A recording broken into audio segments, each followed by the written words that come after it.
echoing around these walls, fighting to create a song.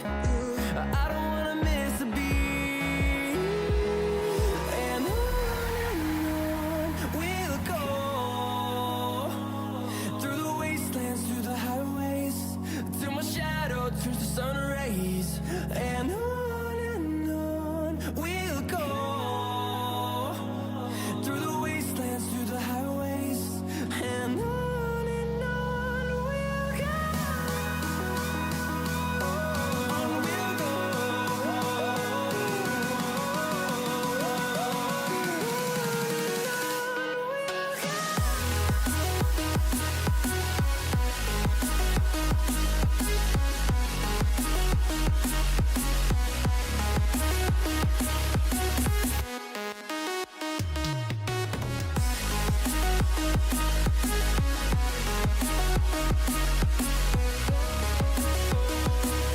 We'll grow in number, fueled by them to see the horizon, turn us to thousands.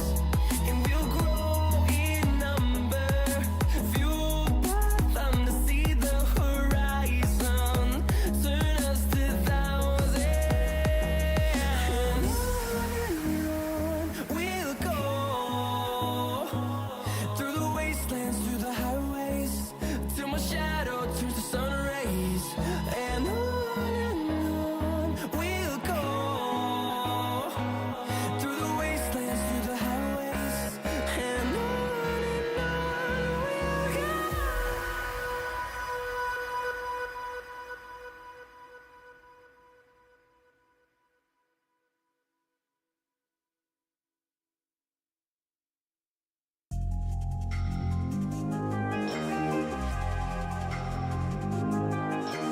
Roots in a barren field hold me down, pulled by a broken will to get out.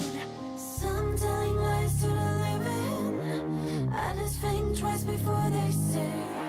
Speaking my mind to fight for change or run. Here is for the crazy one. All I want to see is to see what I want to be, to feel free when I'm running down the street. Live my life how I like to live, not how it's meant to be.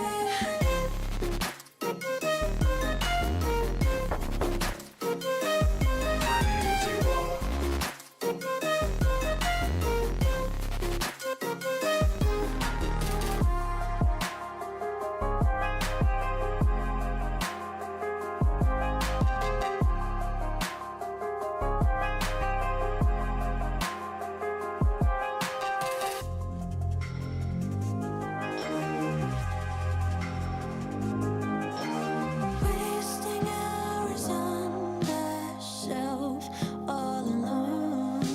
Instead of sing, we write ourselves in a song. Some telling lies to the living, I just think twice before they say. Speaking my mind to fight for change or run. Here is for the crazy. All I want to see is to see what I want to be, to feel free when I'm running down the street. Live my life how I like to live, not how it's meant to be. All I want to see is to see what I want to be, to feel free when I'm running down the street. Live my life how I like to live, not how it's meant to be.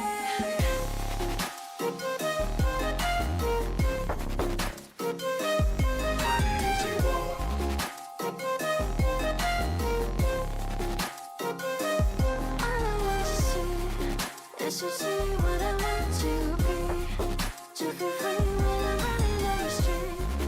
Live my life how I like to live, not how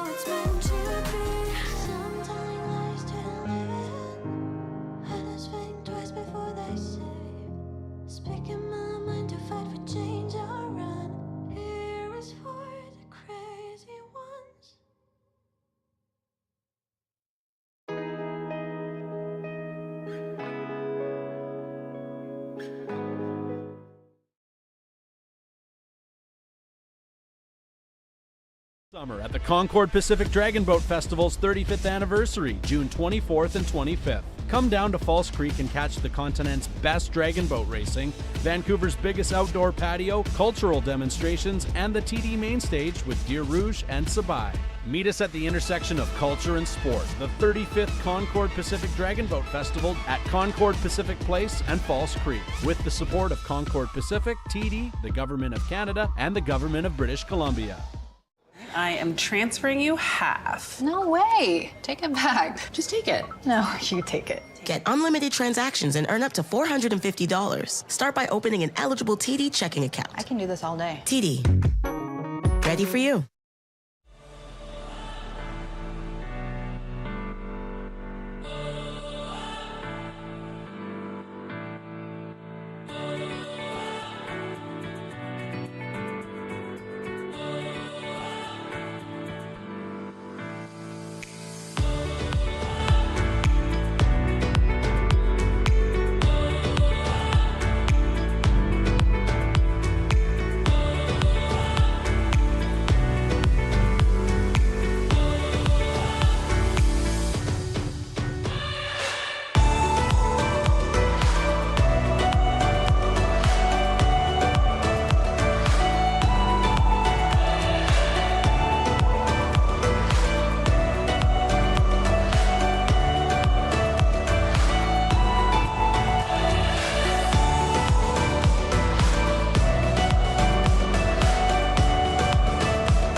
Sport isn't just about performance. This is just as important as this. Because being active is about well-being, connection with others, and most importantly, joy. That's why we design, improve, test, and sell our own products to help keep our prices fair, so you can enjoy all the sports and activities you love.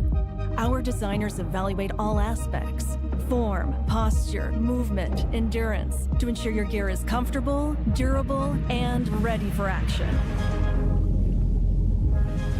Whether you're just starting out or you've been active for years,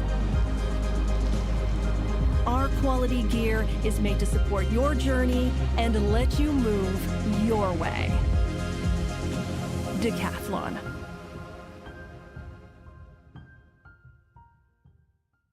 You might know that in British Columbia, BCLC means the lottery. But did you know we also bring you casinos? And sports betting too? We do all that and more. And we do it all for BC, generating important funds for things like healthcare, education, and community programs. So however you roll, with every play, you're making BC even better.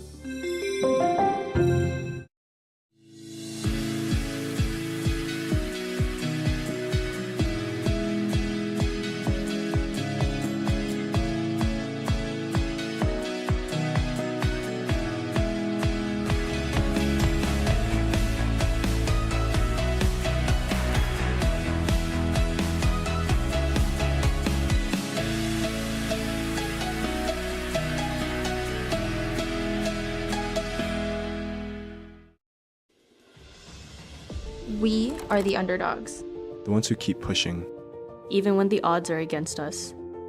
We are a symbol of what's possible when we put our hearts and souls into something. We create a platform for you to tell your dragon boat story and inspire each paddler to greatness. Because when you wear an oddball jersey, you're wearing the heart and soul of a team that never gives up. Created by paddlers for paddlers.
Hey, babe, what's the password for the cable bill? Shrimp. Lobster? It didn't work. Try all seafood. What? Reset your password quickly and easily in the TD app. That's help that actually helps. TD. Ready for you.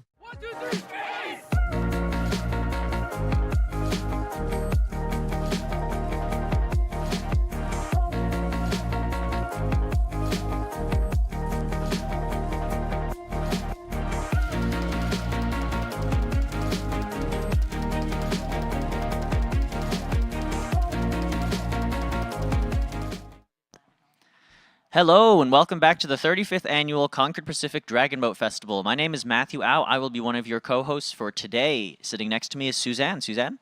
Good morning, everybody. I'm Suzanne Williams. I will be your co-host as well. We're coming to you live now from Concord Pacific Place on the traditional, ancestral, and unceded territories of the Musqueam, Squamish, and Tsleil-Waututh people. We learned yesterday that this is actually part of the Sanok area of the traditional lands of the Squamish people. Awesome. Today's going to be a really great day of racing. We have 43 races coming up, including one of the 2K races, which will be at the very end of the day. We have everything from mixed women and junior divisions, and also the open division too. We have a couple boats on the water already marshalling up for that first race, which is race number 55. Off to a great start with the Women's Recreation CDE Division Semi. So this means basically that these teams are going to be sorted out into division, into the C final, the D final, and the E final. Awesome. This looks like an 8-boat race, and in lane 1 we have Saints Preserve Us. In lane 2, Northern Spirit. In lane 3, KP Dragons. In lane 4, Wasabi Impact. In lane 5, Orca Women. In lane 6, Chawanda. In lane 7, Abreast and a Boat, D's Divas. And in lane 8, Dallas United Pink, all the way from Dallas, Texas. Amazing group of women here that are on the water bright and early. Many of them had a great day of racing yesterday.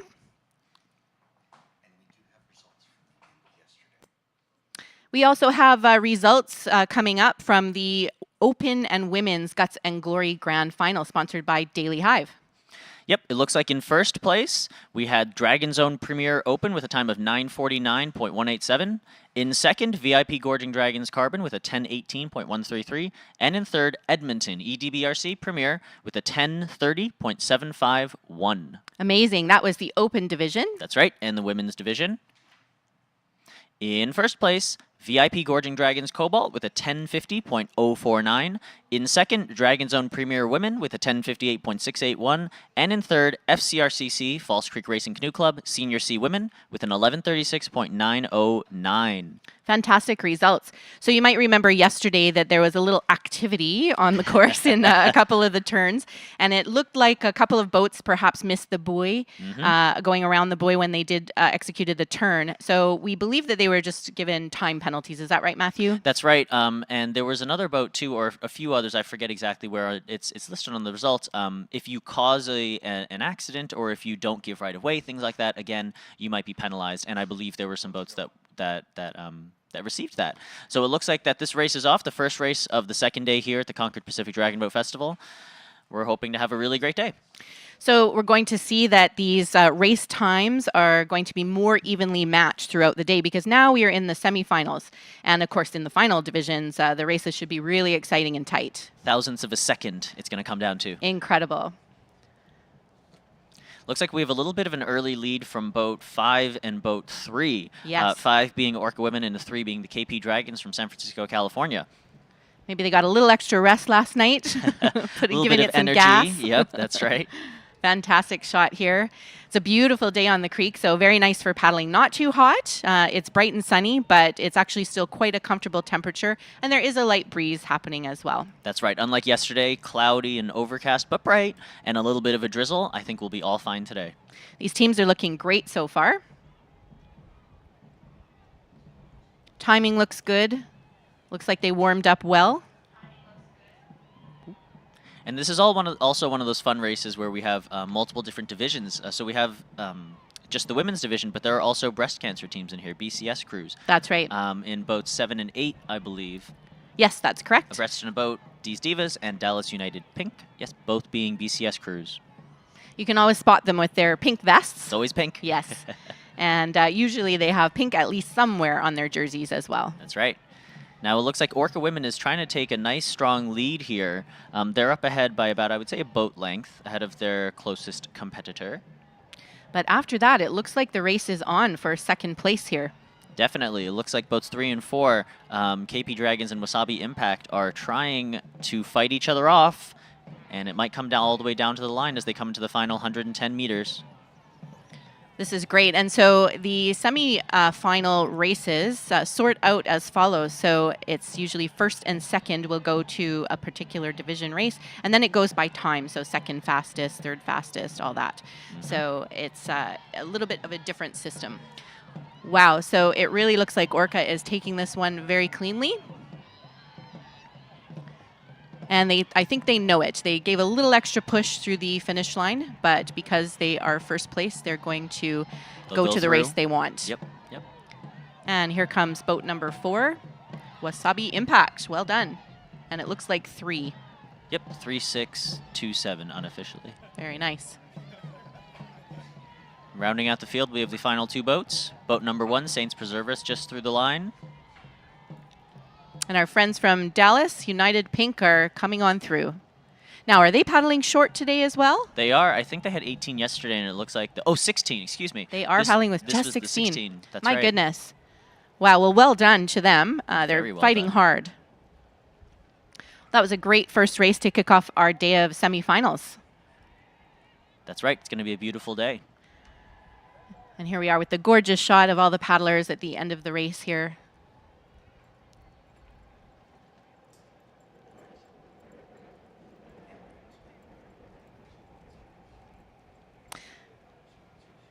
We're going to take a moment to once again thank our sponsors.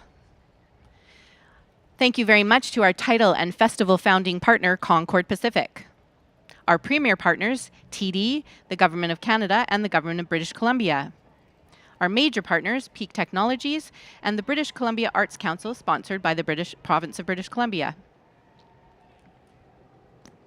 Our supporting partners, Decathlon, Dillon Small Batch Distilleries, Dr. Oetker Giuseppe Pizzeria, Mark Anthony Wine and Spirits, Mo Beer, Oddball Workshop, Park Vancouver, Red Truck Beer, TF Event Company, and White Claw Hard Seltzer. Thanks again to our public partners, the City of Vancouver, the Vancouver Board of Parks and Recreation, and the Hong Kong Economic and Trade Office.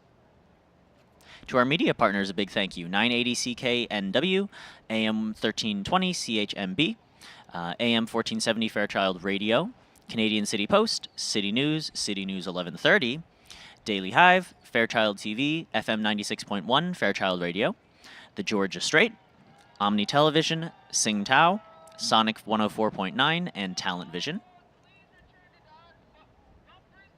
Thanks to our community partners, the Dr. Sun Yat-sen Classical Chinese Garden, the Milton K. Wong Legacy Project, and the Oddball Community Grant. Thanks again to all of these sponsors for making this festival possible. We definitely couldn't do it without them. That's right. And again, the Concord Pacific Dragon Boat Festival is the flagship Dragon Boat Festival of North America, and the largest, actually, with almost 200 teams present. And we're going to see 8 of these right now, coming up with race 56. Continuing on with the Women's Recreation CDE Division semifinals. In Boat 1, we have VIP Island Breaststrokers. In Lane 2, Dragon Our Assets. In Lane 3, Dragon Max. Lane 4, Southern Cross Dragons, all the way from Canberra, Australia. In Lane 5, Hope Floats. Lane 6, Pacific Coast Paddlers. Lane 7, Sisters in Sync. And Lane 8, Abreast Up the Creek. So the races are running very smoothly already. Looks like a calm day on the water. The tide is about perhaps halfway down, it looks like, from our angle here. And it looks like the water is not too choppy. It looks quite calm out there today. Yeah, nothing too bad. It looks like there'll be a tad of wind, a little breeze, like you said before, but nothing too bad. And everybody's, of course, got the kinks out from yesterday in the heats. Exactly. Feeling good this morning. They know how the boat feels, they know how the crew feels, feeling confident. Exactly. The Racers Village was abuzz this morning already when I arrived on site at about 6:45. So everybody was getting here early, making sure they're well settled in for the race. And here they go. Very even start across the board. I was just going to say, super even. Whew. Amazing. We always like to say that lane 4 or lane 5 tend to come out a little bit quicker. And I would say lane 4 right now is a little up, maybe 3 or 4 seats. Yes. Southern Cross Dragons from Australia, but it's anybody's game right now. That's right. It's always interesting to see the different rates that people use, too, and also how long your starts are. We were talking yesterday about how up here you typically use a 6:16. A boat, yes. As for a start. Yeah. Whereas down in the U.S., I know a lot of teams will do a 4:15 or a 4:20 or maybe a 5:20, something like that. And it's interesting to see how long these starts are and how long they take to settle. Yes. That transition between that super fast start and your race pace, your slightly slower, endurance body piece is so important. And being able to make that transition quickly, effectively, and together as one, as a unit, is super important. Absolutely. Yeah, if it gets messy in the transition, then oftentimes the race pace portion will have a lot of kinks in it, and then you have to recorrect yourself, and that's not a fun thing to do on the water. Your race pace might be too fast. You have to Yes. bring it down. It's too hard to bring down. Your strokers are being pushed. All these other things Yeah. happening. Possibly out of time. That's right. Looks like boat 6 just had to push away some geese. Goodness no me. problem. Yeah. That's what you deal with on False Creek here. That's right. That's Pacific Coast Paddlers, but they're doing very well. It looks like they are perhaps in second position right now. Yeah. Jockeying with boat number 3, Dragon Max. Our That's friends right. from California. There you go. But a very beautiful race so far. Everybody's looking like they're running pretty straight. Yep. No big issues here. Very good steers, of course. Yes, of course. And it's quiet on the water today, not a lot of activity. So these earlier races tend to be much calmer than the rest of the day. A little more control, Yes. I suppose. Absolutely. Well, Southern Cross Dragons is really taken quite a strong lead here. They really have, and they're racing 18, actually. They don't have a row 1. Oh, my goodness. Wow. So paddling short and in the lead, and it looks like they're going to maintain that through to the finish here. Coming to their final strokes of this race 56. Fantastic finish by Southern Cross. And here comes boat number 6, Pacific 6-3 Coast and Paddlers, 5. 6-3-5. That's right. So Dragon Max in the 3rd position there. And everybody else is fighting through to get through the finish line here. Looks like we have another boat paddling with just 18 paddlers, VIP Island breaststrokers. And putting that gap row in specific places in the boat is such an important strategic move, too. Yes. Putting it in the front, putting it in the middle, putting it in the back. I personally wouldn't really recommend putting it in the back, but I've seen some people do that. Southern Cross, for example, put it in the front, and you can even see, if you just look at their dragon head and the bow, that boat is sitting a little bit higher. It is, yes. It is, because they're taking some of the weight off the front. That other crew, boat number 1, it looked like VIP Island breaststrokers, who had a gap row in the middle, row 5, their head is not quite as high up, but their boat might feel a little bit more balanced. Right. Right? Overall, it's a bit flatter, more parallel to the water, Yes. which may or may not be how you want it to be, right? It's all a strategic kind of thing. Sure. Yeah, there's many factors that can go into deciding where to leave that gap, and a lot of it is about balance and who is in your boat. Exactly. Yeah. Exactly. Great shot of False Creek early this morning. Quiet on the site so far, but things ramp up certainly in a couple of hours. We have results for race number 55. And it looks like in first place from 55 were the Orca women with a 230.104. In second, Wasabi Impact with a 234.975. And in third, the KP Dragons with a 236.56. Well done. Very nice for the first race of today. Yeah, it's nice to see most of these times getting really close together. Almost all of those were 230s. And in the race that we just saw, race 56, I would argue that all of those times are going to be within 10 seconds of each other. By the final. Yeah. Yeah, absolutely. We have more women's racing coming up. Race number 57 will be the CDE division, the last semi-final for that division, and then we go into the Grand and Rec B division semis as well. Now, the women's division historically has been one of the strongest divisions here at the Concord Pacific Dragon Boat Festival, and it's very exciting that this year we actually sold out. Yes, 39 teams. Yeah, super cool. Amazing. So there are 39 women's teams, the 89 mixed teams, and then I believe it's 16 juniors. That sounds right, yes. Yep. Yeah, so definitely heavier on the women's and the mixed side. Definitely. Juniors, we want to obviously build that program back up. And the open division has 16 boats as well. Yes. Yep. Looking at the next round of racers heading out to the top of the race course here. And of course, there's lots of strategy that goes on when the paddlers are heading out to the race course. Now, this is day 2. They've gotten used to the course, and especially if they don't normally paddle on False Creek. So, Matthew, how might their strategy change, or would it, do you think, as they're paddling out? Oh, I think definitely. I think having that experience, like you said, of paddling on this yesterday, you know what the buoys look like. You know all of the other things that'll be in the corner of your eye, in your peripheral vision, mentally and, you know, subconsciously being in a different place than you've ever been before, a completely new place. For teams, for example, from the US who've never raced here, or even Canadian teams who haven't raced here in recent years, having all of that subconscious stimuli coming in from all the different sides of your eyes, it helps. Having that experience, having seen all of that, it helps you focus in on your boat and focus on just what you need to do. That's right. That's right. Looks like this is boat 6 from race 57, which is the Concord Pacific Flying Dragons, one of our title sponsor teams. Yeah, and so in this upcoming race, race 57, we'll have in lane 1, Nothing Dragon Black. In lane 2, FLCC Defiance, and that's the Fort Langley Canoe Club. In lane 3, Abreast in a Boat Fortitude. In lane 4, Owls Dragonflies. In lane 5, the KC Pink Warriors from Kansas City. In lane 6, Concord Pacific Flying Dragons, like Suzanne just mentioned. And in lane 7, the Alouetters. So Nothing Dragon, they have a few teams here this weekend, and they are from Rocky Point Paddling Club out in Port Moody. Very cool, very cool. Wow, what a gorgeous day on the course here. You get a great shot of the Cambie Bridge and looking south towards the city of Vancouver. Not a lot of ferry traffic yet, so we'll see when the ferries start to join the races this afternoon. That usually happens.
Hey, babe, what's the password for the cable bill? Shrimp.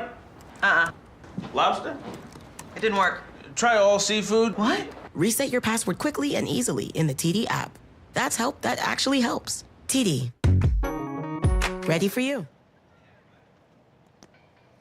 And we're back live from Concord Pacific Place on the beautiful waters of False Creek.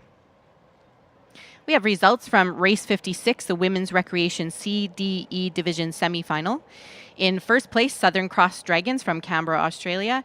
In second place, Pacific Coast Paddlers. And in third, Dragon Max.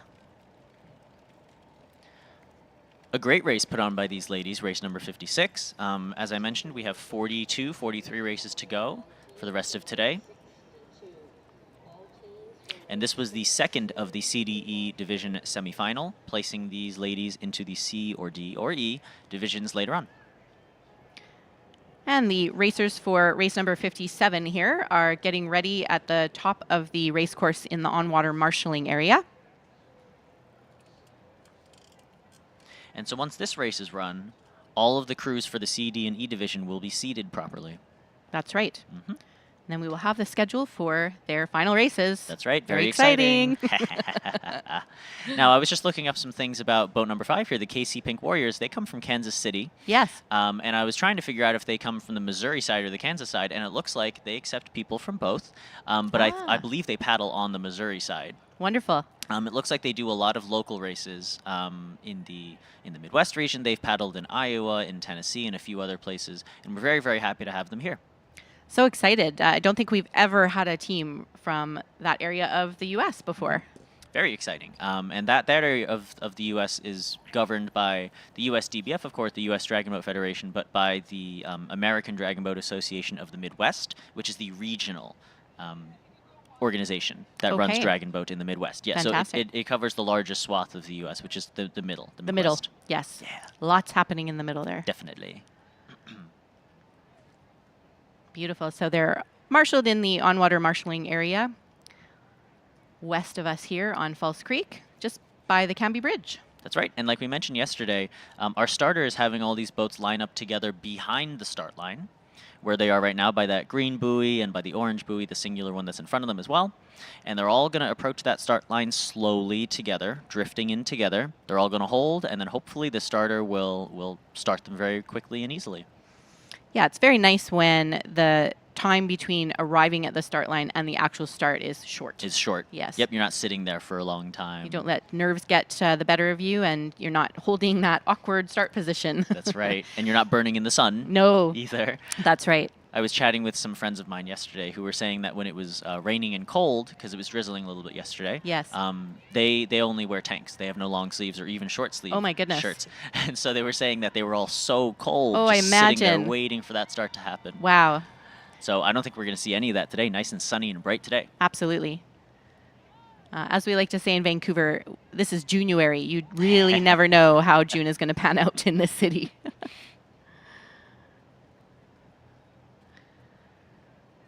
So it looks like they're taking a little bit of time in the on-water marshalling area. But it's okay. Looks like we're still on time, a little ahead of schedule. This race is scheduled to go off at 8:22. Perfect. It's currently 8:18, so I think we will hit that perfectly.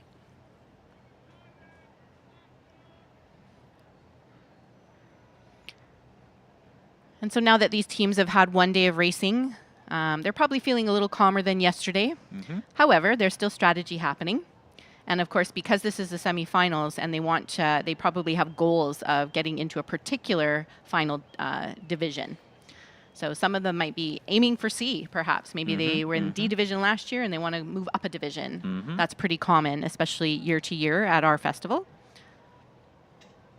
It's great that we have enough teams out here today to have A through E finals. Yeah, very exciting. And in the mixed division, in fact, with their 89 teams, we're going all the way down to the J division. Amazing. Ooh. I couldn't believe it. I looked at the race grid last night and I could not believe we had a J division. I can't remember the last time that's happened or if it's happened at all, to be honest. I don't know that I've ever seen that happen at any race. The closest I've gotten, I think, were one of the Toronto races I've gone to with an I division. Wow. So close, but not quite. Wow, we got them by one. By one. Vancouver, Toronto, good friendly rivalry. See, there you go.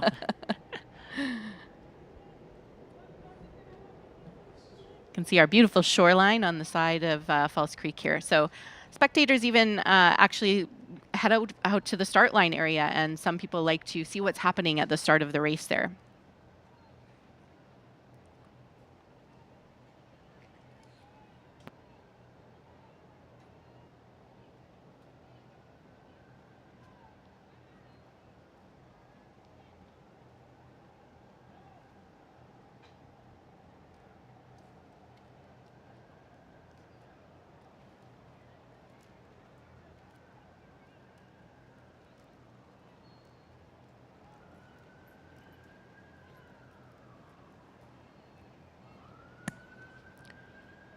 The boats are moving away from the on-water marshalling area by the buoys here and heading into the start line. Slowly in together.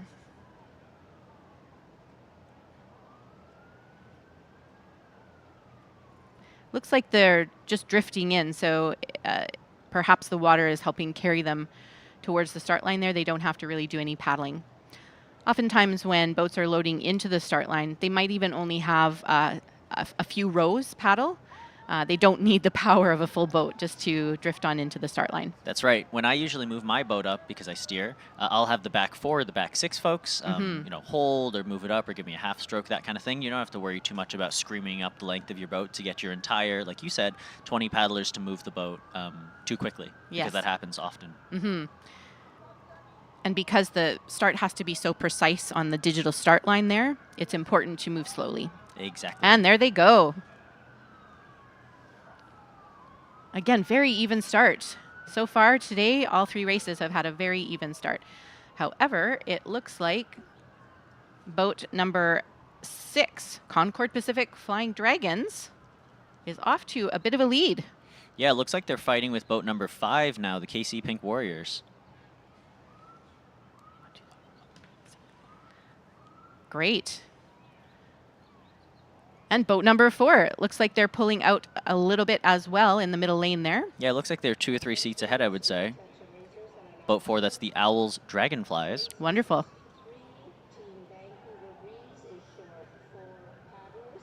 It's beautiful to watch the wake of the boats all crisscrossing each other from that aerial shot. Yeah. Great side shot here of the ladies working very hard, settled into their race pace now, of course.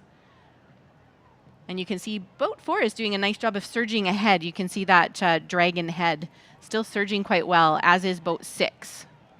And you can see boat 4 has a little bit of a higher rate than the other crews next to them, too. I mean, they're all kind of settling in now, but it seems to be at slightly higher, and that seems to be working for them, too, because that boat is still moving nicely, That's right. very nicely forward. About a half a boat length ahead right now. Yeah. From their nearest rival there, the KC Pink Warriors. Doing really well today. The KC Pink Warriors seem to be at a rate of about maybe 60 or 62, and I would say boat number 4, the Owls Dragonflies, are sitting right around maybe a 65, 66, so a little bit higher. And like I said, it seems to be working for them. Also in shot, we have boats 6 and 7, 6 being the Concord Pacific Flying Dragons from our title sponsor, Concord Pacific, and boat 7, the Alouetters, seem to be falling a bit behind. Yes. And where are they from again? Alouetters, they're from Pitt Meadows. Not Quebec. Not thought. Quebec, as we thought. Apologies. Wow, so definitely a big lead by Owls Dragonflies here. Looks like we're going to maintain that through the finish.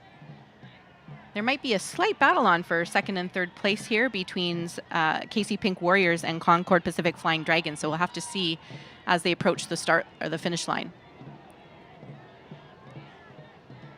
Here comes boat number 4, Owls Dragonflies, breezing through the finish line here today. Very nice, very strong. And boat number 5, KC Pink Warriors, followed by Concord Pacific Flying Dragons. Looks like 2-3 crossed the line here. 1 and 7. Boat 1-7 came in pretty close together. Yeah. So we'll have to wait to see the results to understand the advancements here. And as you mentioned before, the advancements in these semis, the way that it works is that 1st and 2nd place, regardless of time, move through to that next race. And then the times are what determines who moves past after that. That's right, for all 3 races. That's so right. They'll combine the results of these 3 women's division races and then sort everybody out into their final race category. Exactly. So coming up, we're going to be seeing the women's Grand and Recreation B division semis. 2 of those, and then we'll move into the juniors divisions where there are 2.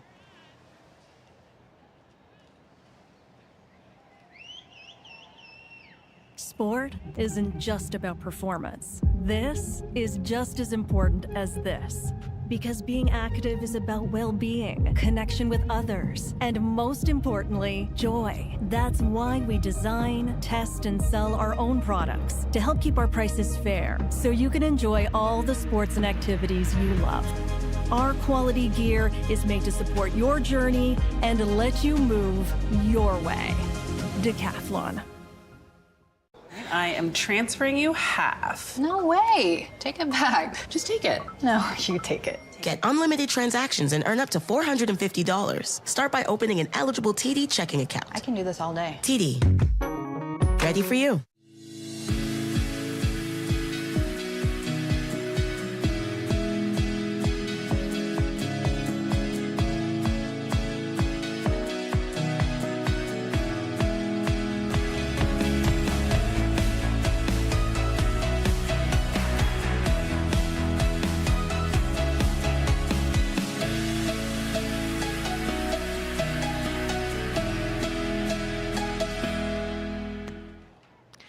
Thank you once again to our sponsor, Concord Pacific and Concord Green Energy. Now we have a beautiful shot of those docks that we were talking about yesterday. They do in fact look like lanterns, those buildings, those little sheds at night when they're lit up. And I have to say, this is really one of the best venues that I've ever been to. It's pretty gorgeous. We're very lucky here. Those boathouses were a long time in the making, and thanks to our title sponsor, they contributed greatly to having those built. Mm-hmm. Now coming up and lining up now is race 58. In lane 1, Galileo Celestial Dragons. In lane 2, Wasabi Force. In lane 3, the Lincoln High Lady Mustangs. In lane 4, Dragon's Own Premier Women. In lane 5, FCRCC Senior C Women. In lane 6, False Creek Masters. In lane 7, Wham Women. And in lane 8, Gaslight Gatekeep Girl Boss. Fantastic. So we should see faster times in these next 2 races here. These are the more competitive teams and perhaps the more experienced teams here. That's right. And this is also going to be one of those interesting races we talked about yesterday, with age differentials. Yes.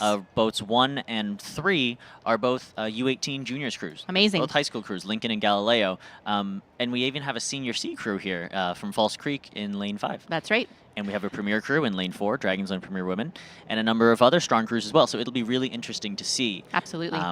This race. I'm quite excited. Yes. Premier usually means that the paddlers are 24 years old or under, but not high schoolers. And you have a little bit of a connection to Galileo. I sure do. Well, and Lincoln, too. And Lincoln. Yes. Again, these are 2 of the biggest high school teams in the San Francisco Bay Area, from Galileo Academy and Lincoln High School, Abraham Lincoln High School. I know a few folks from both of these teams, and a number of Team USA junior crews, paddlers, are on these boats as well. And tell us what your involvement is with the USA junior team. Yeah, so I'm one of the assistant coaches for the Team USA U18 and U16 divisions. So that's the under 18 and the 16 and under divisions.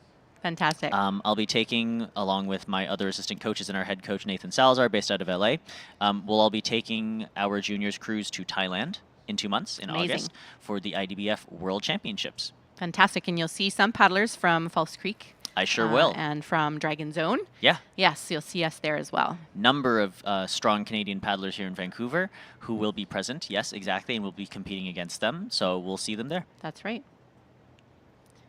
And we have results from race number 57 for the Women's Recreation CDE Division semifinal. In first place, Owls Dragonflies. In second, KC Pink Warriors. And in third, Concord Pacific Flying Dragons. Very nice.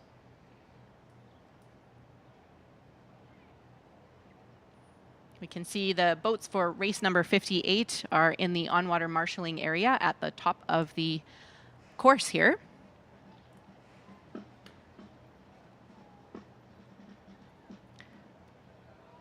Boat number 7, their life vest just happened to match their boat today. That's pretty cool. That's Wham. Wham Women with their bright yellow caps as well. Bright yellow caps, bright blue, electric blue jerseys. Very nice. Beautiful. That's one that I haven't traded for yet. Oh, really? But it's on my list. That's certainly. a good one. Yes. They're a fun group too. They often get medal. They often medal here, and they're nice folks. Yeah, they're wonderful folks. I have the privilege of presenting some of the medals here at the festival, and so I love the energy of the teams when they come up. We should mention that every division actually is awarded medals. Looks like an aquabus is just heading through the course here, so that might be the reason that they're holding at the top of the course. Yeah, and it looks like we're also waiting for boat number 8, Gaslight Gatekeep Girl Boss, or GGG, as I like to call them for short, are finally on the course. Looks like they just took a little second getting up to the start line. They're coming around the bend here.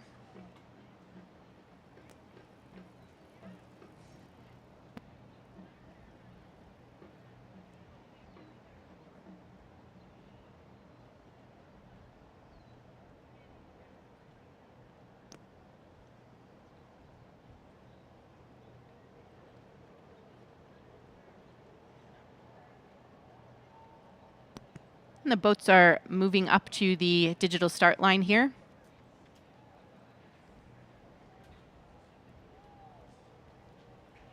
So you can see that they do not wait long to try to load the boats into the start line. So boat number 8, GGG, they came around the bend and they basically had to go straight to the start line. Now in boat number 2, we have Wasabi Force from Portland. Is that right? Yes. And this is their first time since 2019, since that they've been here to the Concord Pacific Dragon Boat Festival, and we'll see how they do. And we're going to see right now as they are off to the races. It looks like we already have some separation. Wow. Absolutely. That was a really quick jump out of the gate by boat number 4 there. That is Dragon Zone Premier Women. As expected. As expected. We're very proud. Let's see if my high schoolers can hold it down. That's Boats right. 1 and 3. Come on, youngsters. Get some U.S. representation up in here. That's right. Now, will we see them in the juniors as well, or are they just racing in women's, or are they also, some of these ladies will be paddling on the mixed team? Yes, certainly. Amazing. They're going to have to wait at the docks. They don't have a lot of turnaround time. They do not. Yeah. Beautiful shot of the paddlers working really hard on the water. Wow. See, this is the difference here. These more competitive teams, you can see the timing and rhythm and the technique is really clean when you get up to this division here. And you can see the boat surging forward with each stroke, too. You can see that wake that's being thrown up by the bow on boat number 4, again, Yes. DZ Premier Women. And you can see how that boat is being propelled forward by every single stroke. They are not slowing the boat down. The boat is not decelerating at all. It's either staying the same or it is speeding up. Yes.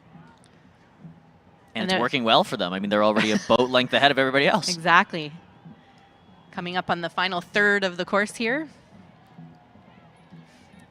It's going to be a real tight race for second place here, though. It will be. It looks like we have lanes 2, 3, 5, and 6. And this is where the competition starts. This is the exciting part This here. is the exciting part. Unfortunately, lagging a little bit in the back seems to be lane 1, Galileo Celestial Dragons. And also lanes 6 and 7 and 8, Wham Women and Gaslight Gatekeep Girl Boss, unfortunately. Yes. Well, let's see. Maybe they're saving themselves for the mixed, the high schoolers. They very much could be. Coming up soon. All right, so it looks like Dragon Zone Premier Women has a commanding lead, and they're going to easily make their way through the finish line. They are not even increasing their rate as they head across the digital finish line here. However, let's see what shakes out. Ooh, it's a race between 5 and 6 and for a like second. 5 surges right ahead of 6. And 2 and 3. Couldn't call it. Wow. Who did you see surge ahead there? I thought that was 5 ahead of 6. Okay. 7 and 8 just came through together, and here comes boat number 1. GCD, way to go. Good job, ladies. My good friend steering that boat, Erin, who also will be steering with me at Worlds next year. Oh, fantastic. Next month, excuse me. And like we talked about before, and yesterday as well, these boats all have to slam on the brakes or make a quick turn after they finish that race. That's right. Not a lot of extra room at the finish line here. Not a ton of real estate there.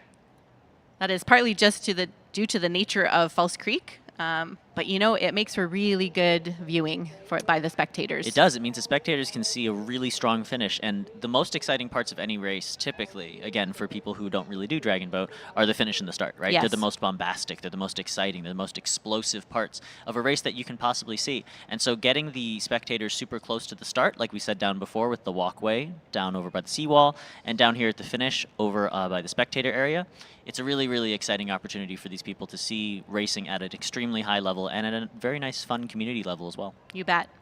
And, you know, when you're on the water and coming through the finish line, you can hear the crowds on the shore.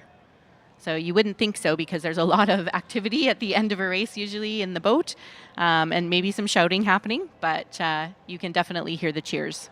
Now on the stream now you can see DZ Premier Women. Now that boat looks really beautiful. Tell us a little bit about those boats, Suzanne. Yes, so last year we had local artists create artwork for 8 of our boats, and you can see them here today. So we use them pretty much only for races because they're so gorgeous. We just want to make sure we preserve them. So both boats here, 4 and 8, they have that gorgeous artwork.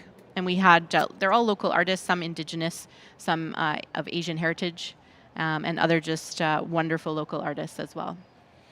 That's awesome. And so you'll notice that we have 2 different sets of boats. So we have this one that we just talked about with all the beautiful art. And then we have another one that just says Concord Pacific Dragon Boat Festival on the side, also pretty cool. Yes. But so keep looking out for that, and that's what we do. We rotate the 2 fleets that we have to keep this festival going nice and smoothly. That's right.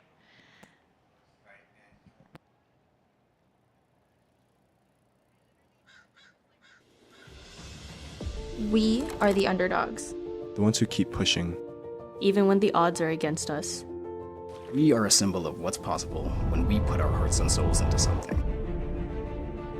We create a platform for you to tell your dragon boat story. Inspire each paddler to greatness.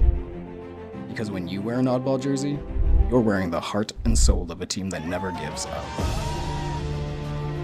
Created by paddlers for paddlers.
And thanks once again to our sponsors, Oddball Workshop and Concord Pacific. Both of them have great activations on site this weekend. Oddball has a booth set up where you can buy their fantastic jerseys and other paddler wear, but it's not just for paddlers. Every year they do pretty phenomenal design for that specific festival, so they're unique for each year. And Concord Pacific also has art contest going on for kids over near Concord Pacific Place, and the kids can win RESP worth $3,500 towards their education in the future. That's amazing. Yes. Really wonderful to have these sponsors on board.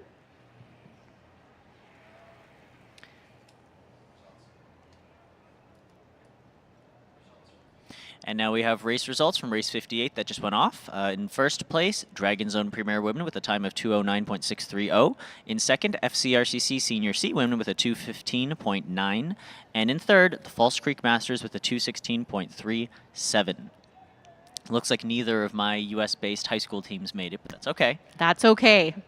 They're saving up for next month. That's right. And this is the B and Grand Division. It is. So they could be seeded into the B Division. They will perhaps go into the B final. That's right. Most likely, yes. Coming up next is race 59, which will be an 8-boat heat, and this will include, in lane 1, VIP Gorging Dragons Red.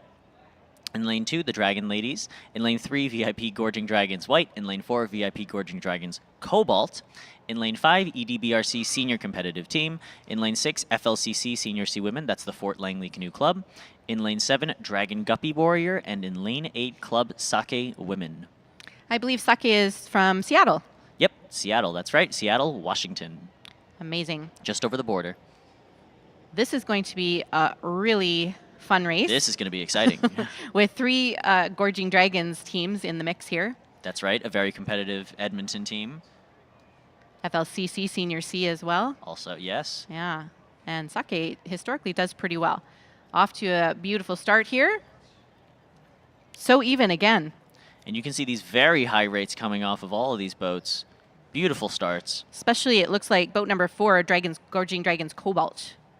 They had a really extra high rate, it looked like. And it looks like it gave them a tiny bit of an advantage. They seem to be out by maybe a seed or so. Yeah, boosted them out there. So let's see the transitions and into the race pace. Who maintains here?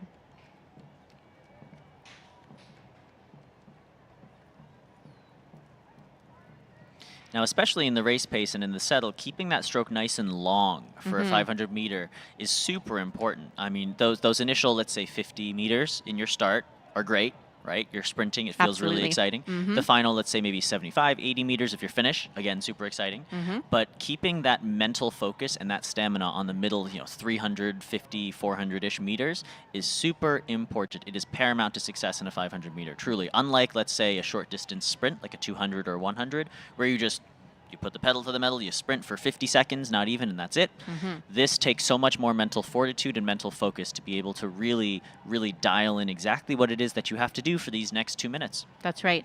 As you mentioned yesterday, the feeling of the water is different depending on where you sit in the boat. And so maintaining that length of stroke is really critical in that race pace, because the longer the stroke, the longer the paddling, the stroke length, that the strokes can execute, the better it feels as you move back of the boat. Oh, definitely, yeah. And the water feels so different, like you were just saying, from the from the front to the middle to the back of the boat, from the pacers to the engine room to the rockets in the back. It really changes, and it feels so different. But coming into the final 50 meters now, we have boats 3, 5, and 6 on your screen, but we also have boat number 4 coming through the line in just a few strokes. That's VIP Gorging Dragons Cobalt.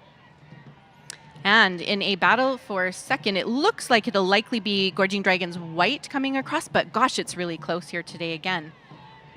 Looks like 3, 5, 6 in that order, but again, our finish line is a little bit wavy today. And 7 and 2 looked like they came in roughly together. And here come boats number 1, followed by 8. So we'll wait for the official results to see where that panned out. But Gorging Dragons Cobalt had a clear first place finish there. They sure did. And so that is the end of the women's division semifinals.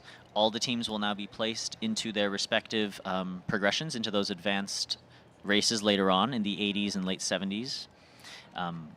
Now we're moving into the juniors divisions. And so we'll have 2 rounds of these semis for the Grand, which is the A division, the Rec B and the Rec C divisions as well. So we should explain a little bit about the divisions that we use here at the Concord Pacific Dragon Boat Festival. So when you see Grand, semifinal, or final, that really means A division, right? That's our term for A division. And then the letters obviously follow suit. We'll fill you in a little bit more when we get to the mixed and open competitive divisions. We have a little bit of different terminology there. But essentially, you can tell the number of divisions we have by the last letter that we use. And this year we have J. Yes, for the mixed division. Very exciting. Yes. It's a heck of a lot of teams. It sure is. So excited to have everybody back in full force here. And then some. That's right.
I am transferring you half. No way. Take it back. Just take it. No, you take it. Get unlimited transactions and earn up to $450. Start by opening an eligible TD checking account. I can do this all day. TD. Ready for you.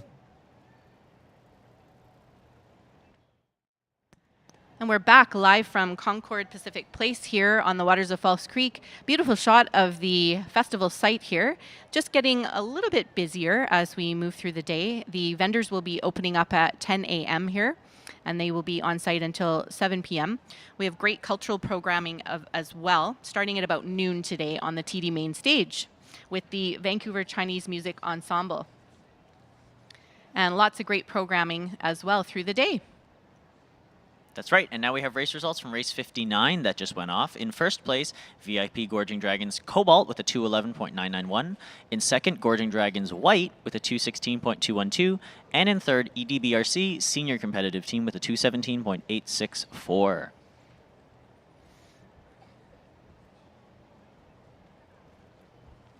So now we move into the youth division, the juniors. With race number 60 for the Junior Grand and Rec B and C semis. So we don't have enough junior teams this year to have more than 2 races, and so they are all racing over these next 2 races to sort out into the basically A or Grand, Rec B and C final divisions as well.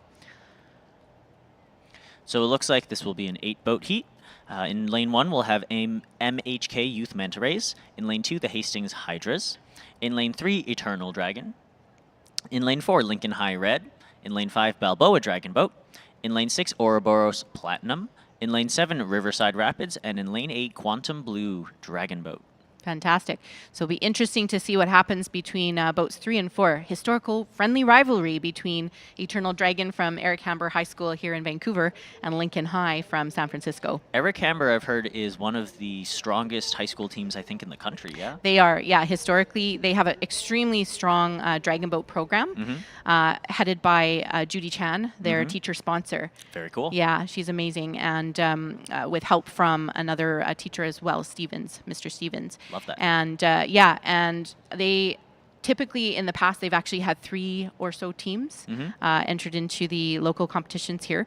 Obviously, programs have shrunk because of the COVID-19 pandemic that kept kids at home for a couple of years. And that's always tough, especially for youth teams, you know, in high schools and things like that, because COVID, you know, kept people off the water for a while, for let's say maybe 2.5, 3 years-ish. In that time, half your team might have graduated. Yes. You know? And so you have all these freshmen and sophomores, first years and second years, who don't know what Dragon Boat is. They've never heard of it, and they haven't physically been in school with anybody. Or they have, but they've been wearing masks. They have no activities, extracurriculars, that kind of thing. That's right. So it was tough. It's been really, really tough for these kids. So it's amazing to see such a nice and healthy youth division that we have here at the Concord Pacific Dragon Boat Festival. That's right. It's coming back. We're going to build it back. That's right. Yeah.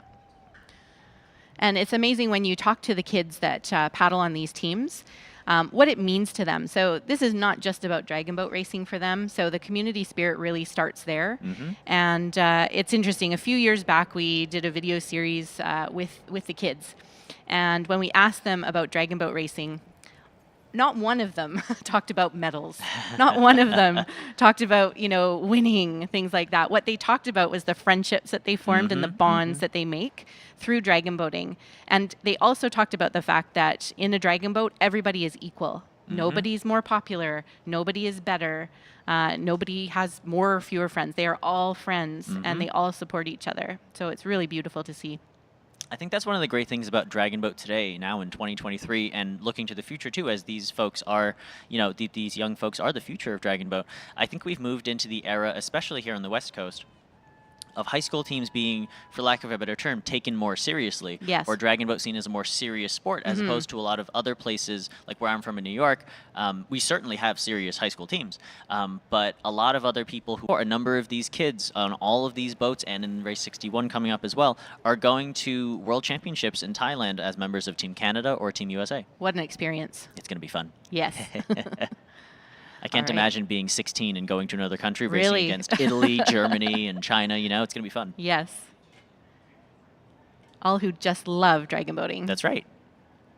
And they are just getting set into the digital race line here, start line, and they're off. So the ones to look out for, you said, are Eternal and Lincoln, 3 and 4? I think the rivalry there, the yes, rivalry, will be okay. interesting. So 3, Eternal, And off to a pretty out. darn good start there. Sorry to tell you. A half boat length ahead already. Wow. Yeah, really powerful start there. But boat number 5 as well seems to have come out of the gate really well. Balboa Dragon Boat, they're from San Francisco also. They are indeed, and my good friend Preston is, I believe, either drumming or steering that boat. Wonderful. He's doing great. Yeah, Eternal has taken a pretty early lead Healthy here. lead there, yeah. And you can see they're keeping a nice high stroke rate, too. A lot of these youth crews especially, you'll see that they hold a much higher stroke rate than any of the adult teams. They know that they're lighter. They know that the boat stays up much more. And they know that with that higher rate, they can keep that boat planing or get it planing as much as they can to keep that boat moving forward as fast as possible. Yeah, I mean, this rate looks like some adult teams' ups. You know, some exactly. of yeah. I mean, this is really a really high rate that you're seeing here, and they have more stamina. They do. As kids, they have Youthful a little energy. more stamina. Yeah. Now it looks like a really good competition is panning out here between boats 4 and 5. That's right. Although boat 6 is within spitting distance, It I will sure say is. too, and that's Ouroboros Platinum. Fantastic. Another local team. So Lincoln and Balboa, I wonder how often have they raced together? Probably a lot. Probably a lot. Yeah. So they probably know each other's strategies a little bit too. And that's certainly a strategic thing, that a strategic decision that a lot of people can make too. I've been in races where boats next to us will call fake power tens.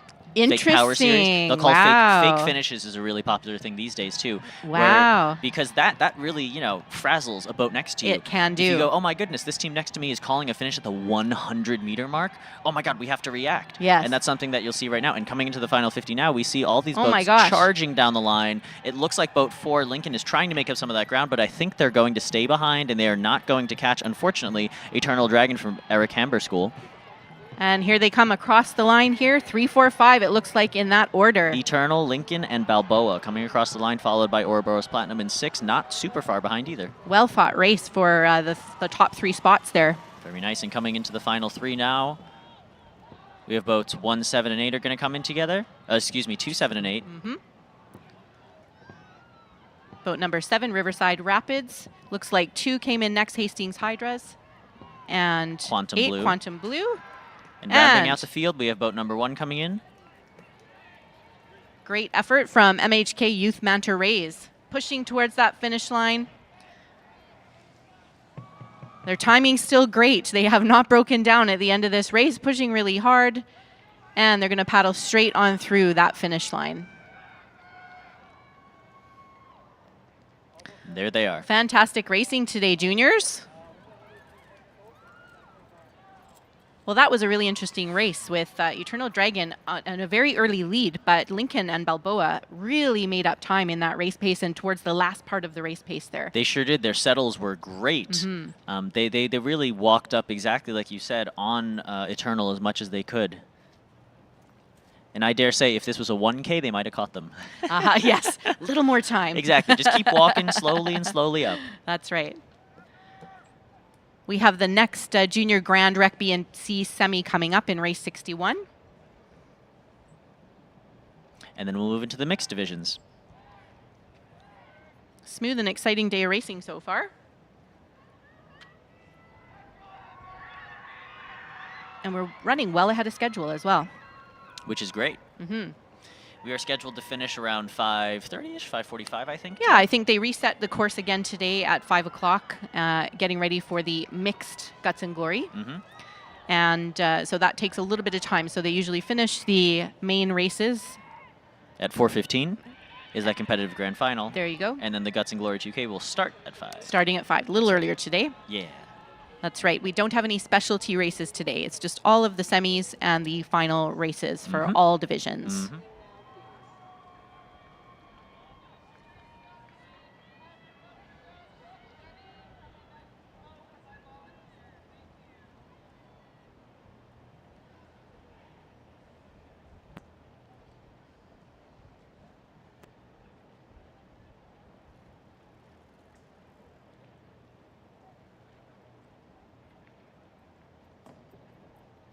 Hey, babe, what's the password for the cable bill? Shrimp. Lobster? It didn't work. Try all seafood. What? Reset your password quickly and easily in the TD app. That actually helps. TD. Ready for you.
The Concord Pacific Dragon Boat Festival is back. Watch the continent's best racing and the TD main stage with Deer Rouge and Sabai, all in the heart of Vancouver. Meet us at the intersection of culture and sport. The Concord Pacific Dragon Boat Festival at False Creek. And we're back, just getting ready for the next race here, the second of the junior semifinal races. That's right. This will be a 7-boat heat. In lane 2, the Lotus Juniors. In lane 3, the Killarney Torpedo Turtles, still one of my favorite crew names, I have to say. In lane 4, Lowell Cardinal Cruisers. In lane 5, Lincoln High Gold. So this is the second Lincoln boat that we've seen. In lane 6, GCD, Galileo Celestial Dragons, the folks who I got dinner with last night. Yes. In lane 7, RHS Flying Colts, and in lane 8, Trout Lake Fishies. Amazing. So we have 3 teams from San Francisco all stacked in the middle there. That's right. We expect that to be where the main competition for the top 3 spots will be. And the middle is generally where most races seed their top and fastest crews. Yes, so if I recall, I think lane 5 is where generally top seed goes. Yes. Yes. A lot of people ask if there's an advantage to being in one lane or another. Yes and no, not really. On our water, the depth is not really making a difference for these boats. So Matthew, from a racing perspective or a seeding perspective, is there any difference? No, exactly like you said. I mean, on water like this, that's pretty even in depth, and there are no other features or things you need to worry about. I don't think it's too much of a difference. Yeah, we've typically seen over the past day and a half, lanes 4 and let's say lanes 3 through 5 doing really well. That's purely because that's where they're seated, or they just happen to be doing well. So we would expect the rest of today, the fastest times to be coming out of 3, 4, and 5. Yes. Looks like a little bit of shuffling needs to happen at the start line here. They're backing the boats down from the start line. Not sure what happened there. We'll have to wait and see. Still ahead of schedule, though. This race is scheduled to go off at 9:06, and it is 8:59. Lots of time. Yep, hopefully perfectly on time. And again, this is one of the few festivals I've been to where we actually run ahead consistently and not behind by 20. Oh, it's 30. Oh, it's 40 minutes. That can happen, oh, definitely. Yeah. It slips so easily. Yes. We have our RHS Flying Colts here. They're from Richmond. We actually have a Dragon Boat Festival as well out in Steveston, which is just a community adjacent to Richmond. We race on the river there. So that actually makes a difference. Because, first of all, it's a river. It's also a bit of a tidal river. So we're near the Delta. And there are sandbars in that river. Oh, that you can feel. You bet. So race results from race 60 are now up. In first place, Eternal Dragon, which we saw, 207.738. In second, Lincoln High Red with a 209.889. Wow. And in third, Balboa with a 209.440. Look at those times. That's right. Nice and close. 207.8 and 9. Looking strong, everybody. Absolutely.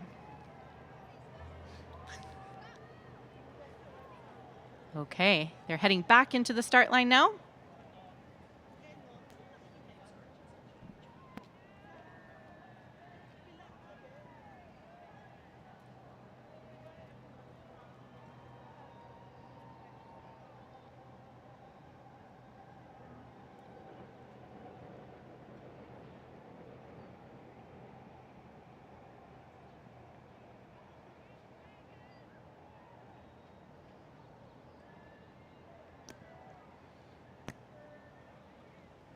Looks like a couple of the boats are sitting a little bit north on the lanes there. Yeah, it looks like boat number 7, RHS Flying Colts, is drifting a little to the left of their lane.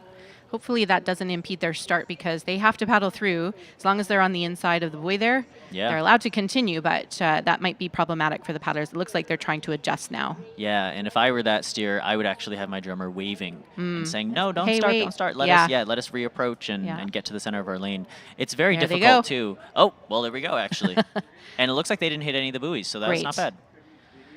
Maybe from this angle, it looks like they were a lot closer than they really were. Yeah, or they're used to it. You know, you can make it work. Absolutely. Flying out of the gate, we have boats 2 and 4, it looks like. Yes. The Killarney Torpedo Turtles and Lincoln High Gold. Oh, excuse me, yeah. Lanes 3 and 5, no Yes. lane 1. They torpedoed out of the That they did, the they gate torpedoed out there. And Lincoln doing as expected very well out of the start line here. Lowell definitely still in the mix, though, in between them, and that's in lane 4. Yes. Galileo still doing a great job here. So maybe this crew will have a little bit better luck than the last Galileo And the other crew. Galileo crew. We'll see. Yeah. But boat number 3 definitely maintaining a good race pace. So everybody's transitioned. They've settled in. That's right. There's a great shot of Lincoln High Gold in boat number 5 there. And a number of these folks, like we talked about, Lincoln also ran a red boat, their other boat, in the race just before this, and they ran a women's boat too. I recognize a number of these ladies from the women's boat who just had to hang around the docks and hop on this race 3 races later. That's incredible. Good thing that they're young and have stamina. They have the energy. Paddling beautifully, I must say. You can see that their stroke is... I can see what you're saying about that more at the back end.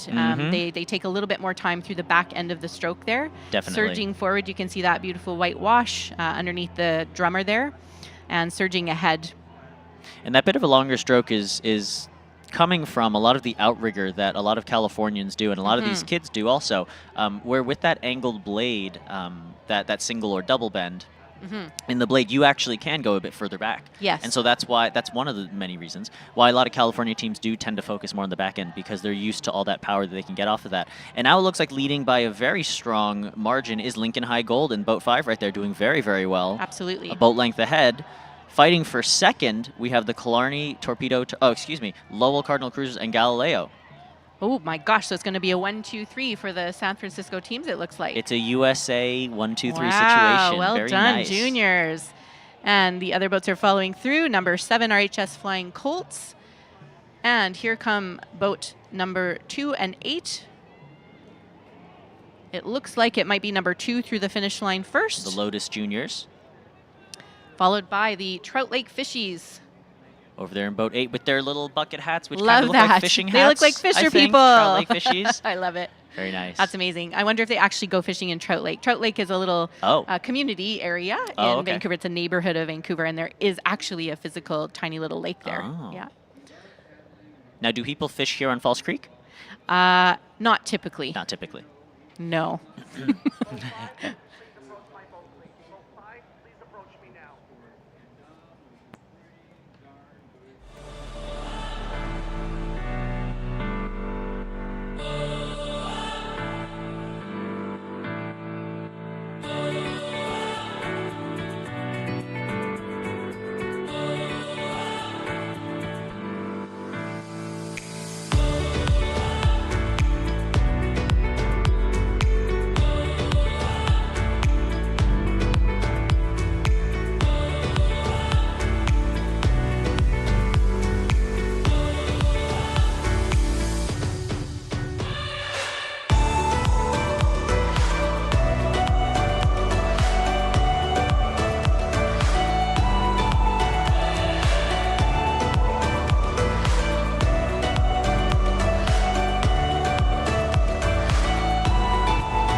I am transferring you half. No way. Take it back. Just take it. No, you take it. Get unlimited transactions and earn up to $450. Start by opening an eligible TD checking account. I can do this all day. TD.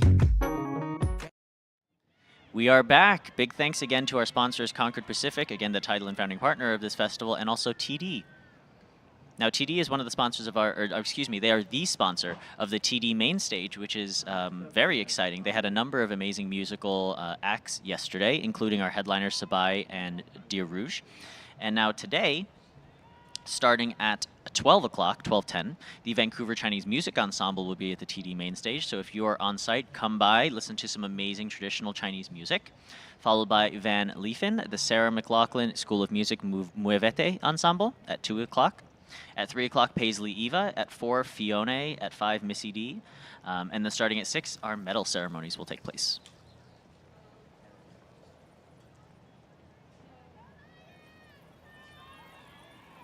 So now, good morning. Happy to have you with us. Thanks, Matthew. Glad to be back again.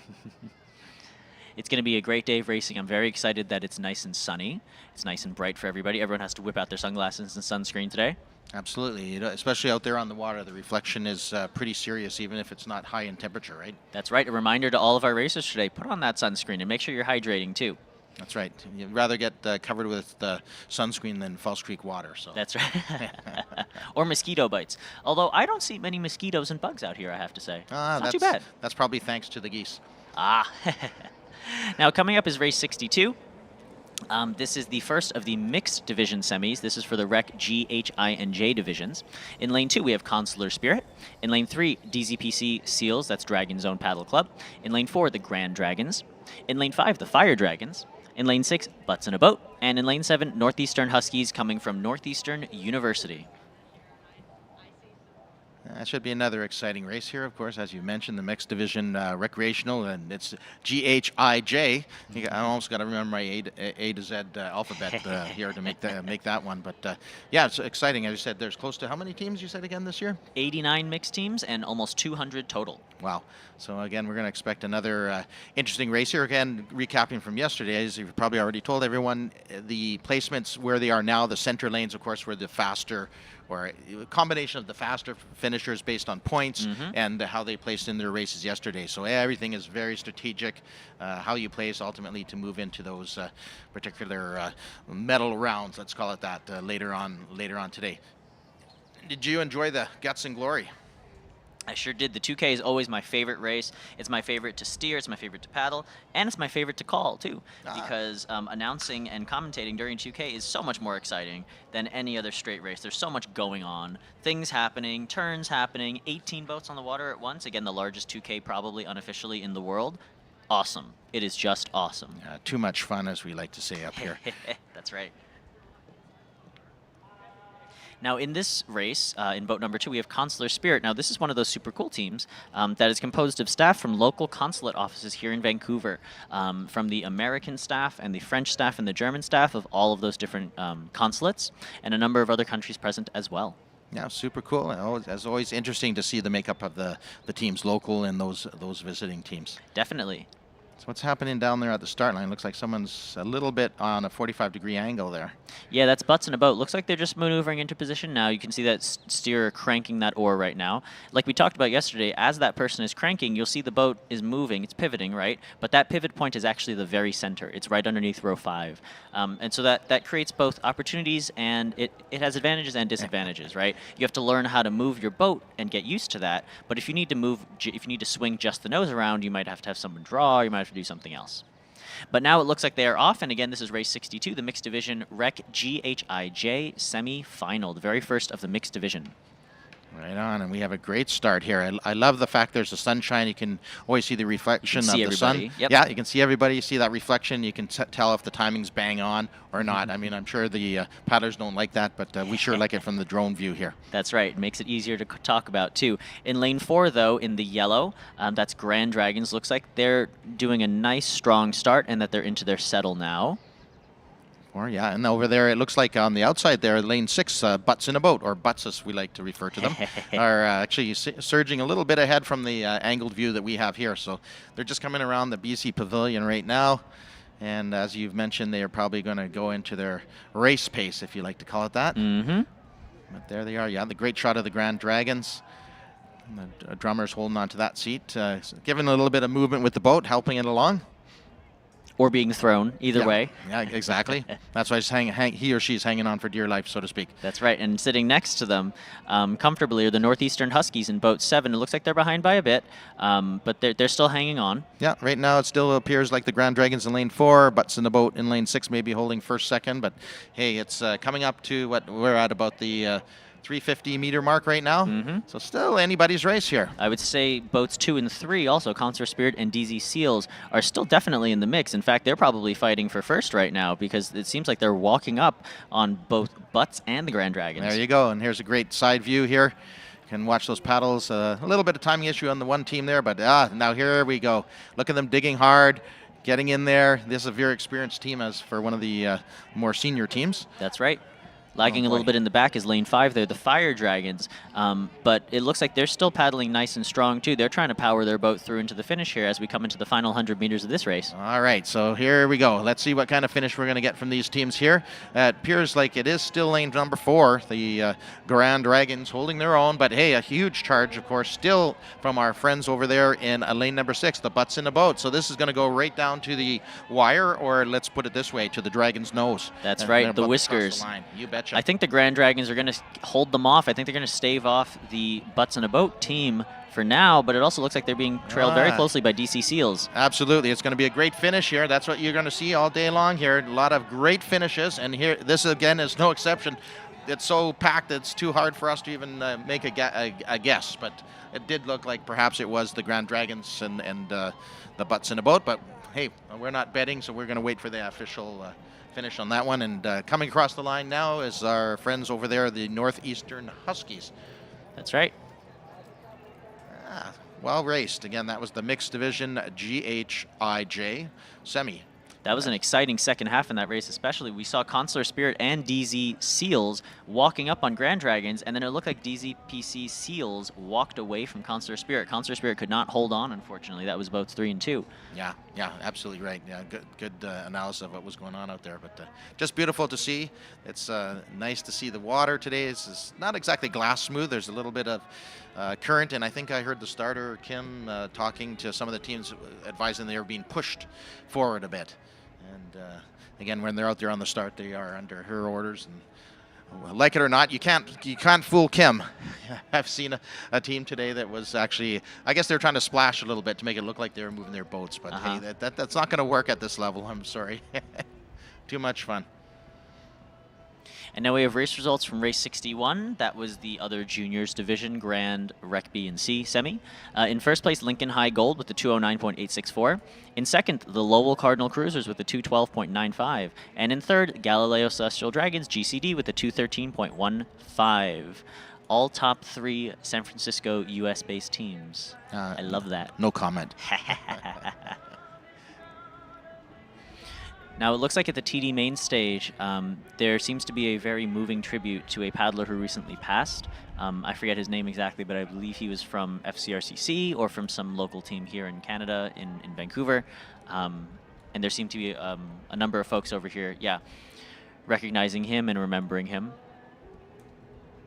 It is always a sad moment when a fellow paddler passes. That main stage on the right as well, that black area with all of those beautiful little artworks and things standing up on the walls. That is the medal ceremony stage and the podium. So that is where teams will go later on today to collect their medals. The medal ceremonies will start at 1 o'clock and run all the way through the end of the day.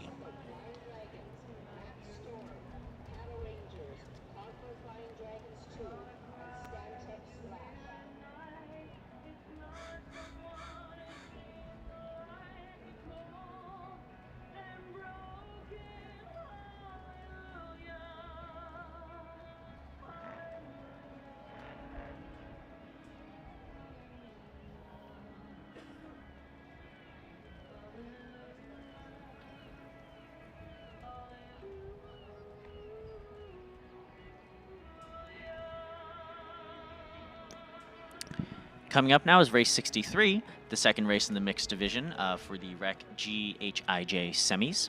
In lane 2, we have Vancouver Breeze. In lane 3, Chinatown Flower Bridge. In lane 4, the Ledger Dragons. In lane 5, the Super Fun Dragons. That's a fun one. Yes. In lane 6, the Sonar Dragons. And in lane 7, Vision Impossible.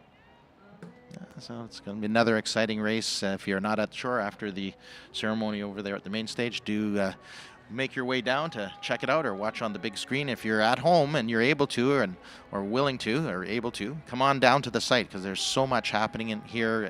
As you know, there's everything, all kinds of sights, sounds, and action on the water and sights and sounds happening.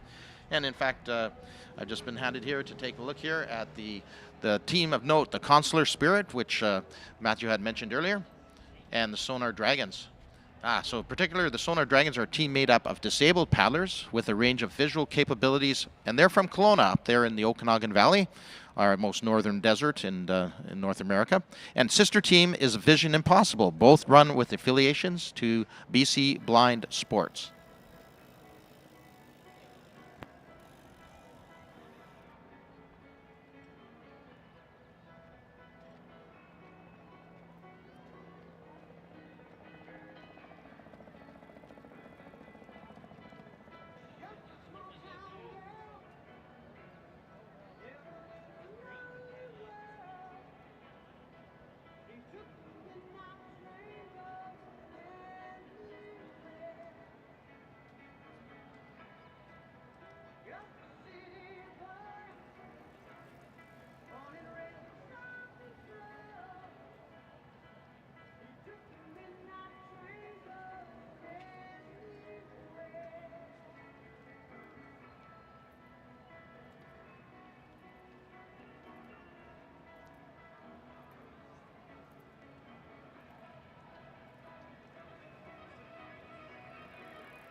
And indeed they are off.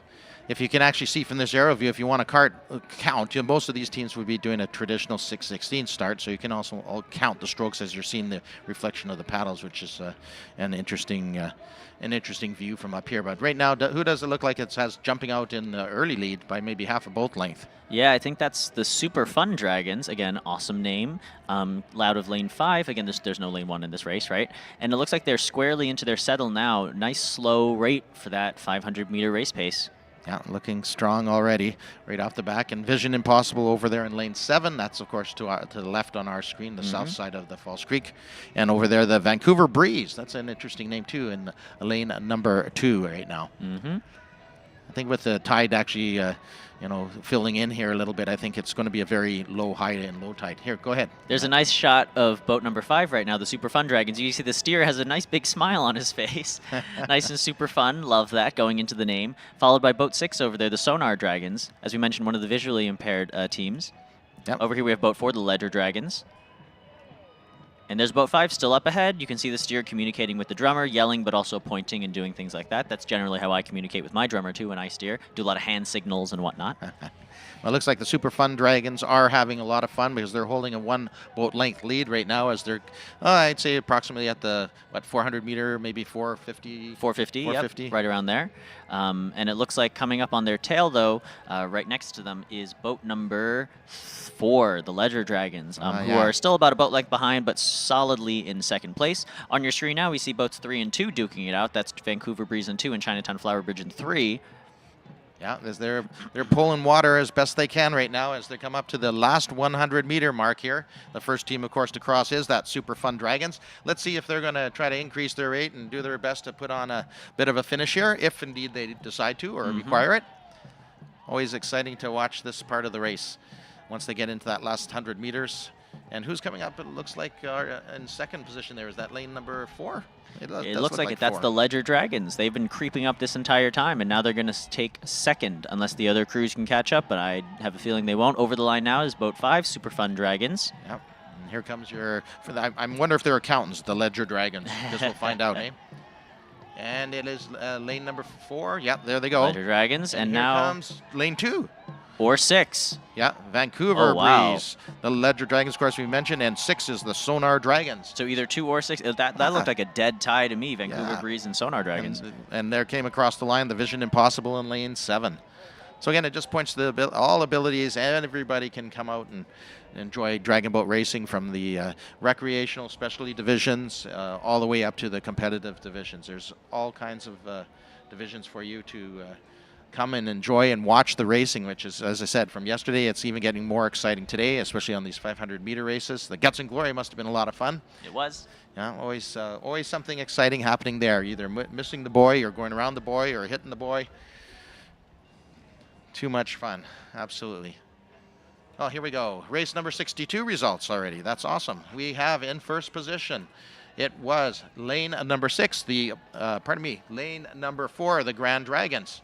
I have my short distance glasses on here, so I got to get closer to the screen here. So Concord Grand Dragons, and then in second position it was indeed Butts in a Boat, and they did very well as our DZ paddling club, so the Dragon's Own Paddling Club Seals. Yep. Absolutely, they're finishing in third position. So all these teams looking to get to place into a little bit higher ranking division, perhaps stay in the same, as they get segmented into their alpha character to see which race is up for them next. That's right, and a number of these Dragon Zone teams, whenever you see a lot of those animal names, DZPC Seals, DZPC Trout, or Otters, things like that, I was just told that these are all actually learn to paddle teams. So they've only been paddling for about 4 to 8 weeks, and they're already out here at the largest Dragon Boat Festival in North America competing.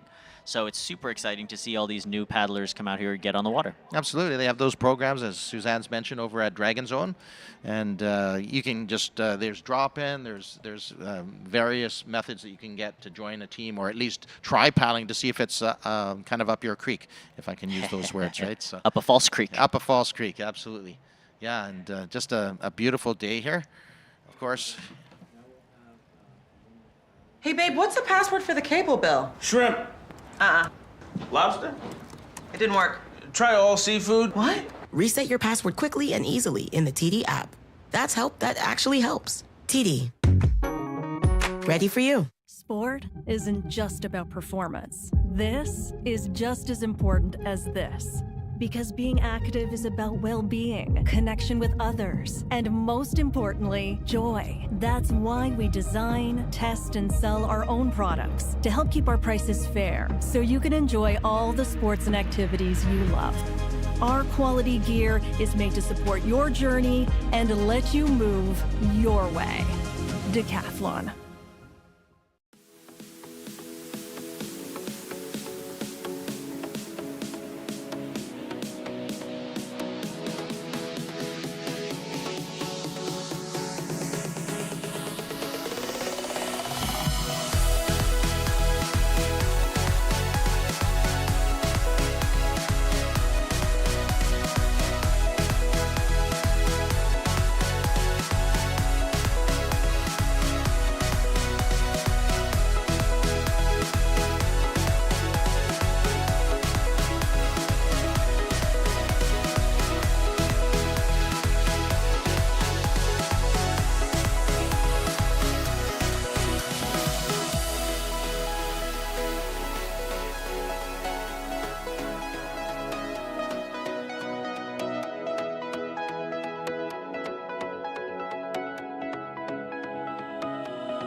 Once again, thank you very much to our title and founding sponsor, Concord Pacific.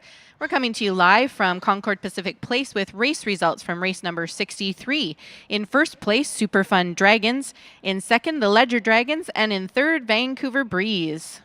Interesting finish on that one. It was so tight that we couldn't quite tell who officially was going to cross in third. So it is the Vancouver Breeze, but very tight. Look at the times are very close in that particular race. Absolutely. Between third and fourth, that was a very tight race. I was just outside on the patio here listening to watching the races, but also listening. There are a lot of noise going on at the end of the race. So it sounds like in the semi-finals here, the teams are really pushing it for the last 50 meters, 100 meters of the race. Absolutely, and having a little bit of fun at the end there. Just you bet, yeah. Absolutely. We're queuing up here for race number 64 in the mixed division rec G, H, I, and J semi. I am so excited that we have so many teams that we had to go to a J semi this year. Yeah, it's super cool, and as following what Matthew was saying there, of course, from the Dragon Zone, we have 3 Learn to Paddle teams. You bet, that's right. So anytime you see the DZPC or DZPC Dragon Zone Paddling Club, if they have an animal name after their DZPC, that means that they have been a part of a 4 or 8 week Learn to Paddle program. Okay, see, I was fooled at first, so I thought I had something to do with BC ferries. You know how we have on the ferries, you always use the animals. That's right, yes. Yes, they have not been practicing paddling ferries. Fair enough. So we can see the Dragon Zone PC Herons in lane 2, Pender Piranhas in lane 3. Joining them from Dragon Zone are the Otters and the Trouts in lane 4 and 5, CBC Wave Catchers in lane 6, and in lane 7, Conquering Waves 2. Again, and there was something special about the Conquering Waves, I think you had mentioned a little earlier. That's yesterday. Right. So they're all, the Conquering Waves teams are all comprised of adults living with severe mental health issues, and they learn to manage and heal through sport and community. Yeah, absolutely. So it's pretty fantastic. You know, we all know that exercise is really wonderful for mental health. So much more research behind that to back it up. And, the community aspect as well. That's what Dragon Boat brings to people that are having some mental health issues. Exactly, because imagine all these crazy sights and sounds of the festival, so it helps, to manage. So it's a great thing and some of the coaches and helping out. And it brings them more fully into the community, and that's one of the best things about the Dragon Boat Festival. Yeah, here in Vancouver. Everybody loves Conquering too. We all know them around the festival site. They have really, really nice bright shirts, and the high fives abound for Conquering Waves. Absolutely. Absolutely, a lot of good camaraderie on that team for sure, inter-team camaraderie. Yes, very good. This is just a 6-boat race, so a little bit smaller than the ones that we've seen. It looks like we might be waiting for one more boat to join the paddlers here up at the on-water marshalling area.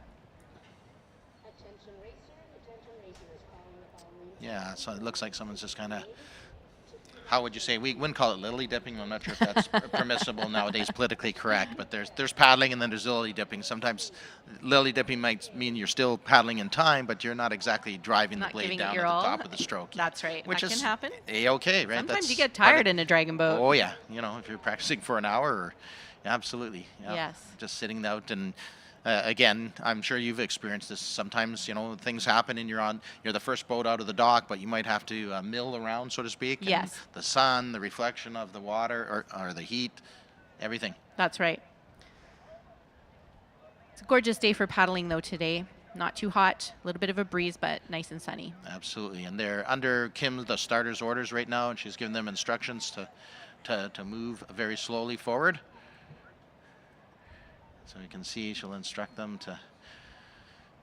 It's always interesting. That part of the race is very interesting because really it's before the race. Oh, there's a familiar looking face walking by. Hi, Alexis. Yeah, hi, Alexis. Can you see us? Can you hear us? Good morning. Yeah, and there's some instruction being given to the conquering waves too to move their boat forward too.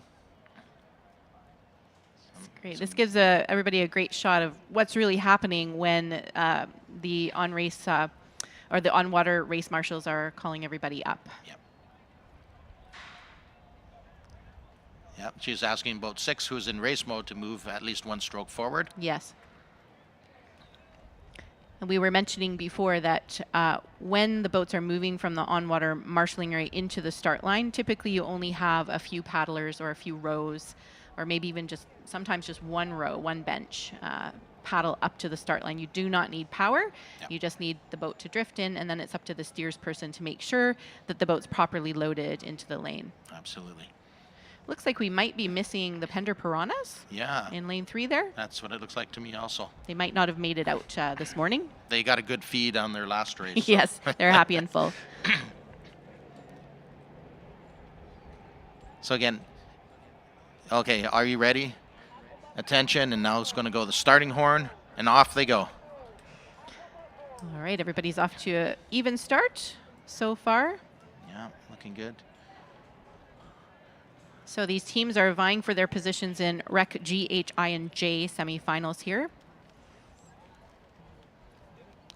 Yeah, it does look like line 3, of course, is empty. So who else do we have going right now? What are you looking at there, Suzanne, right now? I'm looking at lane number 5, Dragon Zone PC Trout is off to a really strong start. Now, think about this. These paddlers have been paddling, I'm not sure if they're in the 4 or 8 week program. Their timing is also already pretty good. Oh, yeah. Yeah, they've done a great 4 or job 8 here. Weeks, absolutely. Yeah. Absolutely. And they're doing a great job. They're off to almost an entire boat length lead at this point in time. Yeah, I have to tell you though, with the trout, I was figuring they might have a little bit more of a fishy start, but we'll leave that one alone. Not fishy at all. They did a great job. Awesome. Well, they're holding the lead right now in this That's race. Right. This is awesome. Yeah, great. You can see their timing. They're working really hard. Yeah. Looks like a young team, I'm going to say. Yeah, absolutely. Mostly a younger team, so maybe they have a little more oomph and a little more stamina. Yeah, could be. And they just a snapshot of lane number 6 there, the who was that actually? Sorry, the CBC Wave Catchers. They've been around with the festival for many, many years too. Yes. Lane 4, Dragon Zone Paddling Club Otters as well. Beside Trout there, also doing really well. It looks like they're in second position at this time. Yeah. But we shall see what happens. CBC might be able to catch up. All right, lane 5 there, Trout losing it a little bit on the timing. That's okay. They still have time. They have a good lead. They might be getting tired. If they're newer paddlers, sometimes everybody gets excited at the beginning of the race. Absolutely. And it takes some time to settle down. And now, of course, they're coming up on their finish. Oh, yeah. Last 100 meters. They're just about to cross into the last 100 meters. They still have a commanding lead, though, so I think they're safe. They should be safe, but watch out for those otters and those wave catchers. Let's see what does happen here. The but they came definitely through. Yeah. Definitely more than a full 40 feet. Very comfortable lead there, so they don't have to push too much. But you know what? They might actually practice a little bit of a push at the end here. They're newer to racing, so they should just execute their race plan according to their coach's instructions. Yeah. Absolutely. You don't change up the race plan on a newer team. That's right. Here comes boat number 5, the Trouts, through the finish line. And let's see, great cheers. 4 and 6. Oh, neck and neck photo finish. Is it going to be the otters or is it the wave catchers? That's going to be a great photo finish. That was definitely by a dragon's nose, whoever where the camera reveals. That's right. And here we got the last two teams coming across the line. See, it's the conquering. The Herons. Oh, pardon me. It is the Herons in Herons two. are coming through. It looks like they had a lane adjustment at Yeah. the last minute Yeah. there. That's all and right. Conquering Waves too. Oh, Here they wow. come. If you are Straight- on the shoreline, give them a huge cheer. Extra claps for them for sure. And look how straight, like an arrow. Beautiful. Straight like an arrow. Yep. Timing's still pretty good at the end of Yeah. this very tough race here. And I love the hand signals that the drummer is using. That's right. Well done. Yeah. Great job. Mixed division. So that was for the G, H, I, and J semifinals. So their placements will be sorted out after this. So the first and second placers will go on to their next round. They will be likely in the G final. And then after that, it shakes out by time. So combined, so they'll look at all of the other teams that are racing in the GHIJ semifinal, and the fastest teams get sorted out into the various divisions by time. Yeah, absolutely. Very cool. This is a great shot of the Racers Village, so not something that spectators usually get to see at the Concord Pacific Dragon Boat Festival. You can see all the tents gathered together, and the paddlers warming up. You can see lots of activity, lots of warm-ups going on in circles, in lines, team meetings happening. Yeah, and very brave paddlers warming up by the porta portable potty. facility. Yeah. So good on them. Well maintained. We have a great maintenance crew on site here. No, absolutely. Everything's top notch. This is not just world class. It's the model for world class dragon boat festivals. The Concord Pacific Dragon Boat Festival is the premier festival, of course, in North America, and pretty close to #1 in the world these days. And That's Hong Kong right. is still generally considered that, but probably more for the fact that the longevity. Yes.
The Concord Pacific Dragon Boat Festival is back. Watch the continent's best racing and the TD main stage with Deer Rouge and Sabai, all in the heart of Vancouver. Meet us at the intersection of culture and sport. The Concord Pacific Dragon Boat Festival at False Creek. I am transferring you half. No way. Take it back. Just take it. No, you take it. Get unlimited transactions and earn up to $450. Start by opening an eligible TD checking account. I can do this all day. TD. Ready for you. And we are back on the water here from Concord Pacific Place. Thanks once again to our sponsor TD. They are sponsoring our main stage this year. And the action over at the cultural and artistic presentation starts at noon today. We have results from race 64 in the mixed division Rec G, H, I, and J semifinal. In first place, Dragon Zone Paddling Club Trout. In second, their friends at Dragon Zone Paddling Club, the Otters, and in third place, CBC Wave Catchers. So look at the difference in the times there between second and third. Looks like just over one or less than a second. Mm-hmm. And yeah, that's what the length of the whisker on the dragon nose. Yeah, we were talking yesterday about the fact that sometimes the difference between your placement, winning and losing in a way, so to speak, is where you are in your stroke. Yep. Yeah, Absolutely. Getting ready here for race number 65 in the mixed division Rec G, H, I, and J semifinals. This is again a 7-boat race. And it looks like the boats are already in the on-water marshalling area and perhaps starting to load into the digital start line here. They are indeed. So in lane 2, we have Stem Cell Dragon Cult 2. In lane 3, Il Centro, or Centro, if we're probably pronouncing properly. In lane 4, Nothing Dragon Black from Rocky Point Paddling Club. In lane 5, Blue Bloods by London Drugs, our friends at London Drugs. In lane 6, Water Warriors. And in lane 7, we have another Conquering Waves boat. Yeah, absolutely. So again, we're going to be looking at an They're interesting off. race, and they are. And let's see if it's going to be similar to the repeat of the previous race where those center lanes were excelling, because of course they would be given those lanes based on their previous placement. But that's true. it's Looks not a like right guarantee of now, anything. though, Stem Cell Dragon Cult 2 is off to a slight lead. They had a really nice start there. And in lane 4, Nothing Dragon Black from Rocky Point Paddling Club. Out there. Blue Bloods are also Port Moody. giving them a good go here. Yeah, A little bit of fight going on. It is interesting to see that stem cell Dragon Cult 2. And they're now finished their ups and they're into their transition and going on into their race pace here. Oh boy, we're going to have a race here by the looks of it right now. We'll see if everyone can steer nice and straight. It looks like someone's veering off just a little bit there, but okay, great angle shot. view here, and we can watch if the paddles are actually being fully buried. We can watch the timing here. It's and the shape. Boat 5, Blue Bloods, is looking really good here. Yeah. Paddles fully buried and nice timing on their part. Lane 4 as well, Nothing Dragon Black. Yeah, they look really nice right now. Nothing Dragon definitely taking a bit of a lead now. So they've either surged ahead or maybe the others are getting a little bit fatigued. No worries. There's still time left in the race here.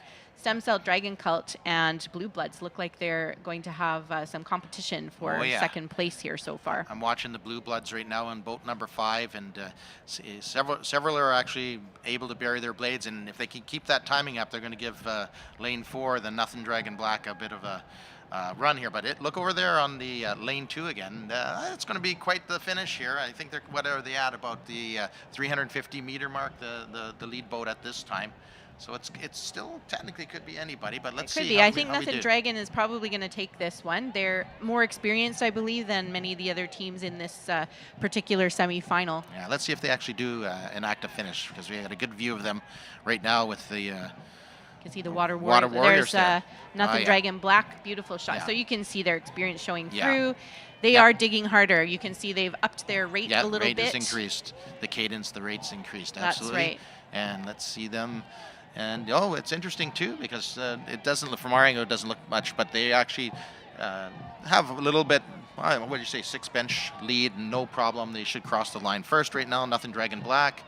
Well, Nothing Dragon Black by a long shot here. Okay. Race and boat number 5, Blue Bloods coming across the line, and then 2. Stem Cell. Wow, they were 6 asleep. Water there. Warriors. That's right. And here who is that? That's boat number 3. Okay, El Centro? Il Centro. Il Centro. Il Centro. And we're going to, of course, cheer on those conquering waves. waves. Here they come. Indeed, they are conquering waves just by being here. These guys are great. Give them a big hand if you're on shore, if you can hear us out there. If you're sitting out in the tent area at one of the tables, give these guys a great applause when they cross that finish line. And here they come. Dragon Head just approaching the digital finish line here, paddling right on through. I was just going to comment, Well done. Suzanne, on the, I think Matthew was mentioning that, to put on the brakes. And of course, we don't have brakes on the Dragon boat, but we the do brakes something. are the paddlers. That's right. So it's basically hold the boat. That's right. Hold hard. And hold how hard. they do that, just drive the blade down without moving it as deep as you can. Perpendicular to the boat, of course. Absolutely. Oh, yeah. Yes, that's absolutely. critical. Yeah. Critical. Bury Yes. the blade. Absolutely. And just hold.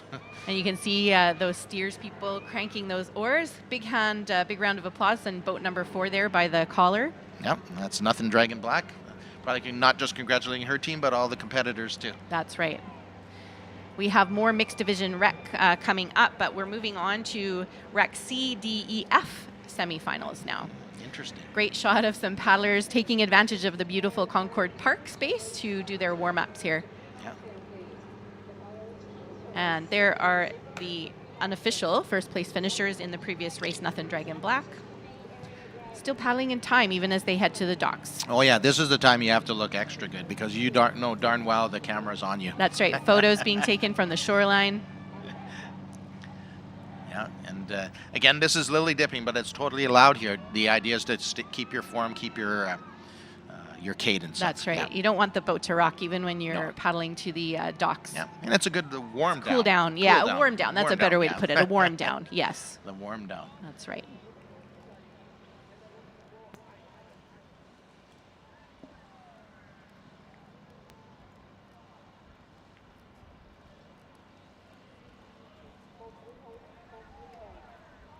Shout out to the drone operators that are doing fantastic drone work this weekend.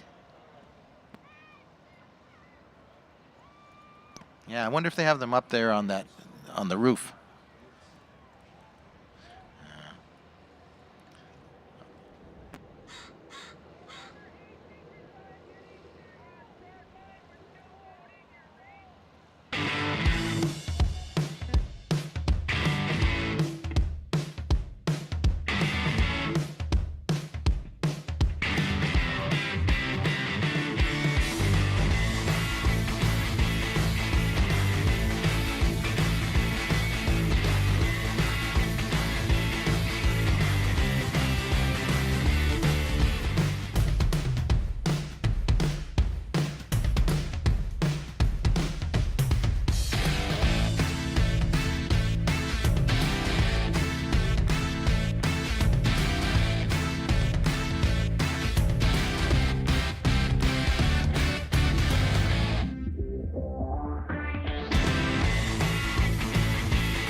We are the underdogs, The ones who keep pushing. even when the odds are against us.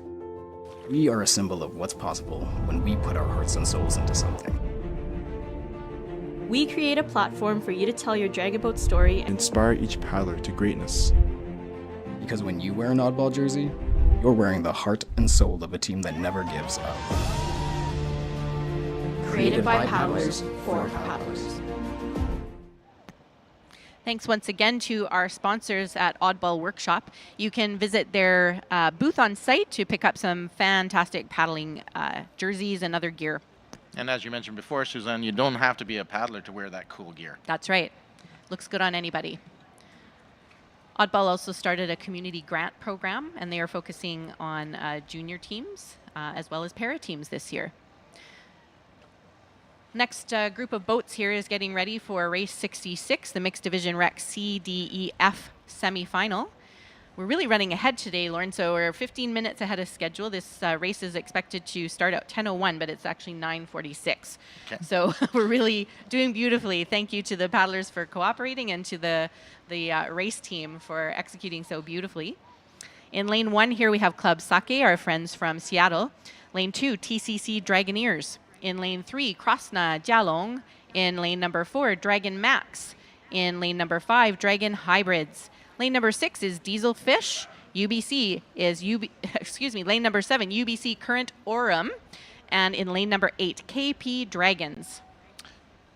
Is now a good time maybe just to talk about the first 6 strokes of our 616? Absolutely. Just to share with the... we talk a lot about numbers, so 515, 616, there's 420, I believe, so yeah. It's secret online betting codes, but don't tell anybody. No, in fact, as Suzanne has mentioned here, 616 was also the name of the boats we used several years ago, et cetera. But the first, basically, we should probably talk about what an actual full stroke is in the dragon boat. And generally speaking, that is as far forward as you can, I will call it lean and rotate to the point of your hip. The hinge and rotation. That's right. Yeah. And when it hits your hip, that's when you want to start your rotation back. So when we talk about, which we'll in a second, like a half stroke, a 3/4 stroke, that's what we're talking about. And we can see it right now in the start here. Off they go. So they start, usually the paddles start buried at roughly half the way down your thigh. So that'll be your first stroke, and it's a hard dead stroke from a dead stop here. And then you extend the length of the stroke a little bit, perhaps to your knee. And then by the 6th stroke, basically, you are at a full stroke, and then you have about 3 strokes to transition into your race pace. So that's the 16 first set of strokes there. Exactly. We call those really short strokes at the beginning the ups. Yeah.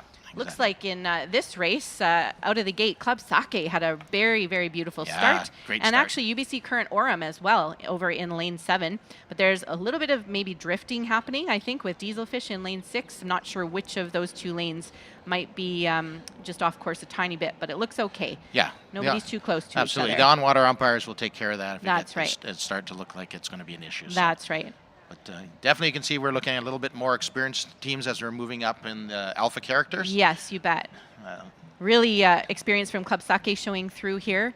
They are almost a boat length ahead. We'll see if they can maintain that through their race pace. Yeah, because they've already passed the pavilion edge, so this is where things usually start to even out here. They're probably at the halfway mark unofficially right now. But 4 boats are really vying for that second position. So in lane 2, TCC Dragoneers. In lane 3, Krosna Jalong. In lane 6, Dieselfish. And in lane 7, UBC Current Orem. So this will be an exciting race at the finish line here. Absolutely. And KP Dragons in 8, they're not out of it by any means. So quite an interesting change here. You're used to seeing those center lanes, but again, it depends on what's happened with the tide and the experience of the team. Something could have happened that they ended up, or as part of their strategy, perhaps, that they've gone to a different lane. Could be. Here we go, the last 100 meters now, Suzanne. Already there. Club Sake coming through first. Those 4 boats just next to them, the 2 next to them, TCC Dragoneers and Krosna, coming across roughly together. And then Dieselfish and UBC Current Orem as well. It's going to be really loud on the water if you're out on the seawall right now. They're You'll hear the strategy. close, very close together too, goodness. and they are basically dragon nose to dragon nose right now, and you can see the callers both making their commands down the boat. Coming across the finish unofficially. line, number 1. 6-7-3. Oh my goodness. Photo finish. Yeah, that's way too close to call. And here come 4 and 8 together and 5. Yeah, Dragon Max and 5, of course, is Dragon Hybrids, and over there was the 8 was the KP Dragons. So fantastic race. That's right from the start, though, it was very impressive to watch the jump that Club Sake. They did. They had a really strong start there. So they're an American team. I wonder if they use a 6:16 or a 5:15. I think Matthew was saying a lot of the American teams use a 5:15 start. So again, that would be their getting the first 5 strokes, getting to their full actual length of their stroke. Yeah, I think they're just fired up on Starbucks. It's got something to do with Seattle. Maybe. Or sake. Or sake. Well, we can't mention that, but yeah, more than likely. Keeps them warm. That was the most exciting race we've seen so far. And as Lauren mentioned, it gets more competitive in terms of the times as well as we move through these mixed division races. Yep, absolutely. Moving up in the level of experience. We have race results for race number 65 for the mixed division rec G, H, I, and J semifinal. In first place, Nothing Dragon Black. In second, Blue Bloods by London Drugs. And in third, Stem Cell Dragon Cult 2. Yeah, that was again, wow. Hotly contested in those center lanes, right? Yeah, less than half a second between second and third place in that race. Yeah, that was well done. Absolutely. Pens uncoupled. Getting an inside look into the life of the paddlers here. We have about 5,000 paddlers with us this weekend, which is actually more athletes than the Winter Olympics, if you can believe it. You can see everybody getting ready, warming up. So in the warm-ups, there's usually some mobility work, getting warm, of course, and then some stretching as well. Sometimes a little bit of stability work, but that usually happens on the water. Yeah, can you tell us a little bit more what you mean by stability, Suzanne, sorry. Right, well, so of course, fitness is a balance of mobility, stability, flexibility, and strength, right? So you have to balance all of those 4 different aspects. So you want to be mobile in the boat because you have to have a very long reach and hinge. You also have to be stable, so especially in your core and your hips, because you want to remain anchored in the boat. The leg positioning as well. Most paddlers will sit with their legs extended a little bit out in front of them. They'll be bracing against the side of the boat that they're sitting on. So if you're paddling on the right, your right leg and hip should be really snug, tight against the gunnel of the boat, which is what we call the side of the boat. And then you have to have, obviously, that flexibility to be able to execute the reach, but strength to be able to pull and use your core strength and your hips and your waist area, your core area, to be able to pull that boat along. Absolutely. And most teams, at least at the competitive end, you're not just going to be a right-handed paddler for your whole career, right? You will. I would hope not. Yeah, you got to be balanced. You have to be balanced. Yeah, it's a very one-sided sport, so people can often end up with some issues or injuries on the side that they paddle. Yeah, which is not a good thing. So it's always good to switch it up. That's also why a lot of teams do the cross-training with outrigger canoe, because when you're paddling an outrigger canoe, you have to switch sides. Yeah, absolutely. Regardless of whether you're paddling in a single or a double or a 5-person Totally boat. different stroke, but at the same time, just the fact that you're switching. That's right. Coming up here, race number 67 in the mixed division rec C, D, E, F semi. All right, and I'm going to call the lanes this time. It is the Hong Kongers 2 in lane number 1. Let's not get confused. Hong Kongers 2 in lane 1. Lane 2, the Lion Rock and Row. Lane 3, the Dragon's Wave. And in lane number 4, the Concord Pacific Flying Dragons. In lane number 5, the Max Storm. Lane number 6, the Paddle Rangers. And in lane number 7, look out, here they come, the Concord Flying Dragons 2. And in lane number 8, the Stantec Splash. So you can tell who I'm rooting for in this race. Not biased at all. Not biased at all.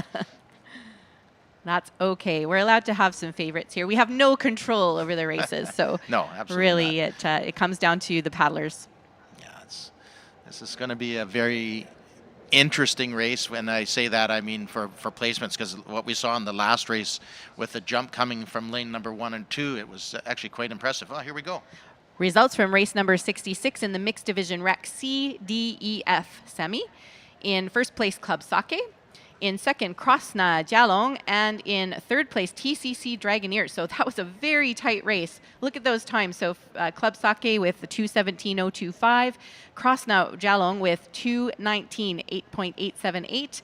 And TCC Dragoneers with 2:20.128. Amazing. Yeah, very, very well raced by all teams. And I know Kim, the start, had noticed a couple of times and noted to the teams on the water that they're getting a little bit of a push by the incoming tide. Okay. So I just double-checked that tide table for today, and the high tide is actually very low. It's actually 2.9 meters at 10:37, and then we're going to go to a low tide of 2 meters by almost 5 o'clock at 6. It's okay, we'll be almost finished by then, yeah. So that'll just be the guts and glory Guts at that and glory, point. yeah.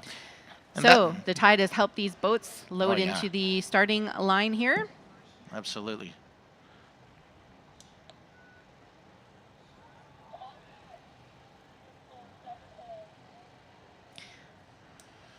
They're holding hard, some of the boats, just waiting for the last boat. Looks like Hong Kongers 2 is still just drifting in here.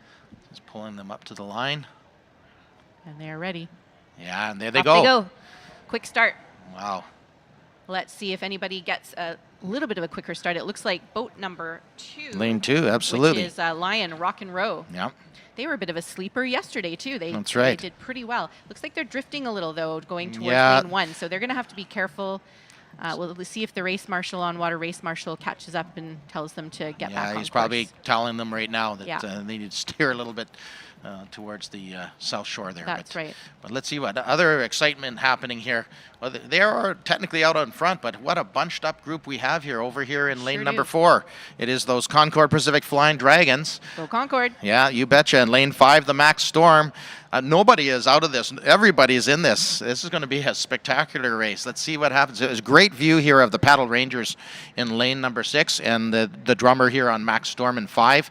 And just passing through was lane 7, the Concord Flying Dragons 2. That's right. Max Storm has that more relaxed race pace. You can see Paddle Rangers have a little bit of a higher rate there. Yep. Looks like their back two paddlers are really working hard to catch up, keep pace with everybody. Yeah, some teams having to put, you definitely have to grab water no matter where you are in that boat. And this is showing, but here we're starting to see a little differentiation in the race as they come up to about that 400-meter mark. So it still looks like that Lion Rock and Row, but look over there in lanes number 4 and 5. Concord Pacific Flying Dragons looking nice. They probably have maybe a 1-bench lead on their nearest competitor, Max Storm, right now.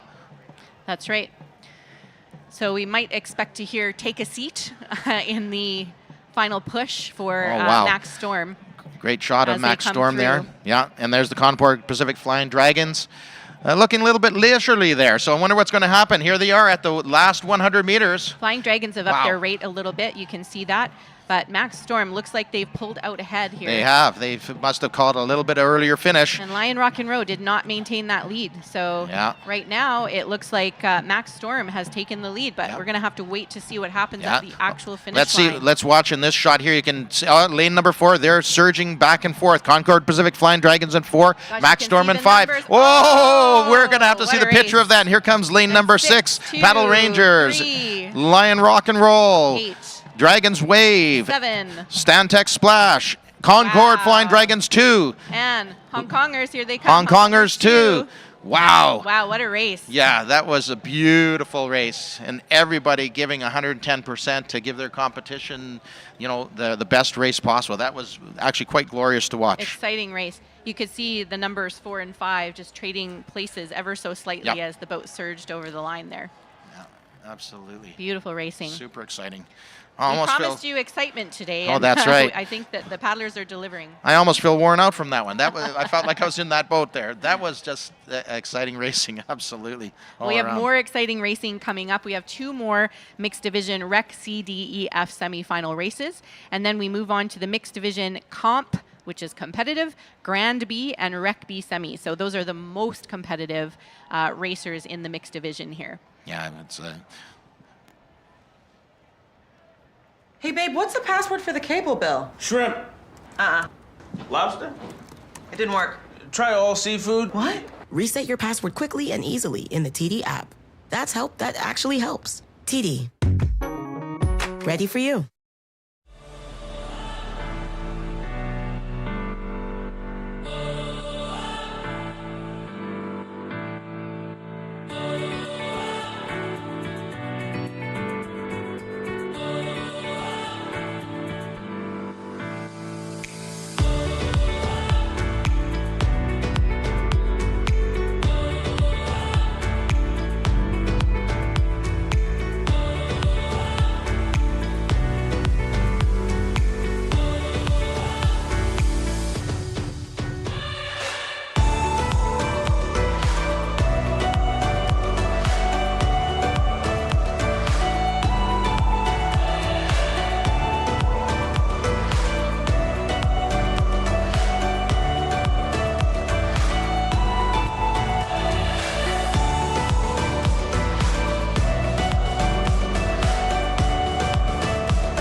Sport isn't just about performance. This is just as important as this. Because being active is about well-being, connection with others, and most importantly, joy. That's why we design, test, and sell our own products to help keep our prices fair, so you can enjoy all the sports and activities you love. Our quality gear is made to support your journey and let you move your way. Decathlon. 1, 2, 3,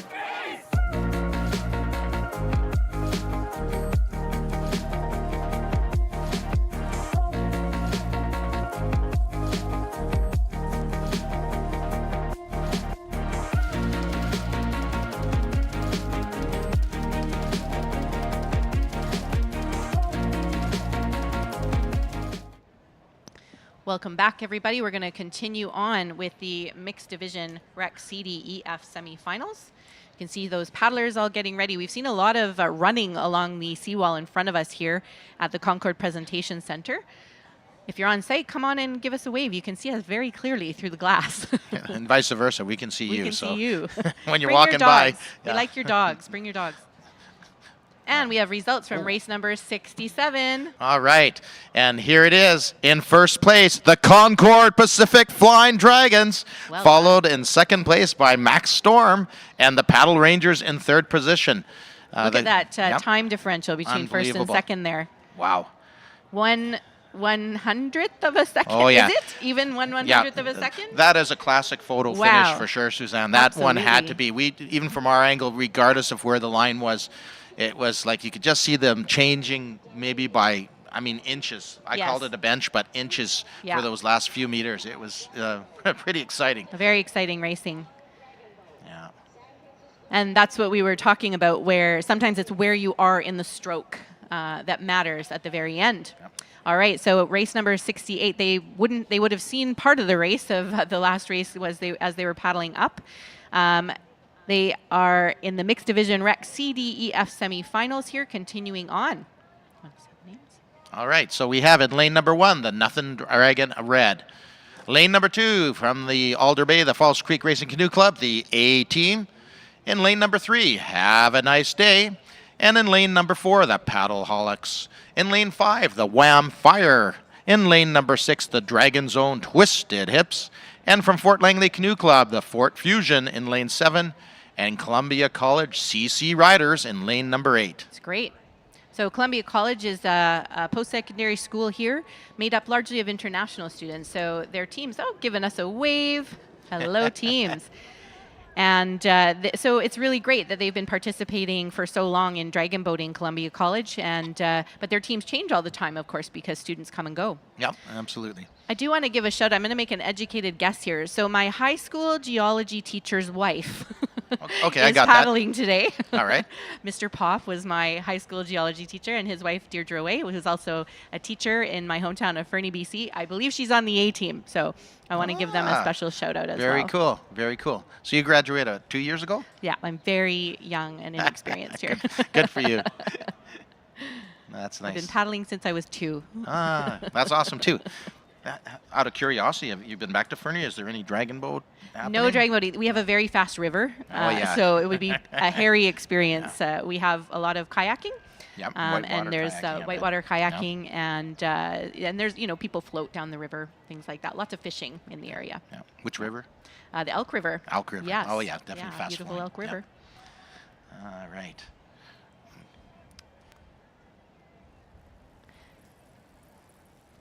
So race number 68, the boats here are just heading up towards the start line. Nice full race, 8 boats here.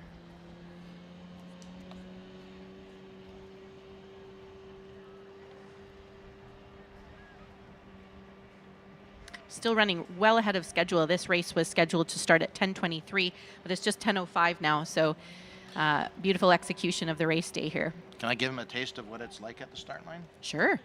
Let's see. You should be able. That's our starter, Kim.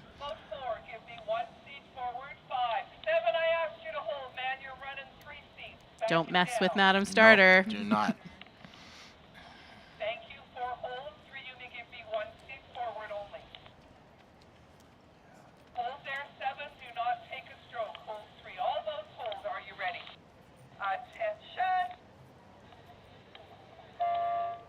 And there's the starting horn. So that's a little bit of a taste of what happens at the starting line. You can hear how everything is so precise. So they literally have to move up 1 seat at a time sometimes, or they have to really hold their position. Oh, wow, what a start we're having here. Very even across the board so far. Very even. Perhaps boat number 4, Paddleholics, have a tiny bit of an early advantage. Yeah, I agree. I agree right now. Yeah. See how they do as they transition into their race pace, though. Yeah, always crucial. The adjustments in the rate are absolutely crucial. The first one after those first 6 strokes, generally speaking, and then after the 16 to 20 strokes into your race pace. And we haven't actually called out at all, but there's usually a power series on the in-between. So we'll see if we can do that, especially in these divisions we're looking at right now. That's right. So what a power series or a little power section means, basically once you settle into after the transition and settle into the race pace, you're probably paddling at, say, 80-90%, 90 hopefully. And when you do a power series, you're giving it absolutely 100%. So you're not holding anything back in your strength, power, the length of the stroke, everything. So that's when you give it a bit extra oomph. Yeah, a lot of time that's from the top hand drive, but there's other body parts involved there too. There's but lots usually that's we going on, can refer yeah. to it as the top hand drive. Paddleholics are really out to yeah. a fantastic lead here. Looks like we're going to have a similar situation to the last race where one boat has a very strong lead and then there's going to be a fierce battle for second and third here. Yeah. Right now, it's hard to say. I would say technically it's lane 5 Wham Fire that hold maybe a three bench lead in second place. But well, we're coming up fast. These guys are paddling fast and hard. They're at about the 375 meter mark right now for Wham Fire, almost and at Dragon 400. Zone Twisted Hips beside them there are fighting really hard as well. They can probably see that Wham is doing well and want to try to walk up and get next to them at least. There's the drummer, the caller. She's going to be barking down the center of the boat there, letting them know what they need to do to maintain this position. But you're right. Right now they're being challenged by Wham Fire, and Wham Fire is quite closely being challenged by the Dragon Zone Twisted Hips. So we're going to have quite a finish. Coming into the last bit of the race, I think it does look like Wham Fire, though, has some strength going into this finish line. And here they come across the finish line here. Wham Fire, 6-3, pretty tight. Look like the 2 coming through, and here come boat 7 and 8 almost together. And boat number 1 very, very close behind there. Kind of almost looked like the Paddleholics might have even taken Wham at the line. That was kind of odd. I have to see the Paddleholics were definitely ahead. That was a pretty clear finish for the Paddleholics there. But Wham made a huge charge, absolutely. Yeah. Wow. So there's some tired folk, but they're listening, they're breathing, they're going to stay upright. I mean, the worst thing you can do is crouch down if you can't breathe. You're not going to be able to get more air into those lungs. So it's a natural tendency to do that. But of course, especially in these divisions, you're not going to see very many paddlers doing that. I mean, they might congratulate they might congratulate their fellow teammates in the front, maybe a pat on the back or maybe a little bit of a push with the paddle. But we have one more mixed division Rec C, D, E, F semifinal coming up, and then we move on to the mixed division competitive Grand B and Rec B semifinals in races 70 and 71. Yeah, we've been impressed so far all day, and here we are going into now the ultimately after our mix we're getting into competitive. So it's getting better. The paddling, very exciting, not just for us, but for the paddlers, but for the spectators out there. Like if you're watching on the Concord Pacific Live, we're out here at the site, man. You got to get to the shore and watch some of these races. We've got a great shot here of the festival site, and you can see that people are starting to gather along the edge of the seawall here at the railing, cheering on those paddlers as they come through the finish line. And I think we can see a couple of the pavilions in the background there, and that's right. The Indigenous Pavilion, is there we have an Indigenous Pavilion and the Chinese Cultural Pavilion Chinese Cultural Center, or Chinese Cultural Pavilion. Yeah, make sure you check them out. They have great programming going on of displays of arts and culture and things that you can get involved with as well, some hands-on activities. And I believe they're selling some products also. That's right, and lots of food out there. Right? And tons of food trucks, lots of food availability, some very reasonable prices for the specials that they're offering. Great choices. Yeah, absolutely, and of course there's some merch that you can always pick up and purchase. Loads of merch and lots of freebies, lots of giveaways. Oh yeah, a lot of sponsors and other booths with the giveaways, absolutely. So lots to see and do in between the races. Don't be shy. Get out there and enjoy. It's a kaleidoscope, basically, of culture and sport here. The dragon boat racing and cultural. It's very exciting to be here. It's always fun to walk around and check everything out. That's what makes it so special. You have the races, absolutely, but you have all this other component, which is everything's interrelated. So it is a festival. Absolutely, that's the key word here. Festival for sure.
I am transferring you half. No way. Take it back. Just take it. No, you take it. Get unlimited transactions and earn up to $450. Start by opening an eligible TD checking account. I can do this all day. TD. Ready for you.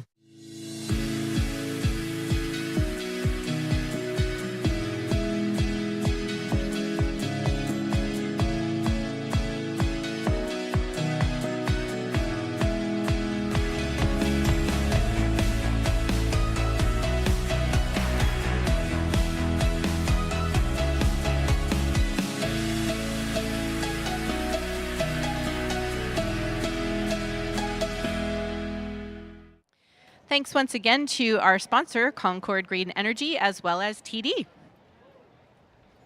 We have results from race number 68 in the Mixed Division Rec C, D, E, F semifinal. In first place, Paddleholics. In second, Wham Fire. And in third, Dragon's Own Twisted Hips. So that was another pretty close race. It was very exciting. It was indeed, and that's always the most fun type of race to watch, the ones where they're super close, down to the wire, or, you know, just off by maybe 1 or 2 seats. Getting a great shot of the area just the off SkyTrain, the too. SkyTrain, yeah. They'll have a nice view of the festival site as they pass on by. Now, I was told that this highway over here Yes, is actually where the movies Deadpool 1 and 2 were shot. that's right, the Georgia Viaduct, yeah. Very exciting. Just at the other end, a little bit towards the west of the viaduct here, just as it kind of merges onto the downtown core. Gotcha. Very cool. Very cool. Now, coming up is race 69. Again, another mixed division Rec C, D, E, and F semifinal. This will be an 8-boat heat with Oyster Point Dragons 1 in lane 1, lane 2 Eternal Dinosaur. Woo! Lane 3 Bad Hearts, that's the Bay Area Dragons from San Francisco. Lane 4 the Hong Kongers. Lane 5 RGL United. In lane 6 Stem Cell Dragon Cult. In lane 7 San Francisco Dragon Healers. And in lane 8 Metro Vancouver 44 Cheeks. Beautifully lined up here.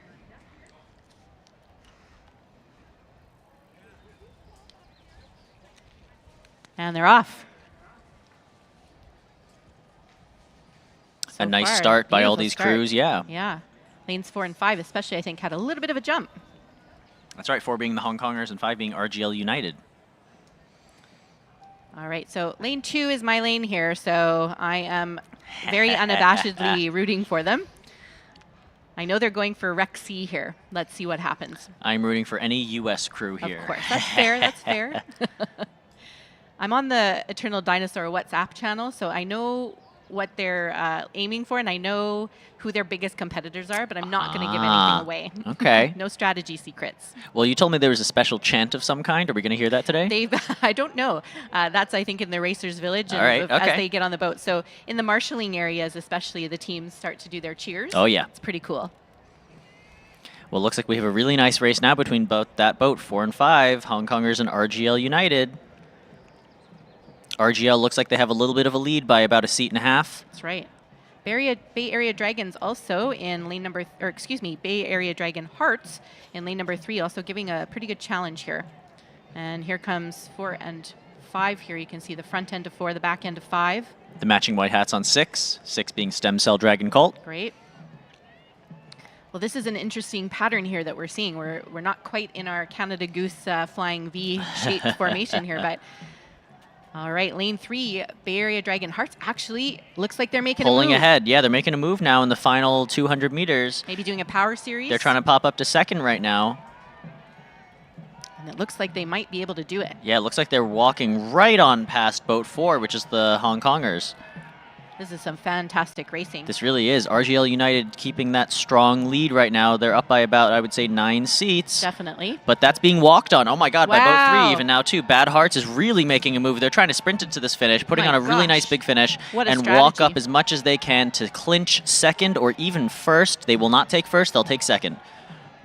They are still going to be in the same race as the first place boat, though.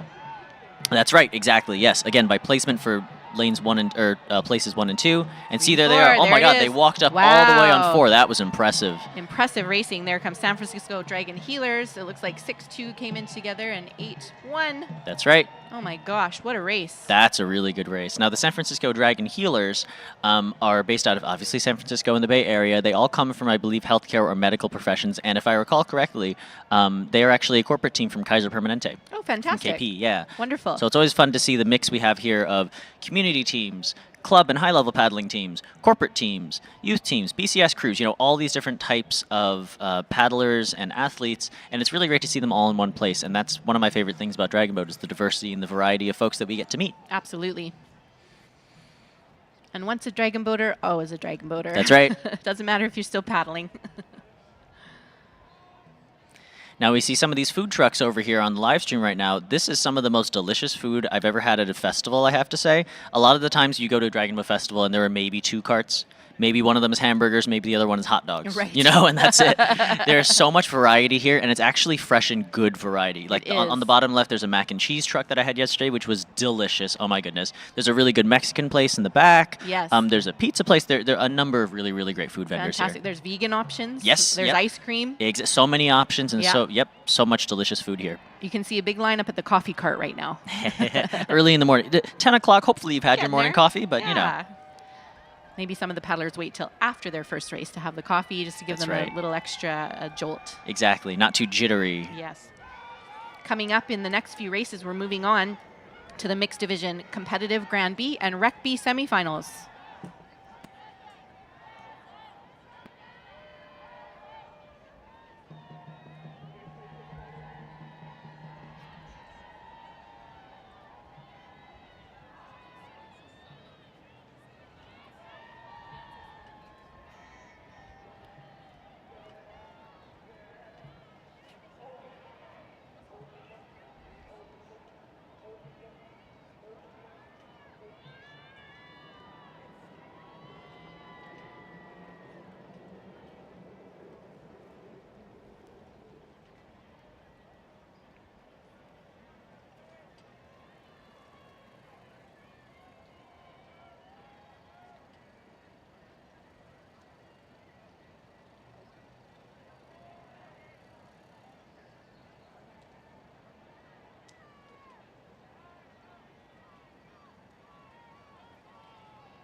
Sport isn't just about performance. This is just as important as this.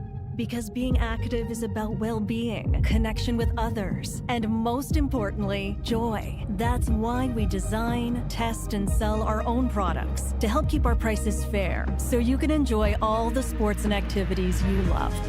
Our quality gear is made to support your journey and let you move your way. Decathlon.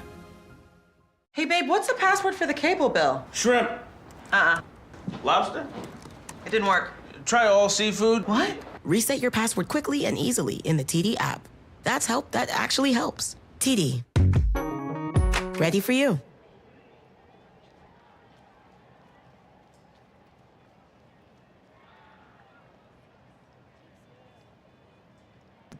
Thank you very much to TD for sponsoring our main stage. The action over at the main stage today starts at noon today with great performances by the Vancouver Chinese Music Ensemble. It's going to be followed up by Van Lefan at 1 o'clock, Sarah McLaughlin School of Music Mouvette Ensemble at 2, Paisley Eva at 3, Fionn at 4, Missy D at 5, and then the medals will take over on the main stage when Rice Cake starts at 6 o'clock. And that's the drag show? You bet. Asian Drag Awesome. Show. Group of drag performers of Asian heritage here in Vancouver. Amazing. It's going to be cool. And there's the TD main stage right there in the center of the festival site. The medal stage is just over to the right of the screen. You can see the black stage with the Concord banners in the background. And now that's where we had the new Canadian citizenship ceremony yesterday. Is that right? You bet. So there were 50 new Canadians from 17 countries that received their Wow. official citizenship yesterday. It's such a special thing, and you were talking about it before, but it's one of the reasons why this is more than just a Dragon Boat Regatta. It really is a festival. There's so much happening apart from just the Dragon Boat. We have a citizenship ceremony. That's so cool. An amazing TD main stage with great music, so many food vendors that we just talked about, and so much more.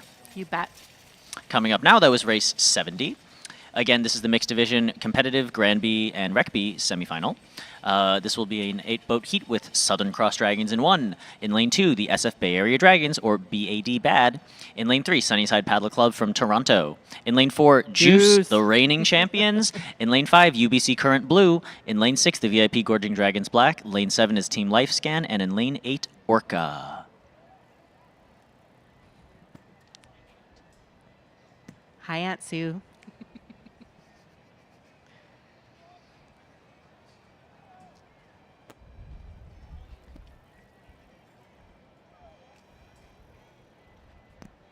And we have results for race number 69 in the mixed division Rec C, D, E, F semifinal. In first place, RGL United with a time of 2:16.544. In second place, Bay Area Dragon Hearts with a time of 2:18.730. And Hong Kongers in third with a time of 2:19.697. My goodness, so the times are just getting closer and closer together here as we move through the races.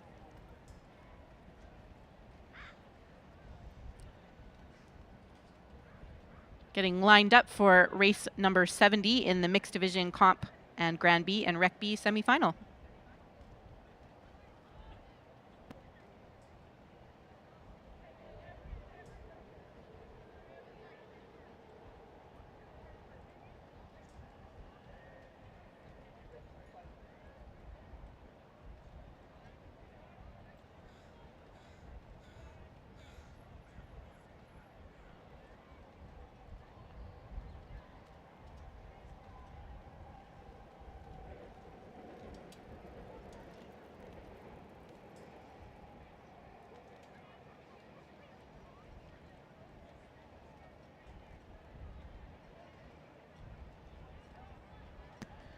So we were talking earlier about the division names. So Comp is competitive, Grand B and Rec B. So you'll see there's some duplication of some letters. So even though the recreation teams go up to the letter J, there's actually 14 divisions in the final. So there's 14 races in the final for mixed. Ooh, that is a lot.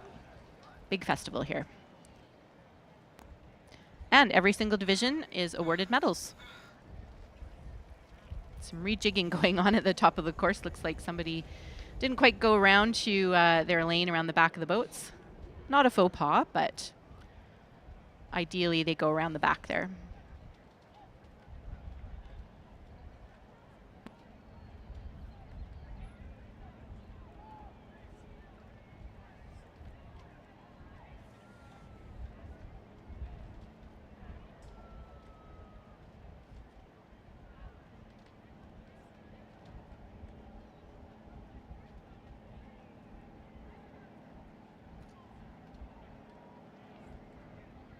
You can see a little circling going on here. It looks like some of the boats approach the start line a little too early, so they're being sent back to the on-water marshalling area between the buoys that you see there and the Canby Bridge.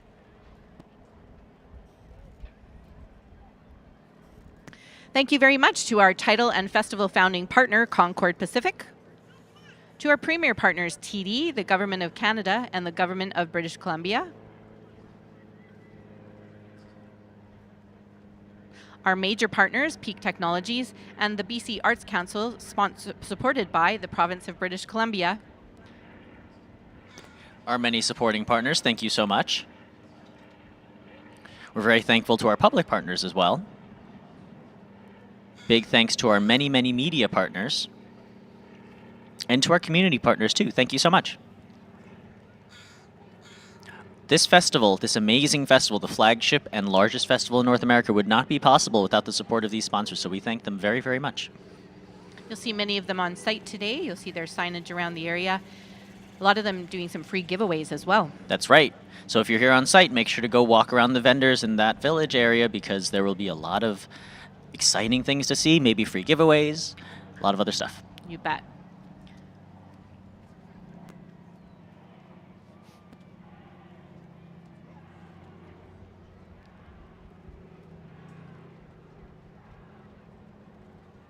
Little goose parade happening in front of us on the seawall here.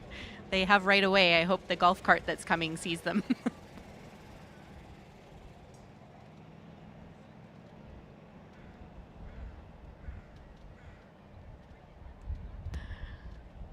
Looking pretty cute. Looks like some little babies, believe it or not, along the ride there. I wonder if they were the ones that were trying to be part of the races yesterday. Yeah, we've seen a number of geese try to cross the race course over the past day and a half. It's been very fun. They always get out of the way, though. It's all good. Yes.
Race 70 just about to get underway here. And it looks like we have, and we listed this already, but we'll go through it again because it's been a little bit. They've taken some time to line up. In Lane 1, Southern Cross Dragons. In Lane 2, SF Bay Area Dragons. In Lane 3, Sunnyside Paddle Club. In Lane 4, Juice. In Lane 5, UBC Current Blue. In Lane 6, Gorging Dragons Black from Vancouver Island. In Lane 7, Team Lifescan. And in Lane 8, Orca. Orca has done really well moving up the divisions here. They started as a Learn to Paddle team a number of Oh, years wow. ago. Yeah, Awesome. quite a few years ago, but they've really developed their team. And now they have lots of friends and family that paddle with them. That's terrific. I feel like that's how all teams start. It's always friends and family that you can rope into paddle with you. And it looks like they are off now, coming out with a blazing fast start. Oh my goodness, is boat number 4, Juice. Of course. Of course. As we expect. And UBC Current Blue, though, keeping pace. Definitely. Now, although UBC UBC Lifescan over there. Yeah, in, I Lane was 7 is going to say they're doing pretty well too. Yes. So this is going to be an interesting race. Probably the most competitive teams together today are going to be Juice and UBC Current Blue. It looks like Juice is keeping a much higher rate than almost all of the other field. Yes. But it's working for them. Look at them staying ahead right now. They just need to keep that momentum, let that boat accelerate, and stay the same rate. Wow, look at that surge. Oof. Can see that really strong surge that they're getting, even as if you look at boat 4 compared to boat 5. Boat 5 is getting a fantastic surge too, but really boat 4 is really moving forward. Juice there. is really doing something there, yeah. They got the juice. They got the juice. You see their technique is impeccable too. They're entering together, exiting together, perfect timing, no splash. And you'll notice that their body rotation and hinge is also really excellent. So you can see how much those first few seats are really hinging, which of course then just helps the ability of the paddlers sitting behind them to extend their stroke. Right, and that's the classic Canadian stroke, the Yes. sit up and the hinge. Not at all what we do in the U.S. You can see boat 5 too, UBC Current, also doing Beautiful. that. Yeah, that beautiful A-frame. It's gorgeous. Their catch looks really nice as well. They're getting a pretty strong catch, but Really Juice, solid I think catch. their catch is even more solid. They're maintaining that they've extended their lead a little bit. Looks like about a half a boat now from the aerial shot, but we're going to see how it pans out as they approach the finish line. Coming down to the finish, it looks like Juice is up by about 5 seats, so they're going to take first. And there they go across the line. Following closely behind is 5, UBC Who Current will Blue. be in third. Boat number 6, which is VIP Gorging Dragons Black. Very nice. 3, Sunnyside from Toronto. 7 and 2 coming in together. 8. And here comes boat number 1, Southern Cross Dragons from Australia. Fantastic racing. I love those side views of the paddlers for the competitive teams, because you get a really great snapshot of beautiful technique. Yeah, you can actually look at the technique and talk about some of that and, inspect it. That's right. So now, of course, these are the semifinals, and the race strategy for the finals could have some adjustments. So what do you think these teams will be talking about as they get ready for the final? I think they'll be talking about how that race went and how their strategy was. If any other team made any false calls, how focused that team was, whether or not they responded to their strokers, responded to their drummers, and responded to their steers. Responding is something that's very, very important in Dragon Boat. If your stroker brings up the rate, or if the person in front of you starts to bring up the rate, you need to be able to follow them or know what you need to do. Yes. If your drummer calls for a power series, you need to give them that power. There's a reason they're calling it, Yes. And so being able to respond properly and know exactly what you need to execute and execute it when you need to is paramount in Dragon Boat. And a lot of the responsibility for that rate is on the strokes, because they have the kind of, quote, lightest water. Yes. And they can feel if the boat is supporting an increase in rate as well. So if they feel they need to take more of a faster rate there. It's also the responsibility of the people that are sitting in the last section of the boat, the last few seats of the boat, to let the strokes know and let people know up the boat if the rate is too high. So if they're absolutely not able to maintain and they're not catching heavy water, then they need to let the boat know that they perhaps need to edge down their rate a little bit. Yeah, and that's something that a good team will naturally feel. A good team won't try to artificially set the rate at X number, right? It'll just be whatever the boat feels like it should be at, and that's where you'll maintain. You'll bring it up if you need to, you'll bring it up if it naturally comes up, but otherwise you won't necessarily need to. Here's a beauty shot, Matthew, of the Lions on the North Shore of Vancouver and Harbour Centre downtown. So you can see those 2 little bumps on the top of the mountains. They are called the Lions. That's and cool. They stand and guard our city here. Did not realize that. That's beautiful. It's amazing. So in the winter, they are beautifully snow-covered and shining bright white on the mountains there. And we just saw a seaplane take off, too. It looks like that came from the main harbor in the middle. That's right. So in Cole Harbour, on the other side of downtown, that's the seaplane terminal. Very you often cool. see them just flying over our head here, though, as we're looking out onto the race course, coming nice. perhaps from Vancouver Island or other places. And how far is that ride to Vancouver Island? The float plane ride, so depending on where you're going, if you're going to Mid-Island, it's about less than 20 minutes from downtown. Okay. If you're going to Victoria, it's roughly half an hour. And so that's it's very further short. south, is that right? Further south, right Victoria. at the tip of the island. So the southern tip of Vancouver Island actually is right next door to the United States, right next door to Washington State. Yes. And now we have race results from that race that just went off. Race 70 in first place, as we saw, Juice with a 156.465. In second, UBC Current Blue with a 158.116. And in third, VIP Gorging Dragons Black with a 205. It's awesome to see sub 2 times already. Now we're getting there. Now we're getting to the exciting races. Yes. Much faster. And, the water is kind of in a similar condition to yesterday. So you can see perhaps that these teams are giving it a little bit more gas today. That's right, definitely. And I think as we were just talking about water, it's important to remember that if you're looking at these times compared to another race or another festival or even World Championships, things like that, remember that all water is different. Yes. Conditions differ so significantly that you might see at a different race a time of like a 149 or a 150, and that seems amazing, and it probably is. But depending on the conditions, it could be just as slow or just as fast as anywhere else. Yes. Yeah, that's right. So sometimes people think, it's unusual to see these competitive teams with times that are over 2 minutes. But that's, as you said, the nature of our course here today. Exactly, and that's the nature of water, right? It changes everywhere you go. Yes. Exactly. So coming up will be race number 71. It's going to be an 8-boat race. And this, again, is going to be the competitive Grand B and Rec B semi. There will be 3 more of these, and then we'll go into the open division. And then after that, the finals. Ooh. Woohoo. Junior finals coming up. Race 71 is getting ready to head to the start line here. In lane 1, we have Dragon Hearts Breaker. Lane 2, SFU Shockwave. Lane 3, Starbucks Wave Runners. Lane 4, VIP Gorging Dragons Gold. Lane 5, Dragon Hearts Fire Truck. Lane 6, FLCC Senior B from Fort Langley. Lane 7, Wham Power from Washington State. And Lane 8, Dragon Hearts Velocity. It's going to be another very competitive race, especially when you see Gorging Dragons, Fire Truck, and FLCC in here in the mix. Yes. And 3 Dragon Hearts crews all in one race, too. Amazing. Yeah. So also interesting to know if they have any strategy as well.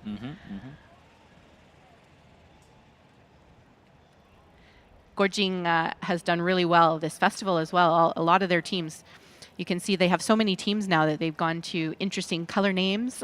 Yep. Hey, these boats are making their way up to the start line. A number of the VIP teams also competed at Club Crew World Championships last summer in Sarasota, Florida in July, and a number of them medaled, if I recall correctly, too. So Amazing. Very, very strong club. Club Crew is really fun. I went to the Club Crew Championships, World Championships in Hungary a few years back. 2018, yeah. Were you there? I was not there. Oh. I was watching the live stream, as I always do. That was on a purpose-built facility as well, so In very Szeged. controlled circumstances and environment. I've heard. Yeah.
Still holding on the water here in the on-water marshalling area just west of the start line.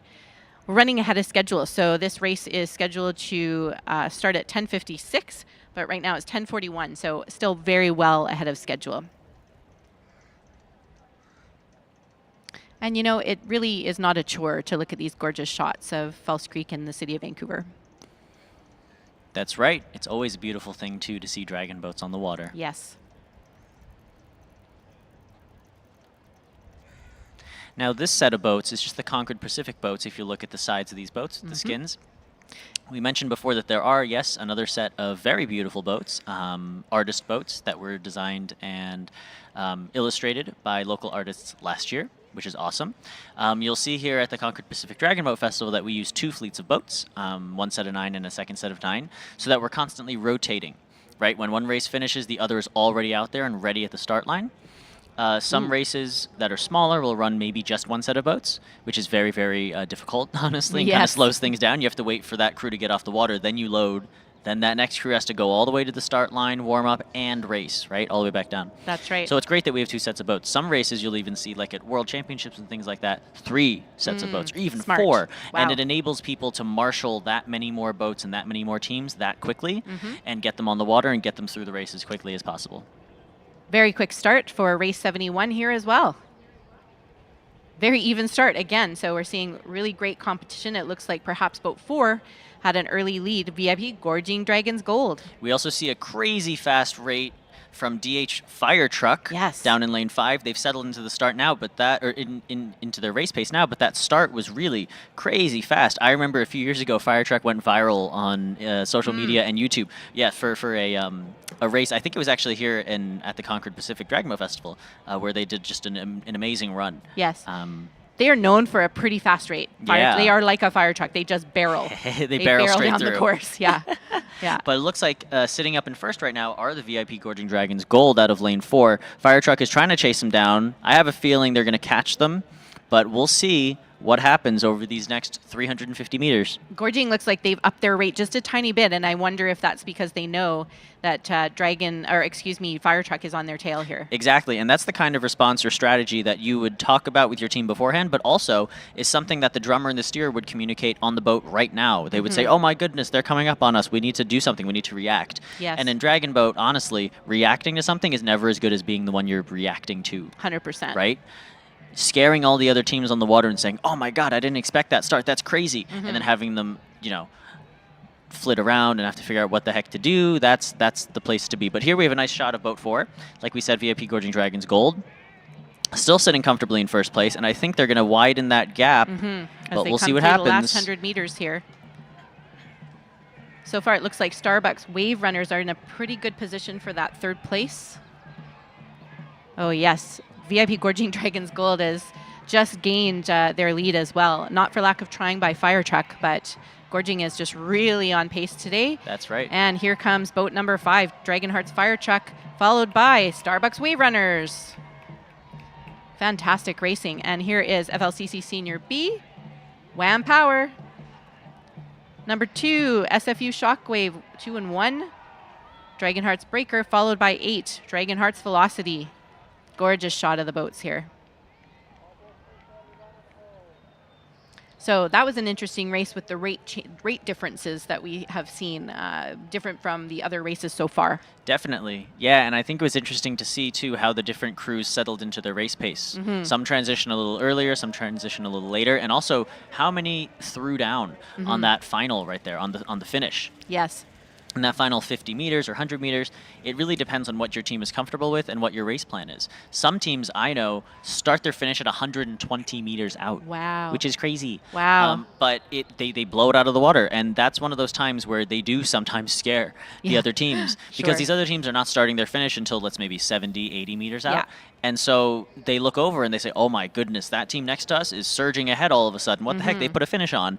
They get scared. They say, we got to do our finish now too, even though it's 100 meters, but they haven't prepared for that. And they get gassed. They prepared for an 80, exactly, and they get gassed, they lose it, and they a lot of the time ends up behind.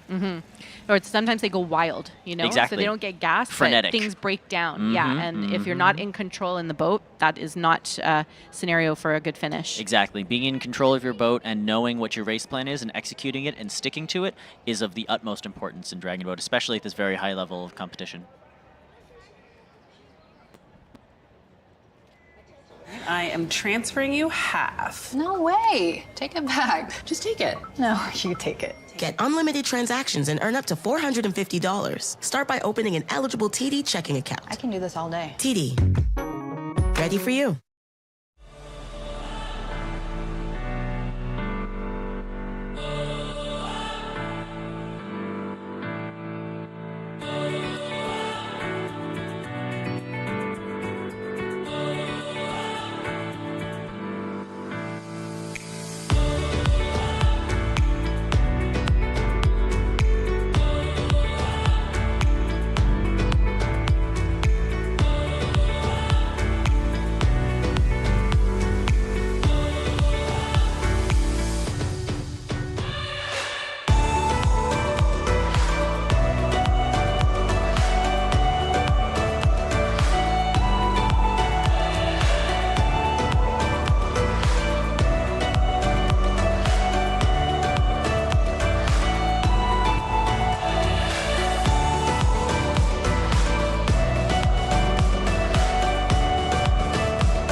You might know that in British Columbia, BCLC means the lottery. But did you know we also bring you casinos? And sports betting too? We do all that and more. And we do it all for BC, generating important funds for things like healthcare, education, and community programs. So however you roll, with every play, you're making BC even better. We are the underdogs, The ones who keep pushing. even when the odds are against us.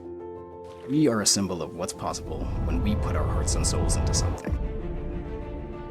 We create a platform for you to tell your dragon boat story. Inspire each paddler to greatness. Because when you wear an oddball jersey, you're wearing the heart and soul of a team that never gives up. Created by paddlers for paddlers.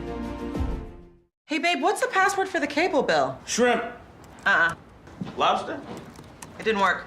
Try all seafood. What? Reset your password quickly and easily in the TD app. That's help that actually helps. TD. Ready for you.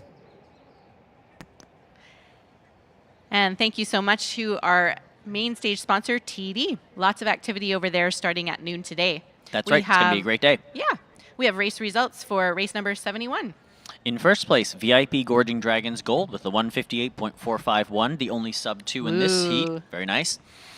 In second place, DH Fire Truck with a 202.138. And in third, Starbucks Wave Runners with a 204.04. Amazing.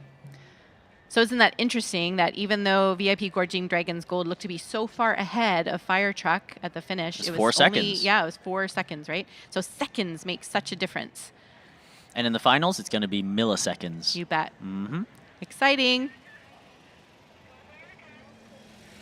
Race number 72 coming up in the mixed division Comp Grand B and Rec B semifinal. It looks like we have in lane 1, Paddlers Anonymous DeWave from Toronto. Lane 2, DH Swordfish. In lane 3, Juice Box. In lane 4, Rising Tide from Long Beach, California. In 5, Limit Breaker from all over Canada. I've been told they have some members from Montreal, Toronto, here in Vancouver, everywhere. True. In lane 6, Cal Dragon Boat, woo! And in lane 7, SF Dragon Warriors. In lane 8 is Dragon Hearts Zero. It's going to be a great race. This is going to be a good one. Rising Tide, Cal, and DW see each other all the time in a lot of their California races. They had College Cup, they had Youth Cup. Oh, the fantastic. CDBA, the California Dragon Boat Association, runs a number of races all throughout the year. And these folks see each other all the time. So it's always a really great time to be able to come up to the Concord Pacific Dragon Boat Festival and race here in Vancouver. It's great to see these teams out.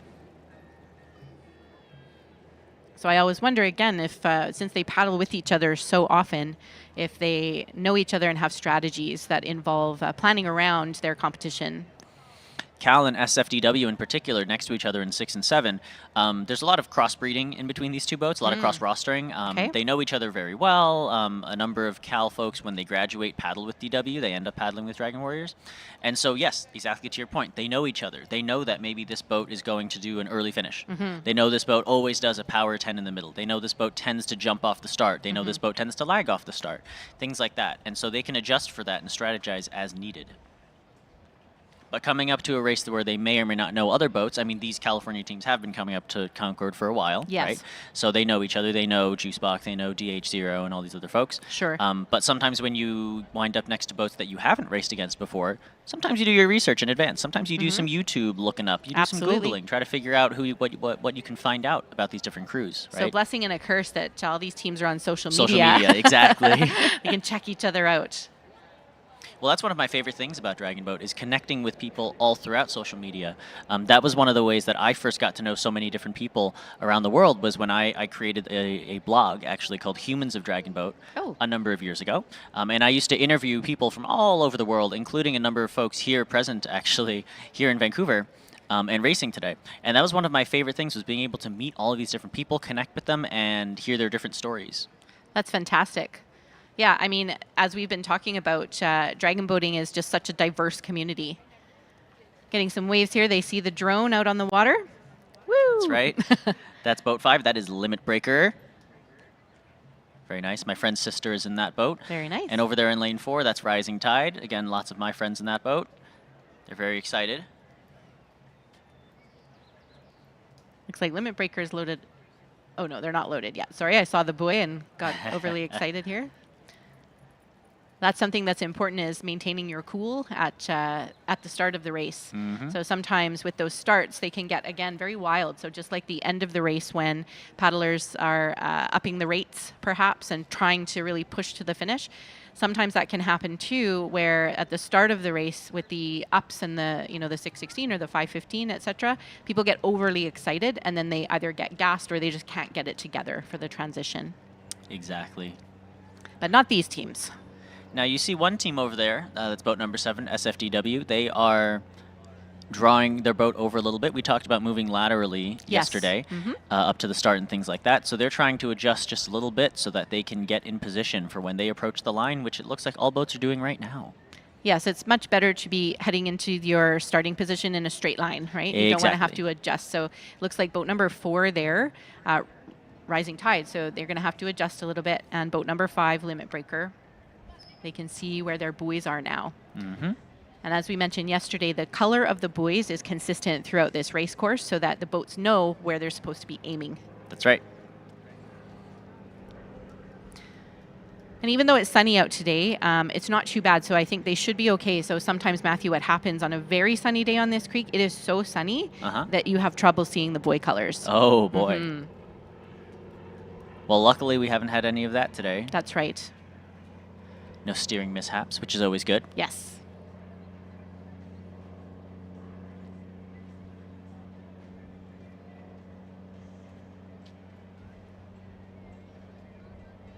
I'm excited to see how the Toronto team Paddlers Anonymous do wave. I have a friend of a friend who's on that boat as well. Okay. And I'm glad they made the trip all the way out from the East Coast, too. Fantastic.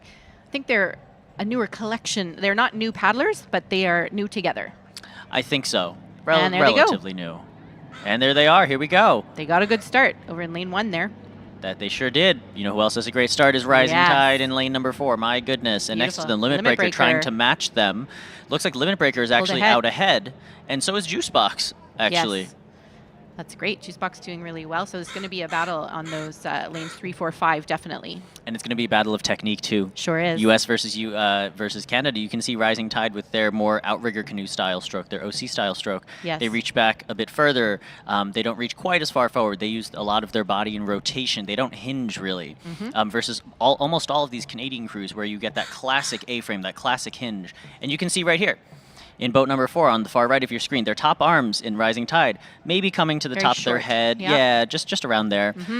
Limit Breaker in boat 5, their hands are quite a bit up above their head, and they slam that paddle down and get a really nice, strong catch and front end. It's working for them. They're out by a couple and maybe a couple of whiskers. It really is, but look at them. They are so close to tied with Rising Tide right now. Oh, my goodness. Insane. In a solid 3rd place, though, is Juicebox out of lane 3. And again, this is another one of the Juice teams. Is that right? That's right. So, yeah, so a lot of these teams, as you talked about with the East Coast teams, they mix and match.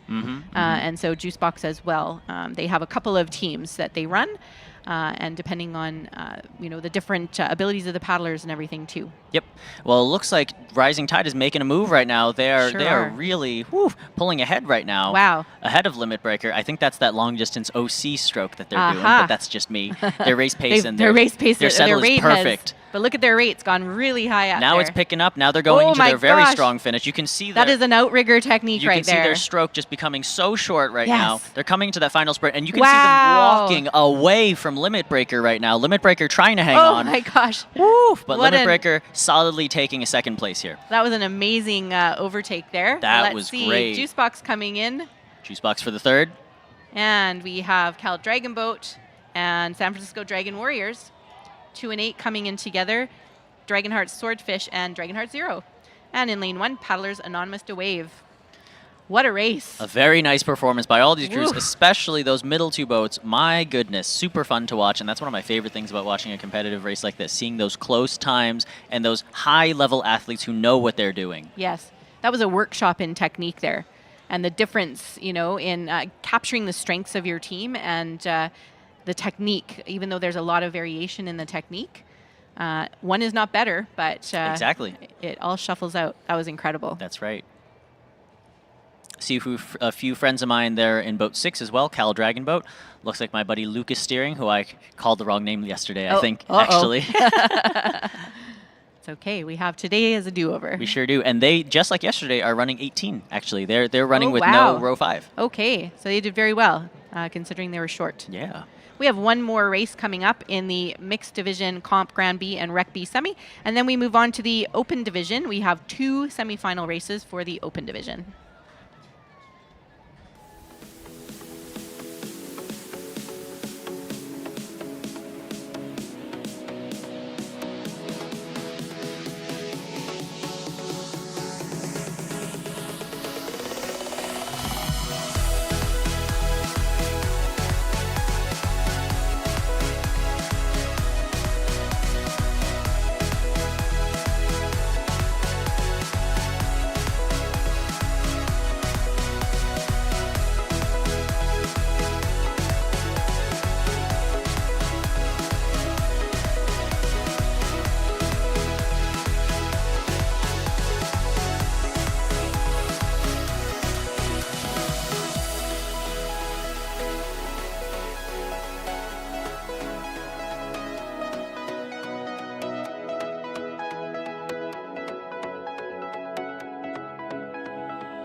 I am transferring you half. No way. Take it back. Just take it. No, you take it. Get unlimited transactions and earn up to $450. Start by opening an eligible TD checking account. I can do this all day. TD. Ready for you.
Big thanks again to our title sponsor, Concord Pacific, for sponsoring this, the 35th annual, wow, Concord Pacific Dragon Boat Festival.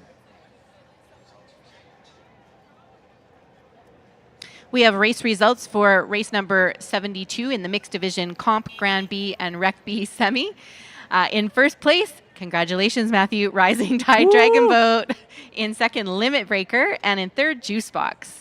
Rising Tide with that beautiful 157.747, a full 1.5, 2-ish seconds ahead of Limit Breaker. Very nice. They really showed the beauty of their strategy. Mm-hmm. That was a really incredible strategy they pulled off there. And like we talked about yesterday and earlier today, that middle portion, that middle, let's say 350-ish meters of race pace of the settle is so important. Mm-hmm. And I think that's really where Rising Tide shines. So many of them do long distance outrigger canoe racing. Mm-hmm. They'll do 30 miles casually on a Saturday for fun. They'll Amazing. do 25 miles on the ocean, things like that.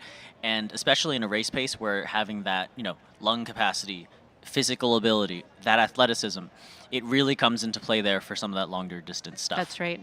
Yeah, so even though in the sprint distances, they obviously have to adjust for that. Mm-hmm. But you're right, the lung capacity and their ability to just have the stamina to get through it is important. Exactly. Not to say Limit Breaker doesn't have that, but that's my theory as to why, Rising Tide did particularly well there.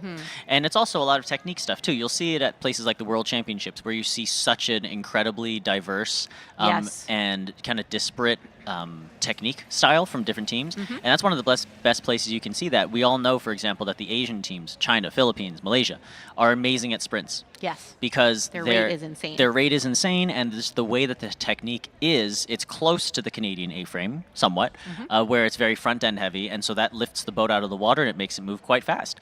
And over a sprint distance, that's great. It's hard to maintain that over a 2K, though. Definitely. It's hard to maintain that over a 1K. And so teams like Canada, for example, who have a longer stroke than Team China, or the US, kind of legendarily known for our long-distance racing, and kings and queens of the 2K, I dare say, that's where we shine. That's where the US shines, are in the long distances. So we have the last race in the mixed division Comp Grand B and Rec B Semi, race 73 here. We have in lane 1, UBC Current Gold. In lane 2, Pemberton Bald Eagle.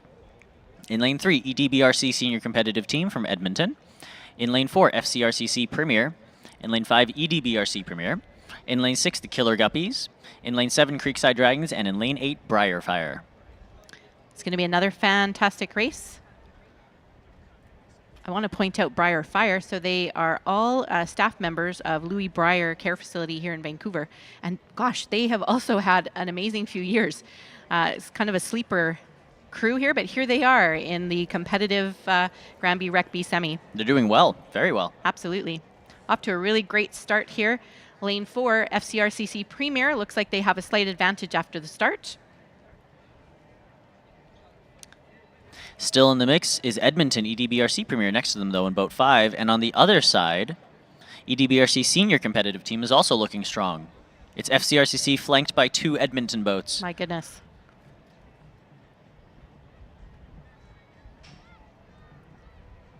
And there we get a great close-up here of the teams that are taking the lead so far in boat number 4, FCRCC, from just down the creek here. Now, I want to say, I believe, I'm going to have a look here at who the caller is for this team. They have really strong callers over at False Creek as well. Yeah, pretty well-known callers also. Oh my gosh, and their technique and their experience is showing here. It really is. My goodness, look at them just walking away from the field. They're a full boat ahead now of the closest team, which is Edmonton Dragon Boat Racing Club Premier. And it looks like the race for third is on. Perhaps boat number 6, Killer Guppies, has a slight edge at the moment. Let's go Killer Guppies from Long Beach, California. But on the other side, the other Edmonton team, EDBRC Senior Competitive Team, is matching them and pulling ahead just a little bit now. They're still in it. They're definitely still in it. As we approach the 100-meter mark here, the final 100 meters, FCRCC definitely going to maintain that lead through the last push. However, jockeying for position, perhaps in lane number 5 and 6 beside them, EDBRC Premier and Killer Guppies. That's right, and very much still in the mix, too, is EDBRC Senior Competitive Team over in lane 3. Absolutely. They seem to be walking up on Killer Guppies, actually. And over the line now, that's False Creek Premier. Hey, who will be second? In second, looks like 5. EDBRC 5, 3, Premier. 6. And 3. It does look like Edmonton Senior Team has just walked all over the Killer Guppies, walked up on them. Now we have lanes 2 and 7 and 1 through the line. That's Pemberton Bald Eagle, Creekside Dragons, and UBC Current Gold. Briarfire. And just over the line, Briarfire. Wow, well done, teams. Another great race here, and that completes the mixed division Comp Grand B and Rec B semifinals. That's right. Up next, the Open Division Grand and B semis. We have 2 races, and then get ready. Finals. Woo! We're going into the finals, starting with the juniors. Hey, babe, what's the password for the cable bill? Shrimp. Lobster? It didn't work. Try all seafood. What? Reset your password quickly and easily in the TD app. That actually helps. TD. Ready for you. Sport isn't just about performance. This is just as important as this. Because being active is about well-being, connection with others, and most importantly, joy. That's why we design, test, and sell our own products to help keep our prices fair so you can enjoy all the sports and activities you love. Our quality gear is made to support your journey and let you move your way. Decathlon.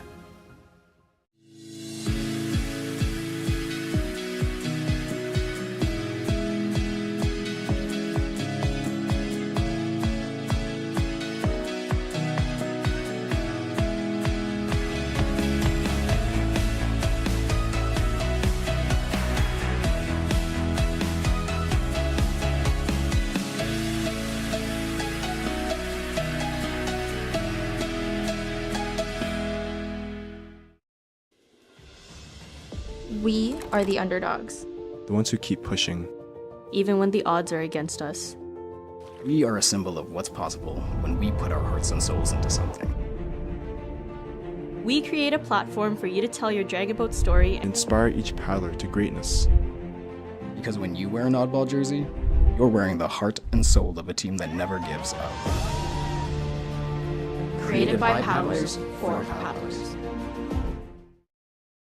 Hey, welcome back, everybody. We're here live at Concord Pacific Place on the north shore of False Creek here, and we're experiencing some beautiful shots of the boats going back into the dock after the last race. And I am here with Grant, and I'm going to ask him to do an introduction for himself. Yeah, hi, Lauren. It's my first shift here this morning, and Suzanne and Matthew are doing a fantastic job, and I hope everyone out there is having a great time. I am Grant Murray. I'm Senior Vice President for Concord Pacific, and it's my duty to make sure everyone here on the site has a great day. Absolutely. So, Lauren, I think I wanted to, first of all, start out with we do have our draw for the future. This is a program where we, if you have children ages 6 to 12, we have two separate groups of drawing the future. So it's if you bring your kids over to the center, where the right near where the fountain is in the Vancouver Presentation Center for Concord Pacific on the north side. It takes about a half an hour.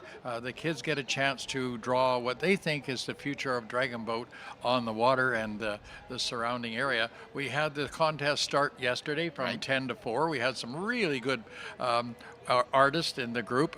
The kids do get to keep their picture. We take pictures of them, and then there'll be a draw.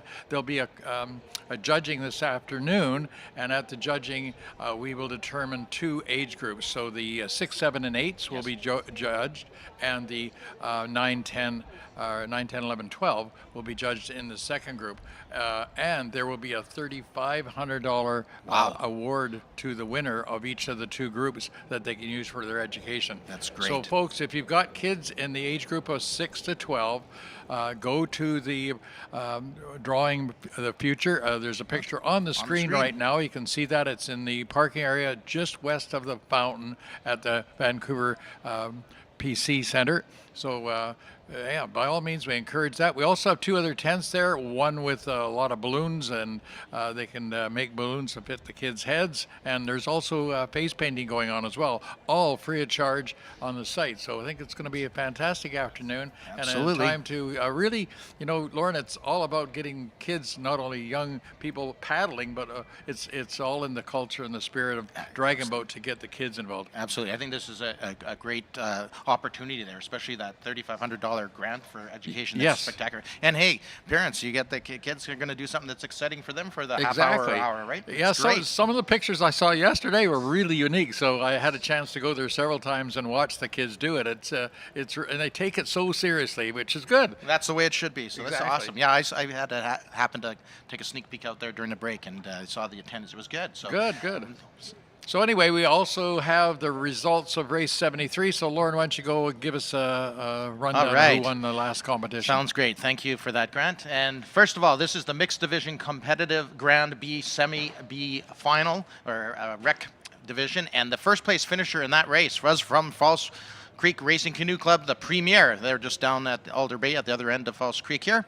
First place to them, and it was a heck of a tight race. They were under 2 minutes for all those that are interested. 1 minute 56. I think we had a 1:58 yesterday, so this has actually beat that by 2 seconds. Pretty darn close. Awesome. And in second position from Edmonton, up there on the North Saskatchewan River, the Edmonton Dragon Boat Racing Canoe Club Premier, and they just had a time of just over 2 minutes and 1 second. So awesome. Very tight race. It was very impressive. And in third position, also from Edmonton, the senior competitive team, which is probably means people my age, about 21, 22. So they did extremely well, and it was a beautiful race to watch. I have to congratulate all the teams in here. It was a very exciting. And the Killer Guppies were fourth there with only a second difference. So really getting tight times here, folks. Yep, absolutely. It's very exciting. Oh, here, someone's waving at the drone as they do their team warm-up. I'm sure the coach doesn't mind too much. He's given us the number one. Oh, is that the number one signal? Yes, he is. Yeah. So earlier before coming on here, I walked through the paddle area with all the teams and getting set, and there's so much going on there for all of these athletes to get ready. And then they had the area where they were doing some massage area for the folks. So any tight sore muscles, they were doing that as well. So it's interesting to see, and I had a chance to talk to a few of the teams, and I said, wish them well, and there's just so much camaraderie going on amongst that group, and it's really good. We're seeing some good people walk by here that know me.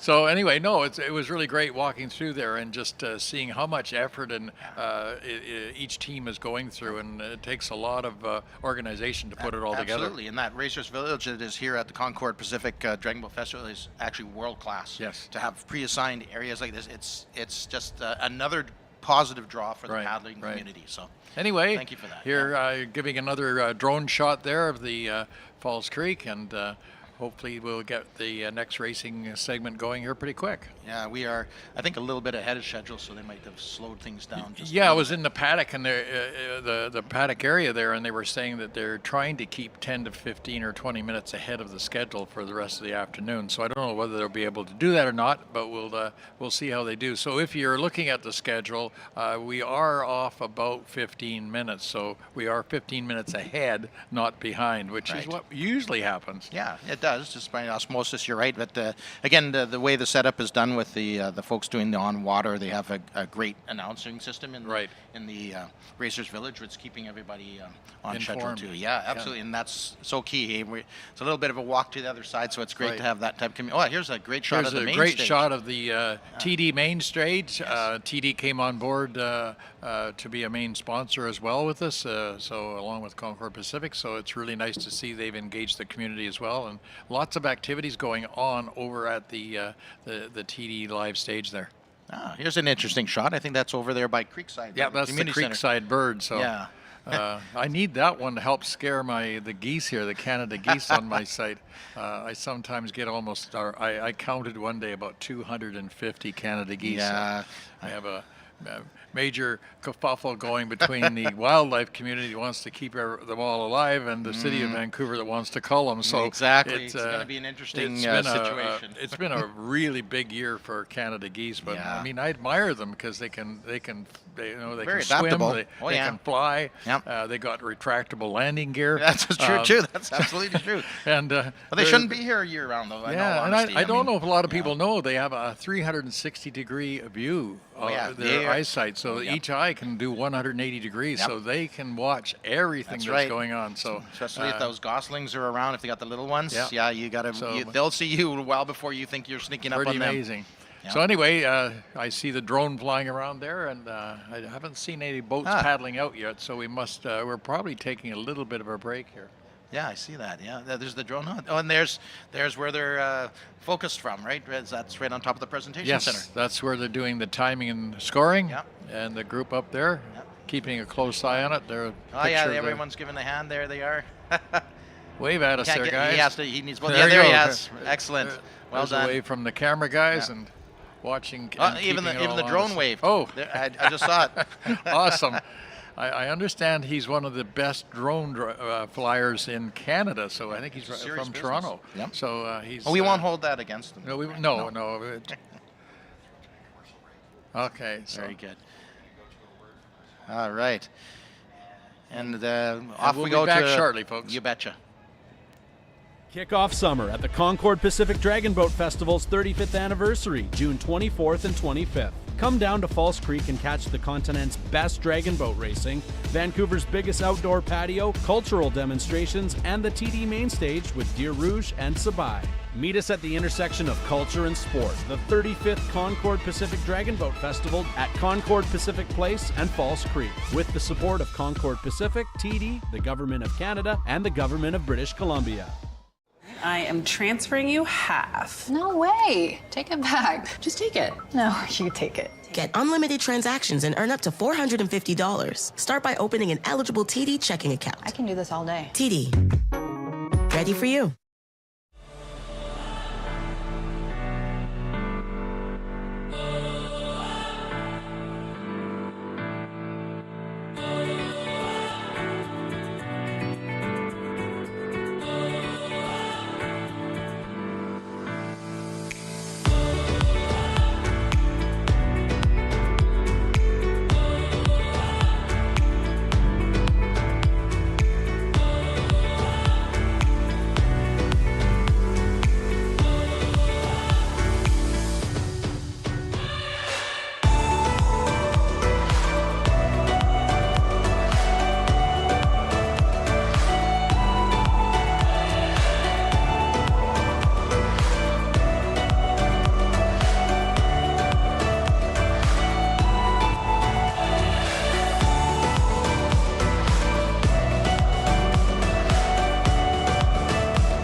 Sport isn't just about performance.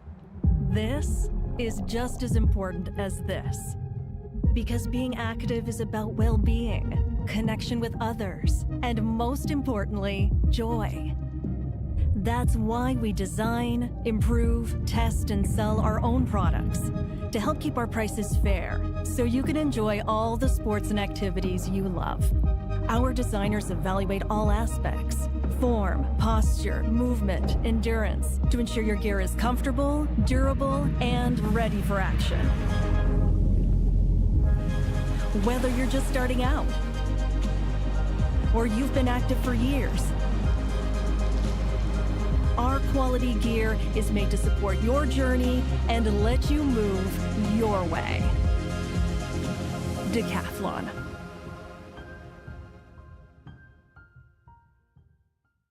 You might know that in British Columbia, BCLC means the lottery. But did you know we also bring you casinos? And sports betting too? We do all that and more. And we do it all for BC, generating important funds for things like healthcare, education, and community programs. So however you roll, with every play, you're making BC even better.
Hey, babe, what's the password for the cable bill? Shrimp. Lobster? It didn't work. Try all seafood. What? Reset your password quickly and easily in the TD app. That actually helps. TD. Ready for you.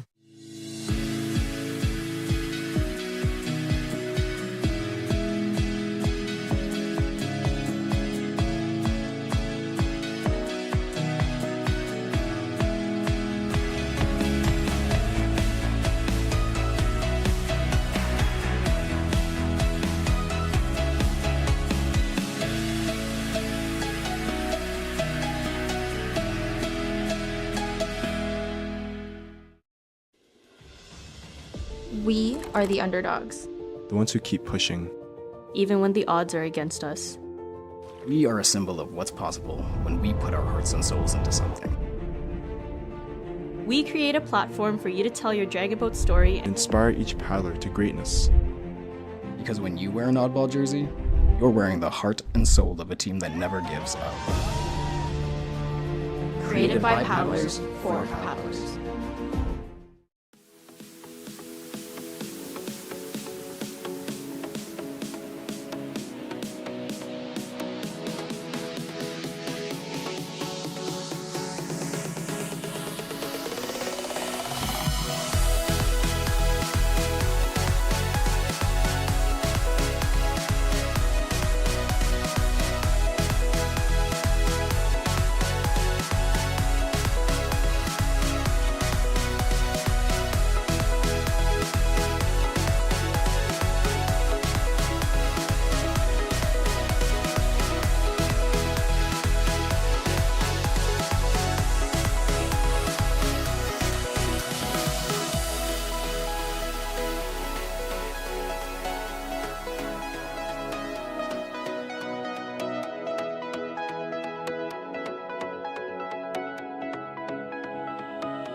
Welcome everybody back to Concord Pacific Place here on the north shore of Falls Creek is our broadcast position here at the Concord Pacific Presentation Center, as Grant had mentioned prior to the little break we had there. Just to keep everybody informed what's happening here, we are moving to race 74, which is our Open Division Grand B semifinal. So it's a full race with 8 boats. It's scheduled for 11:40. We are targeting to get that one off at 11:40, is my understanding. So there's a little bit of a break here, just so you're aware.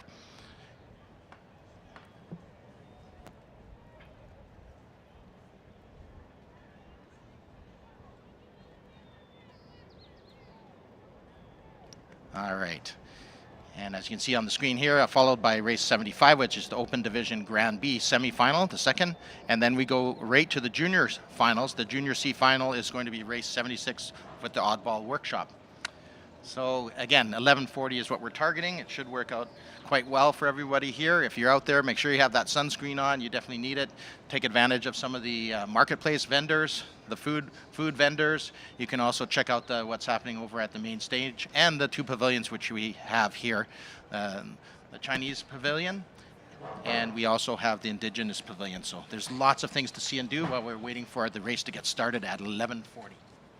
And I'm back here with you, Lauren. Just got over and we've got the race outline here for the next few races. So Excellent. That was great. That always helps for sure. So as we're waiting here, so I thought, if we have a minute here, anyhow, if anyone's interested, I'll just run through a basic race, what it means to basically do a 6:16 race, which is pretty common here in Vancouver and this part of the world. So again, we start once under the orders of our starter. We're moved up to the gate, following her directions, of course, only. Once we're about to start the race, we're in what's called race ready, which is essentially everybody has their paddles, their blades buried in the water, holding the boat. You can't move forward or backwards unless you get a little push from the current, but that aside. And then once that horn goes off, I mean, it's time to go. And off you do. The first 6, we talked about the length of a stroke, which is essentially as far forward as you can reach, technically, to your hip.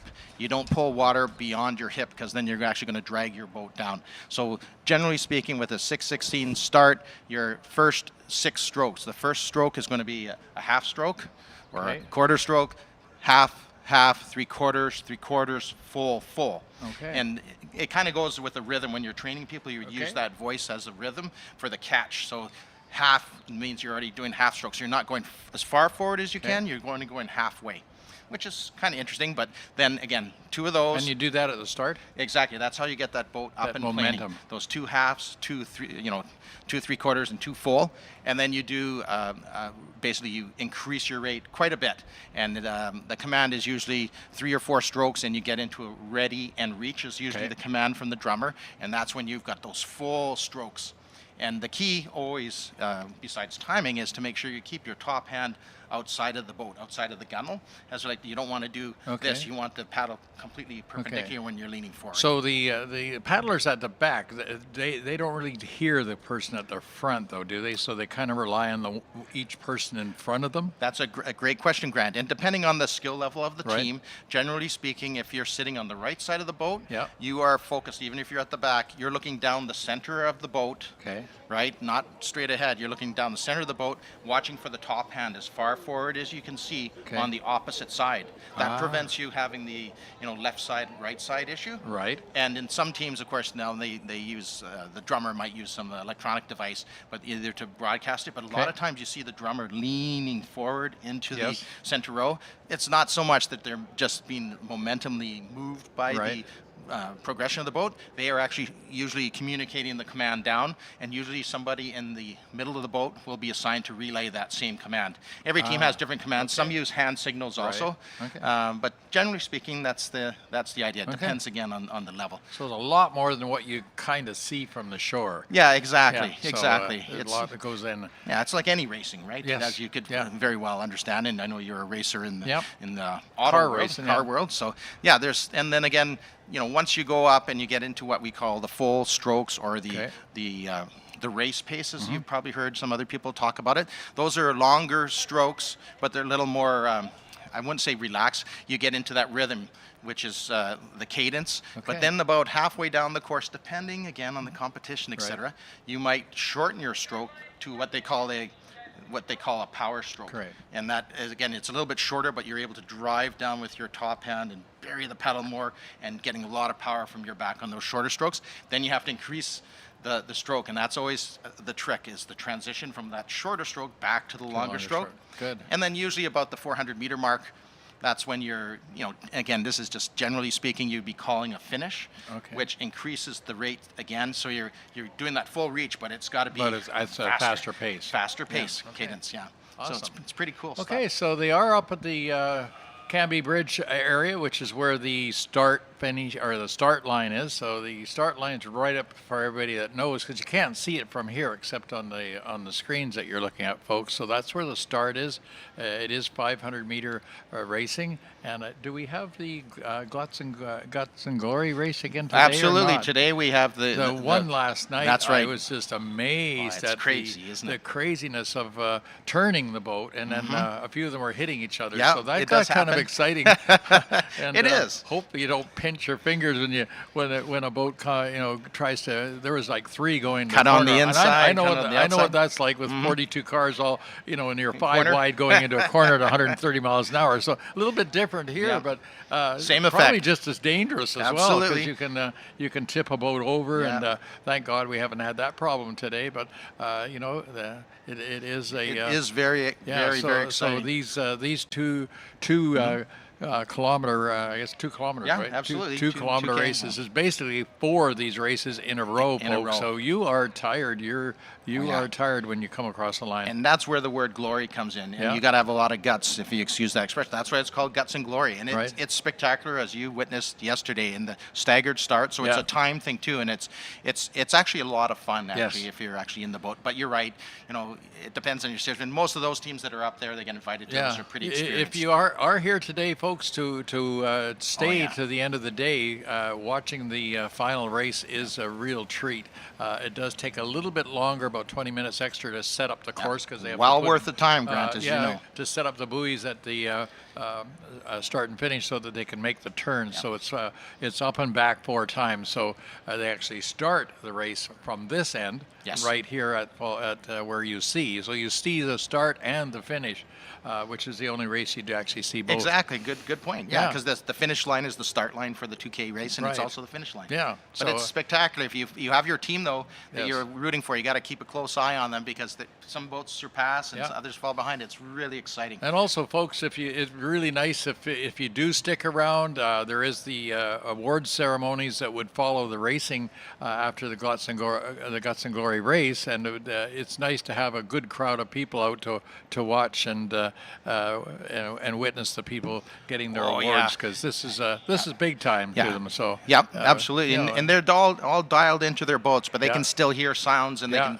Technically, I won't say they can see because they should only be looking down that center of their boat at their drummer, but they're very well aware of the position of your boat. Just the way your boat moves, you can sense, are we planing correctly and everything. But again, you're so focused and dialed in. But having the crowd, Grant, it's a real push, like any lots of the other sports. So it'd be great if you can stick around for the whole day, folks. It is a gorgeous day. We did have a little bit of rain yesterday, right when we were doing the cake cutting, and we handed out supposedly 10,000 pieces of cake to 10,000 people, but it was handed out both at the presentation center for Concord and in the community park. So it was really, everyone had a chance to get a piece of the 35th anniversary cake. Everybody asked, well, what was the cake for? 35 years of Dragon Boat, and this is the only the second year since we had a two-year lull with the COVID time. So it's we've only had those 2 years missing out of the 35. So it's really nice to see it came back strong last year, and this year even better. It's just fantastic. So today is fantastic. We are getting ready, Lauren. They are starting to queue up with it, and go ahead, Lauren. Let's give a. I think you want to hear who number 7 is when I get there. Okay. So, all right. So it is race 74, folks, on your race grid. Again, it's the Open Division Grand B semifinal. And we're about a few minutes away, so let me run down the lineup with you. It's lane number 1 is Nothing Dragon Red. Lane number 2, the Pacific Coast Paddlers. Lane number 3, the Galileo Celestial Dragons. Lane number 4 from Edmonton, the Premier. Lane number 5, the Lincoln High Centurions. Lane number 6 from Victoria, the VIP Gorging Dragons Carbon. And lane number 7, you betcha, it's the Concord Pacific Flying Dragons. Go Concord Pacific. You betcha. And lane number 8, it's the Oyster Point Dragons. And they're out of where? That's a great question. Suzanne is trying to find out. Because there's so many Oyster Points. Oyster Points, yeah. No, they were... but they're definitely up here in the ratings. Okay, here good. So we'll try to find out in between races, perhaps. Okay.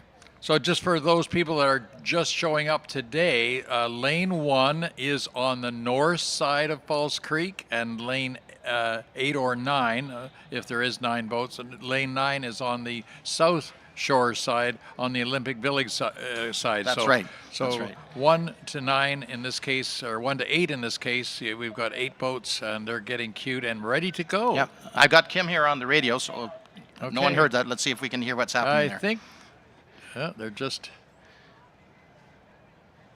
teeing them in.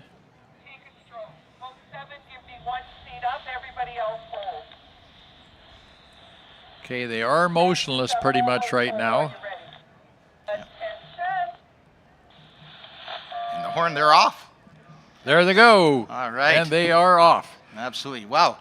So kind of, if you could count them, you could see most of them doing the 6, and you can see the transition to the faster rate. But it's hard to say other than looking at, of course, from the drone. So right now in the early stages, it looks like 3 and 4. It does look like lane 3, the Galileo Celestial Dragons, and lane 4 are the Edmonton Premier with a bit of a jump. But in the center lanes there, lane 5's coming on strong, the Lincoln High Centurions. And so too is lane 6, the VIP Gorging Dragons Carbon from Victoria. As we said, these are closer races. This is the semi for this division. That's right. And look over there in lane 8. You got a good shot. If you watch their paddles with the sunshine to make sure they're in time, you can watch them catch. And that's the expression we give when you're driving the paddle into the water. That's the catch. So again, it is lane number 4. Grant, it looks like Edmonton Premier is taking the lead. Maybe a half a boat length. Almost a half a boat right now. Wow. But look at the battle right now for second place. Yes. Holy smokes. 5th and 6th there. Yeah.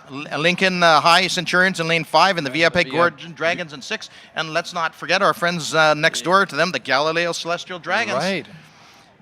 And I can see Concord given their all to over there in lane 7, and Oyster Point Dragons in 8, and of course closest to us, the Nothing Dragon Red. So this is more classic what you expect to see up here. You expect to see more of a grouping in those middle lanes just by the way that they were progressed into this division.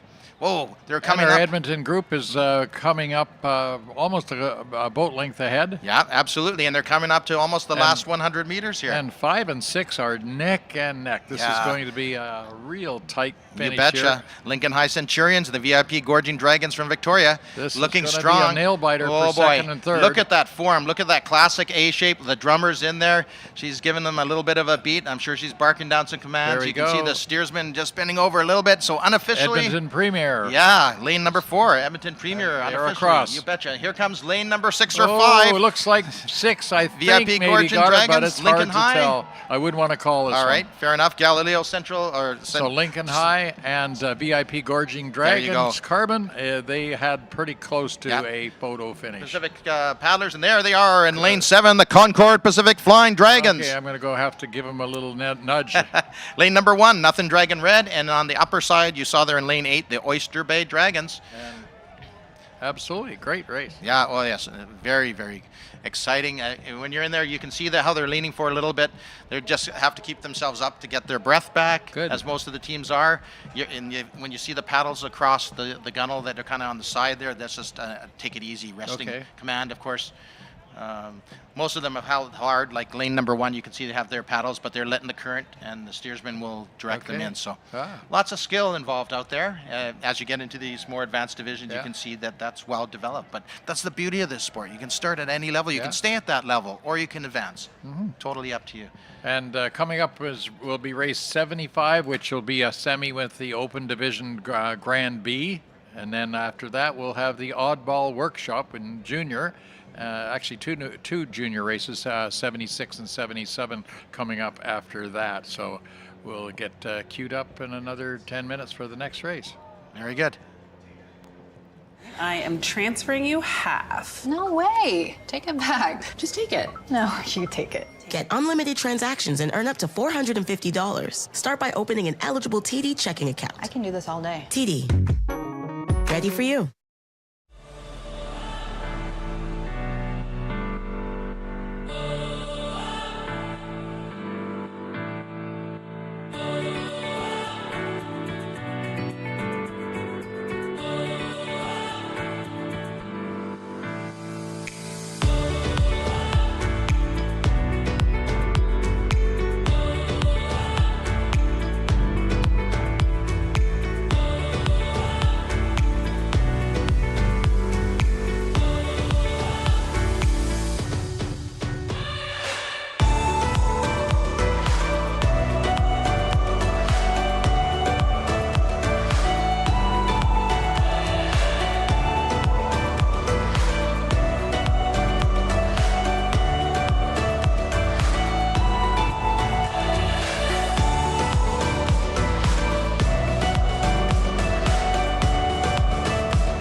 Sport isn't just about performance. This is just as important as this. Because being active is about well-being, connection with others, and most importantly, joy. That's why we design, test, and sell our own products to help keep our prices fair, so you can enjoy all the sports and activities you love. Our quality gear is made to support your journey and let you move your way. Decathlon. Hey, babe, what's the password for the cable bill? Shrimp. Lobster? It didn't work. Try all seafood. What? Reset your password quickly and easily in the TD app. That actually helps. TD. Ready for you. Okay, Lauren, we are back and getting ready for our race number 75. So, right. Or 70. And here's the results of the last race. So go ahead. Oh, I was going to ask you to do the honors. Okay, Edmonton BRC Premier, it was number 1. Ooh, look at that time, 1:57.6. So an under 2-minute number there. And then coming in second, actually, I'm surprised. 6 beat 5. So VIP Gorging came in at 2. There are 2 100ths of a second difference look at between, that. Crazy. 2 100ths of a second. This is Formula One time. So Lincoln High Centurions came in third, and VIP Gorging Dragons Carbon came in second, followed by actually fairly close with the Galileo Celestial Dragons in fourth, and fifth was Pacific Coast Paddlers, followed by the Concord Pacific Dragons, Nothing Dragon Red, and Oyster Point Dragons and the tail end. Yeah, and just speaking to the Concord Pacific Flying Dragons here for a second, in their previous race, as you know, they came in first. Yes. So that's how they ended up in this particular semifinal, right? Okay. With some and other... got some real heavy-duty competition, because there was absolutely. actually 16 seconds difference there between first and seventh. But that's what kind of happens as you're moving up in the ranks, right? But they'll be in one of the finals. I'm sure they'll be in line for some sort of medal race as the time goes on here. So, and as folks, if you've never been to this before, you'll notice that the favored boats are generally in lanes 4 and 5. That seems to be the culture of the dragon boat, and that's where they place them if you're the best in the business as they move up the field. So generally it takes a bit of a dark horse to come in if you're in. And it does happen occasionally, Grant, and that's if a team has a bad race, their first race, and they get placed somewhere else. It's not like a repechage, but they can still move forward. But then it's kind of, even for them, it's a little disappointing if they come out in the race and they're, the whole field is like several boats behind. But it does happen. Yeah, it's similar car racing. So you have qualifying, and in the Formula One, you have the 3 different qualifying divisions, and P1, P2, and P3. So they do the same thing in most competitive racing sports. Absolutely, so. Yeah. So it's there's a lot of strategy if you want to be that competitive. There's place yourself because you want to deal with this particular team and go neck to neck with them in the lower race. So here we are, Lauren, with race 75. So why don't you give a call as to who's out there? All right. So here we are, race 75, the Open Division Grand B semifinal. In lane number 1, Grant, we have the Briar Fire. In lane number 2, the Wham Open. And in lane number 3, She Believed, and I think I'm supposed to say the other part. Am I allowed to? She believed he lied. That's what's going on there. That's what the uppercase is for. Somebody told us about that, so we'll say it, hey? And lane number 4, Dragon Zone Premier Open. Lane number 5, the Hungry Guppy Warrior. I hope they never have to go against those piranhas. In lane number 6, DH United. And in lane number 7, the Dragon Max. And over there in the lane number 8, which Grant has already told you is on the far left of our screen here, the south shore of Falls Creek, IT Glue. I'm not sure if that information technology company? Or yeah, I guess so. And hopefully they got some glue to stick themselves together. There you go. Well, that's always been an interesting thing that you just brought up here. Even in our beautiful buck boats, a lot of teams will use, have you ever noticed some people put it in their cupboards, and I think they put their glasses on it so they won't move around. It's almost like a sponge, a little sponge rubber, almost looks like a miniature version of a chain link fence. But they'll put those on. Those pads will help them from sliding if the bench got wet from the last race, right? Okay. So it's not really a negative thing. It's just something to help them grip. But helps the 44 cheeks. I was going to say we should talk to the 22 butts and then the 44 cheeks and see if it works. But apparently it does. And it's not very big to so they have gone first past the first buoy that kind of sets them up initially, and then into the starting gates effectively. They're like starting gates. Absolutely. And I'll see if I can get Kim on the radio here and see what she's instructing them to do. Okay.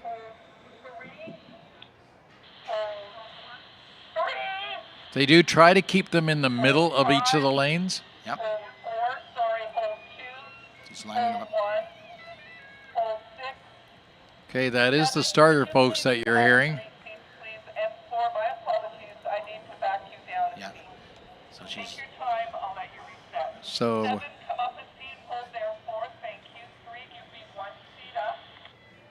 Okay, so they get pretty particular there, like 1 seat up, 1 seat back. So they're trying to make sure these guys all line up exactly right. Exactly, fairness for everyone. Fairness for everyone. And that's why it's so key that the the teams, usually the steersman or the drummer, pays very close attention to what she's directing. Okay, so we're only seconds away here from the start, folks.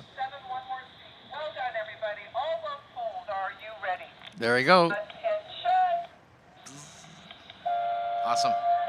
There's a start. We are off, Lauren. Absolutely, and we're looking for another spectacular race here. They're all jumping out almost at the same, but look at that quick rate. Dragon Boat. Wow. And is that lane number Dragon 5? Zone Premier. 4. Yeah. Taking an early lead here. Wow. Right off the bat. They jumped. Their rate and their transition was absolutely textbook. That was beautiful. But let's not forget, there's a lot of other teams here, and any one of them is still able to win this race. 3, 5, and 6 are also all very close for second right now. Yeah, that's She Believed and DH United in 6. And outside there, we see lane 7 just on the left of our screen. That's the IT Glue and Dragon War. The Hungry Guppies there are kind of coming on. Look at lane number 6. That's the DH United. And you can see them digging deep. They must maybe even putting on a little bit of a power series here, trying to get caught up with those first few boats. I'm looking at lane number 4, the Dragon Zone Premier Open.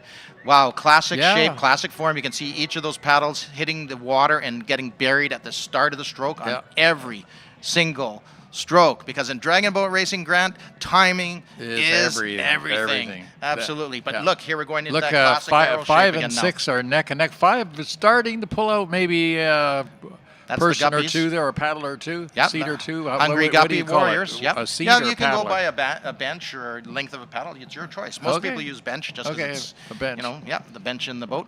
But oh my goodness, we are going to have quite the battle here. So, this is a fast heat. They're coming up to the 400-meter mark. At least our first place team at the moment. And they've got a full one, almost 2 coming up. Boat Dragon length. Zone Premier Open. They are putting on a bit of a clinic here, a boat length. And a little bit in the lead, but man, it's going to come down to the finish, like a lot of these races will as we get into these higher divisions. Second, you've got Hungry Guppy Warriors, looking like they've got a bit of an edge. Yeah, and real close call for third. DH United, well, they're no problem with Dragon Zone Premier. 5 is coming across. 5, that's Hungry Guppy Warrior. 6, and that's DH United. And She Believed coming in 4th. Yeah, absolutely. She did. Look at that. And She here, Believed. lane 2, by the looks of it, Wham Open. Lane 7, Dragon Max. Whoa, that was, well, I got to be careful with my words here. That was darned exciting, I'll tell you. Lane 1, Briarfire. But see how quickly you can stop these boats. It's just a matter of plunking that blade down. Now, you don't ever want that to happen during the race unless you're forced to by the umpires. But you can see some tired paddlers there, but all of them, this is a good sign. If you get to the end of the race, this is a lot of my coaches have told me this. If you get to the end of the race, Grant, and you can start talking, you're going to be in a lot of trouble. No matter how quick you think your white blood cells are getting that oxygen back into you, the coaches don't tolerate that. You're supposed to be gasping for air, right? At least in the higher divisions. Right. Yeah. So I got in trouble. Mum's the word. Well, I got in trouble a lot, as you can imagine. Okay. Fair enough. We have race 76 coming up, which will be 3 races of juniors. We have the Junior C final and the Junior B final, followed by the Junior Grand final in the Oddball Workshop. I don't know why do we call it Oddball, Lauren? That's one of our sponsors also. Oddball. Okay. They actually, a lot of the teams will be wearing their gear. They do a lot of laminate produced gear. So, and they actually are in the one of the merchant village areas here. Okay, I know we have a lot of diversity, but it wasn't just oddballs. Yeah, no, not just oddballs. That's all right too. Am I in trouble for that one? No problem. Right on. So it's good of them to sponsor this particular, absolutely, the junior division, because ultimately, as you may have heard or maybe not, the juniors, of course, are usually the high schools, local high schools, and we've had much better participation, obviously, pre-COVID, and we're working at getting that back. Like, for example, the Eric Hamber High School in Vancouver, the Eternal Dragons, they have, at one point, a few years back, they had 3 teams. And that's, again, thanks to the particular teachers that are training promoting them, and which is a great thing. But this is really the future of the Dragon Boat teams. Great. So it's love to see these younger junior groups in here. Exactly. So it's really cool to see. And I think somebody also mentioned that that we were on a had a video that was made by the Dragon Zone, or maybe by Concord Pacific, and they interviewed a number of team members from some of these junior teams, and they were expecting to say something like, it's all about the medal, we need to win a medal. No, for them it was all about the camaraderie, because once they are in the boat, everybody was treated equally, right? Great. Regardless of the seat. Yeah. So it's been a really good learning tool, and that's why there's a lot of participation and even more coming. Okay. We are the underdogs, The ones who keep pushing. even when the odds are against us. We are a symbol of what's possible when we put our hearts and souls into something. We create a platform for you to tell your dragon boat story. Inspire each paddler to greatness. Because when you wear an oddball jersey, you're wearing the heart and soul of a team that never gives up. Created by paddlers for paddlers.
I am transferring you half. No way. Take it back. Just take it. No, you take it. Get unlimited transactions and earn up to $450. Start by opening an eligible TD checking account. I can do this all day. TD. Ready for you.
All right, we're back, Grant. Yeah, and I think it's showing the live from the stage area there, and some of the activities going on. Yeah, again. So the someone's. I see that this gentleman I know. I'm just going to call him Mr. Barrel Hat because he is a Mister to me. There he goes. He's giving us a good wave. Yeah, we're on track there.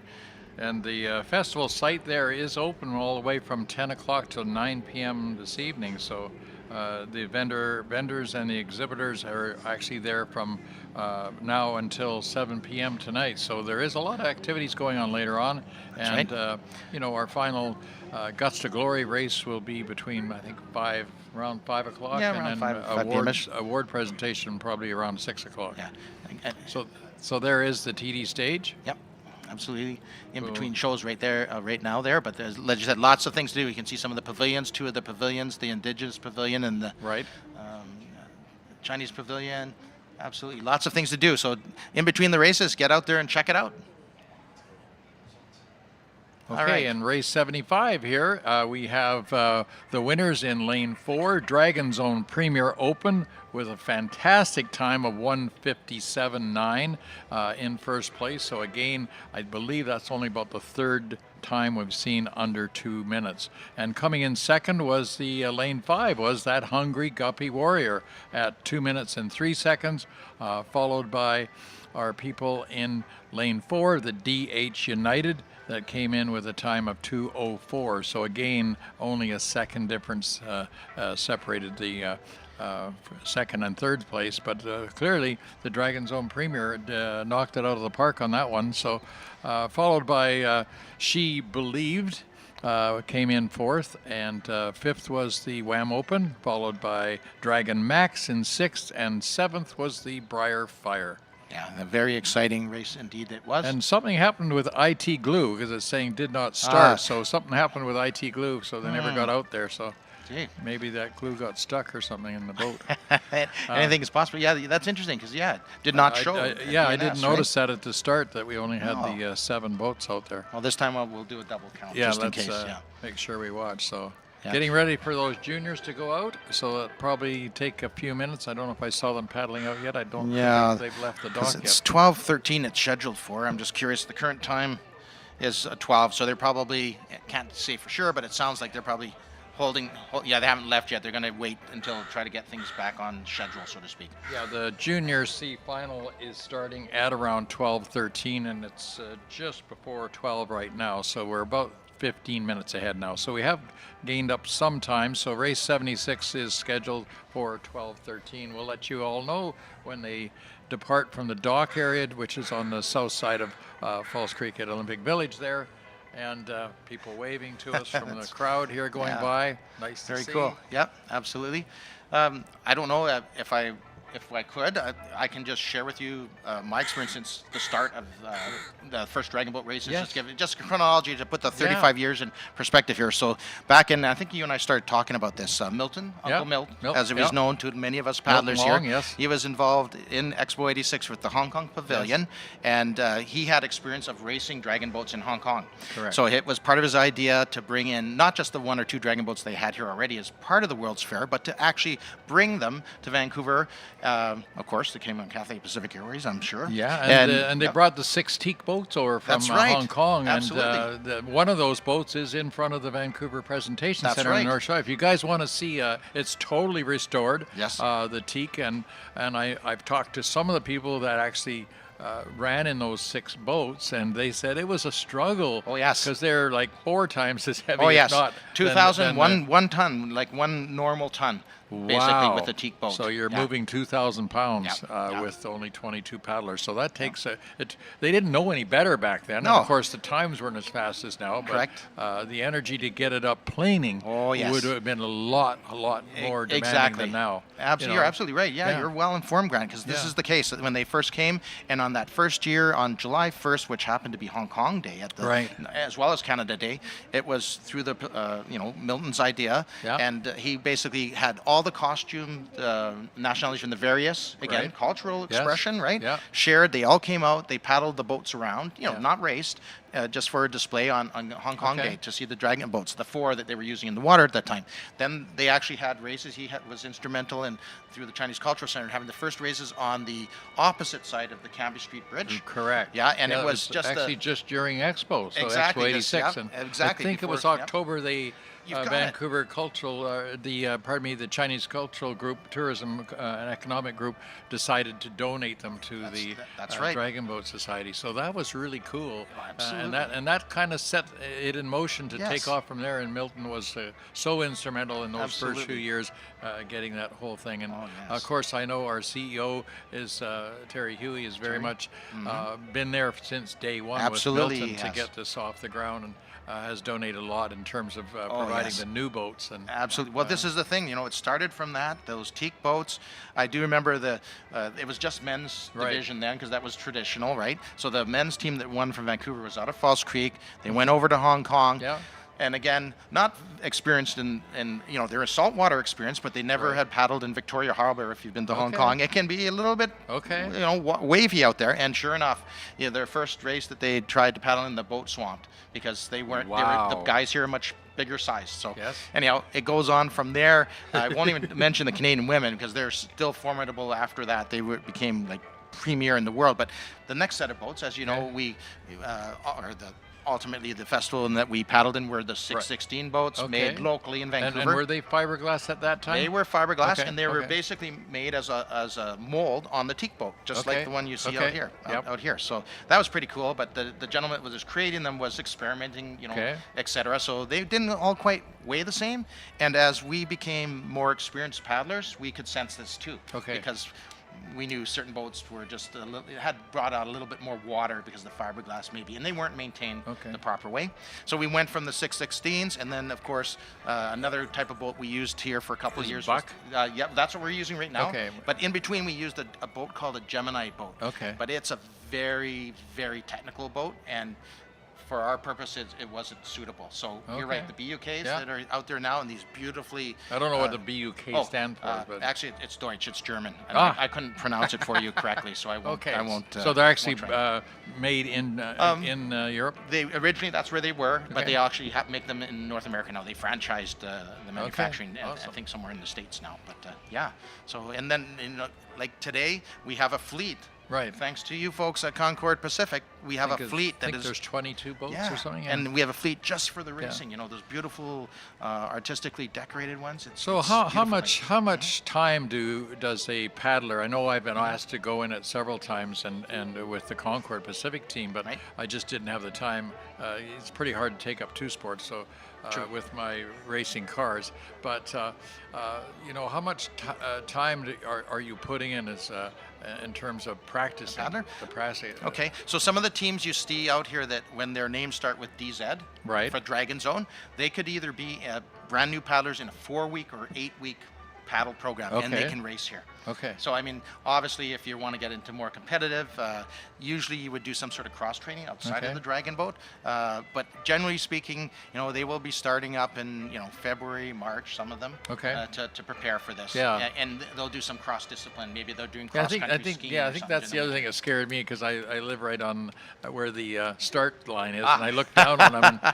In the winter there, you see them out there in the winter, and it's pouring rain, and these guys are so dedicated. And I think that's what adds to the whole mystique and camaraderie of this, because they're not just out there on a sunny day like today. They're out there in sometimes some pretty grueling, nasty weather, Absolutely. and they all figure, hey, guys, we got to train. That's we have right. to get good at this, guys and gals. And so practice makes perfect. And you see the ladies out there just absolutely. As well. So it's really, when you think of it too, in the Hong Kong festivals, it's always in the Asian festival, it's always been all men's team. Yeah. So the mixed thing and the women's team really got its fire start right here. Absolutely. Here, because the interest is great, and a lot of mixed teams, and that's what you see most of the year, are the mixed teams. So it's been pretty cool. But I can tell you a quick story here. I think we have a minute here. I think the juniors are just heading leaving out? Okay. so we're about 6 minutes away from them, because it takes about 5 minutes to get to the other end, because they just kind of paddle slowly. All right, so you talk about your winter paddling out here on Falls Creek. Right. I was with a particular team. I won't mention their name here, but we were going to New Zealand. We're going to the World Crew Club Championships in New Zealand back in the... And of course our winters there summer. So. Yeah, exactly. So here we are in February. We have our boat down in Alder Bay, because we were out of the Falls Creek Club at the time, Falls Creek Community Center. We are coming out to our boat. We all hopped in, and everyone, focused out in, trying to stay warm. We do our first stroke. Crack. What? Crack. Ice on Alder Bay. We were cracking. We were like an icebreaker. Wow. But in total sync, and it was dead silent in the boat. And what a beautiful sound. But that after that, we said, yeah, we must be dedicated to either that or we really love this sport. But that was that was an interesting February. That was. Okay, if you're looking to the Olympic Village side there, you'll see them starting to paddle out. These are the junior teams that are paddling out to the start line, so they're on the move, and we'll. It sounds like it's coming from the right-hand side, the lion dance, or is it the dragon dance? They're kind of below. We have them coming along the seawall right now from the west here, Lauren. It looks like it's the dragon. Right on. Now I do the Success with Dragon. We're going to be doing that next month, so they do a lot of good with immigrants and seniors and people, and we'll be doing what they call the Walk the Dragon. I know it well. Yeah, you know it well. So we'll be doing that next month as well. So Concord is a sponsor for Success as well. Success are very, very well known and highly regarded in society too. Absolutely. It looks like we have the a pair. So we have a pair of lions doing a dance along the seawall here. So lots of activities going on. Yeah, look at the infants aren't afraid. They think it's pretty cool, the drums. Yeah, I've always watched these guys, and I'm always sad about the guy in the back. Yeah. The butt end of the line, he doesn't get to see anything. All he can watch is the guy's feet in front of him. But they actually, they synchronize pretty good. So. Absolutely. That's beautiful. Whenever you're ready.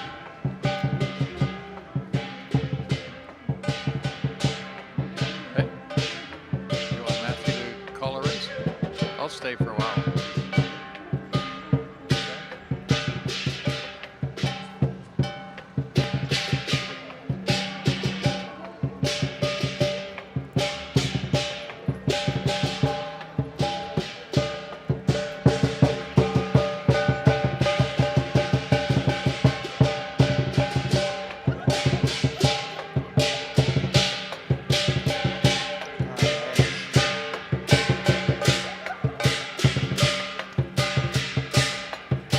Come a long way since the Expo years, and 35 years of this festival has been fantastic. And I just talked about the boats and the paddlers, but there's always been a cultural component, and every year it gets bigger and better. Well, you have to understand that the Dragon Boat goes back more than 2,000 years. We're talking 2,000, actually almost 3,000 years. So this is ancient history unfolding daily. So we have the lions going by right now along with the drummers. So if you're hearing that in the background, that's the...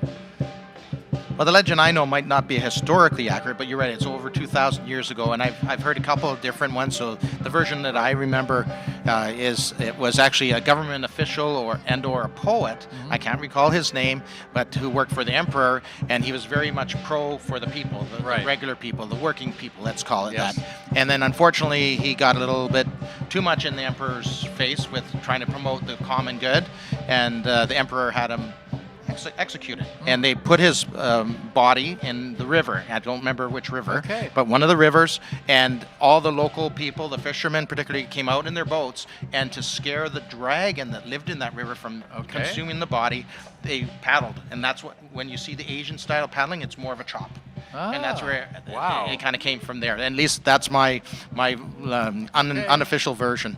But you're right, well over 2,000 years ago. And yeah, very culturally long tradition for sure. And the other cool thing is if you do go around the world and to other Dragon Boat festivals, the different Dragon Boats, that's always a cool thing to see. Yes. But here, go ahead. Okay, so we have race 76 coming up here. This is the Junior C final.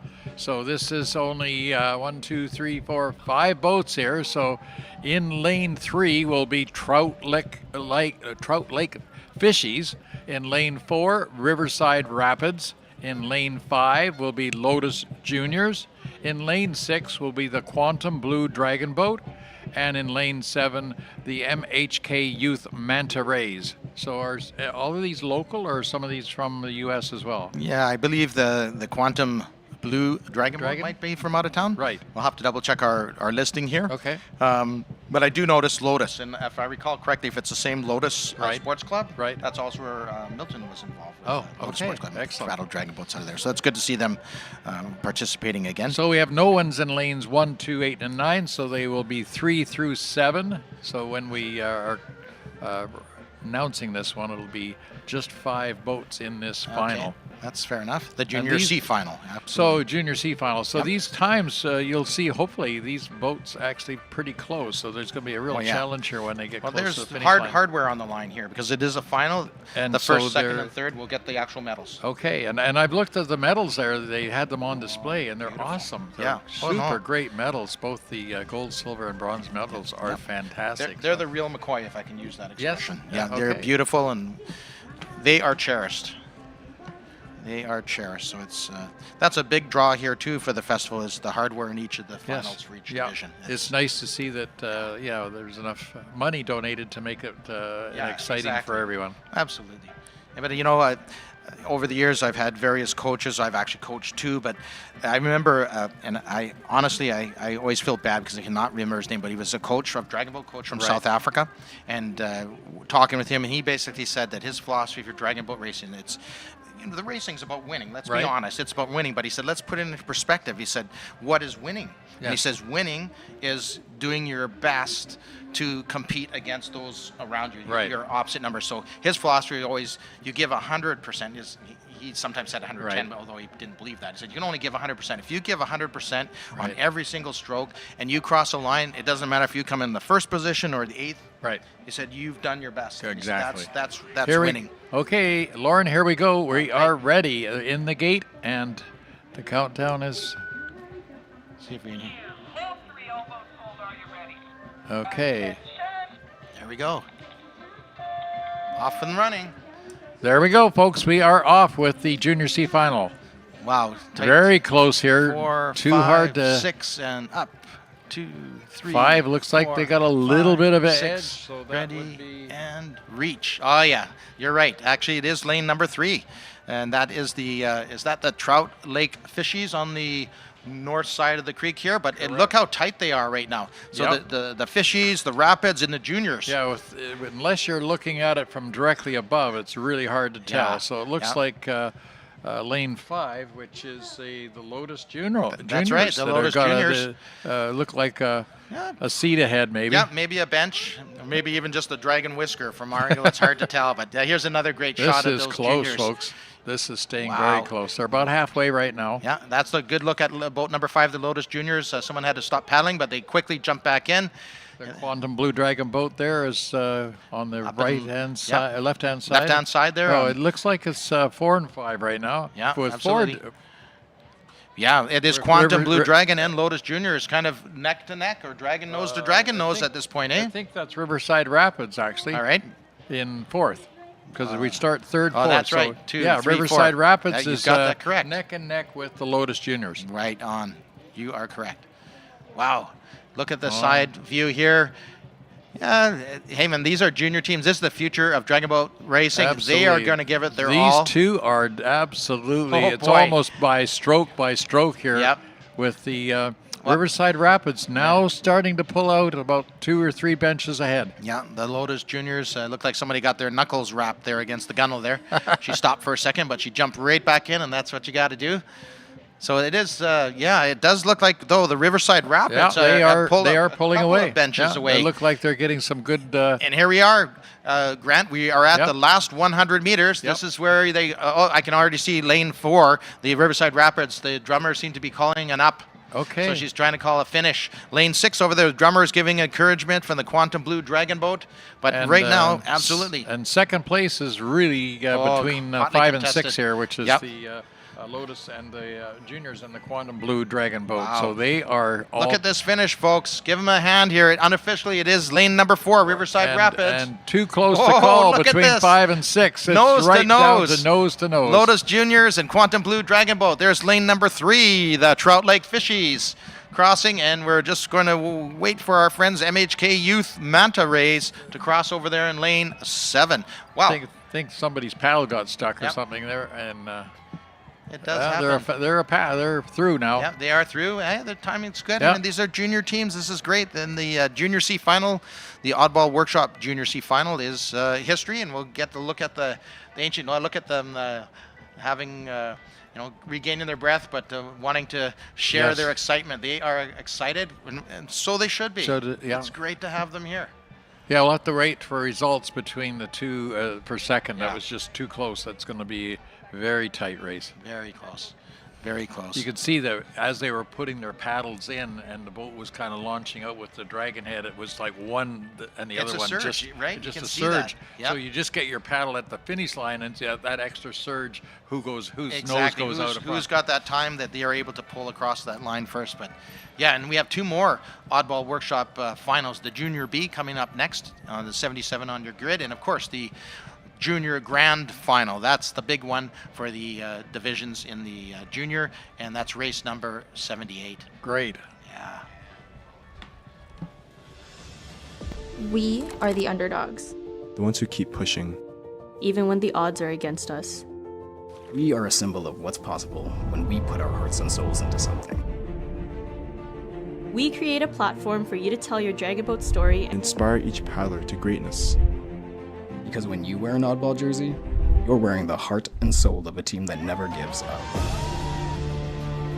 Created by paddlers for paddlers. Hey, babe, what's the password for the cable bill? Shrimp. Lobster? It didn't work. Try all seafood. What? Reset your password quickly and easily in the TD app. That actually helps. TD. Ready for you.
Hey, welcome back, everyone, and a big thank you, of course, to Concord Pacific for their sponsorship here of the 35th Annual Concord Pacific Dragon Boat Festival.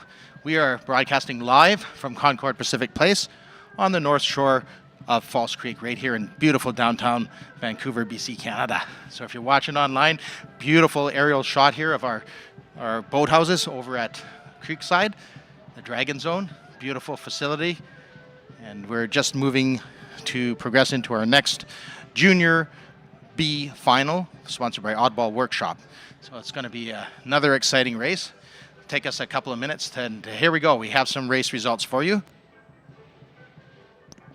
Race number 76, official race results. The Junior C final. Indeed, it was Riverside Rapids in lane 4, grabbing first place. Second place went to the Lotus Juniors in lane number 5. Wow, that was a very close race. And in lane number 6, Quantum Blue Dragon Boat came in third position. So again, that was our Oddball Workshop Junior C final. It's technically history now. Well raced, everyone, and hardware will be given out to those teams a little bit later on today. Now here's a shot you haven't seen. I can see the G2G people explaining how to safely load, making sure that their team is helping all the paddlers in and out of the boat. This is a crucial part of racing, of course, to be able to load and unload safely and quickly. Just a beautiful shot here. Just you can see a couple of teams there in their boats. You can see how they already have, they are color coded, although I'm colorblind. I can see the difference in the colors and the numbers on the boat. That comes in very handy. It's like a well-oiled machine. And a lot of these folks down there on the docks are volunteers helping out. And some, of course, are with Go to Greg or G2G, which is our race ops providers for the festival here. And you can see they're just easing out. They don't need everybody to back paddle to get out of the docks there. It's just a very simple, easy paddle, we would call this. You can see both of those teams doing something similar. The steersman right now on 4 has already cranked the oar, the steering oar, to get the boat going in the right direction. Boat 7 is doing something similar, but he doesn't even need the help right now from the paddlers. So a lot of skill involved in this by the paddlers, a lot of coordination there with the volunteers to come in and out of the docks, but it's a skill that is very much appreciated. A lot of times they underrate the team managers, even though they're not in the boat. Without a team manager, it's not a good scene, let me tell you. They do a lot for the paddlers, the steers, drummer, everyone. So yeah, thanks out there to the unsung heroes of a lot of the teams, their team management. Hey, Good. welcome back, Grant. Yeah, I'm back here. We just got some more results there, so we know what we're talking about moving forward. So we can put those in the... All right, thank you. Oh yeah, look at that. They did jump the race, didn't hear anything on the radio here, but here we go. It is the Oddball Workshop Junior B Final. In lane 3, Richmond High School Flying Colts. The Ouroboros Platinum Grant in lane 4. The Galileo Celestial Dragons in 5. And from Carlarney, one of our local high schools, the Torpedo Turtles. And man, are they torpedoes and turtles. And then in lane number 7, the Hastings Hydra. And they're already past the halfway mark. Yeah, at the halfway mark, and unofficially. So it looks like Galileo Celestial Dragons is in the lead. Yes, it does indeed. Great shot of these junior teams. Look at the front strokes, lead strokes. Torpedo Turtles. I'd say it is the guys in 4 that are getting close here. Okay. Which is the Ouroboros Platinum. All right. So we do have a battle like we have at every race in the juniors here for first, second, and third. It's not decided yet as they come up closer and closer. Oh yeah, they've got a early finish here. Lane number 5, the Galileo Celestial Dragons are putting on an early finish. Yep, and they're a couple of benches ahead. Looks like they're going to take first, and then in second, it looks like they're taking a good run at. Wow. Well, yeah, we have a close one here for second and third for sure. Ouroboros Platinum. Looks like they're going to take second, and in third it looks as if it's lane 6. Yeah, which would be the so Killarney 5, Turtles. 4, and 6. And you're absolutely right in that call. Galileo and Ouroboros and Killarney. The Torpedo Turtles. You got to be careful saying that one. Yeah. Here comes lane number 3 from Richmond High School, the Flying Colts, and lane number 7, the Hastings Hydras. Correct. And there goes one of the on-water umpire officials, checking things out. I guess he's just making sure they're all. So we didn't have the race results for 76 yet, did we? No, I did not see those. Yeah, it was good. Yeah. That was the one where I thought second and is that third. the one I? Oh yeah, that was. You did. I did. That must have been happening when you were away. I'm sorry. Okay, so they were close in second and third. Yeah, very close. Okay. Yeah, that'd be awesome. Thank you. Yeah, there we are with second and third. Oh, look at that. 2/100ths of a second, almost like 2.30 and 2.302. So that was really between Lotus Juniors and the Quantum Blue Dragon Boat. That is a heartbreaker if you're coming in third and against second. So yeah, that's a whisker. Yeah. Next time. That's what they're probably saying for next year, right? Hopefully this gives them the... and for juniors, those are pretty good times. Oh, 2:30 for juniors, because your muscles are nowhere near the same as strong as an adult. Exactly. So. It's a different game, yeah. Of course, even coaching the juniors. So, but they are the future, right? I mean, if they start learning the technique and they grow with it, it's quite formidable what you can do. You can see a team out there doing their calisthenics and warming up those arms. That's always a good thing. Yeah, that's half the fun too, right? Stop from getting cramps. I know there's nothing worse than getting cramps. That's very true. Very true.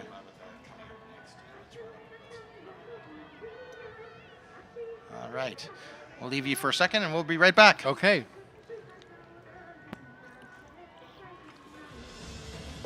We are the underdogs, The ones who keep pushing. even when the odds are against us. We are a symbol of what's possible when we put our hearts and souls into something. We create a platform for you to tell your dragon boat story and Inspire each paddler to greatness. Because when you wear an oddball jersey, you're wearing the heart and soul of a team that never gives up. created by paddlers for paddlers. Hey, babe, what's the password for the cable bill? Shrimp. Lobster? It didn't work. Try all seafood. What? Reset your password quickly and easily in the TD app. That actually helps. TD. Ready for you.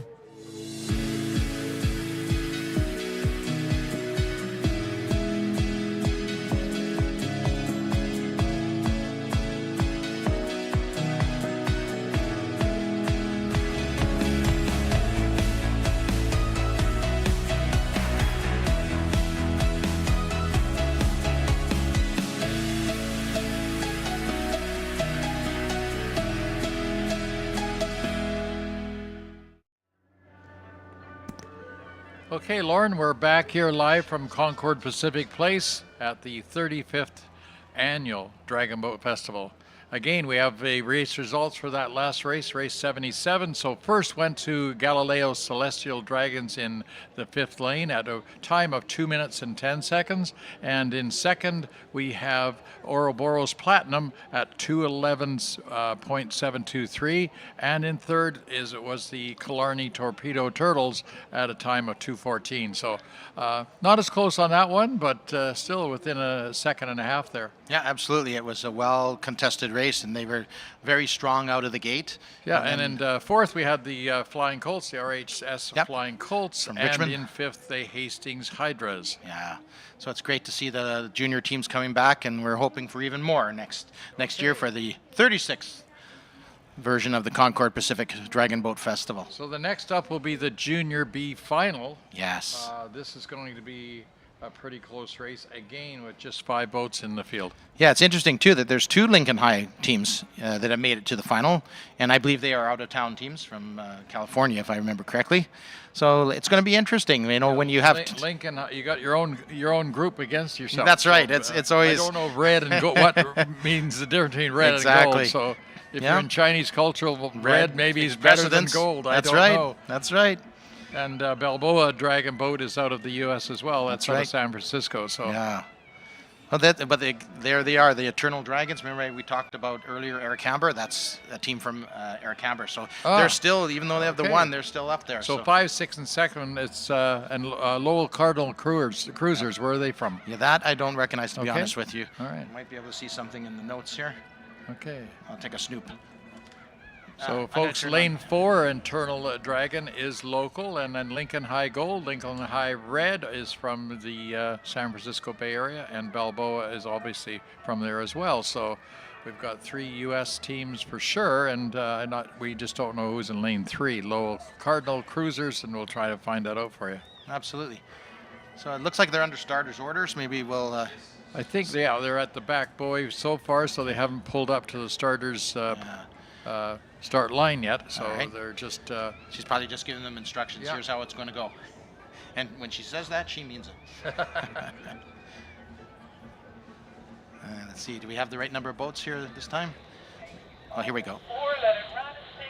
So we're back on time again here, Lauren. We're only about 7 minutes early on our schedule now, so we've kind of adjusted right back to our time schedule, which is nice. Yep. So they are queuing up now.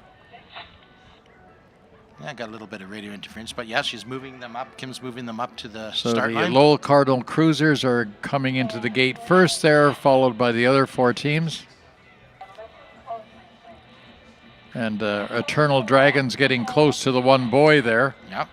So I don't know if they're told to shift left a bit if they can.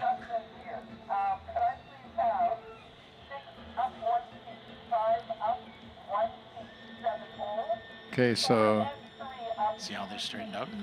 Looks like 6 and 7 in this lane. 6 and 7 have to pull back a bit. No, she's going to hold them. She's going to start them from here. It's going to pull the others up to them. Just the 1 boat.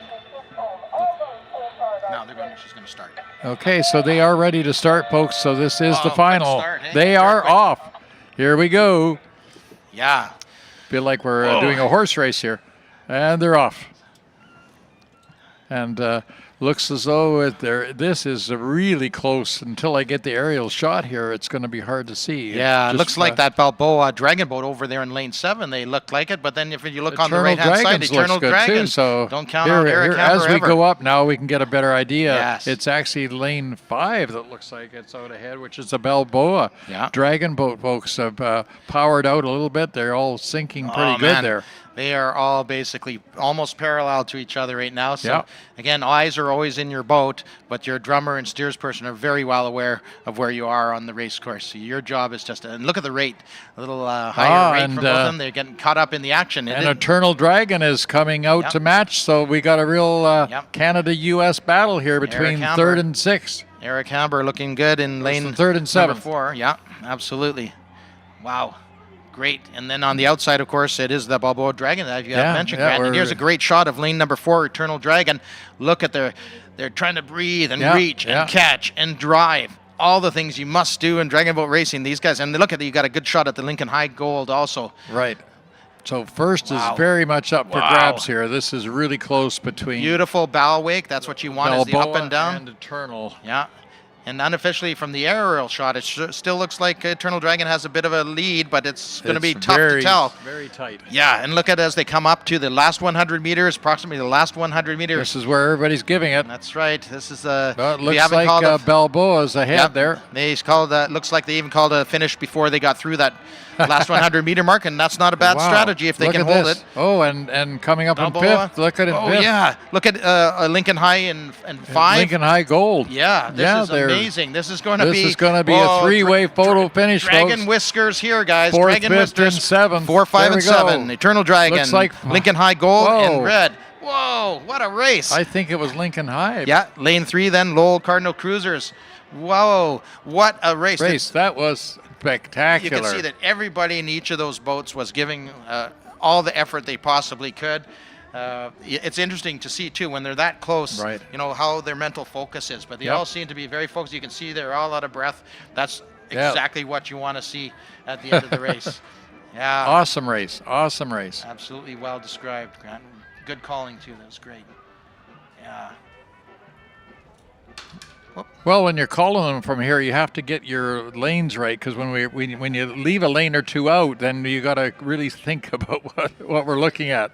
So we're trying our best, folks. And coming up after the juniors here, we end up going into the ladies, the Premier Women E final, and then the Premier Women D final, followed by the Fairchild TV Women C final.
Hi, I'm joined back with Matthew. Hey, good to have you back. Hey, Grant, Matthew out here. Happy to be back. I was just walking around saying hi to some folks, but I am happy to be back here in the broadcast studio and announcing with you, Grant. Good. Good to see you. Yep, that was an awesome race we just saw, race 78. I think the results are just about out, but it was close. Yeah. So, Yeah, we had one there was 2/100ths of a second difference, so that was about as close as I've seen. Those are the kinds of races I love to see, and that's what we're here for. That's the action that we want to see. Yeah, pretty That's cool. right. Okay, we do have the results for race 78, so go ahead, Matthew, and read this out. Lincoln High Gold with a 205.605. Just behind them in second place, Balboa with a 205.755. That's a difference of 0.15.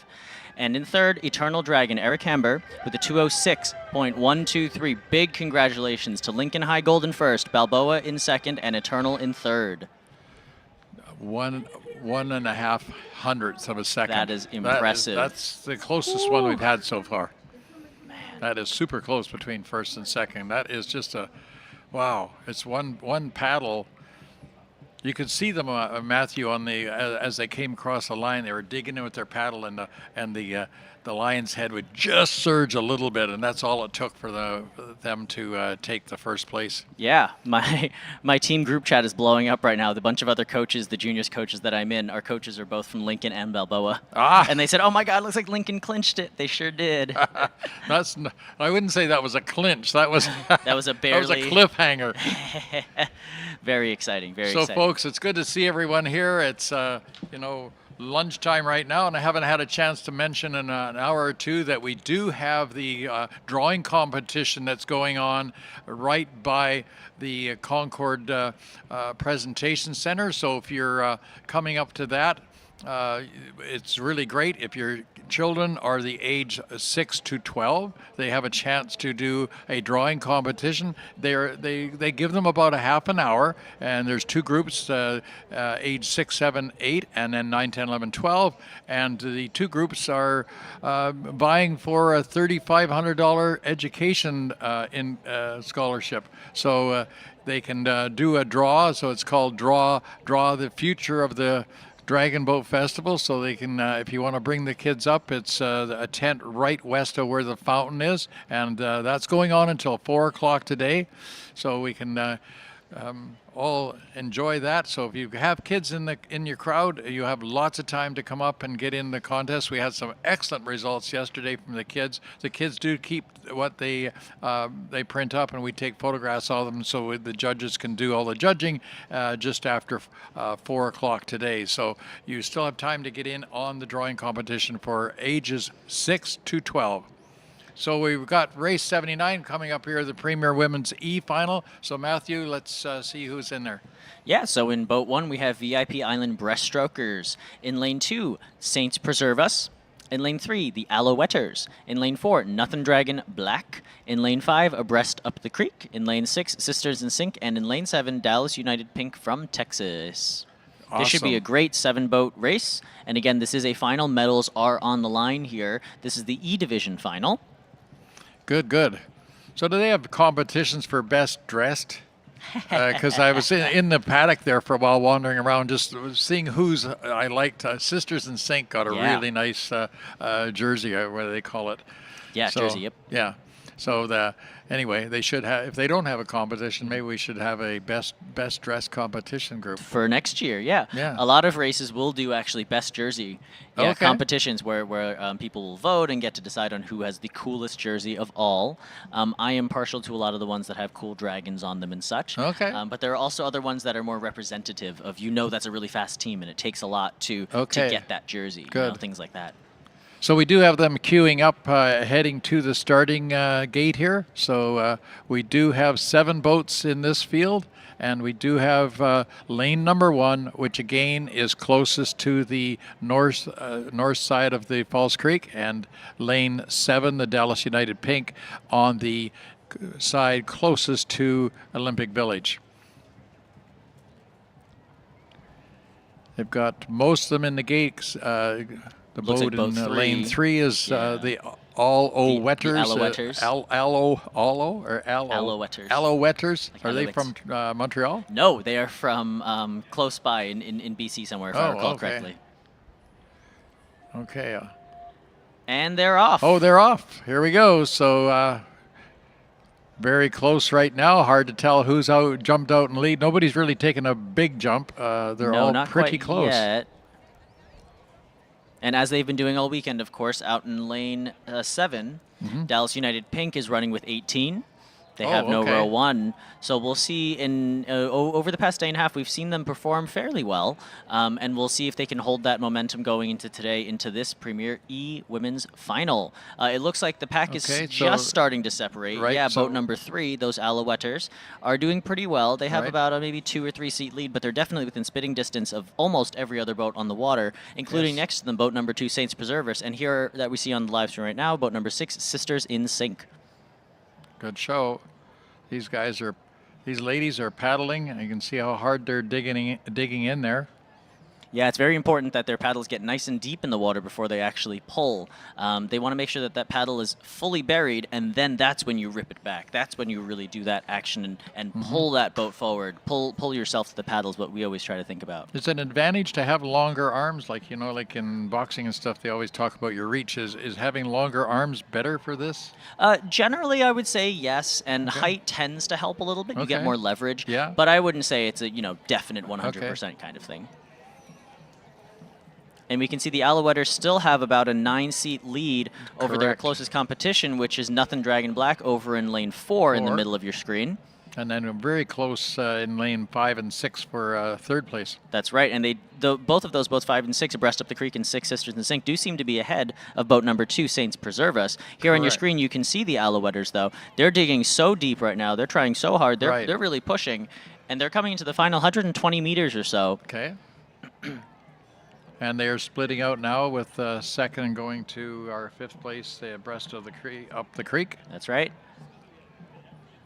And first looks like it's going to be the Alouetters, all Alouetters. The Alouetters, yep, coming into their final 50-meter sprint here. They're going to try to finish real strong. This is for medals. This is for gold. And second is looking pretty good for Nothing Dragon Black over in 4. Nothing Dragon Black. Yep, looks like they're going to take second in this race. Third looks like it's Sisters in Sync. So number 3, they are across. 3, 4, and 5. Which is abreast up the creek. Takes it. 6 is then across with the Sisters in Sync. And also 2, 1. 2 and 1. Sisters Preserve Us and VIP Island Breaststrokers. And finally, rounding out this E final is Dallas United Pink. Oh, they're running 16. I keep saying 18. They're running 16 this weekend. Do they get handicapped at all, like the time-wise, or do they give them anything extra for that, or they just... Unfortunately, no. No. No, you just have to run with only 16. Well, that was a very exciting race in the Premier Women E division, and that was a final, in fact. So the gold, silver, and bronze will be handed out just a little bit later tonight. Yep. By you, I think, right? I think so. I think, I think TD will be helping us as well. So very cool. Some of our sponsors will be handing out the awards later on this afternoon. Great.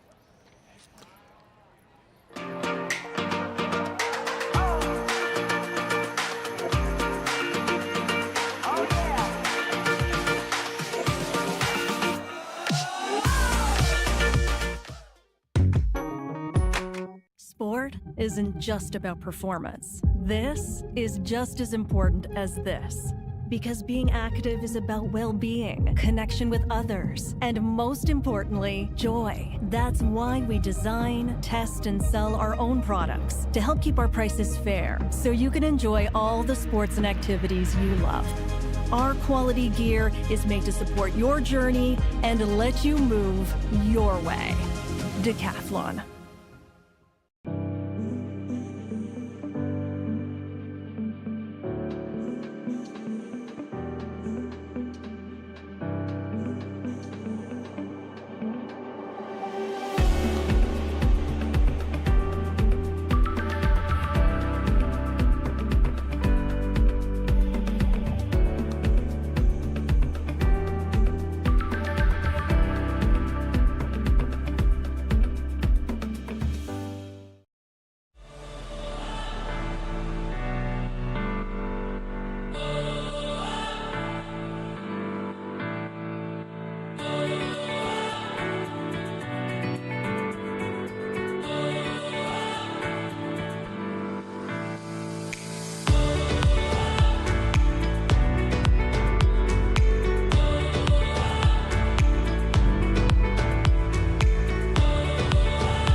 And it looks like we have results from that race 79. In first place with a gold, the Alouetters with a 235.962.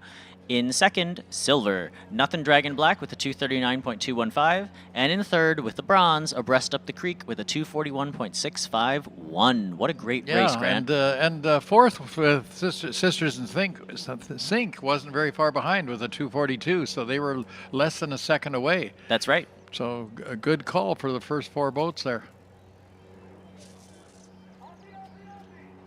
Okay, and fifth went to St. Preserve there, and yeah, that was good. Good race. Race 80, here we are. So this is the Premier Women's D final. So we have in lane 1, Northern Spirit. In lane 2, Abreast in a Boat, Fortitude. In lane 3, Hope Floats. In number 4, yay, Concord Pacific Flying Dragons. In lane 5, Chawanda. In lane 6, False Creek Canoe Club, D France. And lane 7, Dragon Our Assets. And in lane 8, Abreast in a Boat, D's Divas. So we got all kinds of assets and divas and all kinds of people here. So in lane 6, that's Fort Langley. Oh, Fort Langley. FLCC Defiance. Sorry about that. Fort Langley CC. And this is one of the really... And CC is Canoe Club, Canoe right? Club, yes. Okay. And this is one of the awesome clubs, too. And this crew is comprised entirely of, I believe, 70 and up paddlers. Really? Which is very exciting. Wow. Yeah, which is why the D in their Defiance name comes from. The senior D division is 70 and up. All right. Yeah, so this will be exciting. Cool. Makes me feel good. Being in that age group as well. So... Never too old to do anything. That's right, exactly. I've known paddlers in their 80s, and I want to say I met a couple in their 90s as well. Still going strong. Keeps them healthy. Yeah. I was racing last month and had 2 10th place finishes, and I was up against 17 to 20-year-olds. Wow. That's pretty cool. So we can... okay. All right. Here we go. We're getting ready. We have all 8 boats lined up, and it looks like we're ready to go. All right, let's see. We're going to take a listen to the starter now. This is a women's D final. Hold, all those hold. Are you ready? Attention. And that's the horn. Off. There we go. Okay, all as we thought in a final, everyone's pulling out pretty evenly. That's right. No one's taking a big rush here. We're going to see if lane 4, the top seed, which of course are the Concord Flying Pacific Dragons. Come on, Concord. We'll see how they do. They are maybe a nose out right now. Just a little, but they're pretty even with boat number 3. Hope Floats next to them. Yeah, lane 8 is actually doing quite well. They are indeed. Well. That's Abreast in a Boat D's Divas. It looks like lane 6 and 7 are falling behind just a little bit, though. That's FLCC Defiance and Dragon Our Assets. Okay. Maybe they're dragging their assets something a little more too slowly. Than an asset. Okay. It does look like lane 4, the Concord Pacific Flying Dragons, have a little edge. It is so close, though, and so much is going to happen when they get down to that 100-meter mark. That's right. Everyone is still within spitting distance, I would say. And, the first 4 lanes. They're not showing us their what their game plan is here. So they could be into, like, let's increase our stroke they could speed as we get closer to that 100-meter mark.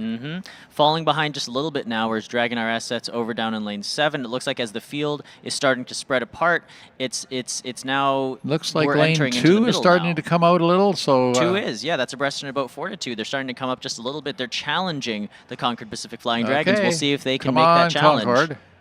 I'm just slightly biased. Coming into the final 175 meters now.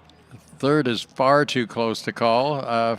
First is looking like they've got a maybe 2-3 seat lead, maybe. Yeah, 2-3 seat lead. We'll see if they can hold that, but it looks like all the other teams are barreling down toward the finish line now, trying to make a move on Concord Pacific Flying Dragons. We'll see if they can make it. We'll see if they can walk those boats all the way up, past them, and get over the line first as we come into the final 110 meters now. Now they're getting close to a half a boat length ahead on the Concord Flying Dragons. That's right. They do seem to be walking away from the field just a little bit. Lane 3, which the Hope Floats, looks like they're coming up for second. So Hope Floats and here's a good view of the front 4 rows of the Concord Pacific Flying Dragons. You can see, and as we're panning out, yeah, you can see just how deep they're digging. And look at 8, 6, 5, and 3. Concord all so is going to close take together. this Oh, one. my 3, goodness. 4, 3, 5, 6 is just so close. Oh, I can't even. 3. I think it's 5, 3, 5. 6. Yeah, 3, 5, 6. Whew. So that would be Hope Floats in 3. Which is Concord, and then 3, which is Hope Floats, and 5, which is Chawanda. Chawanda, very nice. That would be my call. That is a really nice and tight, close race. That's what we're here for. That's the excitement that we'd like to see. And again, we see these crews on your live stream slamming on the brakes. Okay. As they have to do after the finish.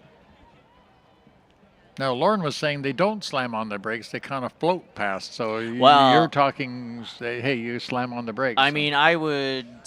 It depends. Some of these crews do slam on the brakes. We just saw that one in lane 1. They did that.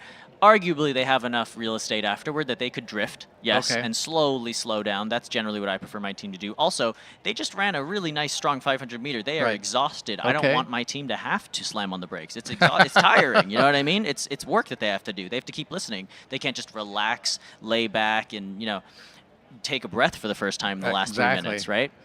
So they're showing some of the boats going out now. We don't often get the pictures of the drone with the people paddling out, and so. And this is lane 5. This would be lane 5 for, I guess, Fairchild TV's Premier Women's C Final. That's right. So that's that's our Australian buddies, the Southern Cross, going out right now. They've had a great day. Showing them our great city from Australia.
I am transferring you half. No way. Take it back. Just take it. No, you take it. Get unlimited transactions and earn up to $450. Start by opening an eligible TD checking account. I can do this all day. TD. Ready for you.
Many thanks again to our sponsor, Concord Pacific, and also TD. TD's main stage is where all the amazing music is happening. It happened last night. There were some amazing headliners, and tonight as well.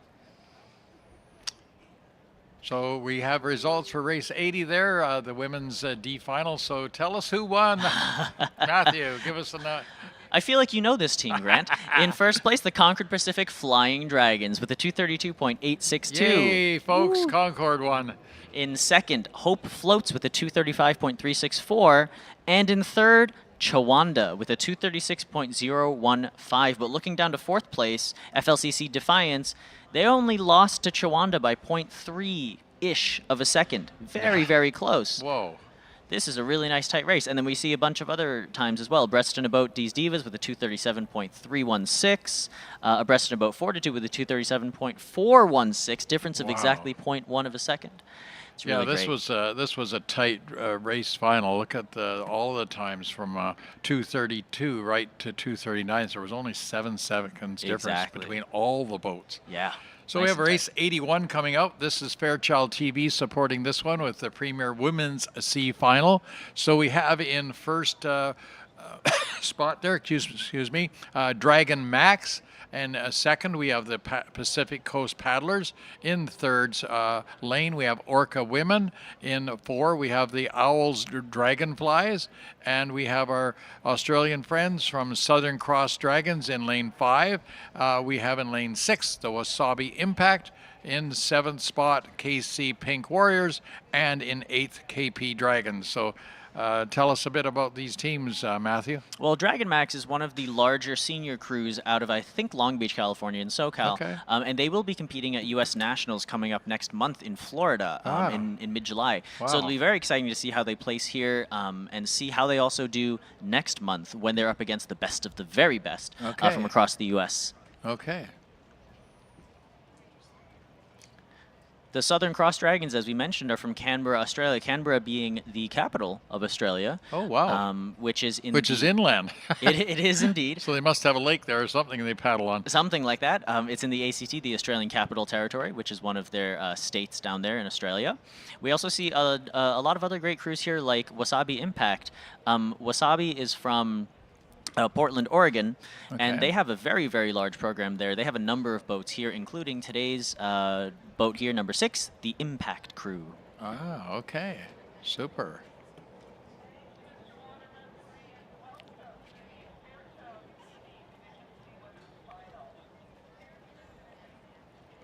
All right, we can hear our starter right now. She's setting stuff up. We'll give you a listen in just a few. Yeah, we have a few minutes. They're a little bit further behind there underneath the Canby Street Bridge, which is where the start line is. Yeah. And we'll take a sec real quick to remind you that if you are here on site, make sure you go and visit all the amazing vendor booths that are out. There are some arts and crafts. There are some great food. There's food. There are stickers. There's pins. There's soap, candles, all these other amazing artisan and local, especially, small businesses. And all these amazing other places, too, that you can shop at and patronize, which is terrific. I went yesterday, bought some stickers and some pins as well, some enamel pins from a locally owned small Asian-owned business. They were really cute, really beautiful stickers. And the vendors are there till 7 p.m. tonight. And they're here till 7, I think the stage is there till 10 p.m. Yes. There's obviously some great awards to be handed out, and it'd be nice to have people stick around for that as well. So if you're here for just arriving now, there's some great activities going on, and certainly face painting as well for the kids over in the drawing competition, which is over in the Vancouver Presentation Center area by the fountain. So you can have your kids do some drawing. It takes about 30 minutes, and have them create the vision of Dragon Boat for the future, and some great prizes there for kids ages 6 to 12. So try and take that in as well. I know yesterday when I announced it, I was talking to Amy that's over there running it in the booth, and she said, oh, I had a surge of people come over once I give the go-ahead. So yeah, it'd be nice if you want to try and get one of those $3,500 education sponsorships as well. Yeah, which is great. And now we can hear our starter just moving some people up. Okay. We'll take a listen. Are you ready? Attention! And that's the They start. are off, folks. That's the start of this Fairchild TV Premier Women's C Final. Again, medals on the line. Medals are on the line. And Matthew, I noticed now you don't seem to see anyone take a giant leap, but it's probably because the competition is so close together. That's right, exactly. You can see a small lead of about maybe 2 or 3 seats from lane 3 right now, the Right. Orca women. But exactly, everyone is very much still in this race, definitely. Yep. So like Matthew says, lane 3 is the Orca women that I think is in lane 3. That's right. And they are taking a bit of a lead now, probably 3 seats. And looks like second will be hard fought. And here we have a nice view of boats 7 and 8. 7, that's the KC Pink Warriors from Kansas City, and 8, that's the KP Dragons. Here we have one of the leaders of the pack here, boat 5, Southern Cross Dragons from Canberra, Australia.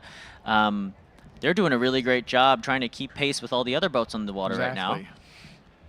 So it is lane 3 that is coming out with the lead so far, followed by probably the fourth, which is the Owl Dragonflies. Yep, Owl's Dragonflies looking nice and strong. They're going to try to walk up on boat number 3, Orca Women, as much as they can, try to make up that ground and either take gold away or solidly land silver. You might have said that just too look early, because look at that. They're neck and neck right now. They're coming close to the 100-meter final mark here, about 120 meters out. So they look like they're just edging out ahead in lane 4. They are just walking away with this. They have just halfway through the race put on a really solid either power series, or their drummer called something and said, you know what, I need more right now because I need you to pass them. And they did. They walked up right on past them, about, maybe 3 seats behind. That is a very impressive display of athleticism and for physical third, ability. you've got Pacific Coast Paddlers that are probably the closest there in lane 2. In lane 2, yep.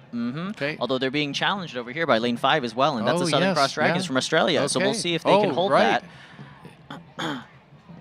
And out ahead now by about 5 seats, is in fact those Owls Dragonflies, and they are going to be taking gold as they come into the finish here over the last final 20 meters of this race. Orca Women probably got a solid clamp on second. They do. They sure do. That's boat 3. Very nice. Right. And here you go. Oh, here we go. Lane oh, my God. 2. I think that's 2, but I'm not sure.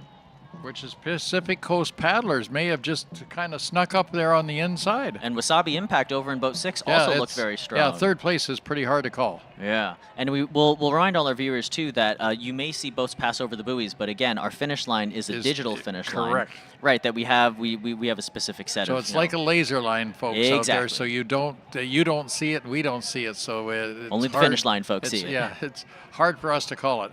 Exactly. So we always tell all our crews to make sure that you paddle straight through those buoys. Do not stop just because you just got to the buoys, right? You have to paddle straight through them. Okay. So we do have race 82 coming up next, which is sponsored by Park Vancouver, and that's the Premier Women's B Final, and followed by the Concord Pacific Women's Grand Final in race 83. So that'll be coming up shortly.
We are the underdogs, The ones who keep pushing.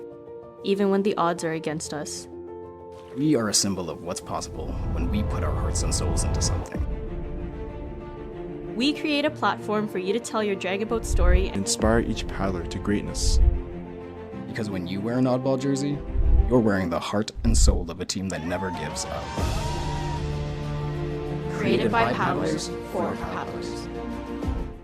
The Concord Pacific Dragon Boat Festival is back. Watch the continent's best racing and the TD main stage with Deer Rouge and Sabai, all in the heart of Vancouver. Meet us at the intersection of culture and sport. The Concord Pacific Dragon Boat Festival at False Creek.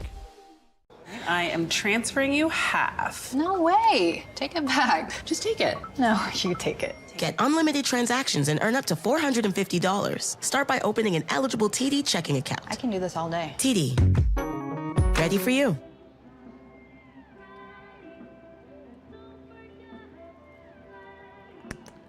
Okay, we have a picture of the Park Hotel. So this is sponsored by them. It's a casino, and it's right beside BC Place. So kudos to them for stepping up to the plate. So they are sponsoring the Premier Women's B Final, and fantastic casino for people to enjoy before they go into a lot of the games at BC Place or Rogers Arena. So it's positioned very nicely downtown Vancouver. And now we can see lining up. Yep, that's that Park Vancouver Premier Women B Final. This is going to be an 8-boat heat, and that will consist of, in Lane 1, the Galileo Celestial Dragons from San Francisco, GCD. In Lane 2, VIP Gorging Dragons Red from Vancouver Island. In Lane 3, Wham Women from Washington State. In Lane 4, the Dragon Ladies. In Lane 5, Lincoln High Lady Mustangs, also from San Francisco. In Lane 6, Dragon Guppy Warrior. In Lane 7, Gaslight Gatekeep Girl Boss. And in Lane 8, Club Sake Women from Seattle. Wow, we have a real diverse cities in We sure here. do. We've got them from all over the West Coast here. Very exciting to see. Yeah, I like that Lane 7, Gaslight Gatekeep Girl Boss. Who came up with that name? It's a good one. GGG. It's a good one, yeah. And next to them, Dragon Guppy Warrior is a nice hybrid combo team between this SF Dragon Warriors and the Killer Guppies from Long Beach, California. And we have the race results. Matthew, why don't you tell us what happened in race 81 here? Whoa, okay, all right. So in first place, gold, the Owls Dragonflies with the 224.755, very nice. In second, the Orca Women with a 226.357. In third, the Pacific Coast Paddlers with a 231.078. If we drop down to fourth, so that was a 231.078. The Southern Cross Dragons, 231.679. Oh my God. So by 0.6 of a second. And then fifth place, Wasabi Impact with a 231.879. So all these 0.2 people of a second. between three finishers. Man. Wow, that is Formula One numbers. Yeah, it's nice and close. A great job by all these ladies, and congrats to the gold, silver, and bronze winners. Absolutely, great race. Kudos to the ladies out there on that one. That was some really tough digging, as I would say. Yeah, that was a really fun one. Okay, so we have the race 82 here for Park Vancouver. In lane 1, we have Galileo Celestial Dragons. In lane 2, the VIP Gorging Dragons Red. In lane 3, the Wham Women. In lane 4, the Dragon Ladies. In lane 5, Lincoln High Ladies Mustangs. In lane 6, Dragon Guppy Warrior. In lane 7, that wonderful Gaslight Gatekeep Girl Boss. And in lane 8, the Club Saki Women. Yep, and it looks like they are off and sprinting out of this here start they go. right now. We do, in fact, have boat number 5, which is Lincoln High Lady Mustangs. Very nice. As expected from a youth crew, which is very light. They have a really nice high Looks rate, like lane especially coming out 7 of the is start. taking an early lead. Looks like lane 7, Gaslight Gatekeep Girl Boss, is trying to take an early lead here so that they can try to stay ahead. Somebody's trying to girl boss everybody out there. They really are. And lane 1 also you got to watch out for here. Galileo Celestial Dragons, GCD. They're doing quite well as well. We'll see how they unfold a bit here. It's kind of 7-6-5 here in That's the right. lanes. We have a nice side view here of boat number 6. That's Dragon Guppy Warrior. You can see the neon hats. Those are the SFDW, the Dragon Warrior folks. Combining with the Killer Guppies, a really, really terrific team out of, I think, Long Beach, California. So NorCal and SoCal combining together. Very nice. Next to them over in lane 7, that's that Gaslight Gatekeep Girl Boss They crew. seem to have the edge here at the They moment. seem to know what they're doing. They're really paddling along really quite nicely. On their outside, that's Club Sake Women, again from Seattle, also with neon caps. I think everybody these days has neon caps. Yeah, They're looking strong too, but they're falling behind the pack just a little bit. This is anybody's race here, Matthew. It's Yeah, I would say so. Lane 4 is coming up right now. Actually, lane 6 and 7. So lane 4, 6, and 7 are all tight, tight, tight. And that's the Dragon Ladies, Dragon Guppy Warrior, and Gaslight Gatekeep Girl Boss. We'll see how they do. It looks like in lane 5, Lincoln High Lady Mustangs have fallen back just a little bit. And lane 4 is starting to edge ahead here. They're making a move. That's the Dragon Ladies. Gotta watch out for dragons. Okay, yes, indeed. They've got a seat or two ahead here in lane 4. Just Dragon barely. Ladies. As they come into the final 100 meters, we're going to see what these three crews are going to do. Let's see if Abraham Lincoln Lady Mustangs can pull something out of their pockets and sprint to the finish. I don't think they're going to, unfortunately. It looks like the top seed is going to be here. The Dragon Ladies out of lane 4. It looks like they're going to take gold, And but Dragon 6 is surging. Guppy Warriors here in lane 6. Yeah, they're is surging. taking Look at second. that. Okay. And they're coming across the line now. It looks like 4, 6, and 7. It looks like the Dragon Ladies just widened that gap as much as they possibly could, putting on a really strong performance and a really, really great finish here at this race, followed very closely by those other 2 boats. And now through the line is the final boat of the race, the Galileo Celestial Dragons in lane 1. That was a terrific race. Wow. Awesome. Whew. Super close. I'm sure they're tired. There they are. Throwing those paddles in the water, slowing down. Mm-hmm. And this is the set of the boats with all that beautiful artwork that we talked about earlier, right. which was done by local artists, some Indigenous, some BIPOC, many Asian, who came last year and did all of this incredible artwork for these boats. Wow. Which is great. Fantastic.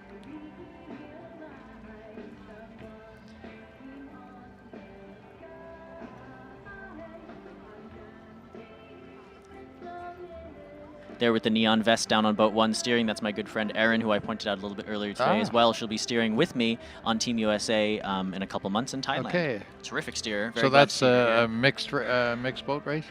In Thailand? No, It'll be everything. Okay. At Worlds, yeah, Okay, everything. good. Coming up next is the big one. It's the very big one. Concord Pacific's Premier Women Grand Finale. That's right. It's going to be a really good one. And then after the women's, we'll move into the Premier Open division. Okay. Premier Open division is top-notch? Yeah, Open is the any gender. Tends to be mostly men. Okay. Or all men's boats. And that's where you'll see generally the fastest times of the day. Okay. Yeah. So we should see some of these sub-2. Okay, we're taking a break. Okay, we'll be back, folks.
And welcome back, everyone, here to Concord Pacific Place, the 35th annual Concord Pacific Dragon Boat Festival. It's the 35th anniversary, to correct myself there.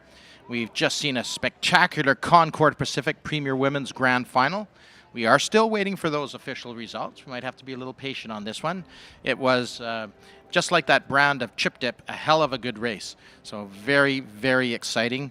Again, as probably most of you out there know, actually we're going to jump right to those race results. Race 82, the Park Vancouver, thank you for sponsoring this race, the Premier Women B Final. And the result shows we have in first place the Dragon Ladies, in second place the Dragon Guppy Warriors, and in third, Gaslight Gatekeep Girl Boss with a 219.704. We can see between third and second a time difference of only 0.6 of a second. And then up to first place, which was a 217.919, a difference of about, a second and a half, 1.8 seconds, something like that. Very, very close racing.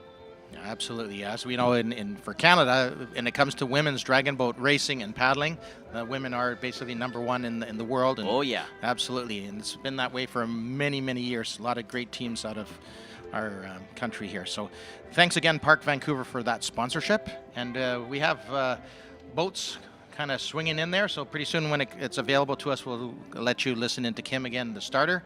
And here we have our race lineup for that Concord Pacific Premier Women's Grand Final. Yep, the grand final. This is the big one. This is for all the marbles. Medals are on the line, just like in the past, but the big medals are on the line now. In boat 1, that'll be Wasabi Force. In boat 2, EDBRC Senior Competitive Team from Edmonton. In lane 3, FCRCC Senior C Women from Falls Creek, right here in Vancouver. In boat 4, VIP Gorging Dragons Cobalt. In lane 5, Dragon Zone Premier Women, one of the teams to watch out for, I would say. In lane 6, VIP Gorging Dragons White, so the second of the VIP Gorging Dragons teams. In lane 7, the Falls Creek Masters. And in lane 8, FLCC Senior C Women from Fort Langley. This is quite a packed heat. It is going to be more than exciting. There's going to be a lot of, let's call it in a nice way, bragging rights on the line, although the women don't brag, trust me on that one.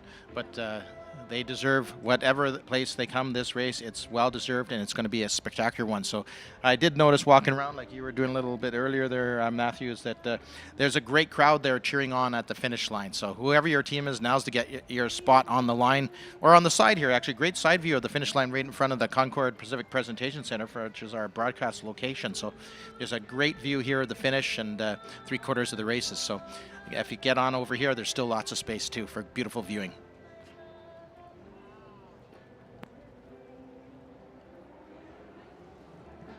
It doesn't look like they're cutting over to anything, so there we go, the aerial shot again, Matthew. So let's see what's happening down there at the start line. It hasn't been handed over yet, still milling about. But what are you expecting? Do you have any thoughts or? Well, like I said before, I think the top seed is going to be DZ Premier Women. We've seen them absolutely throw down this weekend. Gorging Dragons has responded too with their Cobalt and their White crews, and we'll see how they stack up in this grand final. It's going to be very exciting. We have Dragon Zone Premier Women flanked on either side by a Vancouver Island team, the Cobalt and the White team. Absolutely. Here we're going to go listen to Kim, our race starter. She's giving.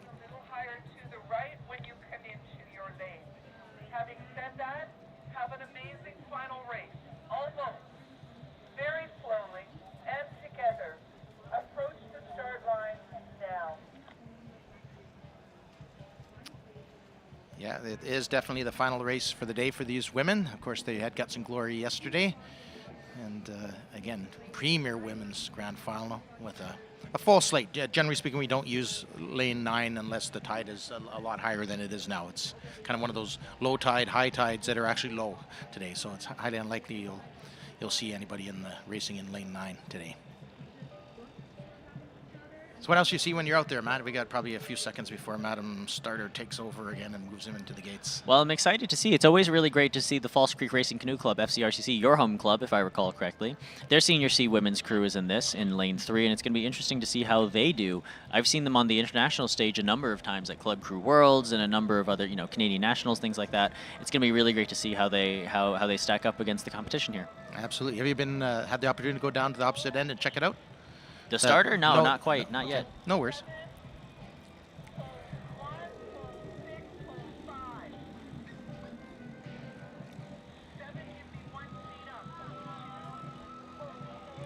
She's really a fantastic starter.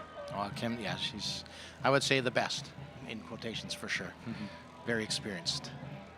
Very calm, but very to the point. Yes.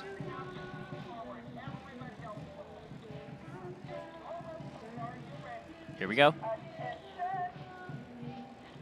And with that, race 83 is off, the Concord Pacific Premier Women Grand Final. This is the most important race for these ladies. This is for all the marbles. This is for gold, silver, and bronze.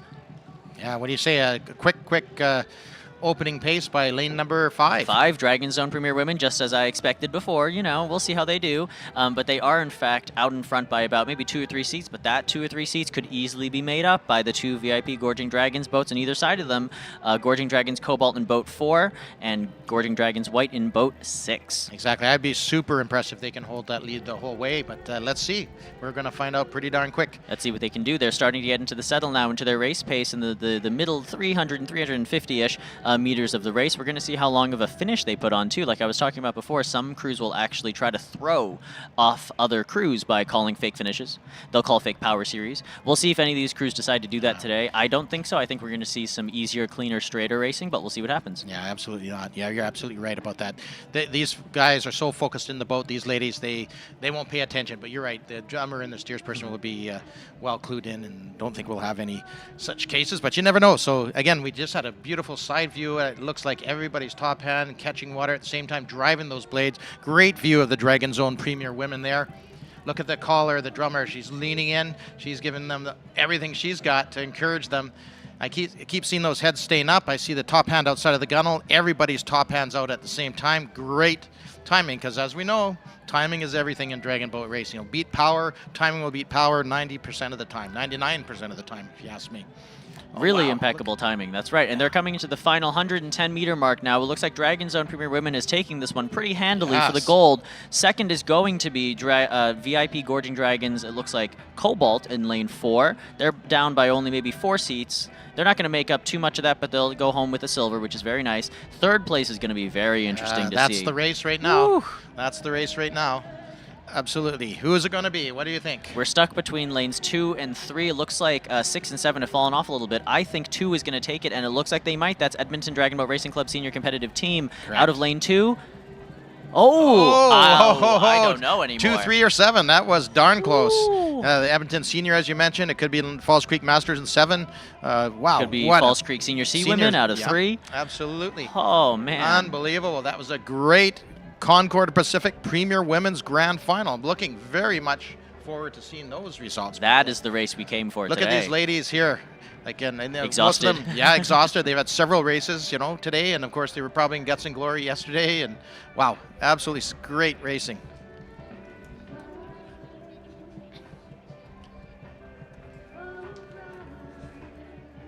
And here they're going to make their way in slowly but surely back to the docks. They're regaining some breath. That's right. They can finally breathe easy again. And they're hit by the wake, too, of all 8 of those boats coming down the course. That's right. They have to be careful once they stop paddling. That's one of the reasons we have them sometimes slam on the brakes, so that they can make sure that if they don't turn too quickly, they could get broadsided by the waves,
Hey, babe, what's the password for the cable bill? Shrimp.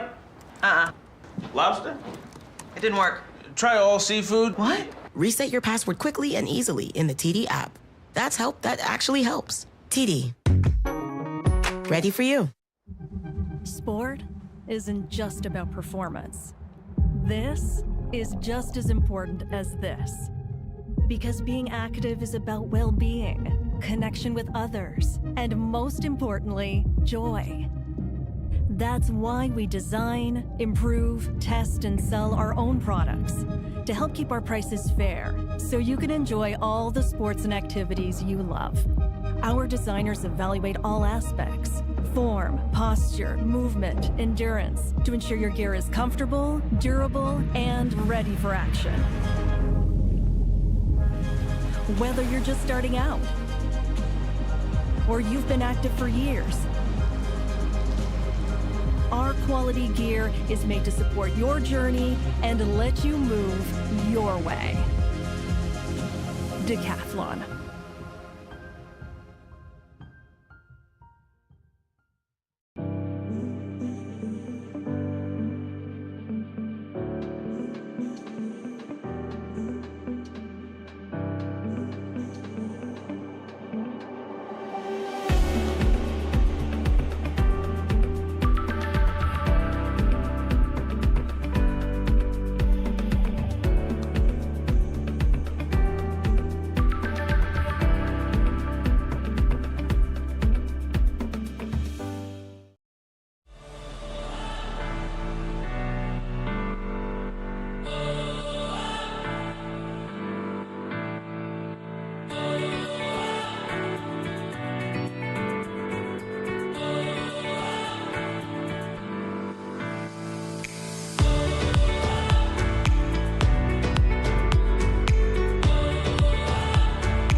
You might know that in British Columbia, BCLC means the lottery. But did you know we also bring you casinos? And sports betting too? We do all that and more. And we do it all for BC, generating important funds for things like healthcare, education, and community programs. So however you roll, with every play, you're making BC even better.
Thanks.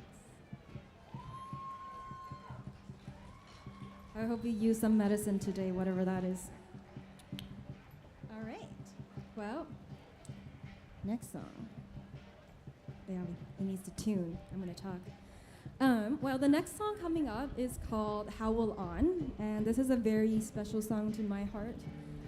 It was originally written during a summer where two of my loved ones passed away within a span of like 2 months.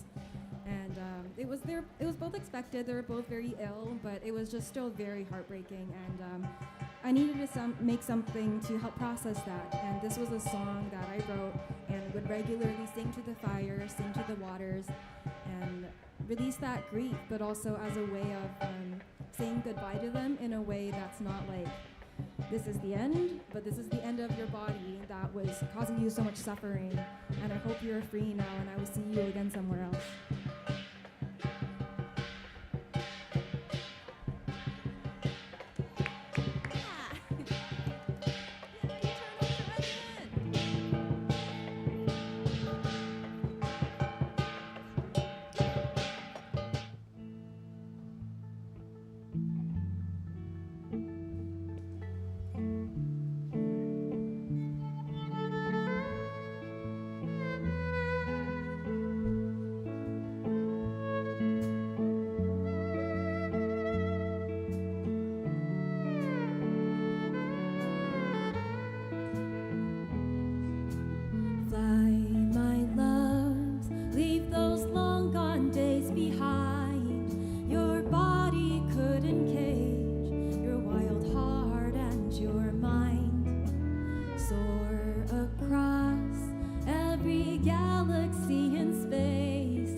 If you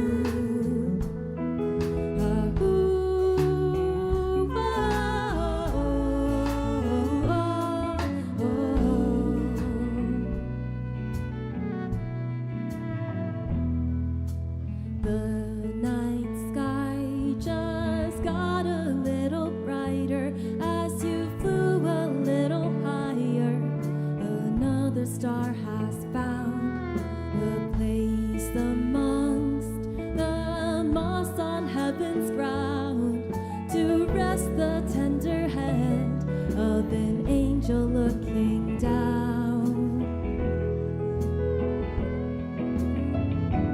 If you run over the green grass fields to where I cannot follow, over mountains that I thought were only molehills, will you jump a little higher than your legs can carry you, and howl on the dark side of the moon?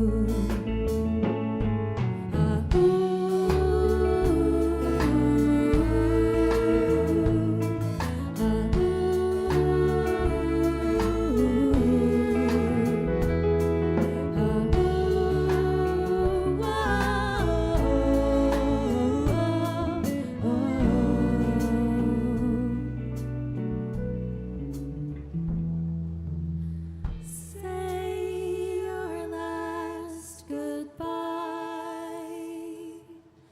Send it down a river. It's okay to cry.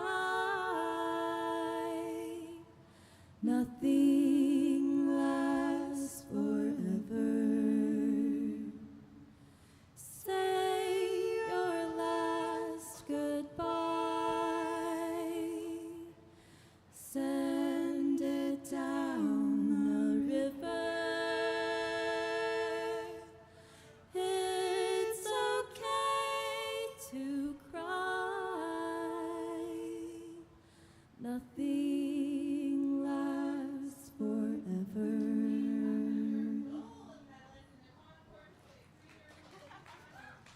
Thank you. I got 10 minutes left, I heard. Perfect. I got 2 more songs for you. Time management, not always my forte, but it's working out. Next song is a little lullaby that I wrote. It's actually the first bilingual song that I wrote. Like, I've had other songs that I wrote and then I translated it, but this one is just like a straight up bilingual, wrote it in Mandarin and English as a challenge, and it worked, I think. So it's a little lullaby. I know we're in the middle of the day, but like, I don't know. We can always use a little nap time, so.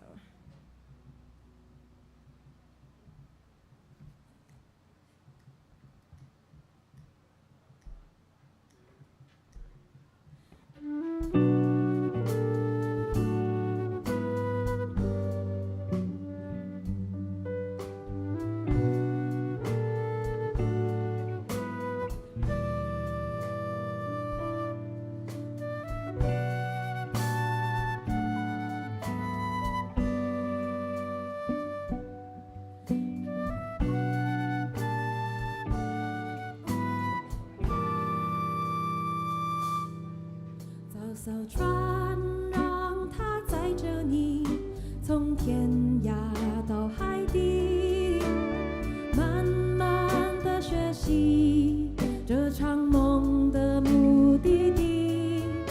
而我唱的这些歌，空中听到的声音，当你慢帆中的风说的秘密。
Thank you. I hope you have a nice nap at some point today. Napping is a medicine. Okay, last song. Yeah, okay. Last song is a debut. We just wrote this. This is the first time I played it with more than just me and Thomas. Also, I want to introduce these people. Hold on. This is Katie. Yay, Katie. This is Ocean. I love Ocean so much. This is Aaron Hamblin behind me. And this is Thomas Holler. Thomas Holler is very special because he co-writes a lot of my songs and he actually produced my record. And we're currently recording on another EP right now, so very special human. And that's Jean-Céle Duget. He's also very special and very cool. Coolest guy I know.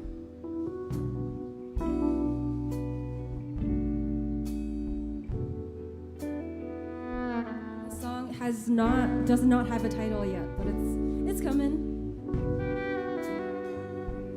There are certain kinds of heartache nothing can prepare you for. It comes in waves crashing on a jagged shore, sweeping you away when you can't take any more. Just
Thank you so much.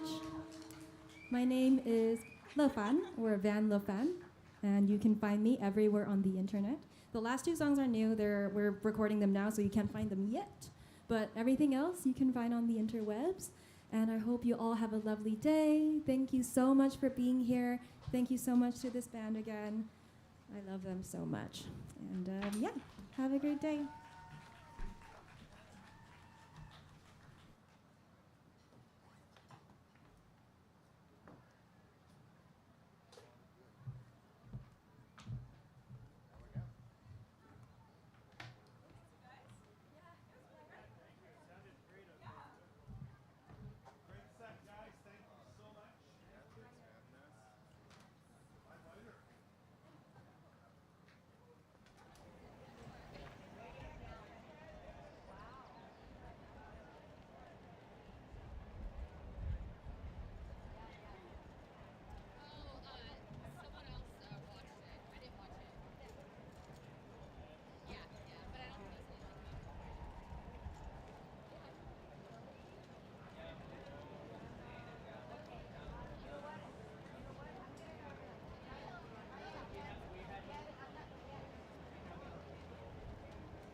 push me away. You understand? There's nothing left to say. Pull me back, take my hand, call my name. You understand? I wanna stay. 'Cause I don't wanna walk away.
Take it back your heart. I still spin inside your orbit.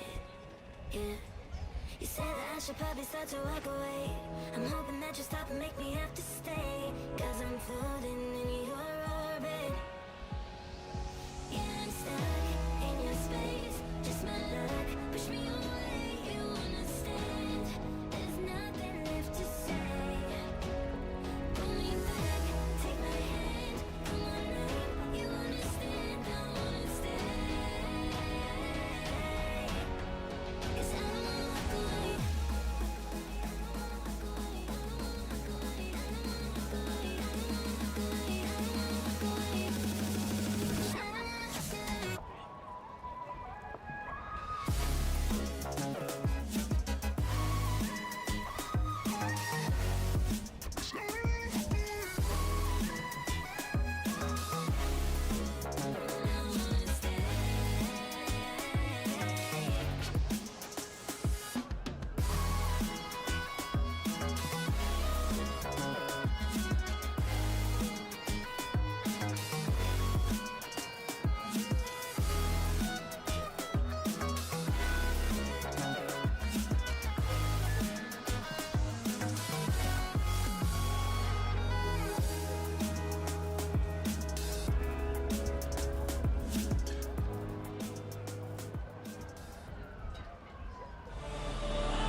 And we are back with the Concord Pacific Dragon Boat Festival. We are coming now into one of the final races, race number 84. We have only about 14 or 15 more races to go. My name is Matthew Au. I'm one of your announcers. Sitting with me here is Lauren. Yeah, Lauren Schmidt. For those that don't know me or recognize me, glad to be here as always. Very exciting. We had a little bit of a course break before, and now we have results from that race that just happened a little bit ago, race 83. In first place with the gold, Dragon Zone Premier Women with a 2:08.741.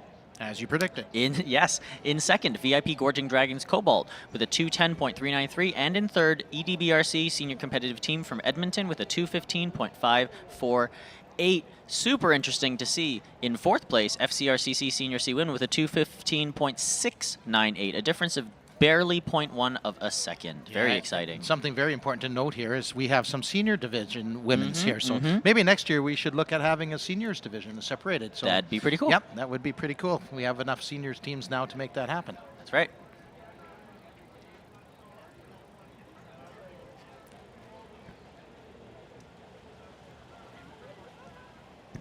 All right, for race number 84, Matthew, we have the AM 1320 Premier Open B Final.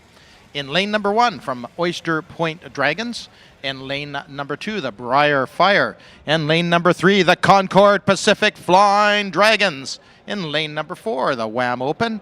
Lane number 5, the Pacific Coast Paddlers. Lane 6, the Dragon Max. And lane 7, Nothing Dragon Red. And 8 and 9, I believe, are vacant. So looking forward to a great AM 1320 Premier Open B final. Again, hardware on the line, right, Matthew? That's right. We have gold, silver, and bronze on the line here. We'll see who can keep it up and who can stay ahead of the other boats.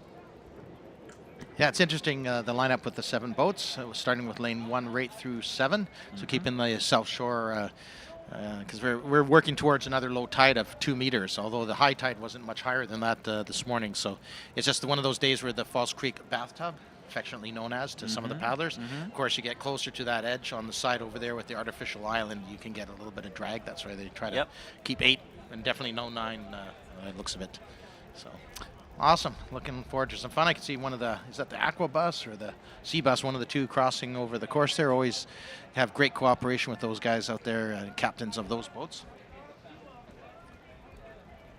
Yeah, for those of you watching at home on concordlive.ca or even on site at concordlive.ca, make sure you start moving up to get yourself a good viewing. We have a lot of folks walking in front of us here at the broadcast center here at the Concord Pacific Presentation Center, but lots of room on this side. But I see a lot of you have a great view of the whole race course from start to finish at the just in front of some of the market booths and by some of the pavilions there next to the Science World.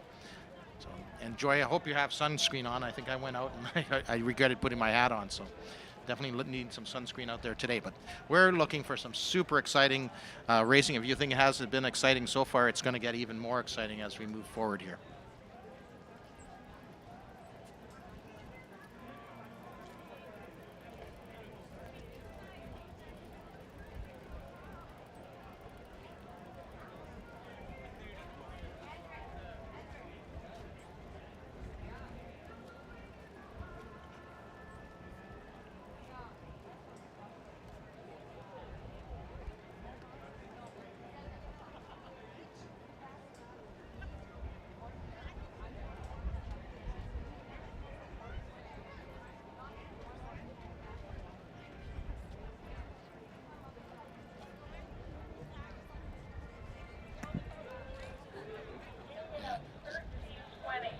Premier Open B Final. Congratulations. First person in lane 7. Can you hear me? Thank you. All right, everybody. We have a tailwind coming from obviously behind you. When I ask you to hold, I need you to dead stop your boat.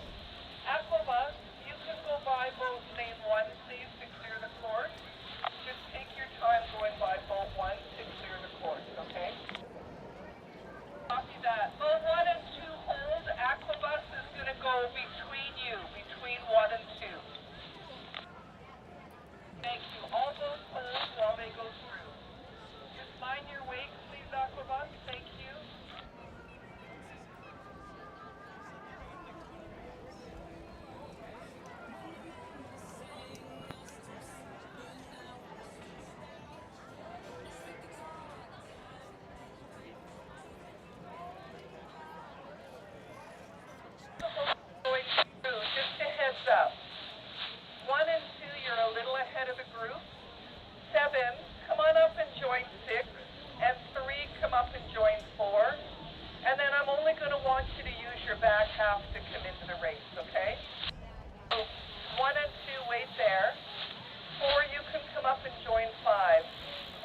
Actually, just the back half of your boat when you finish the line, please. Thank you.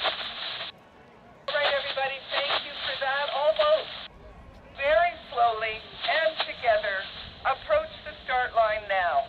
I will hold you on the start. If you fall back, we may race without you. Together, here we go. Let it run 4, please. Thank you. Let it run. Let it run 5, please. Let it run 6, please.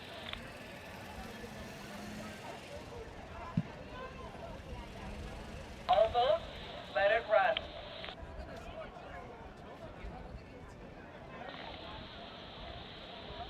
Everybody listen closely, please. Hold 3, 6, and 7. Hold 1. Hold 5, hold 2, hold 4. Boat 6, 2, hold your boat. Boat 6, give me 1 seat up. Boat 2, back it out 1 seat. You ran.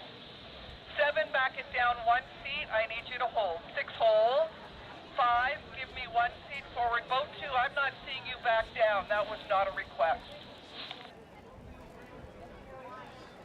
All boats hold.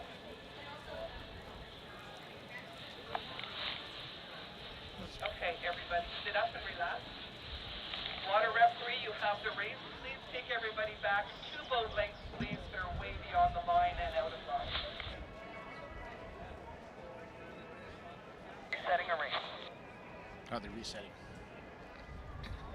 Might be on the line. It's that tailwind. Even teams this experience with good steersperson get propelled forward.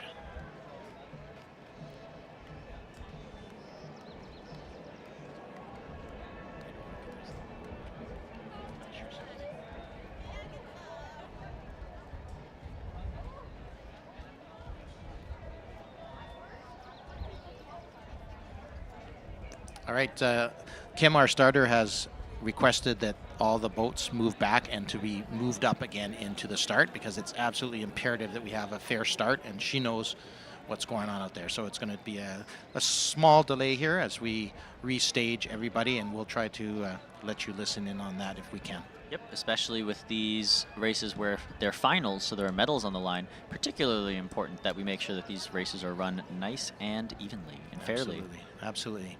As all the races are, you're absolutely right. But for this, we know that the focus of these teams is definitely on hardware. So beautiful drone shot of what's happening on the start line, or this pre-starting line, I should say.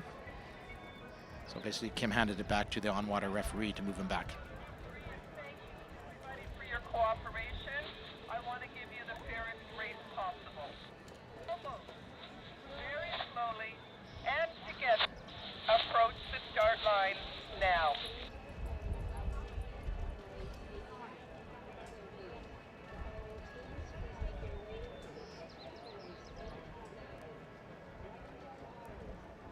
Just stop your boat before you go into race mode. Thank you.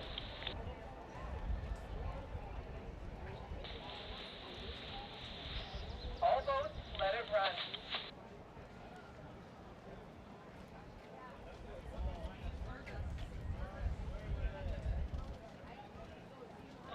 Back half. Could I have 1 stroke and let it run, please?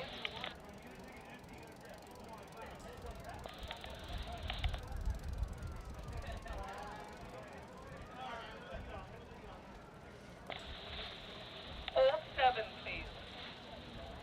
Hold 6, hold 5, hold 4, hold 1, hold 2, hold 3. All boats, hold hard. Are you ready?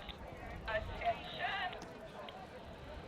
And they're off. This is race number 84, the Premier Open B final with an 7-boat race. Very exciting. We have teams from all over the West Coast, including from Washington, San Francisco, here in Vancouver, and down in Long Beach, California as well. Coming off really fast on the start, we seem to have boats number 2 and 3. That's Briarfire and the Concord Pacific. Flying Dragons, however, in 3.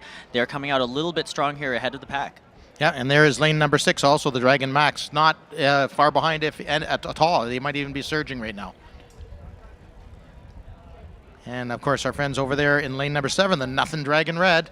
So again, we have a very hotly contested race right now, Matthew. Look at those lanes 2, 3, 4, and 5. That's right. They're all within spitting distance of each other. It's really anybody's race right now. It could be any of those 4. And again, medals are on the line here, so only the top 3 will receive those gold, silver, and precious bronze medals. Yeah, you betcha. Great view right now of the Dragon Max, digging in deep, pulling water, catching water. And here, of course, is the Pacific Coast Paddlers. Another great view of them digging deep. And again, this is a Premier Open B final, so hardware is very important to all these teams. And especially in these open boats, they tend to be mostly men, so you'll see a lot of the really, really fast times here as they go through into the final and through their finish lines here. As we said before, boats 2, 3, 4, and 5 all seem to be very close to each other, which is very exciting.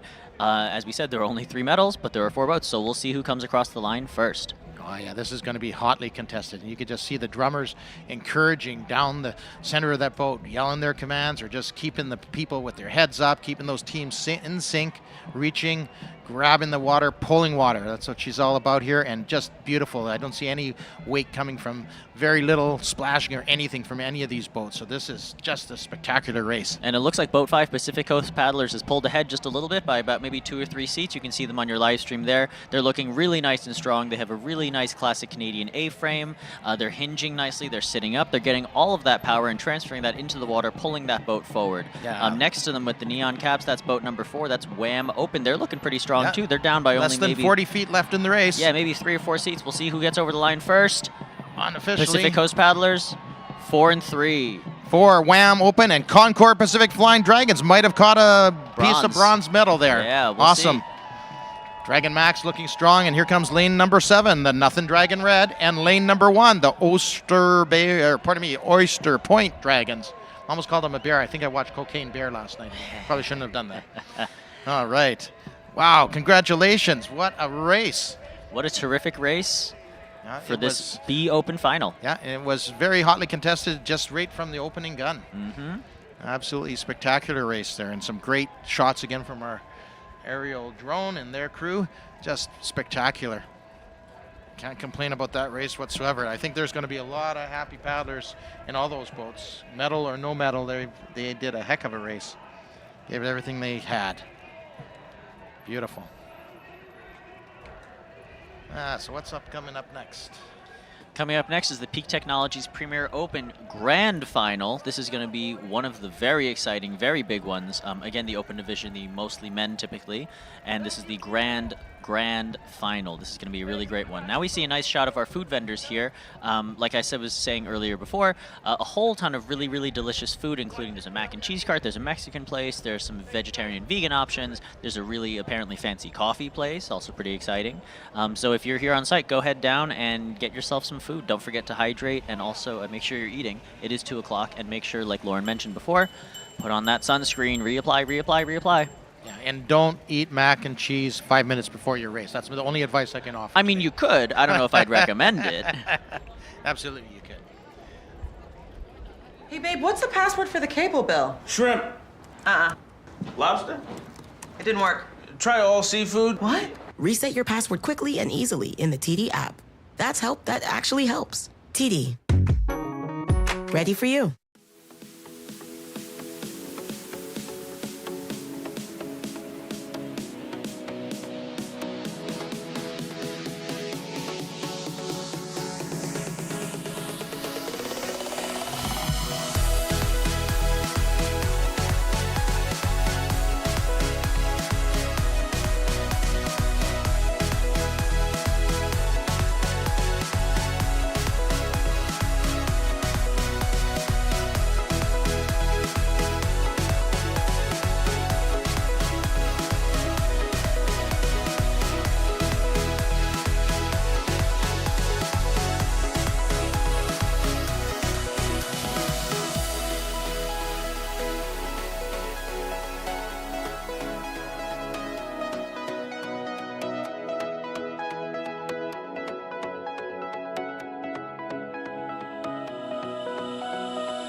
Welcome back to the Concord Pacific Dragon Boat Festival. This is the 35th annual festival, which is super exciting here on False Creek in beautiful Vancouver, BC.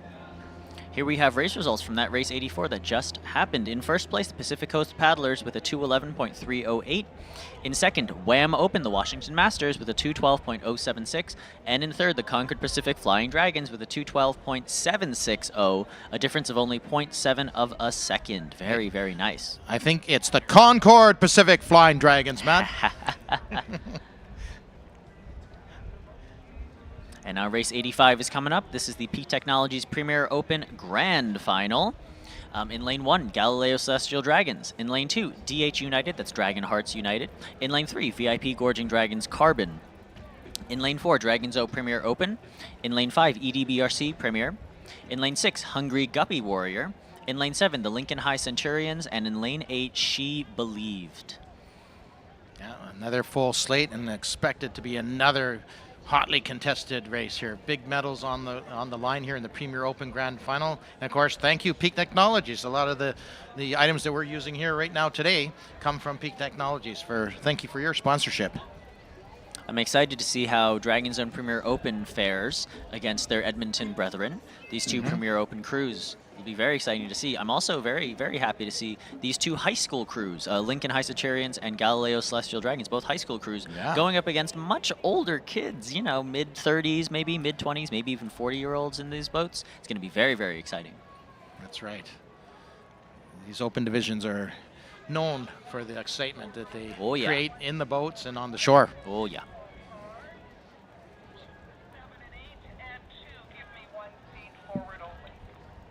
Just hearing Kim gives you a taste of what it's like when you're on the boat, although you're not paying attention to her, except for the drummer and steers person. Here we go. There they go. They are off. And as expected, out with a blazing fast start with that extremely high rate is Dragon Zone Premier Open. That's DZ Premier Open in lane 4. But also, oh my god, flying off the start, Galileo Celestial Dragons out in lane 1. GCD, look at them with that super high rate. They're getting into the settle now. All these crews, they know exactly what they're doing. They have a really solid race plan. They're executing it to perfection right now. Let's hope they don't get any, unsettled or waver at all from that. Out in lane 8, although She Believed is also doing quite well. They're staying a little bit ahead of the pack. Looks like they're ahead of about maybe 3 or 4 boats so far. We have a nice shot here of boats 5 and 6. That's EDBRC Premier and Hungry Guppy Warrior. Hungry Guppy Warrior look at the rates from man. California. And look at these two rates. Absolutely. Woo. Spectacular there, and they're maintaining them. Oh, this is a race. This is a battle. Wow. Boat 4, DZ Premier Open. You can see them digging so deep into that water. They're really, and already, oh my goodness, already only 200 meters out. Yep. They have open water by about 1 or 2 seats over the next closest, which is Edmonton Dragon Boat Racing Club Premier. Yeah, very impressive indeed. Great shot now of the Dragon Zone Premier Open. And their competition, of course, from Edmonton, the Premier over there in lane number 5. But look at the shape, look at the form, look at these guys. Dig deep. Look at the drummer, too, helping him out. And the steers person also moving, hey, Matt? Just like that's right. Leaning into it. And you can see just how quickly they're recovering, too. They have really beautiful exits on this entire crew. You can see all the way from 1 to 10. Yep. Those exits are so clean, and they're perfectly snappy, as my coach likes to say all the time. Snappy Absolutely. Indeed. Oh, that's so beautiful. DZ Premier Open is going to take gold in this grand final, the Peak Technologies Premier Open Grand Final here at the Concord Pacific Dragon Boat Festival. In second place, it's looking like it's going to be Edmonton Dragon Boat Racing Club Premier out of lane 5. But if for third for bronze, I have no idea. I don't think anybody does until we see the photo finish. But yeah, there it is, Dragon Zone Premier Open, followed by lane 5, EDBRC Premier. And here it comes. Who's 7? It gonna be? 7 maybe? Looks like 765. 7, which of course is Lincoln High Centurions. 6 is the Hungry Guppy Warriors. 5, of course, is the EDBRC Premier. And what a race. That was, I would say that's a battle. Maybe that's a little too strenuous for the Dragon Boat world, but that was, look at these guys at the end of the race. I think the drummers, let alone the steers person, are exhausted too. I think I'm tired just watching these folks. Yeah, absolutely. But I think that Lincoln High Centurions over in lane 7, they made a move very, very late on, but it paid off for them. They held back a little bit in the middle. They were trying just to keep up with the pack. They were ahead. They were behind. They weren't super far out in front like anybody. But then at the very end, they surged forward, and they won that by about 2 or 3 seats. So I'm fairly confident, unofficially, of course, to say that Lincoln High Centurions took bronze. In second place, EDBRC Premier and Dragon Zone Premier open in first, but again, all unofficial until we see the official results coming up soon. And coming up next, however, we're going to move into the mixed division finals. So we'll have the Premier Mixed Recreational J, I, and H finals for race 86, 87, and 88.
We are the underdogs, The ones who keep pushing. even when the odds are against us. We are a symbol of what's possible when we put our hearts and souls into something.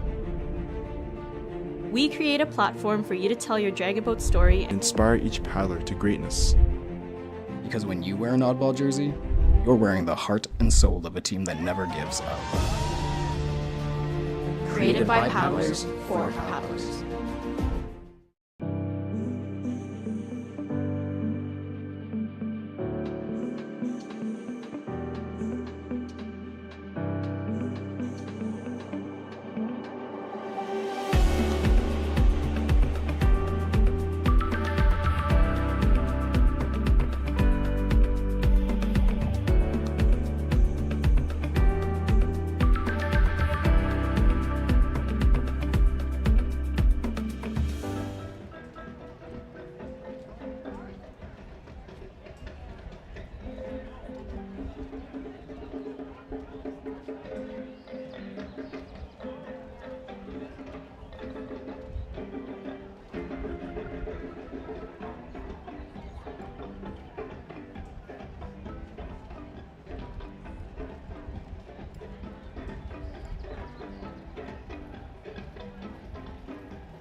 Hello and welcome back. We are very happy to be here with the Premier Mixed Recreational J Final. I'm joined by Grant, of course. Hello, Grant. Hi, good to be back, and hope everybody's enjoying themselves today in this nice sunshine. We talked to the gods above, and they actually performed well today. So hopefully you got suntan oil on and whatever they call it these days. Sunscreen, that's right. Sunscreen, Yep. and hey, we're ready for this 3-boat race. So it's that's right. We lanes have 4, 5, and 6. 4, 5, and 6. In 4, the Northeastern Huskies, a university team, of course. In lane 5, Vision Impossible, which is one of the visually impaired para teams. Very exciting to see them here.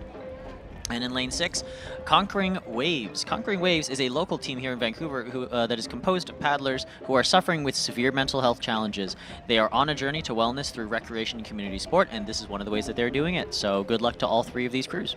Yeah, Matthew, it's you know, challenging for anyone to have a particular disability, and it's just really nice to include all of these people in these races, etc., to give them a chance to get out there and have some fun at the same time. We recognize that they have certain disabilities, and That's away right. we go. So, hey, it's really good that we are in all inclusive in terms of what we do. And that was the horn, and we are off with and this here we recreational go. J Division final. It looks like right out of the gate, as we said before, a lot of these finals, especially the mixed finals where there are so many crews, a lot of the times are going to come very, very close to each other, which means you won't see too much separation at the start until about probably now, this point. Okay. And so that's why we're seeing boats 4 and 5 Northeastern and Vision Impossible coming out just a little bit stronger than Conquering Waves down there in lane 6. But they're doing pretty good. They're keeping their lanes really well, and they're paddling strong here. Definitely, yeah. The Northeastern Huskies in particular have pretty darn good timing for a team that doesn't paddle very regularly, if I recall correctly. They're looking pretty in sync, which is really great. Pulling out a small lead. And again, Vision Impossible in the middle of your screen there, that's lane 5, is one of the para crews who have some visually impaired folks on the team. Para is one of the newer divisions to Dragon Boat. It was introduced, I want to say for the first time maybe 10 years ago, but hasn't really exploded in popularity until recently when it exploded in popularity, excuse me. It's now a division at the international level at the World Championships, so there are a number of countries that will be sending para teams to World Championships this summer. And last year at the Club Crew Worlds, there were a number of para teams there as well, which is really, really terrific. That's great. Nice to see. And so now pulling ahead by a fair amount now are the Northeastern Huskies out of lane 4, the far right of your screen over there. You can see them, like we said, paddling very well in time. And for this 500-meter race, it looks like they're about halfway through. They're about at the 250-meter mark. They're going to start to really ramp it up probably in the final maybe 60 meters. They have about 200 meters to go. Their steer is keeping them nice and straight. We haven't seen any steering issues or debacles this on this day nor yesterday, which is really great. Right, yeah. Nice and easy, nice and safe, too.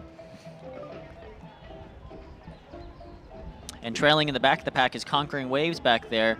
They're flanked on either side, but the 2 safety boats, those 2 water umpire boats, you'll notice that those 2 boats follow every single race that we run down the course. And again, those are for safety reasons and also for any potential violations in terms of rules and officiating, that kind of thing, actual umpire work. So coming through to the final 75 meters now, we do have the Northeastern Huskies, but it looks like Vision Impossible is walking up on them just a little bit. They've gained about 1 or 2 seats. They're only probably about maybe 5 or 6 seats down behind Northeastern Huskies, but the Huskies are going to still take this J final. Yep, that's right. They're about to be over the line in just about maybe 20, 15 meters now.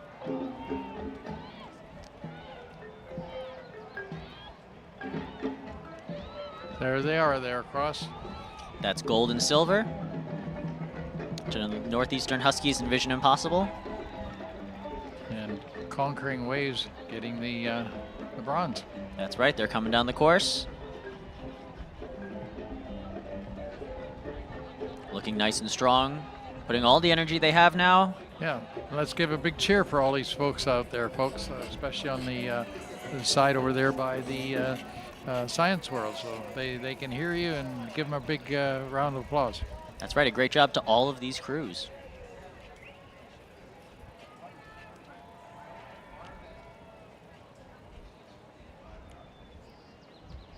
And now we have race results from the previous race, not the one that was just run. In first place, Dragon Zone Premier Open with a 1:53.222. That is a blazing fast That's the time. fastest time, I think, today. I think so, which makes sense. We would typically see Premier Open crews pulling the fastest times of the day. In second, behind them by 6 seconds, which is a fairly wide margin, EDBRC Premier with a 1:59.378. So 2 boats under the 2-minute mark. That's right. And then in third, I am so proud of these kids right now. Lincoln High Centurions with a 2:02.764. Congrats to all of these teams. That was an absolutely terrific race. That was the Peak Technologies Premier Open Grand Final. Yeah, and it was really tight, even for it was 4 spot there. The Hungry Guppy Warrior and the next team they're both within 2:04, 2:03. Yeah, awesome. Okay, and there is the times for the Northwestern Huskies at 2:43, which is a very respectable time, and 2:45 for Vision Impossible. That's right, and in third place, taking bronze from this Premier Mixed Recreational J Final, is the Conquering Waves team with a 3:06.659. Very nice. Congrats to all these crews. Absolutely.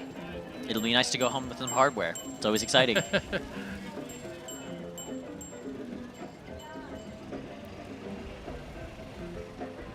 So we are all going into the finals over the next couple of hours here between basically 2:30 and 4 o'clock. I guess close to 5 o'clock. 4:30, quarter to 5. Yeah, something like that. So between 4:30 and 5, and then follow that by the Guts and Glory race, which if you saw the one yesterday, it's the only one in the world that's this big. This big. Yeah. And a field of 18. Are we doing the same today? 18. A field of 18 boats all at the same time. That's right. They are separated by 10-second intervals as they go out, but by the time the race ends, they're grouped together quite well, and there's a lot of the back markers past the front markers.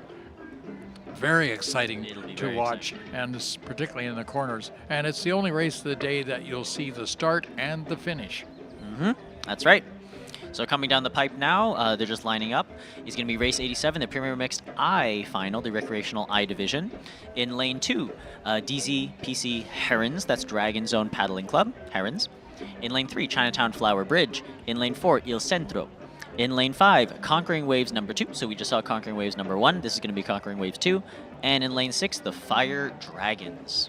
Okay. So this will be a nice 5-boat heat in the Recreational I Division.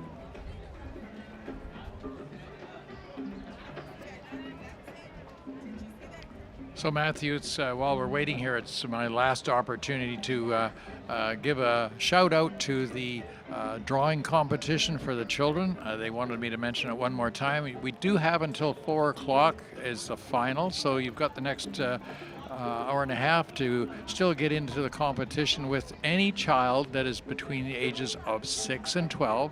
So we have 2 groups, 6 to 9 and 9 to 12, and each has the chance of winning a $3,500 educational gift from the sponsors. Vancouver Sun is one of the sponsors for this, along with Concord Pacific, and they will be running the winners in the Vancouver Sun, so they get their artist impression of. Basically, the idea is to have the kids paint or draw a picture of the Dragon Boat's future. So it's the future of Dragon Boats. So they've come up some yesterday and today. I've gone over a couple of times, and they've come up with some really great impressions of what Concord future or the Concord Pacific Dragon Boat future looks like. So pretty interesting, Matthew, and the kids get really into it, and it's really nice to see. There's also face painting for free there, and also balloon making. So if you go over there, it's nice to see that. It's right outside the Vancouver Presentation Center for Concord Pacific, right west of the fountain. If you see the fountain, then you just look over to the west, and you'll catch that. So we have the guys ready to go here, and they're off. They are off. Again, very close start. Hard to tell. Looks like in the outside lane. The Fire Dragons. How are we doing there, Matthew? Fire Dragons look like they've got a little bit of an edge in lane 5. And, yeah, they seem to be ahead. Lane 2 is taking a little bit of an edge, getting close to that. So in lane 2, we got El Centro.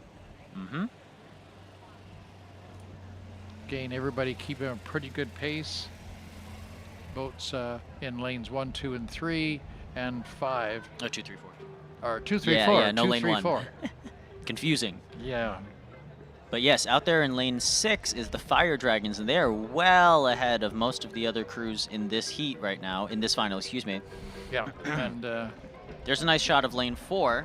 That's Il Centro that we talked about. Now you can see, okay, now let's look at the drummer over on Conquering Waves 2 in boat 5. You can see that drummer is using their hands. Why That's is right. he doing that? So let's remember, Conquering Waves is one of the amazing crews present here that is composed of paddlers who are suffering with severe mental health challenges. They're on that journey to wellness, which is amazing.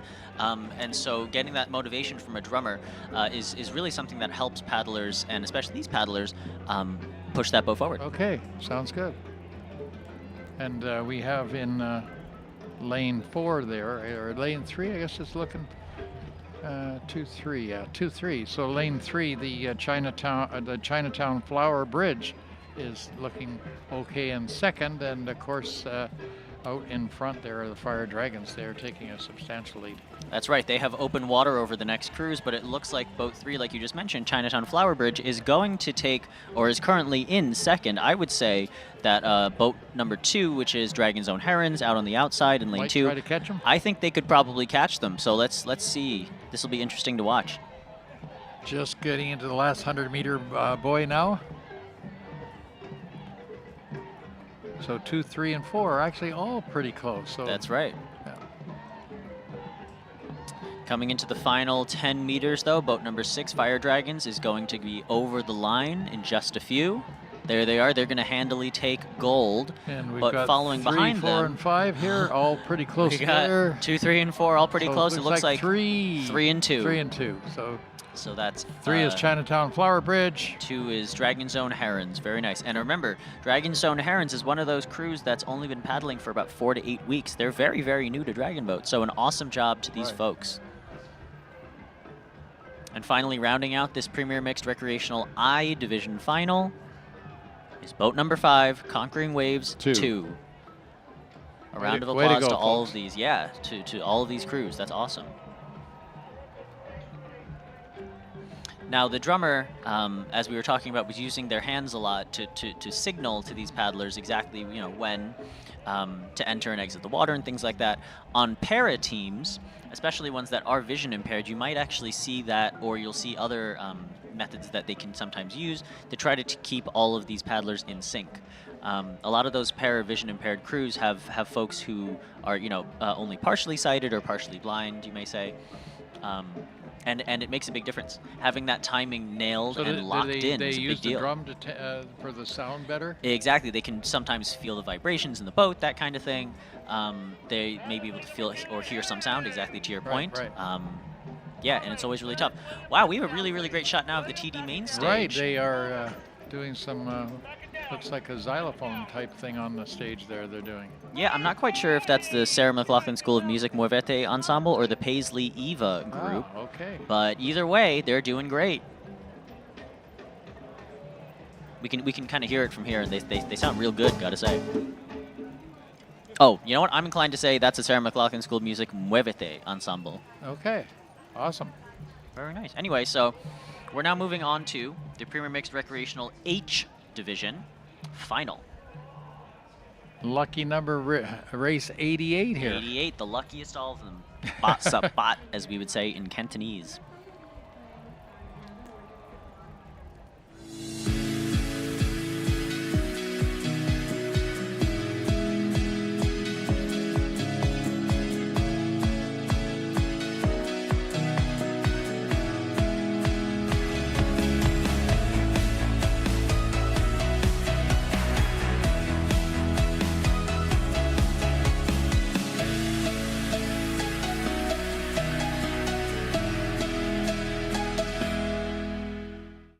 Sport isn't just about performance. This is just as important as this. Because being active is about well-being, connection with others, and most importantly, joy. That's why we design, test, and sell our own products to help keep our prices fair, so you can enjoy all the sports and activities you love. Our quality gear is made to support your journey and let you move your way. Decathlon.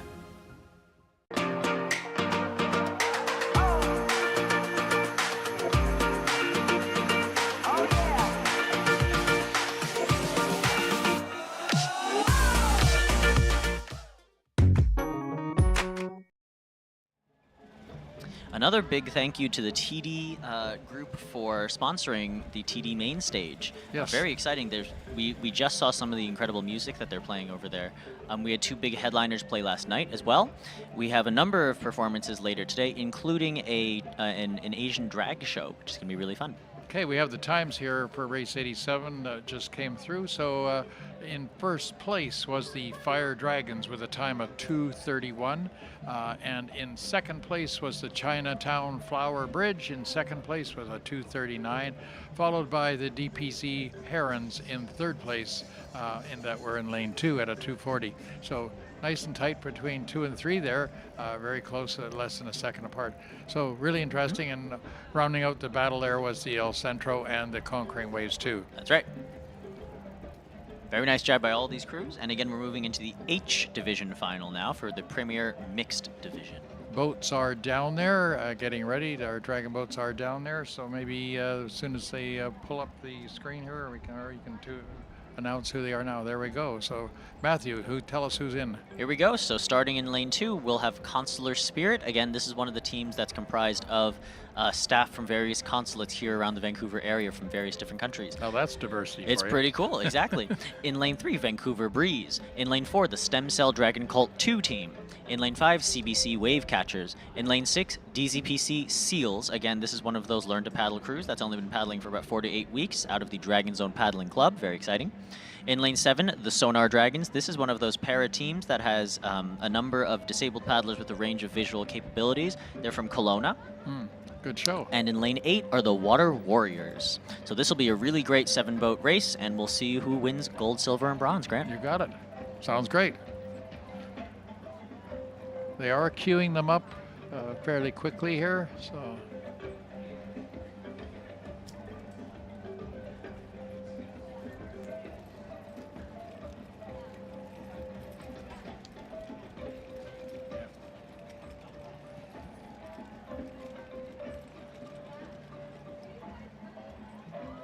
We do have about 10 more races to go for the rest of the day.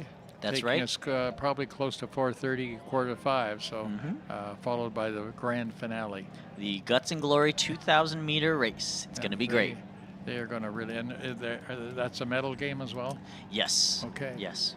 So they'll be really pounding out for that one.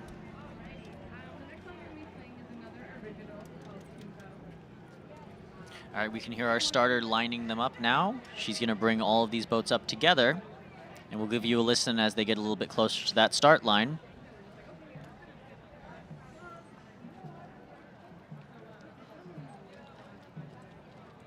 We have a nice, beautiful shot of the Vancouver skyline here on your stream. Now, how much of the skyline is Concord Pacific responsible for? Almost all of it Almost on the all of right-hand it. side. On the right-hand side, yes, 100% of that. On the south side, a little bit. Well, it does look beautiful, I will say. Yeah, we've got around 65 high-rises that we built on the Concord lands. Wow, very cool. It truly is Concord Pacific Place. So, with another 3 million square feet and about 14 high-rises to come. Wow. Very exciting. And some new added facilities to the Dragon Boat designed into that in the next 5 years as well. So we're really looking forward to some really exciting things happening. You heard it here first, folks. Yeah, happening on the Concord Pacific North Shore. There'll be added features for a Dragon Boat. So incredible. Really excited about that. Sounds great. So lining up now, again, this is race 88, the Premier Mixed Recreational H Final. Yeah, no one in lane 1, so they're starting from lane 2 to lane 8, so That's right. 2 to 8.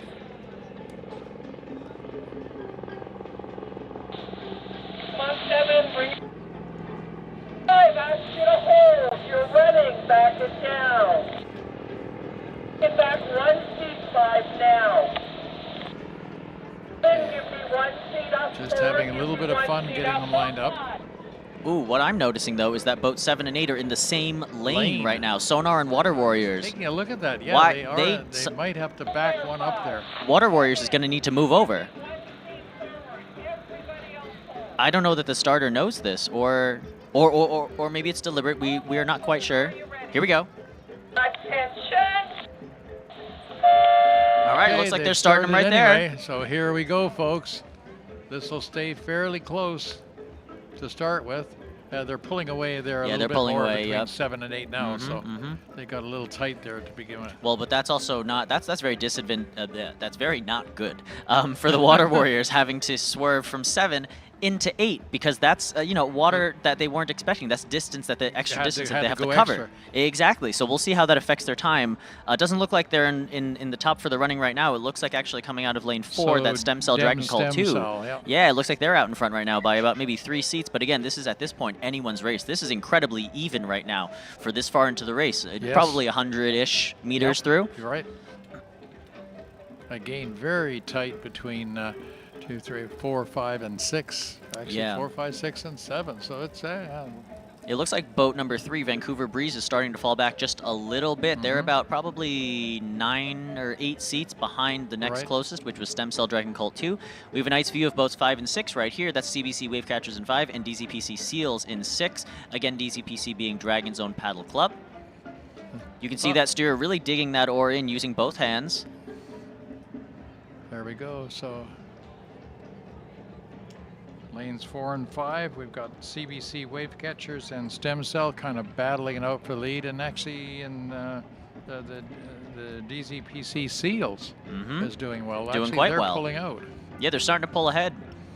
So they're trying to represent Dragon's Own very well, like all of their other brothers and sisters in the Dragon's Own Paddle Club. And they are starting to pull out a lead in the lane 6, I guess it is. Lane 6. That's right. But again, 5th boat because there's no lane 1. Very confusing. Yeah, so they're still pulling ahead. It looks like they're about 4 seats up as they're coming into the final 100 meters right there. Those are the 100-meter buoys. So coming into the final 100, it looks like almost a boat. That's right. DZPC are going to probably take gold in this, followed closely by only about maybe 6 or okay, just kidding. Now it's about 9 seats. The next closest, which is the CBC Wavecatchers. Oh, excuse me, Stem Cell Dragon Cult 2 in lane 4. That's right. Vancouver Breeze probably looks like they've got a hold on 3rd. Yeah, it looks like they're going to take bronze. Very nice. There you go. The winners, the gold. Yep, that's 6. That's DZPC Seals, followed by 5. Oh, CBC Wavecatchers and Stem Cell Dragon Cult 2. Oh, we were right. It was CBC Wavecatchers. Excuse me. 2 and 3 are over the line. That was a really close heat. I think that might be one of the closest heats we've seen so far in terms of times from 1 all the way down to 7. Right. That was a darn good race.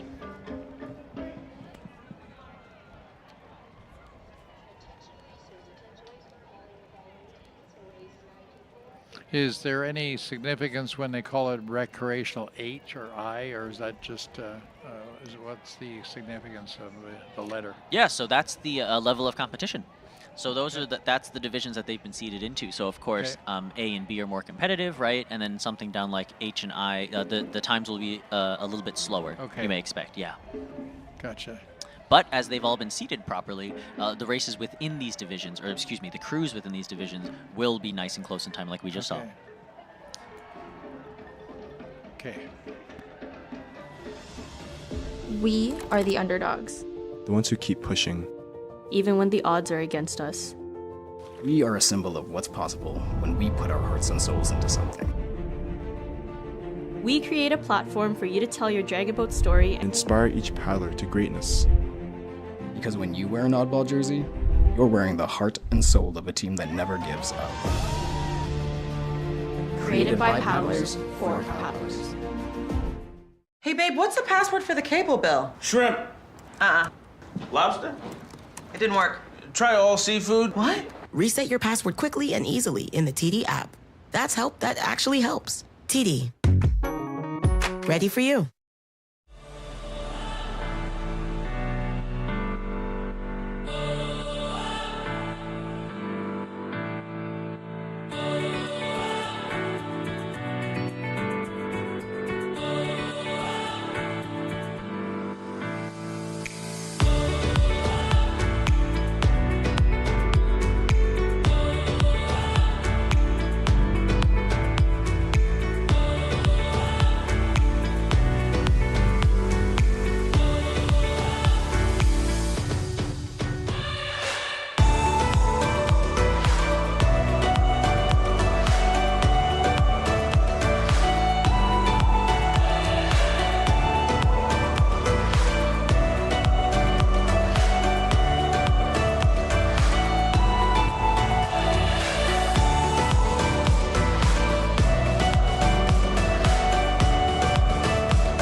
The Concord Pacific Dragon Boat Festival is back. Watch the continent's best racing and the TD main stage with Deer Rouge and Sabai, all in the heart of Vancouver. Meet us at the intersection of culture and sport. The Concord Pacific Dragon Boat Festival at False Creek.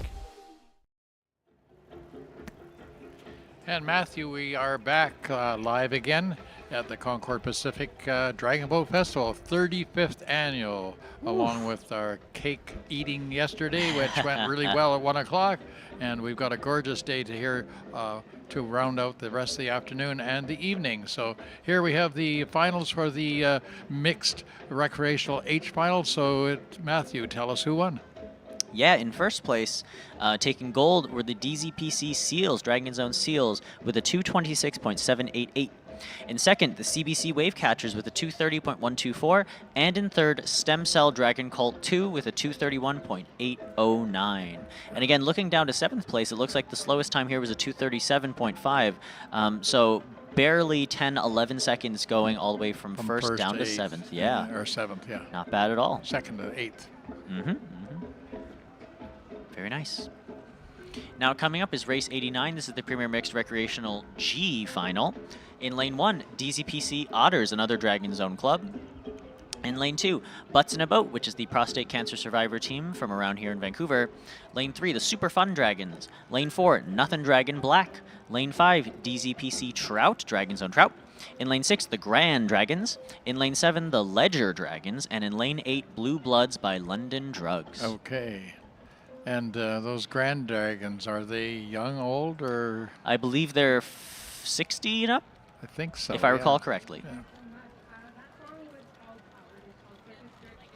So lots of good causes here, Butts in a Boat for prostate cancer. So, you know, we just have such a fine mix of people supporting so many causes that affect us on our daily lives. So it's really nice to see not only the diversity of all of our competitors, but you know the causes that people in the dragon boat industry represent are you know far and reaching. So it really does touch a lot of really important causes.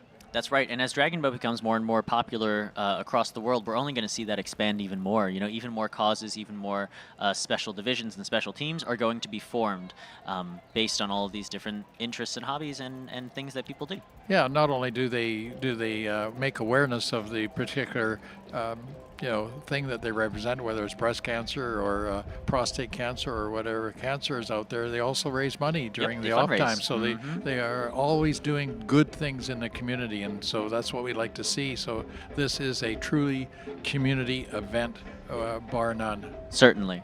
And so now let's get a listen to the starter here. Okay. Ready. Attention!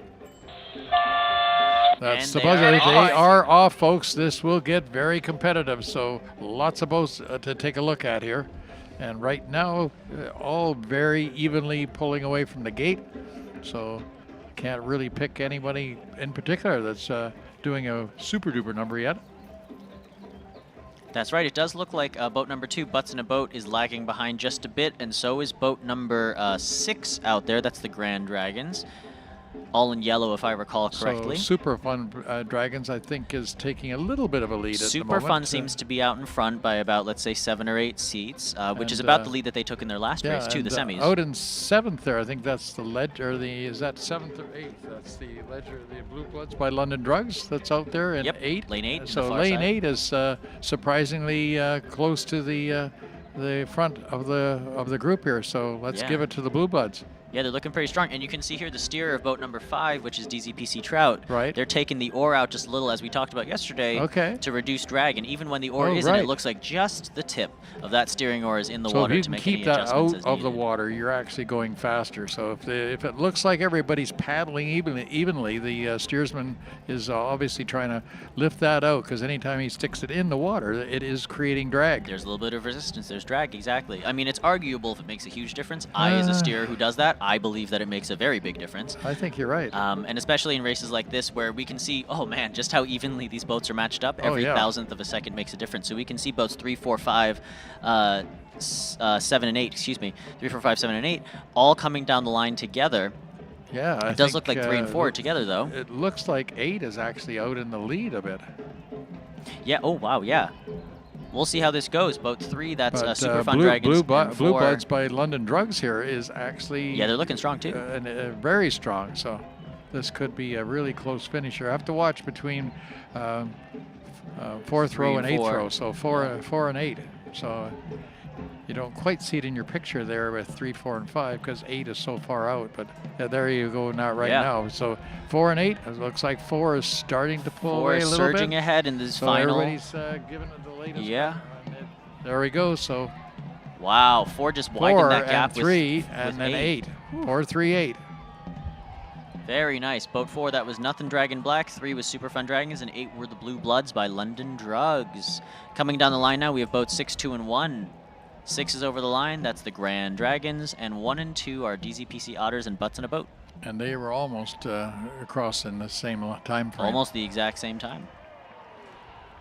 I have only seen a legitimate tie once in my life. Oh, wow. And it is actually crazy. You go down to you look at the finish line camera on as HD of a monitor as you can get. You go by each frame or each half frame if you have something that can split frames. Wow. And it was down to the exact same hundredth boat. of a second? Yeah.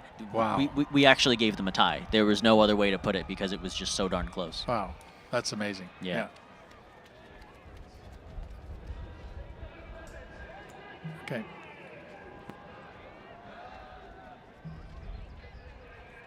Hey, babe, what's the password for the cable bill? Shrimp. Lobster? It didn't work. Try all seafood. What? Reset your password quickly and easily in the TD app. That actually helps. TD. Ready for you.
And Matthew, we are back here, and we've got boats paddling out for the next race there on the South Shore, so you can take a look over there and watch the boats getting ready for our race number 90. So there we go with the teams. So Matthew, who are they? Yeah, so this is race results from race 89 that we just saw, and as we expected, in the gold position, first place, Nothing Dragon Black with a 221.584.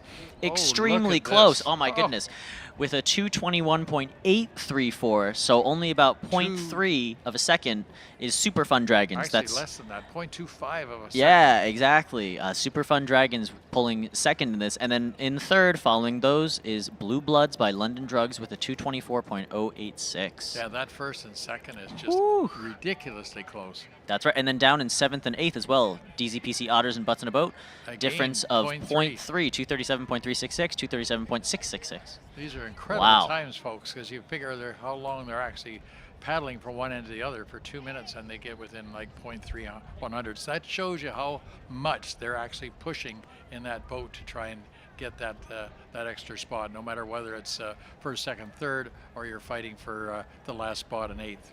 Yeah, that's always the crazy thing to me. You see these boats barreling down this 500 meters for 2.5 minutes, and at the very end, it comes down to literal hundredths of a second. It doesn't seem like it, and when you're paddling in that boat, it doesn't seem like, oh, I could win or lose by literally 0.2 of a second, but it happens all the time. Okay, so we have the CTV Premier Mixed Recreational F Final, race number 90. So, Matthew, who's in this? So we have in lane 1 the Columbia College CC Riders. In lane 2 the Dragon Hybrids. In lane 3 the Concord Flying Dragons 2. In lane 4 Oyster Point Dragons 1 from San Francisco. In lane 5 Nothing Dragon Red. In lane 6 KP Dragons. In lane 7 the Hong Kongers 2 crew. And in lane 8 Metro Vancouver 44 Cheeks. So is Hong Kongers 2 actually from Hong Kong?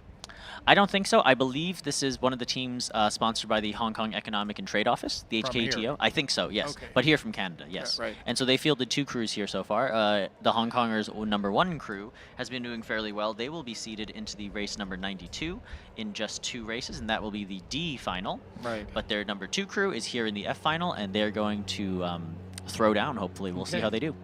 So I guess the ones in lane 8 there, Metro Vancouver 44 Cheeks, a kind of cheeky group, but I guess they don't count the other 2 guys with their cheeks because they're standing. I suppose not. Something like that. As opposed to sitting. Sitting, exactly. Okay, they are getting ready here to move into the starting line. Yep, looks like they're going to bring them all up together. The starter is just starting to do that now. Yep. In lane 4, as I mentioned, the Oyster Point Dragons 1 crew are based out of the Oyster Point Marina in San Francisco, California. Okay, I had so- the pleasure of paddling with them a few years ago. They're very, very nice folks. Okay, so I am pushing for the Concord Flying Dragons 2 here. They did well in the other race. They actually won gold. They sure did. We're going to see how boat number 3 does, that Concord Flying Dragons 2. Okay. All right, let's take a listen to the starter. Let it run. I will tell you when to hold.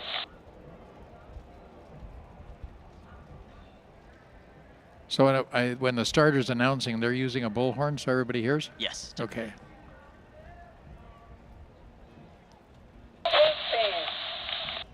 Okay, they are moving up to the gate. Hold 1, hold 5, hold 4, hold 6. I don't know if they'd call it a gate or a float, whatever they call it. Start line. Start line floats. Be ready. So we have lanes 1 through 8, and away they go. And they are off. Here we go. This is going to be a good race. That's right, and as the letters get higher and higher up, we're starting in F right now, but as we get up to the B and the grand final, which is the letter A, really, Right. We're going to see even faster times and even faster times clustered together, which is going to be really, really fun. They're very close together here. That's right. Coming out with a little bit of a lead over there is lane number 7, the Hong Kongers 2 crew. But right next to them, also in lane 6, the KP Dragons seem to be coming across quite well. Nothing Dragons is lagging behind a little bit, but the other boats are pretty darn close here. And lane 7 that's doing quite well, which is the Hong Konger 2s. They are indeed. You can see the steer there of the boat next to boat number 7, so boat number 8, that's the Metro Vancouver 44 Cheeks. You can see that steer with the gloves hanging onto that oar. It's fighting him a little bit, but that steer is going to hang onto that oar and steer this boat just nice and straight down the course.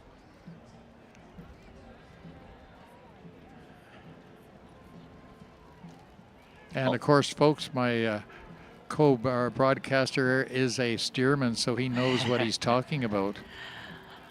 I won't hold him that he's from New York, so I've had some experience. Yes, thank you.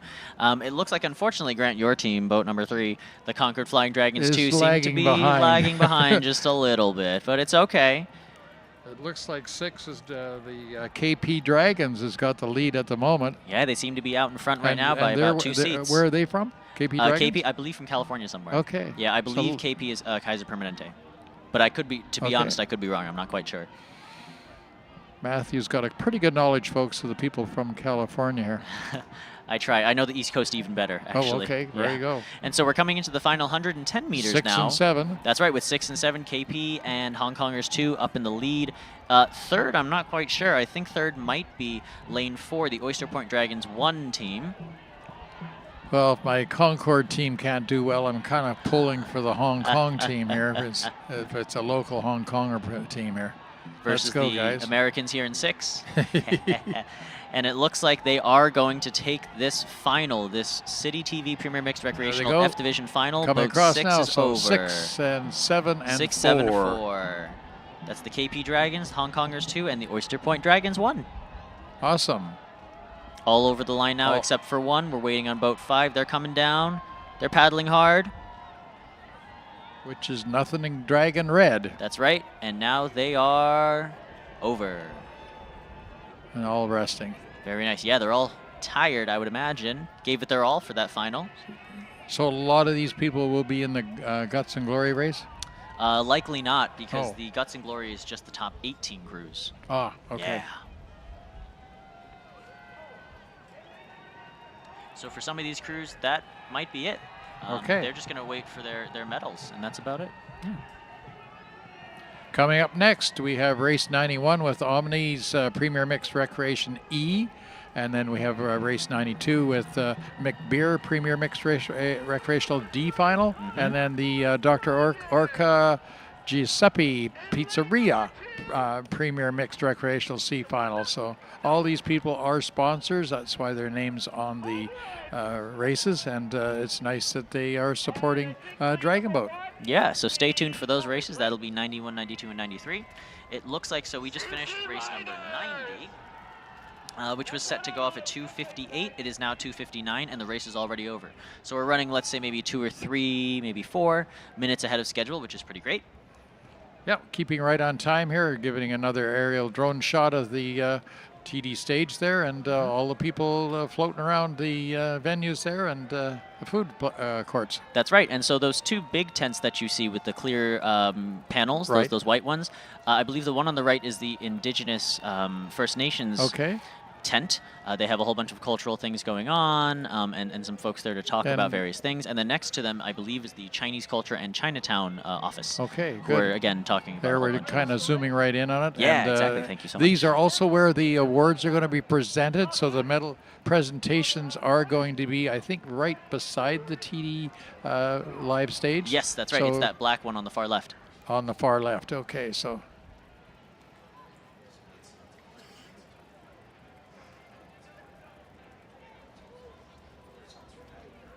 Okay, and here we have the race 90 results. So go ahead, Matthew. So in first place, as we saw, the KP Dragons with a 2:20.281. In second, Hong Kongers 2 with a time of 2:21.633. And in third, the Oyster Point Dragons 1 with a 2:22.033. Very nice times by all of these 2:20, 2:21, and 2:22. Exactly. So all within a second or less than a second each on those first 3 in between positions. Each. Yep. And then you're looking at 4 and 5 with both 2:24. Pretty close too, yeah. They were extremely close. So very exciting to watch. And those times are only going to get even closer and even lower as we go through E all the way up to B and A final. But that is racing. That's right.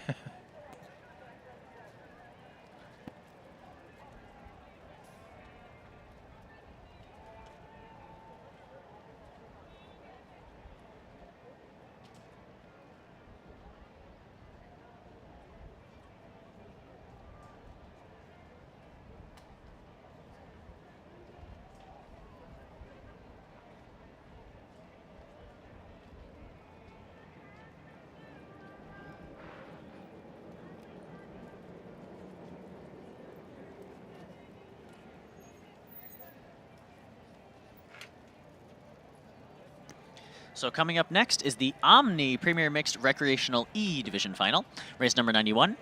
In lane 1, we'll have FLCC Fort Fusion. That's the Fort Langley Canoe Club. In lane 2, Dragon Max out of SoCal. In lane 3, Dragon's Wave. In lane 4, Eternal Dinosaur, which is the Eric Hamber Secondary School team, a local high school. In lane 5, FCRCC, the A team, excuse me, right? Canadian over here. Well done, A. That's right, thank you, A. In lane 6, UBC Current Aurum. Aurum, again, is the Latin word for gold. I would know that. My last name is Au, A-U, the first 2 letters of this one. In lane 7, Stantec Splash. And in lane 8, the Stem Cell Dragon Colt team. There is no Boat 9 in this, but we are very excited to see how these teams do. Absolutely. It's been some very exciting racing, and expect this to be no different. And I'm joined here in the studio by Lauren Schmidt again. Thank you so much for being here. Grant stepped out for a little bit, but Grant will be back later on to announce some of the final races, including races 95, 96, and 97, which are the Red Truck Premier Mixed B, the Decathlon Premier Mixed Minor, and the TD Premier Mixed Grand finals. So we're looking forward to those races, but again, on the water right now is race number 91, an 8-boat heat. 8-boat race, excuse me. It's an almost entirely Canadian race. Only, I think, one American team, which is boat number 2, Dragon Max. If I recall correctly, they're out of Long Beach, California. They paddle out of Mother's Beach, which is a great venue. I was there fairly recently. They ran the Long Beach Dragon Boat Festival there, which is a really, really fun and very competitive race. So does the Queen Mary get in the way?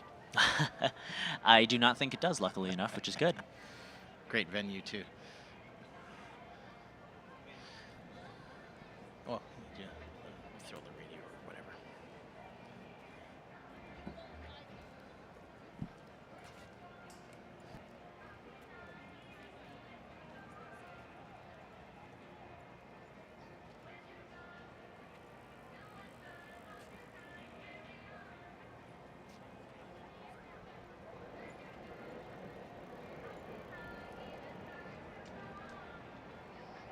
So our starter was describing before that the way that she brings up all of the boats is she lines them up right behind that very far buoy, all in a row, slowly brings them up together using only the back half of each boat, most likely. You don't need the entire power of your entire boat.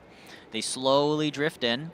They get maybe, you know, a couple meters from the buoys. They all stop, and then they very slowly, with finesse and with grace and some control, they come in together to the final little few meters up to the buoys.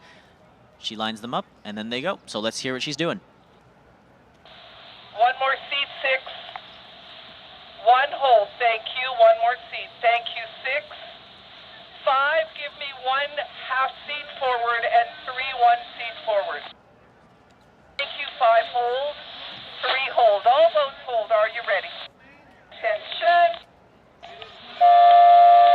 And they're off. This is race number 91, the Omni Premier Mixed Recreational E Division Final. This is an 8-boat race. Medals are on the line. I repeat, medals are on the line. A very exciting time for all of these crews. It looks like out of the start here, right out of the gates, all these crews have really nice, strong starts. We talked a little bit before about how a lot of Canadian crews here on the West Coast do a 6:16 start. A lot of U.S. crews that I know will do a 4:15 or a 4:20, something like that, a little bit of a longer start. But it all depends and up to what that crew wants to execute on that day in that race. They all have very nice specific strategies and plans, and they're going to execute those as strongly as they can. It looks like right out of the gates, boat number 3, Dragon's Wave, is a little bit ahead. They have about maybe a 3 or 4 seat lead, but that is something that over the next 450 meters, any other crew could most likely make up, including a boat like the one we're seeing right now, boat number 7. That is Stantec Splash. They're looking very strong. They have pretty darn good timing, gotta say. I love their orange jerseys, nice and bright, easy to spot. Yeah, dual meaning there for sure in the orange, I'm sure. All right. Yeah, what a field, though, here. Quite dispersed, but all together at the same time. Looking really strong, though, of course, as you mentioned, is lane number 3. And not surprisingly, perhaps, as you said, is the Stem Cell Dragon called out there in 8. That's right. And also next to lane number 3 is lane number 4, Eternal Dinosaur. Again, this is the Eric Hamber High School team. Very exciting to see. Oh, excuse me. I'm sorry. That's the wrong team. Oh, Eternal Dinosaur. This is the Eternal Dragons are the Eric Hamber team. Eric. Close enough. Eternal Dinosaur are the parents and families and friends and whatnot. Excuse me. Dragons, Dinosaur, they all have skills. That's right. This was Suzanne's team. That's right. Who is no longer here. She is going and acupuncturing as she does. That's right. Excuse me. Anyway, so it looks like still in the front, though, is lane number 3, Dragon's Wave, followed closely on the very outside by Stem Cell Dragon Cult. They're giving them a run for their money. We'll see if they can make up those. It looks like 3 or 4 seats that they're down, and coming into the final 100 meters, it'll be interesting to see if they can make it up. Yeah, and look at UBC Curran Orem over there in 6. They're definitely not out of this race either. No, not at all. They're definitely in the running for either a silver or a bronze. I don't think they're going to catch up to Dragon's Wave to take the gold. 50 meters left. But with these 50, we'll see what happens. There's boat number 8 that we were just talking about, Stem Cell Dragon Cult, on your screen. They're really making a move to come up to the finish, and I think they're in front. Yeah, from this angle, our angle, it's unofficial, but it does look that way. Look at the surge, though. Look at the surge there from the Dragon's Wave also. Holy smokes. Oh, boy. Oh, the photo finish again for sure. I think that's 836, but I am not quite sure. Absolutely. 8, of course, Stem Cell Dragon Cult. 6 was UBC Orem, and lane 3 was the Dragon's Wave. That's white. And now through the line, that was boat number 1, FLCC Fort Fusion from Fort Langley, and they are through. And that is the end of this Omni Premier Mixed Recreational E Division final race number 91. A great job by all these crews. Yeah, thanks for your sponsorship there, Omni. Great race. Thanks so much.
Okay, and we are back. We're coming up with race number 92, the Mobier Premier Mixed Recreational D Final. I was also just chatting with some friends, and apologies to Dragon Max. I will make sure that I announce you properly at Nationals, U.S. Nationals next month, but you are in fact from Berkeley, California, not from SoCal. Excuse me, from NorCal, not SoCal. Anyway, coming up after the Mobier D Final is going to be the race number 93, Dr. Oetker Giuseppe Pizzeria Premier Mixed Recreational C Final. After that is the TF Event Company Premier Mixed Rec B Final, and that's race number 94. Then we'll have race numbers 95, 96, 97, and 98 will be the Guts and Glory 2K, the most exciting of the day, in my opinion. I think you're not alone in that. It definitely is something different and super exciting. If anyone watched yesterday, if you haven't, make sure you get close to the shore. It takes, what, 15, 20 minutes in between to set it all up, but it's well worth the wait. Lots of things to do. There's even beer gardens out there, I heard. So, you know, if you're inclined that way, feel free. There's just so much going on out there. I took a walk around again and was in 3 different pavilions. I thought there were 2, but there was the Indigenous Pavilion, there was the Chinatown Pavilion, and there was a 3rd one. I can't recall the name of it, but everything was actually quite interesting. Some of the merchandise for sale in there, and lots of things happening, lots of displays. I even saw the RCM Police recruiting, so that was kind of cool too. Something different you don't see every day. So here with race number 92, the Mobier Premier Mixed Recreational D Final, we have boat number 1, Have a Nice Day. That's an awesome team name. Boat number 2, Dieselfish. These folks are also from NorCal. Lane number 3, Paddle Rangers. In lane 4, the Hong Kongers. In lane 5, Dragon Zone Twisted Hips, DZ Twisted Hips. In lane 6, TCC Dragoneers. In lane 7, Lion Rock and Row, not roll. Also keep in mind that this is paddling, not rowing, so And in lane 8, SF Dragon Healers from San Francisco, California. Yeah, you brought it up an interesting point there. Yeah, it depends on where you are, right? And if it's considered the rowing fraternity or the kind of the flat water. It is paddling. Rowing is backwards and paddling is forwards. Whoa, you got to be careful how you say that up here. All right, too much fun. So we are here broadcasting from the Concord Pacific Presentation Center on the north shore of the creek. I see a lot of people. I see the dragon dancers walking by. I guess they're calling her a day. But lots of you are already stationed along the seawall and the fence line down by the finish line. But many of you walking around here looking for a place to view. Right in front of us is a great place to view. It's very uncrowded at the moment, but I suspect as we're getting moving on here to more of these premier rec races, it will be even more exciting. And it looks like, and it looks like we're going to be getting race 91 results coming up very soon. Cool. Which is exciting, and here they are. In first place, Dragon's Wave with a 219.816. In second, Stem Cell Dragon Cult with a 220.6. And in third, taking bronze home, UBC Current Aurum with a 220.7. A difference of only 0.1 between UBC Current Aurum and Stem Cell Dragon Cult. Very exciting. Yeah, they had a great surge near the end there, so they really did. Clinched that, so well done. Yeah, an interesting disbursement of lanes too, of course. Lane 3, lane 6, and then the lane 8, I believe. Yeah, and so here, this is an amazing shot of the Concord Pacific Center that we're looking at right now. You can see the tent up top. That's not where we are. That's not where we are. No, we're not in that For clarity, anymore. No, we're not there. But in that building down below is the finish line cameras. So that's where all the finish line officials and such are doing all of their calculations, looking at cameras, looking at stopwatches, all these different things to make sure that times are as accurate and consistent as possible.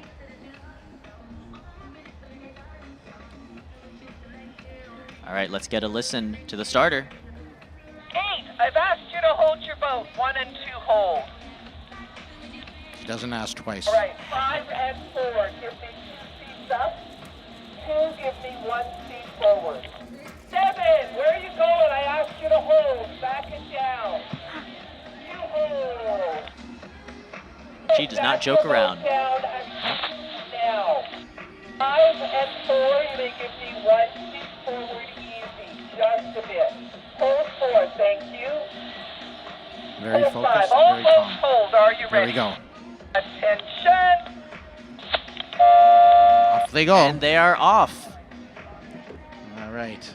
This is very exciting. It looks like in lane 2, Dieselfish, they are looking nice and strong. They have particularly good timing. That's the only reason that I called them out here. In lane 4, though, it looks like the Hong Kongers are doing quite well. Now, excuse me, I misspoke before. The Hong Kongers are, in fact, not sponsored by the HKTO. They are all from Hong Kong. They are not sponsored, and they are self-funded, which is terrific. That's really, really great to see some Hong Kong pride here. And they are, in fact, in front right now. as we would say in Cantonese, ga yao, which means add oil, one of those kind of like let's go types of cheers that we would say. Looks like also out in lane 7, Lion Rock and Row is looking quite strong. Oh my goodness, they're going to try to challenge the Hong Kongers right now for first position. Regardless if they're rowing or they're rocking right now, they are definitely moving up in the standings right now. Rocking, rowing, or paddling, exactly. Exactly. Looks like we have a nice line of geese that we're just going right past right now, no problem there. In the back of this shot, we can see lane number 8 as well, the San Francisco Dragon Healers. I wonder where they're from. You gotta think about that one. That's right. We can also see lane number 6 here, TCC Dragoneers. They're still in the mix, definitely. It looks like they're vying for either silver or bronze right now. I don't know that anyone's going to catch up with the Hong Kongers at this point, but we will see if anybody can. Yeah, there's a great look at them, digging deep, pulling water. That's great right. Catch, great timing. Drummer's giving some encouragement with the drum, which you don't usually see all that frequently all these days. So that's right. Good to see. Exactly. And that drummer has a nice, awesome GoPro on her head to record all of this race. I was talking with Suzanne yesterday about how it's interesting to see how the different action cameras that we all wear on Dragon Boat have changed over the years. It used to be like a zoomed-in, smartphone or flip phone camera video from shore from your friend. Then it moved on to not very good GoPros. Now it's on good GoPros. Now it's on 360 cameras and other fancy things. I think you're definitely young because it was on VHS or Betamax before that. That's right. And it looks like the Hong Kongers are maintaining their lead, and let's see if they can over these next final 80 meters. Oh, although it does look like boat number 6 is making a move. That's the TCC Dragoneers. Great shot of them right now. Look at, again, the drummer leaning in. Look at that classic A-frame. That's right. Catch, pull, catch, quick recovery, snap recovery, as you call it. That hinge, too. Very nice. Whew. Very nice. And it looks like they're going to take it. Look at that. They just right down to the right Dragon. up on them. Boy, oh, right through the finish line. They will drive right through the finish line. Every single one of these teams will not stop till they're well clear of those boys because they don't know if that's the official finish line at this point. That's what right. a finish. That was 6-4-7. The TCC Dragoneers, Hong Kongers, and Lion Rock and Row. My goodness. Yeah. And it was interesting to see, too, if you could see some of the steersperson on the basically in the lanes closest to us. They were actually driving it down a little bit, so they must have been trying to just make sure they were staying dead center and not getting any wake from somebody when they went through the line. Probably had it out of the water there. You can see the rest position here for some of the teams, including the Have a Nice Day in lane 1 there, putting the paddles up across the gunnels there, just getting the breath. And already some movement on the steersperson. Already has Zora out getting the boat. Actually, he's making them do the work. Interesting. He was making them do the work. Yeah, he took the oar right out and asked them to draw. So, fair enough. That's whatever that team wants to do. That's what you got to do. So we have a nice aerial shot here of all of the spectators and some of the food vendors and other shopping vendors, as well as the TD main stage, those 2 pavilions you were talking about, and the medals over there. And I believe we've already started giving out medals, so you can see that. After each race, yeah. Yeah, exactly. You can see some medals being given out to folks who rightfully deserve them, of course, which is awesome. Yeah. It's great to get it right after the race. And like we were talking about the venues too, down here on the bottom, you can see all where those boats just finished behind after the finish buoys. That's that area right there. So like we were saying, this is really one of the best venues to watch Dragon Boat from because you can get so up close and personal with all of these crews as they're paddling, super hard into these, A, B, C, and even further down division finals. Yep. Here's a close-up shot of a team getting their well-deserved there we go. hardware. Woo-hoo. Very nice. They might be wet, they might smell like Falls Creek, but they're very proud and rightly so. Oh yeah, Falls Creek definitely has its aroma. I don't think I'm going to bottle or market it, Mark, but maybe you and I should talk after. You might know that in British Columbia, BCLC means the lottery. But did you know we also bring you casinos? And sports betting too? We do all that and more. And we do it all for BC, generating important funds for things like healthcare, education, and community programs. So however you roll, with every play, you're making BC even better.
Hey, babe, what's the password for the cable bill? Shrimp. Lobster? It didn't work. Try all seafood. What? Reset your password quickly and easily in the TD app. That's help that actually helps. TD. Ready for you. Thanks again to our sponsor, TD. And in fact, I actually have someone with me here from TD. This is Catherine Dangerfield. Welcome, Catherine. What an amazing day indeed. Now, we wanted to chat just a little bit about TD. Now, TD, of course, is a first year. Oh, excuse me. Catherine's mic wasn't on. Hi, Catherine. Hi. So great to be here. Thank you. We wanted to chat just a little about how TD is sponsoring and partnering with the festival this year. Of course, you guys are a first-year partner of the festival. Very, very exciting. How did this sponsorship come upon TD? Well, it's so aligned to who we are and our ready commitment and inclusion, diversity, sport, and culture all together. So it seemed a really good fit for us. Yeah, it's really great to see you guys partnering with the community so much in such an active and engaging way, which is really, really great. I think especially seeing the TD main stage where all the music was and is today is really amazing. It's really, really great to see. Yeah, I had the opportunity to walk over there, and it's just great to see people dancing to the music and being part of the day. Yeah, there's some really great acts. And later today as well, we're going to see that drag show and a couple other really great things too. Awesome. Yeah. Now, have you ever been on a dragon boat, Catherine? I have not. You have not? Now I want to try. You should, absolutely. I would love to see a TD crew out there next year. That'd be pretty fun. Never know. Never say never. And so I believe you'll be calling this next race with me? I will. I'll give it a go. Terrific. Okay, so coming up, as we can see the drone bringing us down to the start line, is going to be race number 93. This is the Dr. Oetker Giuseppe Pizzeria Premier Mixed Rec C final. This is going to be an 8-boat heat. Do you want to read out those crews there? We've got the Wham Fire, Krosna, Concord Pacific Flying Dragons. Number 4 is RGL United. 5 is the Paddleaholics, Club Sake. We've got Max Storm and the Bad Hearts. That's right. This is going to be a good race. Now down in lane 8, the BAD Hearts, Bad Hearts. That's the Bay Area Dragons now from San Francisco. Club Sake is from Seattle. Concord Pacific Flying Dragons, woo, of course, from here in Vancouver. And Whamfire is down in Washington State as well. So it's going to be great to see some Canadian-American cooperation and competition here in this race 93, the Dr. Oetker Giuseppe Pizzeria Premier Mixed Rec C Final. And now we have results from race number 92. In first place, winning gold, the TCC Dragoneers with a 217.571. In lane number, in second position, silver, the Hong Kongers with a 218.322. And in third, pulling a bronze, Dieselfish with a 220.224. Very nice job to all these crews.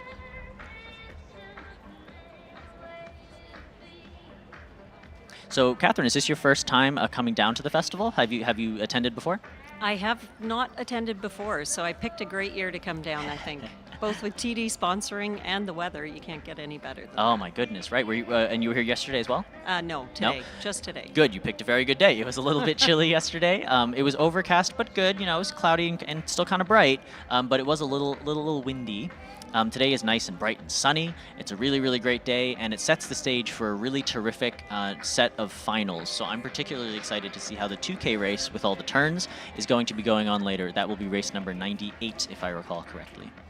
Sounds exciting. Sounds very exciting. So many people are here. Do we know how many people have turned up today? It's something like 5,000 at least just racing, and then who knows how many spectators, right? I think we've got to start here. Yeah, it looks like we're off. So let's see. It looks like boat number 1, 2, 3, 4 is out in the front a little bit, and that is the RGL United's crew. Paddling strong. Yeah, they all look very nice. They're all in time. Timing is of utmost importance, as I'm sure you've heard. And the drummers are doing their job. Mm-hmm. That's right. Keeping the time, matching those strokers in the front. Looks like they're maintaining that lead. They are indeed. We're going to see if boat number 2 can challenge them, and that's Krosna. We'll see if they can walk up on them and perhaps pass them, or at least take a very solid second. Nothing wrong with a respectable second, right? We've got some good energy on boat 8 as well. That's right, and that's Bad Hearts, BAD Hearts, from San Francisco. These folks all look like they know what they're doing. They sure do. Once we get into some of the higher levels of finals, like now we're in the C division, these are some of the competitive crews who've been around for a while, people who've been paddling for many, many years, and have likely competed here at the Concord Pacific Dragon Boat Festival in the past, actually. Looks like boat 4 is maintaining its lead. They are 2 indeed. is creeping up there. They really are. It looks like they're vying for silver, definitely. They're still in the running for gold in these final, I would say, 175, 150 meters. If they make a move now, they may be able to walk up on boat 4. And we can see boat 4 here in the screen. And again, 4 is RGL United. Still looking very strong. Very strong. But it's going to be close. It's going to be very close, and that's the fun of these races.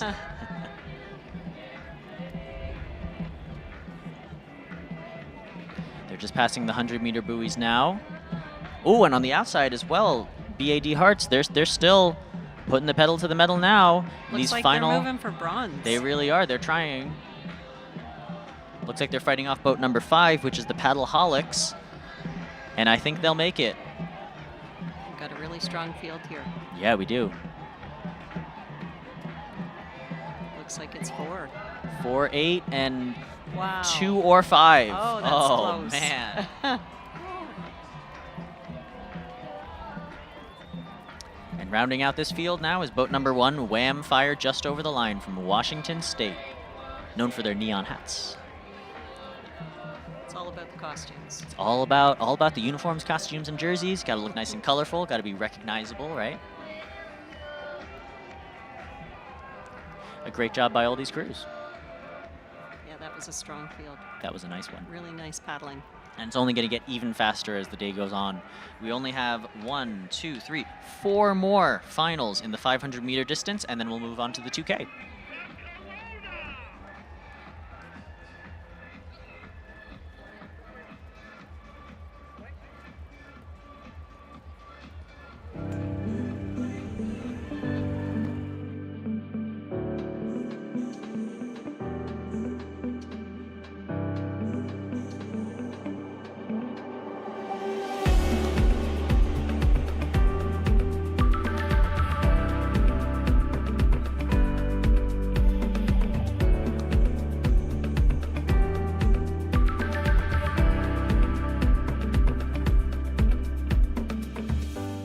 Sport isn't just about performance. This is just as important as this.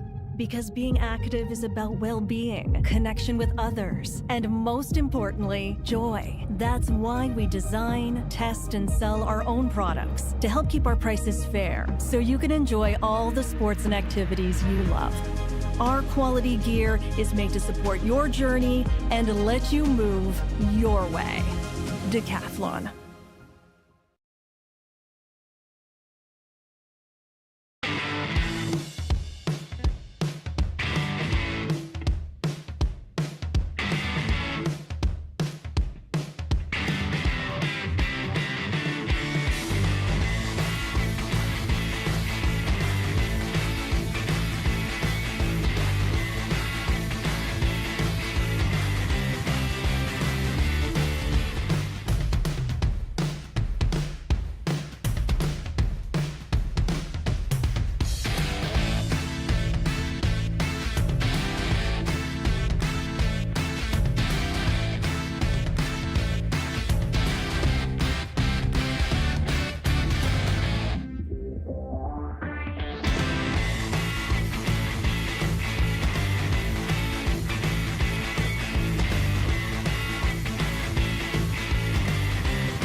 I am transferring you half. No way. Take it back. Just take it. No, you take it. Get unlimited transactions and earn up to $450. Start by opening an eligible TD checking account. I can do this all day. TD. Ready for you. You might know that in British... And we are back. We're looking at the beautiful science world, again from Expo 86 here in Vancouver. Super cool. And we have now results from race number 93, the one that just went off. Looks like in first, RGL United out of lane 4 with a 2:15.368. Very impressive. In second place, Krosna with a 2:17.887. And in third, BAD Hearts with a 2:18.104. That was some pretty fun racing. What do you think, Catherine? I think it was amazing. It was pretty exciting at the end there. That's right. I'm telling you, we should get you and some other TD folks on a boat next year, and we'll see how you guys do. So we're looking forward to the next race now, which is race number 94. This is the TF Event Company Premier Mixed Rec B Final, B Division. This is set to go off at 3:42. It is currently 3:30, and the boats are already down at the start line, if I see correctly. I think they are. Yes, they are. And so it looks like we're going to start probably about maybe 10 or 11 minutes early, which is terrific. Do you want to go through who is lining up in this heat right now? I'd love to. We've got the Paddlers Anonymous Wave. We've got Southern Cross Dragons, Dragon Hearts Breaker, Creekside Dragons, DH0, Orca, DH Velocity, and Briar Fire. That's right. And we have a nice, extremely diverse set of crews here. Paddlers Anonymous Wave are from the Greater Toronto area. One of the many crews, Dragon Boat crews, that are based out of Toronto. Southern Cross Dragons, of course, are from Canberra, Australia, the capital of Australia. Super cool, the furthest traveling team here. And along with all of these other Vancouver-based crews, if I recall correctly, or at least in BC somewhere, I think, including three Dragon Hearts crews. Dragon Hearts being one of the larger clubs here in Vancouver. Wow, all the way from Australia.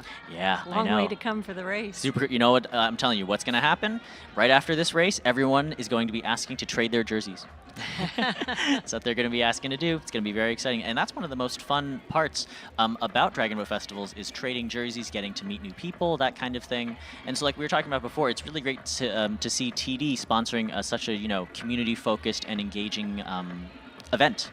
That centers itself so much on diversity and inclusion and variety and things like that. And it's such a great fit for our values as an organization. So it's lovely to see sponsorships come to life like this today. Yeah, and I think we definitely would hope to see you guys back next year.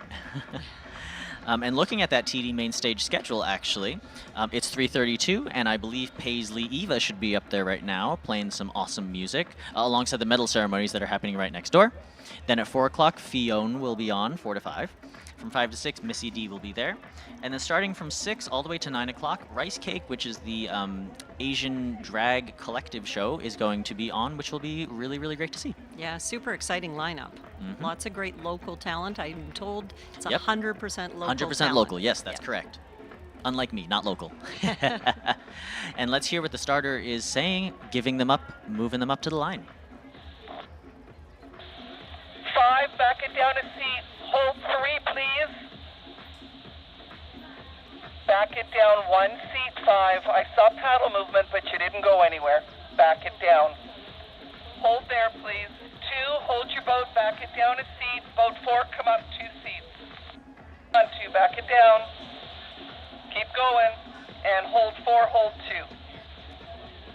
All boats hold. Boat 5, you may give me 1 seat forward now. Everybody else hold. Q5, all boats hold. Are you ready? And they're off. Off. Look at that. Beautiful. This is race number 94, the TF Event Co. Premier Mixed Rec B Final. Again, medals are on the line in this race, gold, silver, and bronze. We'll see who takes home that hardware. Looks like lane number 3 is out of the gates pretty darn fast. That's Dragon Hearts Breaker, based here in Vancouver. Lane 5's doing pretty well, too. Lane 5 is looking very strong, too. That is Dragon Hearts 0, another Dragon Hearts crew.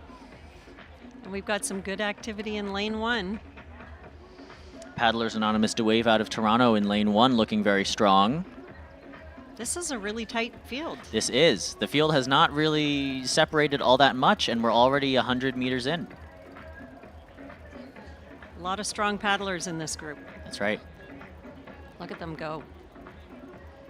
And the drummers are doing their job. Here's a nice close-up of Boat 5. That's Dragon Hearts 0, one of the more competitive Dragon Hearts crews, if I recall correctly. You can see the steer in the boat next to them. That's boat number 6, Orca. Doing his best to keep that boat straight. Now we've got a bit of separation. Lane 3 looks really strong. They're about maybe 9 seats ahead of most of the rest of the field. But lane 1 is creeping up. That Paddlers Anonymous Wave crew, they're trying hard.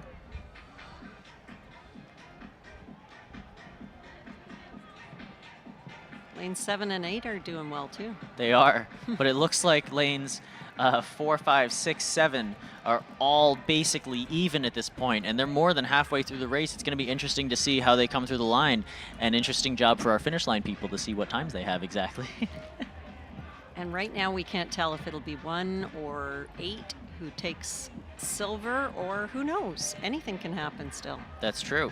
What we do know is that boat number 3, here on your screen, that's Dragon Heartsbreaker, are going to take gold, and they're going to go home with a really nice gold medal.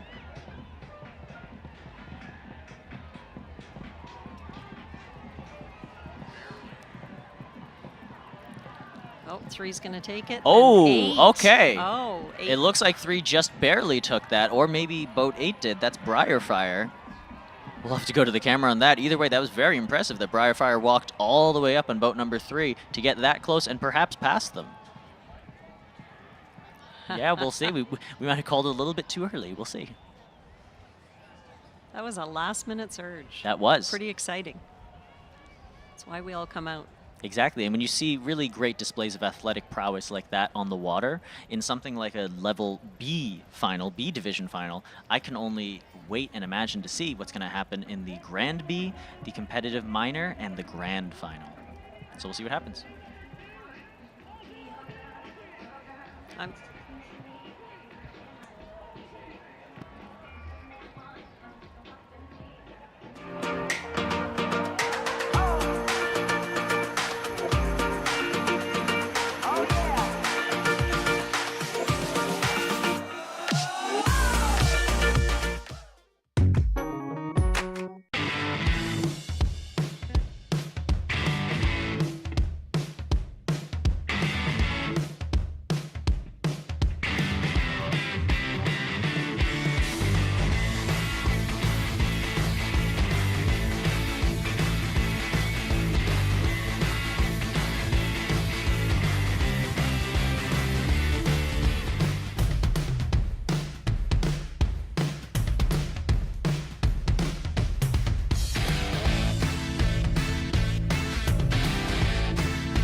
And we are back with a really nice view of all the spectators viewing. And again, expected numbers, there are about 10,000 spectators over the weekend, which is really terrific. With all of those awesome vendors, shops, and local artists and things like that selling all of their wares, very nice. I bought some pins and stickers yesterday, like I said, from a local artist and designer. They're really beautiful.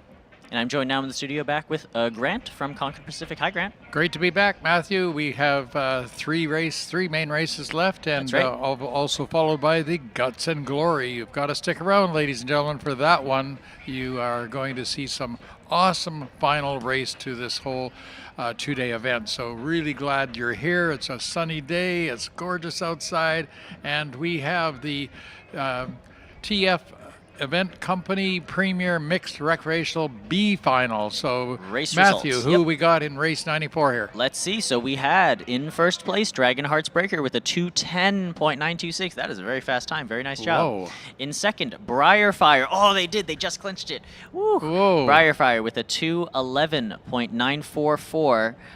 And in third, DH Velocity with a 2:13.028. And so, look yeah. at the times from fourth all the way down to seventh. 2:14, 14, 14, 14. Got four people with 2:14. We have a 14.09. We have a 14.14. We have a 14.52. We have a 14.22. Oh my goodness. That's like splitting hairs, folks. That is so close. Yes, and a lot of the things too, when you think about these, the way that Dragon Boat works, right? It's not a consistent acceleration curve or speed curve. It's with every stroke you accelerate a little bit. Your boat hopefully doesn't slow down that much, and if you can just get your last stroke in there at the finish line, you can see the boat. You can see that line, surge. That Dragon's Head just pull that little surge ahead, and that makes all the difference. So exactly. So a lot of the time, these crews, yes, obviously it depends on your fitness and your physical ability, but a lot of the time it is also chance. If you happen to be taking a stroke at that very last, 0.5 of a meter, you would pull your boat ahead.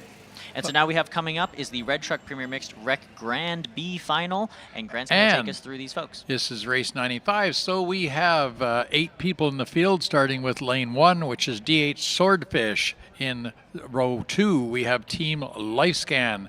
In lane 3, we have Wham Power. In lane 4, we have Pemberton Bald Eagle.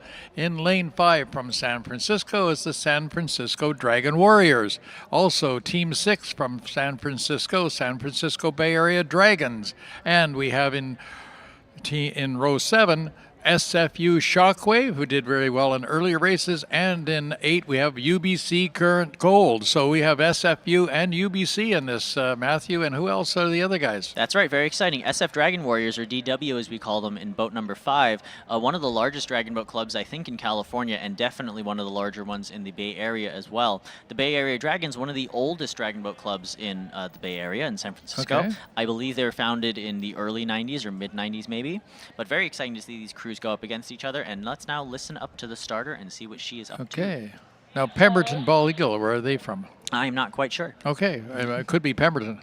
Most likely. All those pools, are you ready?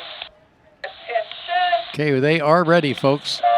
There is the horn, and they are off. Paddles in the water, and away they go. So very tight here, very, very tight indeed. It's tough to call anyone at this point. It really is. We're going to see them start to separate maybe over the next couple hundred meters, but they also might not. They might just come barreling down toward the finish line in this formation, this basically straight line. Lane 8, UBC is doing really well. SFU a little bit behind them, and in lane 4, 2 and 4 look like they're starting to pull out a little bit. So that's lane 2 is Team Lifescan.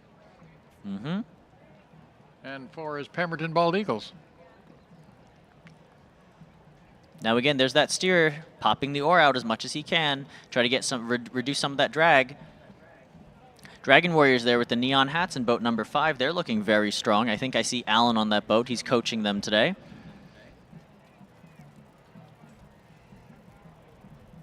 Okay, looks like an early lead for in lane 8, 7 and 8. That's both our UBC and SFU teams. So looking very good.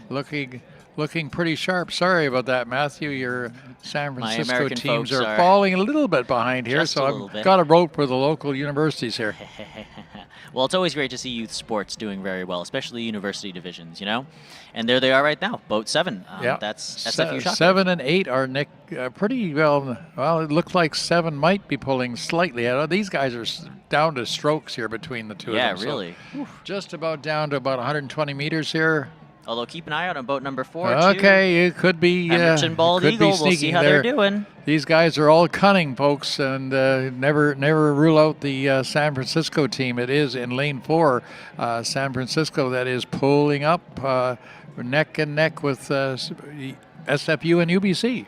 But it looks like UBC out in lane 8 has found something. They've dug deep. They've dug down to that tank. They are digging. They're emptying that tank right now as they come into the final 50, 20, there 10. We go. 5 meters.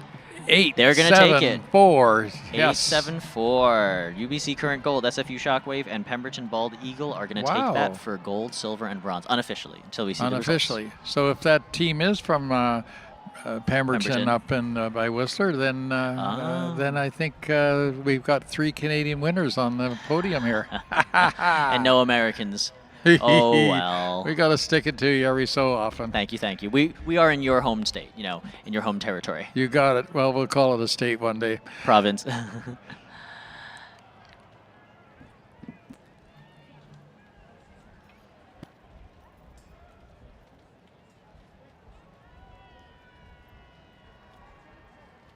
All teams Sport isn't just about performance. This is just as important as this.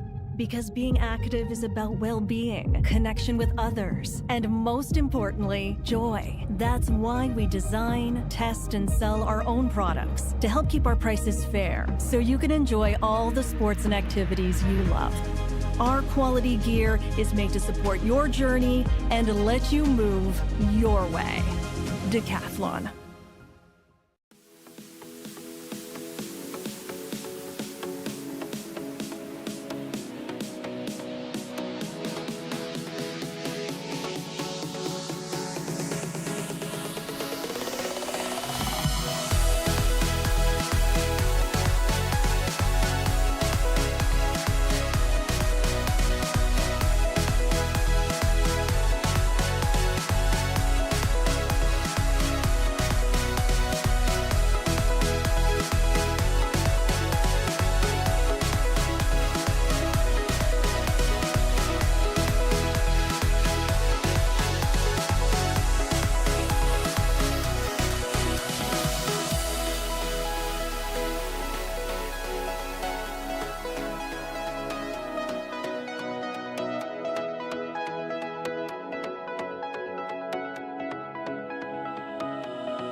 Welcome back to the Concord Pacific Dragon Boat Festival. This is our 35th annual festival. Very exciting to be paddling here on False Creek again here in Vancouver, British Columbia. What a beautiful venue.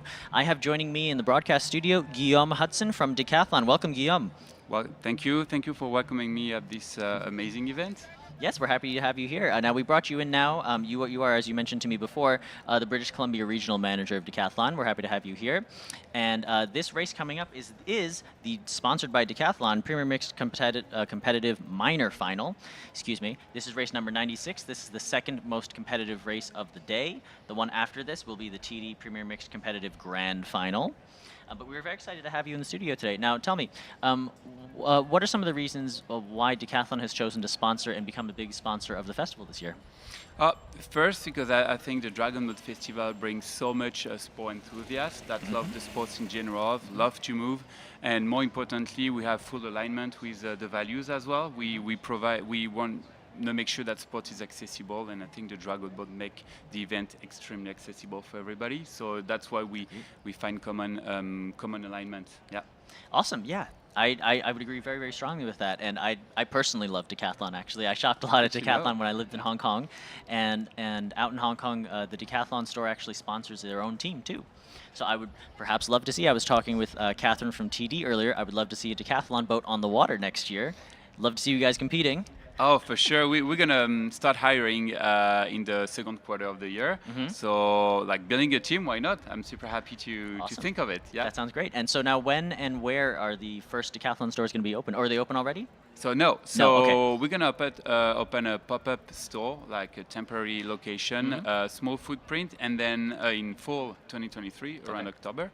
And next year will be the grand opening of the big store 2024. So where exactly? Stay tuned on our social media. Ooh, okay. In 1 week or two, you'll know. Okay, you heard it here first. Make sure you keep an eye on that Decathlon social media so you can find out where that first store is going to be in Vancouver, especially if you're based here in Vancouver. Go check out Decathlon once they are open. So now we have race results from race number 95. That was the Red Shark Premier Mixed Rec Grand B Final. In first with the gold is UBC Current Gold. Gold taking gold. Look at that with a 210.455. Falling very closely, SFU Shockwave with silver, 210.655. A difference of 0.2. Whew. And then, oh my goodness. Pemberton Bald Eagle with a third, 210.755. 210.455, 655, 755. That is crazy. A time difference of only 0.3 of a second between first and third. Congrats to UBC Current Gold, SFU Shockwave, and Pemberton Bald Eagle on gold, silver, and bronze. An awesome job. Coming up next, like we just talked about, and lining up on the water now, is race number 96, the Decathlon Premier Mixed Competitive Minor Final. This is going to be an 8-boat heat. We're very excited to see them here. And Guillaume, why don't you tell us about who is going to be in this race? So number 1 will be called Dragon Boat. We're gonna line 2 will be Sunnyside Paddling Club. Then the third is Starbucks Wave Runners. We do have number 4 is EDB RC Senior Competitive Team. 5 is Juicebox. 6 is VIP Gorging Dragons Black. 7 is FLCC Senior B. And then the 8 is Killer Goopies. Very nice. We're very excited to see these crews out here. And I wanted to give a special shout out because I know a ton of these folks. In Boat 1, Cal Dragon Boat, that is the college crew from UC Berkeley. Down in Berkeley, California. A big shout out to their graduating seniors, Will, Angie, and Emily. So happy to have you on the boat today, and we hope to see you again very, very soon. A number of these other crews are also from various parts of the world. EDBRC, Edmonton Dragon Boat Racing Club, we're glad to have them here out on the West Coast. Juicebox is one of those local teams here. I had the pleasure of meeting one of their paddlers yesterday. I believe Rachel was her name, and she told me that she's going to be on the left side in the front today, so we'll keep an eye out for her. And VIP Gorging Dragons Black, of course, comes from Vancouver Island. Now, have you ever been out to Vancouver Island yet? Yeah, I've been. Yeah, did the West Coast Trail. Ah, it's a very beautiful place, isn't it? Oh yeah, perfect. With my father, so it was a great gift for him, Very and cool. we enjoyed the trail for sure. Very nice, very nice. And what are some of the sports that you enjoy doing if you don't do Dragon Boat? What else do you do? So mostly mountain sports. We'll go like trail running, climbing, mountain bike. Very cool. And I think Vancouver offer like all sports. In 30 minutes, you can practice 65 sports. Wow. So is that the statistic, something like that? Yeah. 65? So if you look at 30-minute commuting for anybody, you can practice all the 65 sports we do sell, for example. Oh wow. Yeah, Okay. Yeah. So Very that's cool. that's good. That's good numbers. Your one-stop shop for all sporting goods here in Vancouver, Decathlon. That's right. Very nice. I'm excited to see how the other California team is going to do. Killer Guppies down in lane 8. We also have FLCC Senior B, which is from Fort Langley. That's the Fort Langley Canoe Club. And Senior B is one of the age distinctions we have here. Senior A is 40 and up, B is 50 and up, and C is 60 and up. So this is a 50 and up crew, and they will be going up against a lot of the other really competitive crews of all various ages. Like we said before, Cal Dragon Boat, university age. So all typically between 18 and 22, 23, we would say.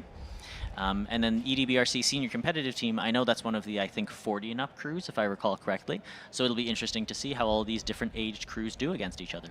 Yeah, it's going to be super interesting, yeah. Yeah. So have you been to the festival before, Guillaume? Or have you seen Dragon Boat before in general? So last year I've been there, Okay. to really see the different races and feel the event, and I really liked it. It's something we're not used to Dragon Boat in Europe, where I'm from originally. Okay. So it's really nice to see. It's not only the sports, but all the values that are around, and how many communities are just competing. It's just incredible. Very cool, very cool. So now let's get a listen and see how that starter is lining everybody up. Let's take a listen. To hold back your boat down. 7 hold. 5, give me 1 seat up, please. 3, 1 seat up. 6 hold there. 7 and 8.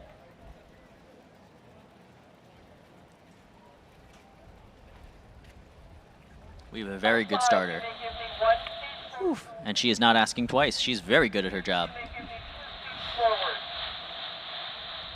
7 hold there. Do not take a stroke. 5 hold. 6 quickly. Almost hold. Are you ready? Attention. That's the horn, and we are off with this second to last 500-meter final of the day, the Decathlon Premier Mixed Competitive Minor Final. Again, I'm joined here by Guillaume Hudson, BC Regional Manager of Decathlon, the sponsor of this race, of course, and we are off. It looks like out of lane 1, Cal Dragon Boat is taking a really nice, strong lead, but they're challenged very, very quickly by boat number 5, actually, which is going to be Juicebox. Again, this is one of those Juice crews. So Juice, the reigning champions from last year, Juicebox is one of their crews as well.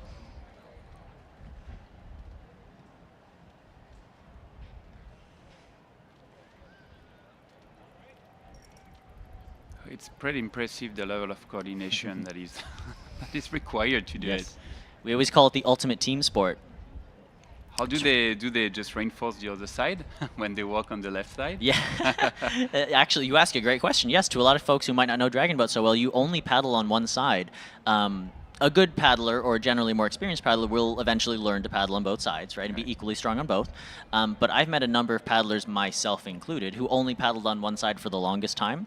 And to your point, muscles develop differently. I was kind of lopsided. I had like a left pec and a right bicep, you know, but I didn't have anything on the other sides for those, and it was very kind of awkward. But yeah, so a lot of us will deliberately switch sides or try to work out other sides of ourselves so that we can even ourselves out. So we have a nice view now, and it looks like a few boats have fallen behind, but there are 3 that are out ahead, and that's boats 3, 4, and 5. And who is that? So number 3, we got Starbucks Wave Runner, EGBRC Senior Competitive Team, and number 5, Juice Box. So they're all fighting hard. That's right, and it looks like EDBRC's senior competitive team in lane 4 is taking a little bit of a lead. They have maybe a 1-2 seat lead, but this far down the race, coming down into the final 50 meters, we're going to see what happens. Looks like boat number 8 is also snuck in there. Excuse me, didn't see them. That's the Killer Guppies from California. 4's over the line, and I think it's going to be 5-8-3, but I'm not quite sure. I think that was 4-5-8. That's pretty cool. We're going to see how it comes. Yeah. 4-8-5 is what Grant says on the side. We'll see what happens. So we'll have those official results for you very soon.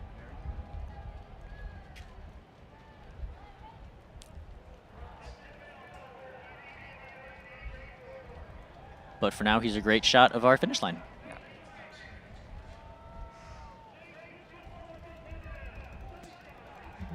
Sport isn't just about performance.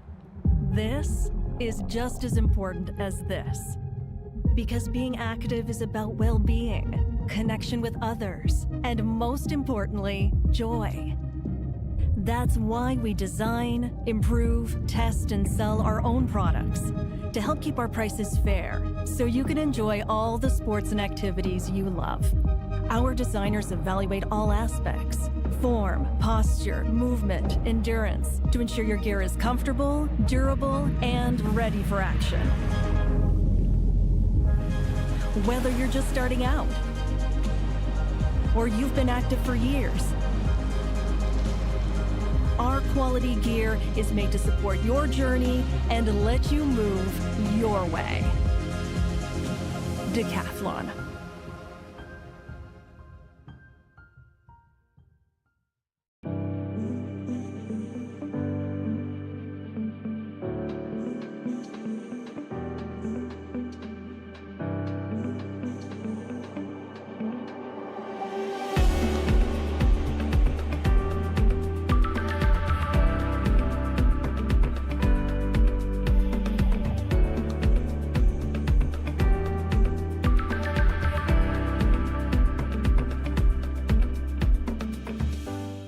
Yes, Matthew, it's Grant here, back with you, and it's exciting to see.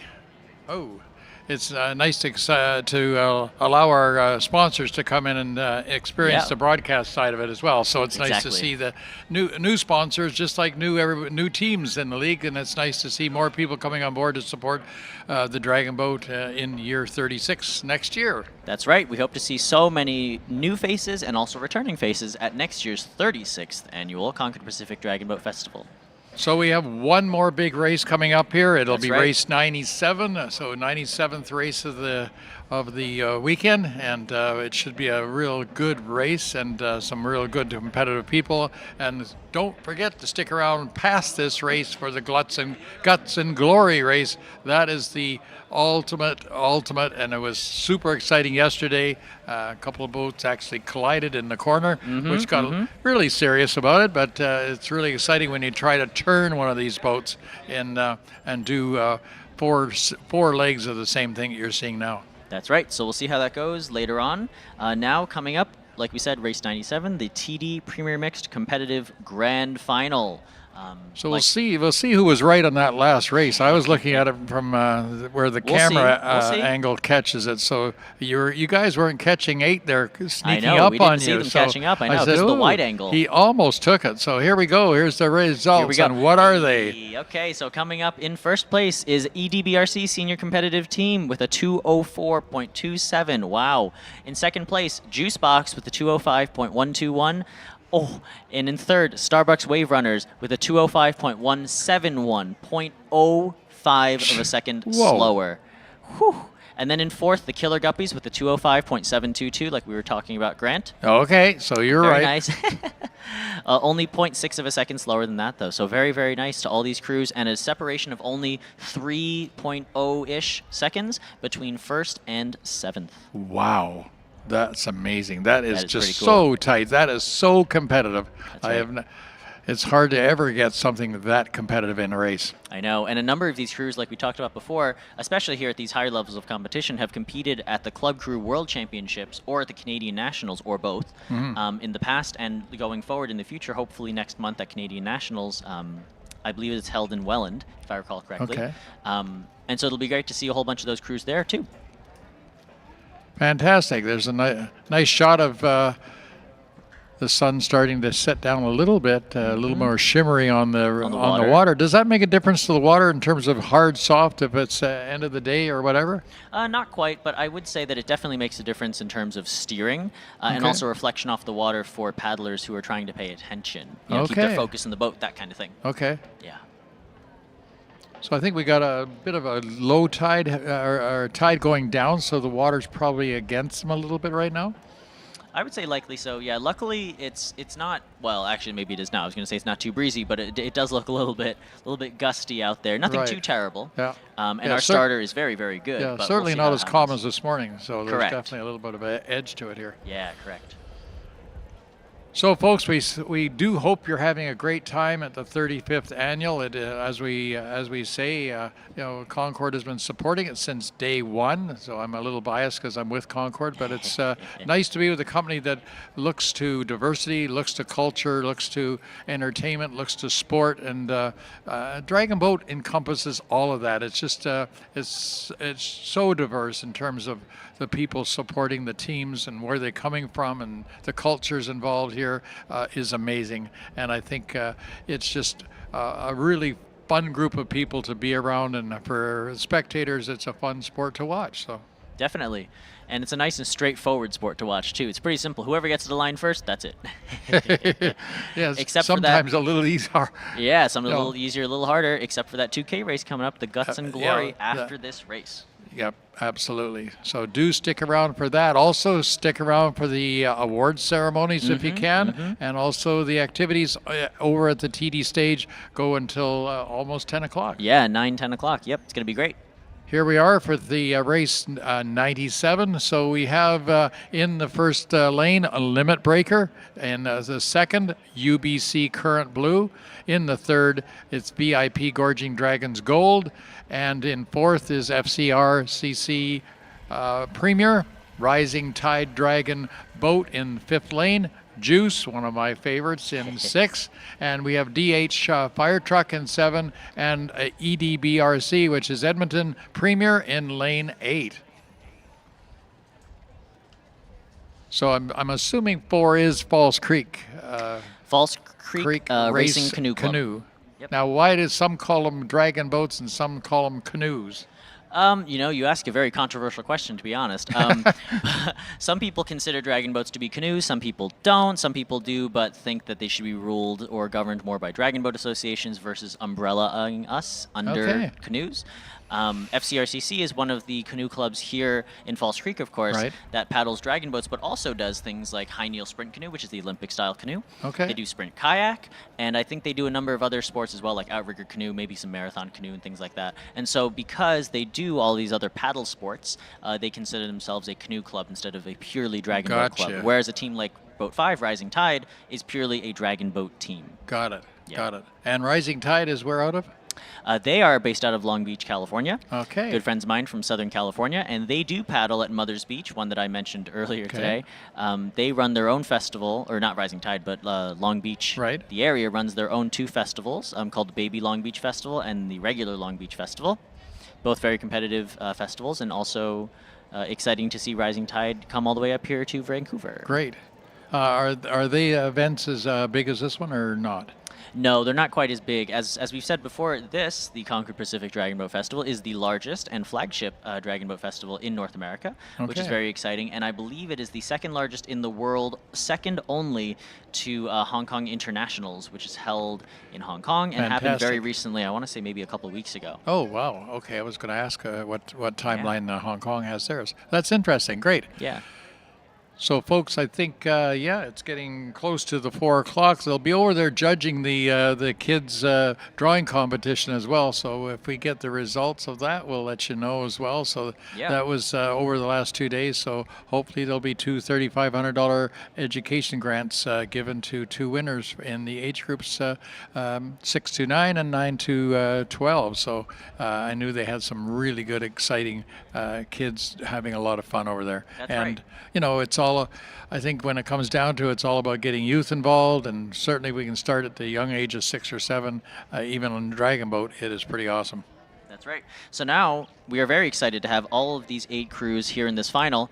2 of the ones that I'm particularly excited about are lanes 6 and 7, Juice and Dragonheart's Fire Truck. Now, Juice are the 2-year champions, if I recall correctly. Last year, they edged out Fire Truck by barely 0.9 of a second. Juice pulling a 156.7 last year. Fire Truck with a 157.6. Whoa. So we'll see how close. Yeah, so, we'll folks, see. this is going to be tight. This is going to be very tight. We'll let you all have a chance to see it. They're queuing up right now. Yep, here we go. Juice are the reigning 2022 and 21 Concord Pacific champions. They won 7 medals at the last year's festival and at the Dragon Boat BC hosted VESI 500 Championship, which was held 3 weeks ago. Juice came out on top versing FCRCC Premier, who was here, UBC Current, who was also here, Fire Truck, who was here, and the VIP Gorging Dragons, who are also here. So these guys are all out to kill each other. They're all out to get Juice. We so are. One of the biggest questions this weekend is we're going to see if Juice can maintain that lead over these other BC championship teams. And of course, Rising Tide from California. We'll California see how they do. will try to get in there and mix it. They're in the kind of the premier little spots, 4 and 5 to watch. They so are 4, indeed. 5, and 6 are where you're really going to see some action. But it could be anyone from 8 through 1 that comes and challenges these guys. So It could indeed. Looking forward to the most exciting final here.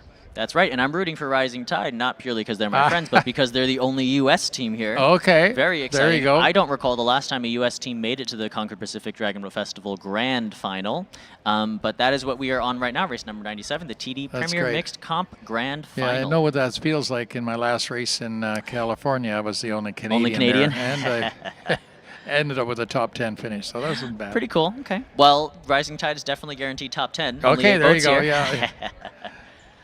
So they're moving them up now. Let's take a listen to the starter and Okay, see here we what go. they launch them off at. 7, hold your boat.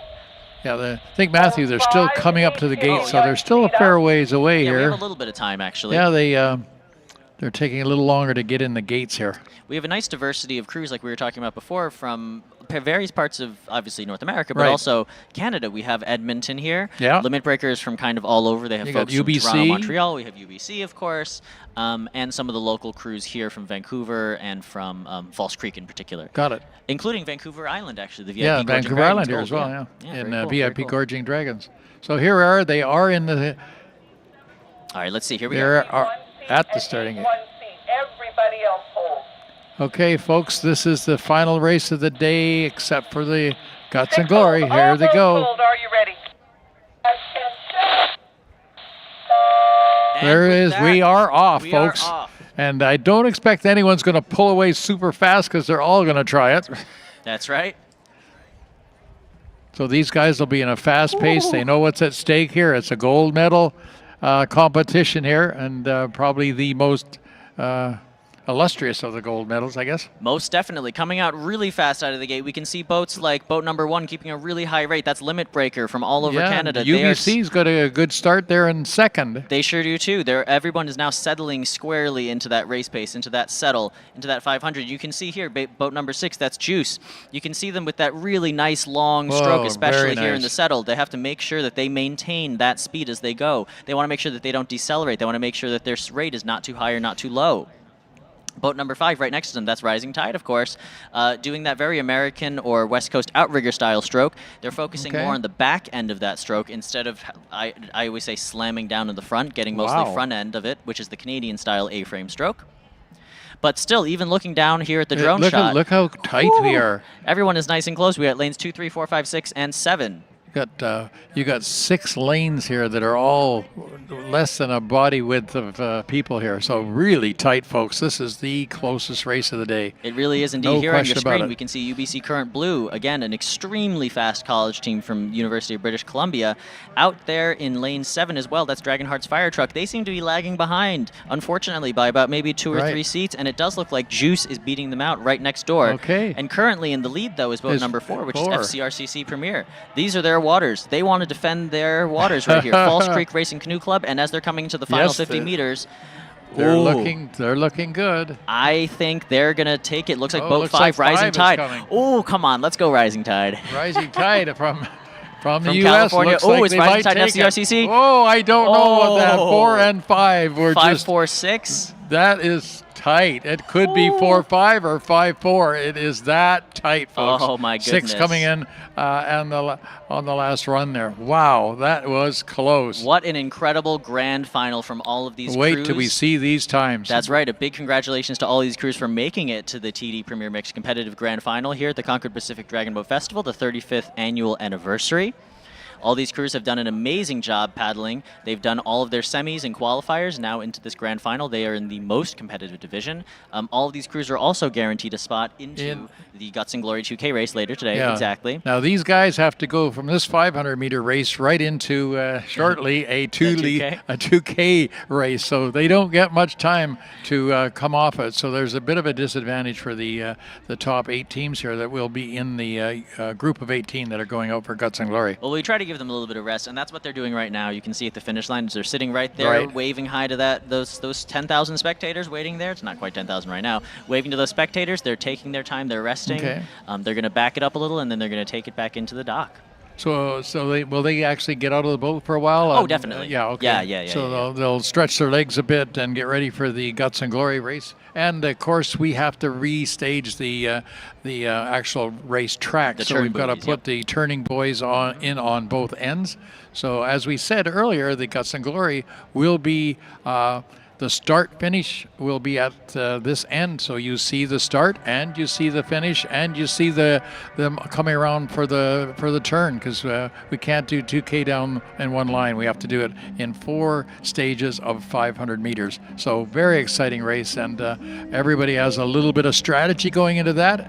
They will be released in 10-second intervals, and then you'll see boats actually passing each other, and just judging by the numbers, you'll know whether they are actually excelling or decelerating. Mm-hmm. That's right.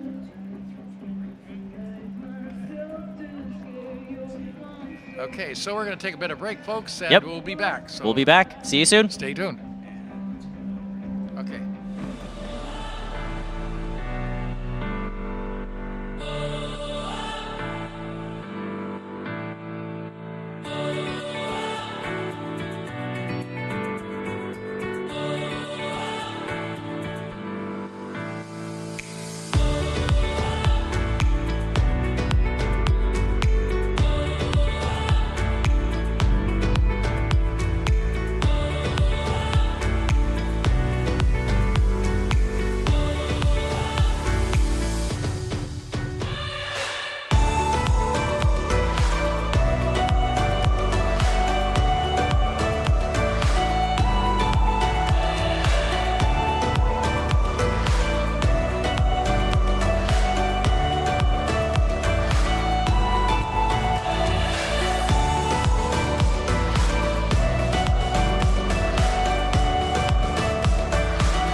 I am transferring you half. No way. Take it back. Just take it. No, you take it. Get unlimited transactions and earn up to $450. Start by opening an eligible TD checking account. I can do this all day. TD. Ready for you. We are the underdogs, The ones who keep pushing. even when the odds are against us. We are a symbol of what's possible when we put our hearts and souls into something. We create a platform for you to tell your dragon boat story. Inspire each paddler to greatness. Because when you wear an oddball jersey, you're wearing the heart and soul of a team that never gives up. Created by paddlers for paddlers.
Sport isn't just about performance. This is just as important as this. Because being active is about well-being, connection with others, and most importantly, joy. That's why we design, test, and sell our own products to help keep our prices fair, so you can enjoy all the sports and activities you love. Our quality gear is made to support your journey and let you move your way. Decathlon. You might know that in British Columbia, BCLC means the lottery. But did you know we also bring you casinos? And sports betting too? We do all that and more. And we do it all for BC, generating important funds for things like healthcare, education, and community programs. So however you roll, with every play, you're making BC even better.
isn't just about performance.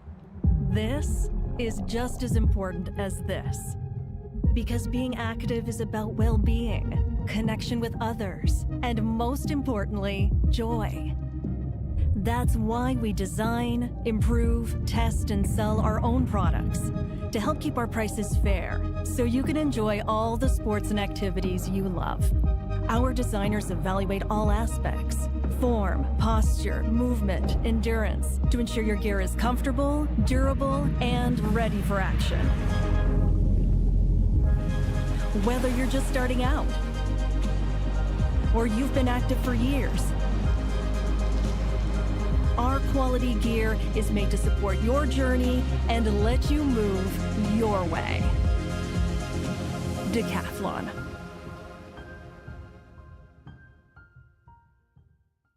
Hey, babe, what's the password for the cable bill? Shrimp. Lobster? It didn't work. Try all seafood. What? Reset your password quickly and easily in the TD app. That's help that actually helps. TD. Ready for you.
dots are long gone. Finally know who I am now. Insecurities are long gone, long gone, long gone. All my fears and doubts are long gone. Finally know who I am now. Insecurities are long gone, long gone.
You don't wanna go, but I'm not staying.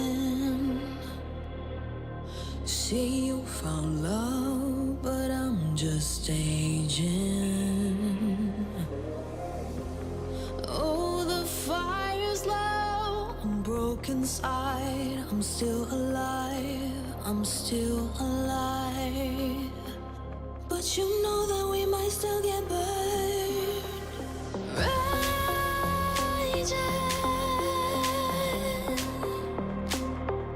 The fire is raging.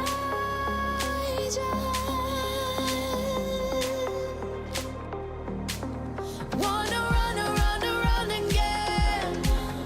With me out and let me breathe again. I'm broken inside, but I'm still alive. I'm still alive.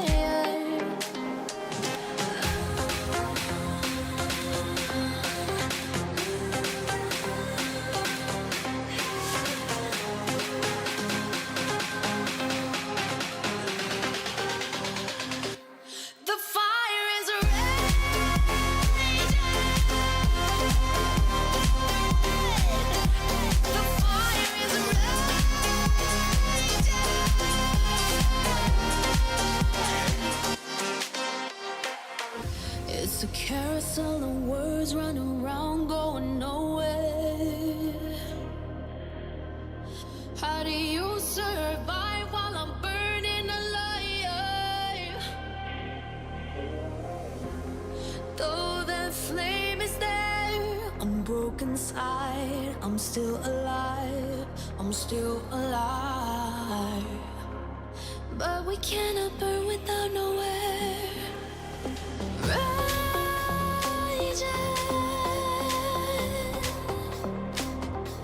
the fire is raging.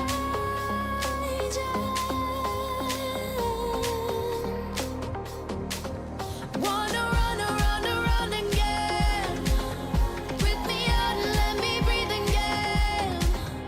I'm broken inside, but I'm still alive. Yeah, I'm still alive.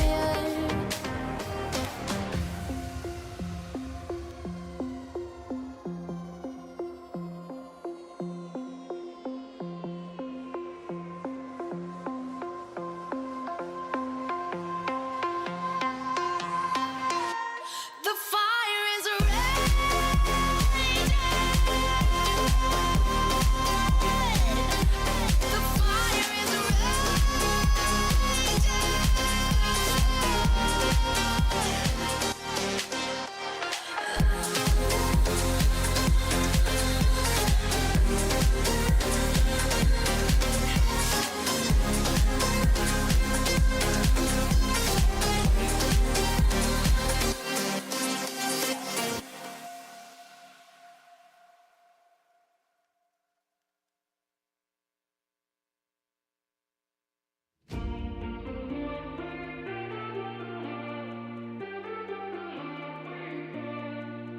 Taking on the reasons forcing us to run, to break away of all mistakes that we have done.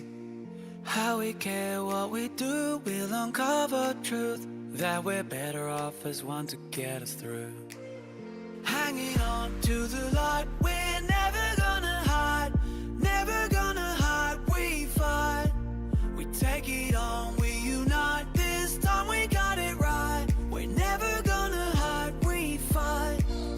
Hanging on to the light, we're never gonna hide, never gonna hide, we fight. We take it on, we unite, this time we got it right. We're never gonna hide, we fight.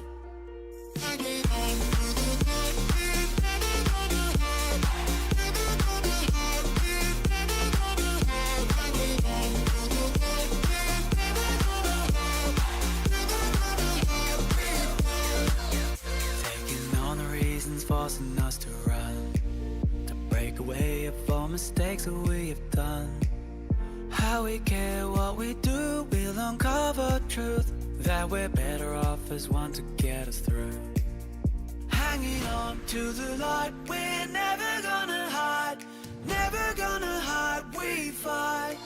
We take it on, we unite, this time we got it right. We're never gonna hide, we fight.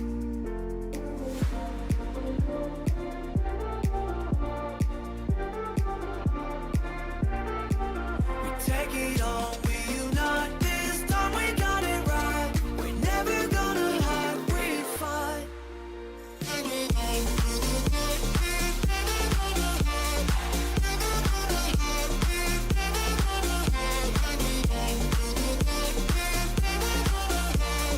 Never gonna hide, we fight.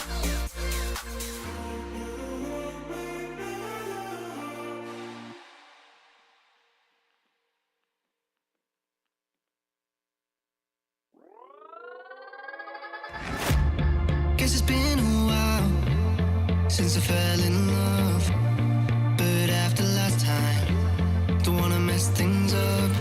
You're so beautiful, and I can't deny, my heart is always with you, my head's always stuck in time. Love, let me go, 'cause I've been holding on for far too long. I've been fighting and keeping strong, now you just gotta let me go.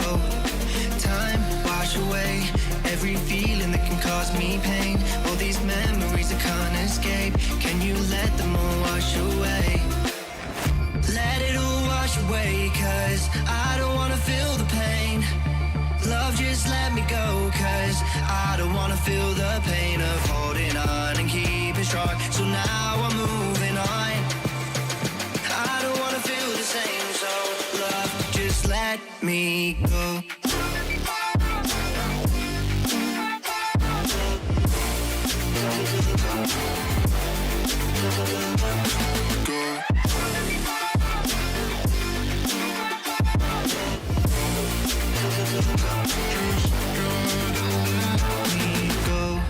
guess I didn't know it went this way.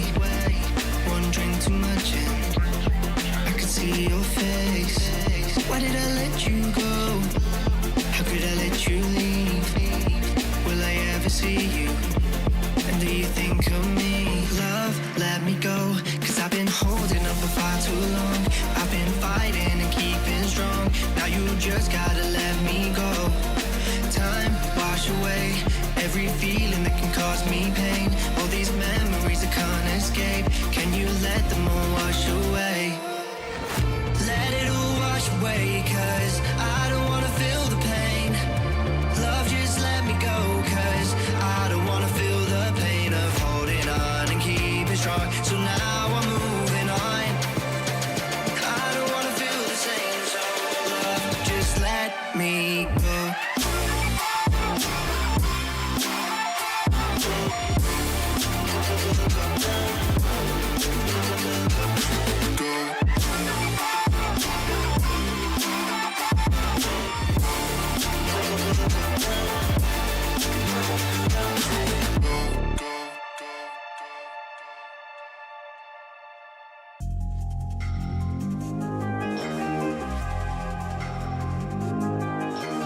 Roots in a barren field hold me down. Pulled by a broken will to get out. Some telling lies to the living. I just think twice before they say. Speaking my mind to fight for change or run. Here is for the crazy one. All I want to see is to see what I want to be. To feel free when I'm running down the street. Live my life how I like to live, not how it's meant to be.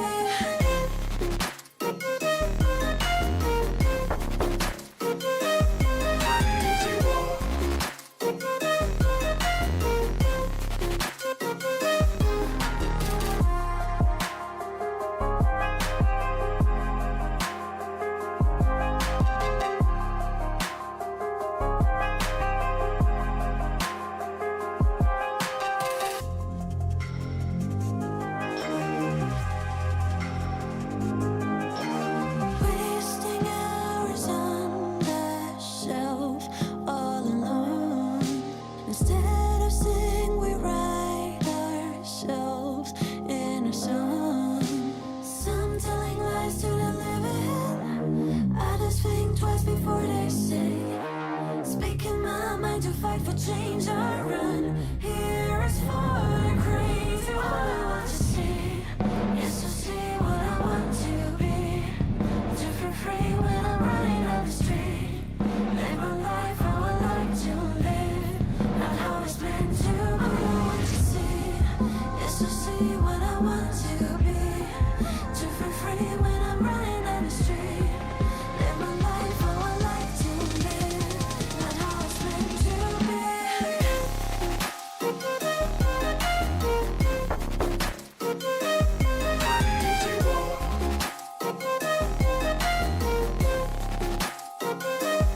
All I want to see is to see what I want to be. To feel free when I'm running down the street.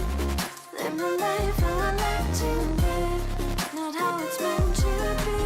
Some telling lies to the living. I just think twice before they say. Speaking my mind to fight for change or run. Here is for the crazy ones.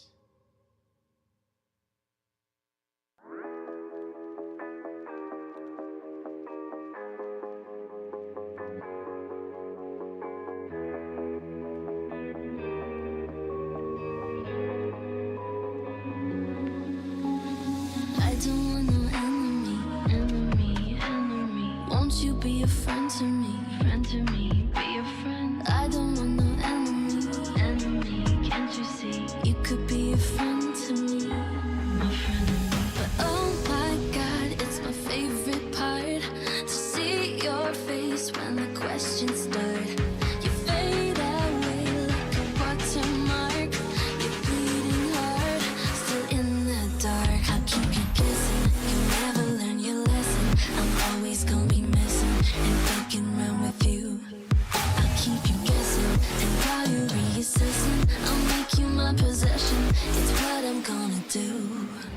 keep you guessing. I'll keep you guessing. I'll keep you guessing.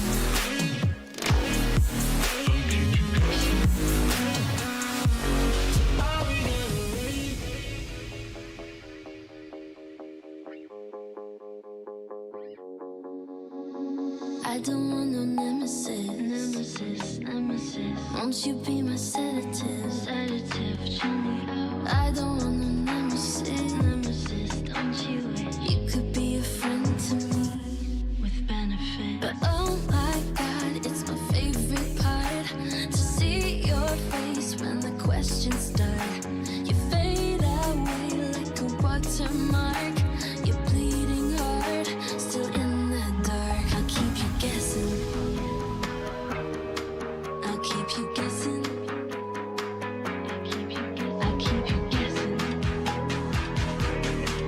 I'll keep you guessing. I'll keep you guessing.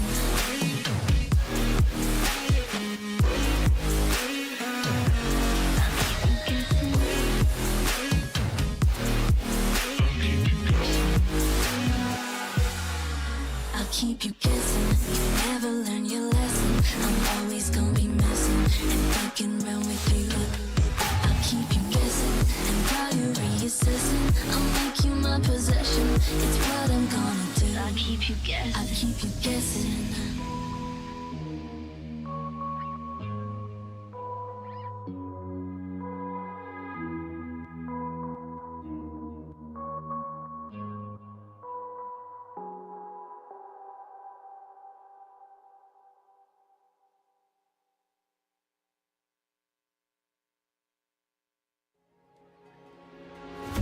Thinking back on the memories, all the things that you and me used to do, dancing late to country songs, staying up, yeah, all night long. It felt like we belonged. Now I must admit it, that I'm not ready to let you go. You left me, I'm so not ready. Come and go.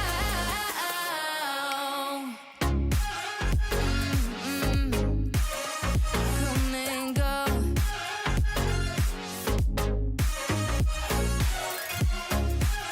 Oh.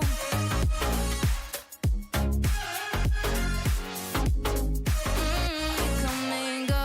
Looking back at the messages, hoping that you might reach out. Before I do, wish you'd tell me what went wrong. Replay the thoughts before they're gone. I can't seem to go on. I can't seem to go on.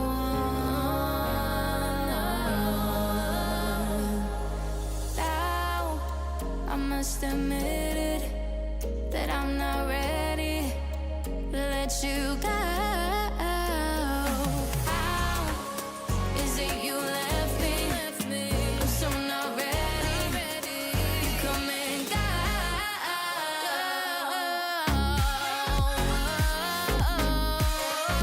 Come and go. No, no, no. Come and go. Come and go. Come and go.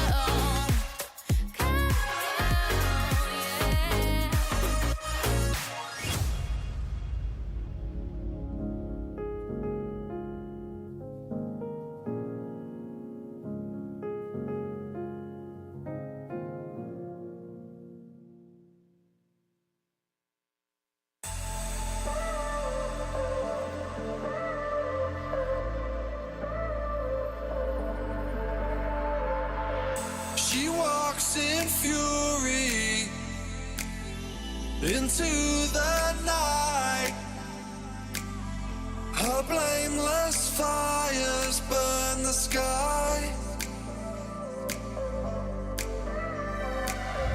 And all that's best of her, and all that's bright, fade from her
The darkest shades now the rays have gone, impair the nameless grace of you, and thoughts of shame that you gaze upon, 'cause no one sees what you do.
I don't wanna see you.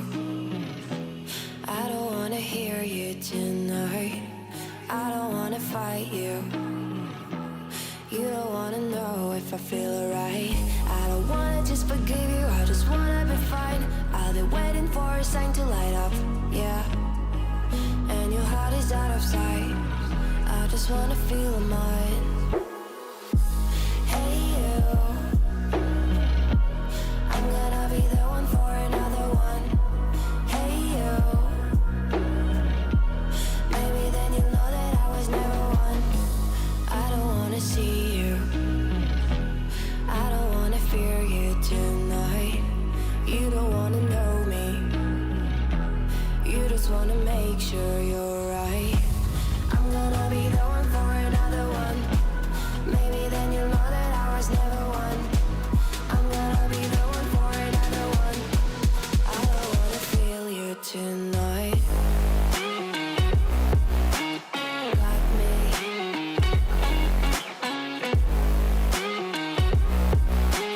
Got me. Can I hear you? Got me.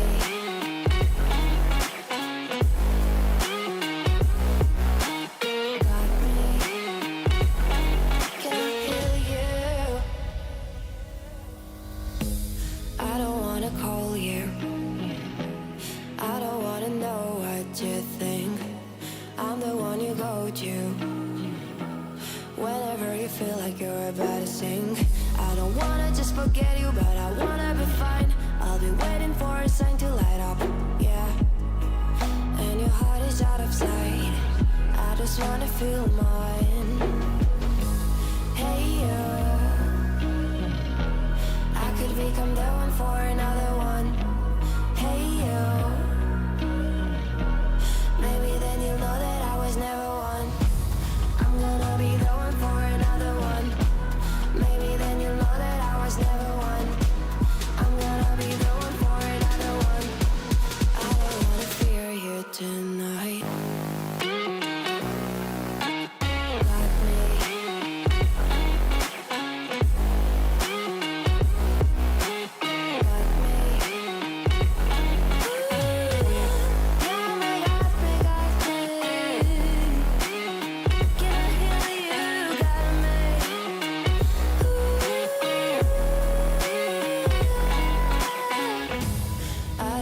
see you. I don't wanna hear you tonight. I don't wanna fight you. You don't wanna know if I feel alright.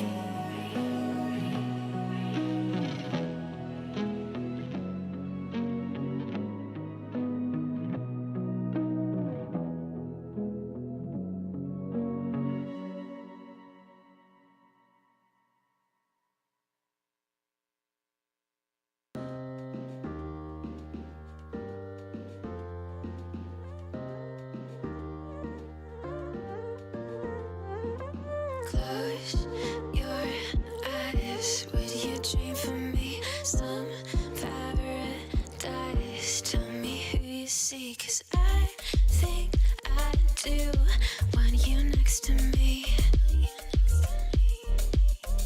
Want you next to me, but does this work? 'Cause I know I can't get to you. I like the chase, and I know you do too. Am I just in love with the idea of you? 'Cause I'd cross a million seas. Would you do that for me?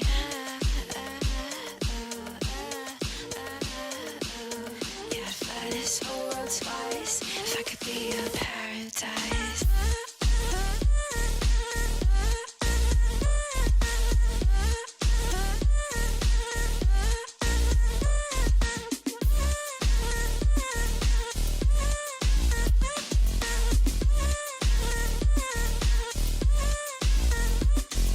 Close your eyes. Will you dream for me some paradise? Tell me who you see, 'cause I think I know what you mean to me. What you mean to me, but does this work? Only 'cause we never say what we think. Waiting for the perfect way. Time zone speak. Got me on delay. 'Cause I cross a million seas. Would you do that for me?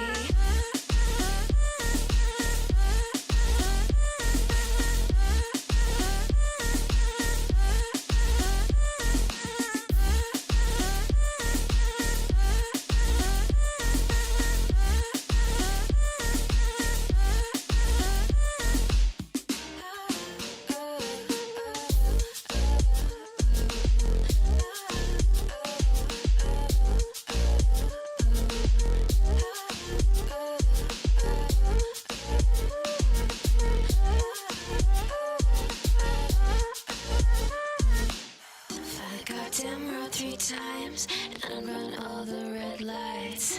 Across a million seas, just to have you next to me. Paris and Tokyo, I'll go where I have to go. Screw geography, but would you do that for me?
Was that all lie? Did I fall for your lie? How is this so easy for you? How are you moving on so fine? I'm still stuck here wondering, did I ever cross the line? Love so thin, like cold pain, you can just scratch it off. I was a band-aid for your heart, and then you just tore me off your heart.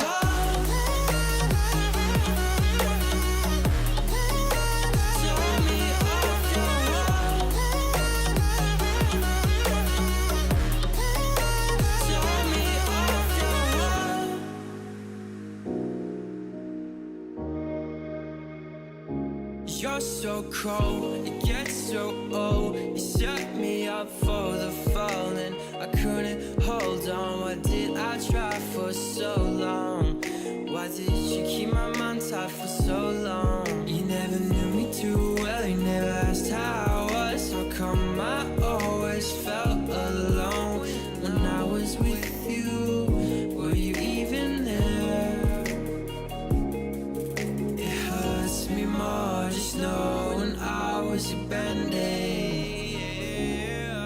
It hurts me more now that it doesn't hurt you. Love so thin, like cold pain, you can just scratch it off. I was a band-aid for your heart, and then you just tore me off your heart.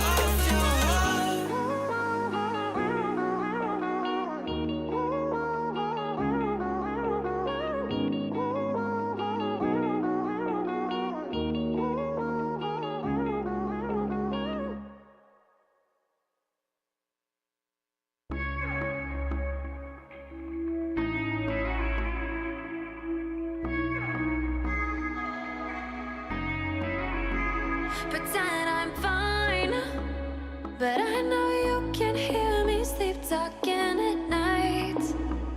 I tried to hide, lost my mind. All my crooked edges cut me up inside, day and night. My composure ran away, disappeared without a trace. I can't cover up the pain. Hold me and don't ever leave. You're the only good in me. When I lose it, promise you'll find me. I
you'll find me.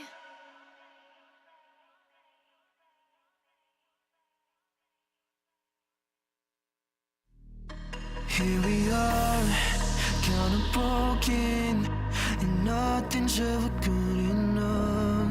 From the start, I was hoping you'd find a way to feel this love. Hold me like you used to back in summer, when there was nothing that we couldn't fix.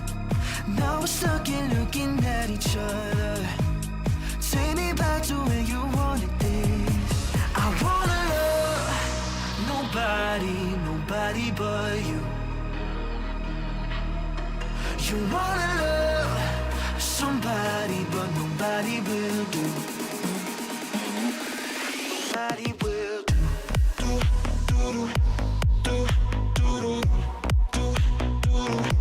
Nobody will do.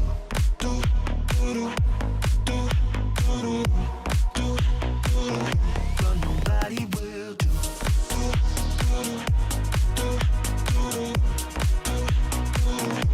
Nobody will do.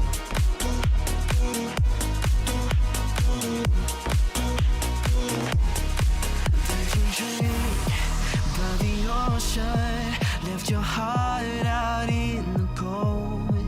Did you think, stupid notion, you won't ever feel it home? Hold me like you used to make it better, when you thought this was something we could miss. Don't go running circles round forever, just go back to where you wanted this. I wanna love nobody but you. You wanna love somebody, but nobody will do. Nobody will do.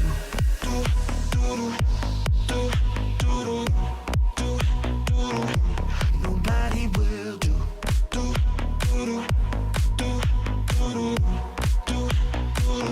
But nobody will do.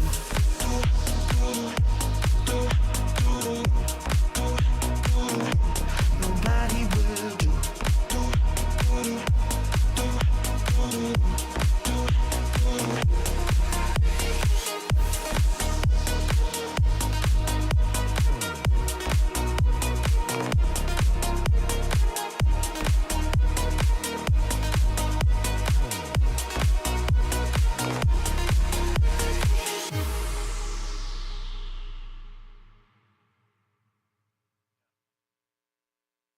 There's nothing left to say, and nothing you could do.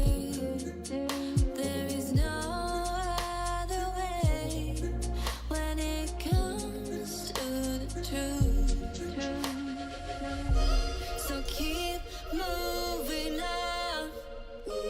You know you'll make it through. I've suffered, I'm done. Wait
that there's something so special about you and me, babe.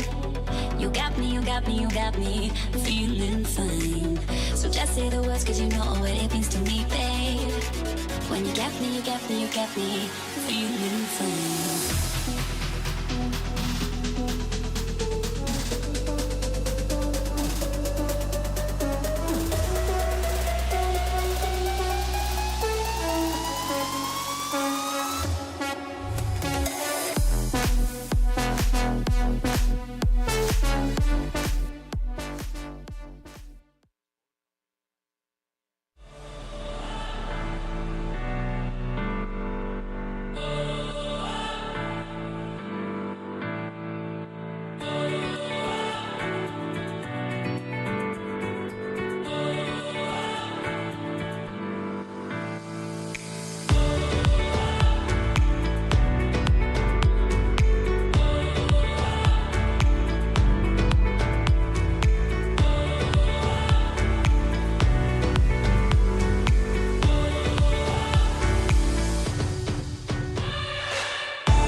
Afternoon, ladies and gentlemen. We are back for the 35th annual Dragon Boat Festival, and Matthew and I are here. It's Grant, your host, as well, and we are here for the guts and glory. But before we do that, we do want to tell you who won the last final race, race number 97. That's right. Here we go.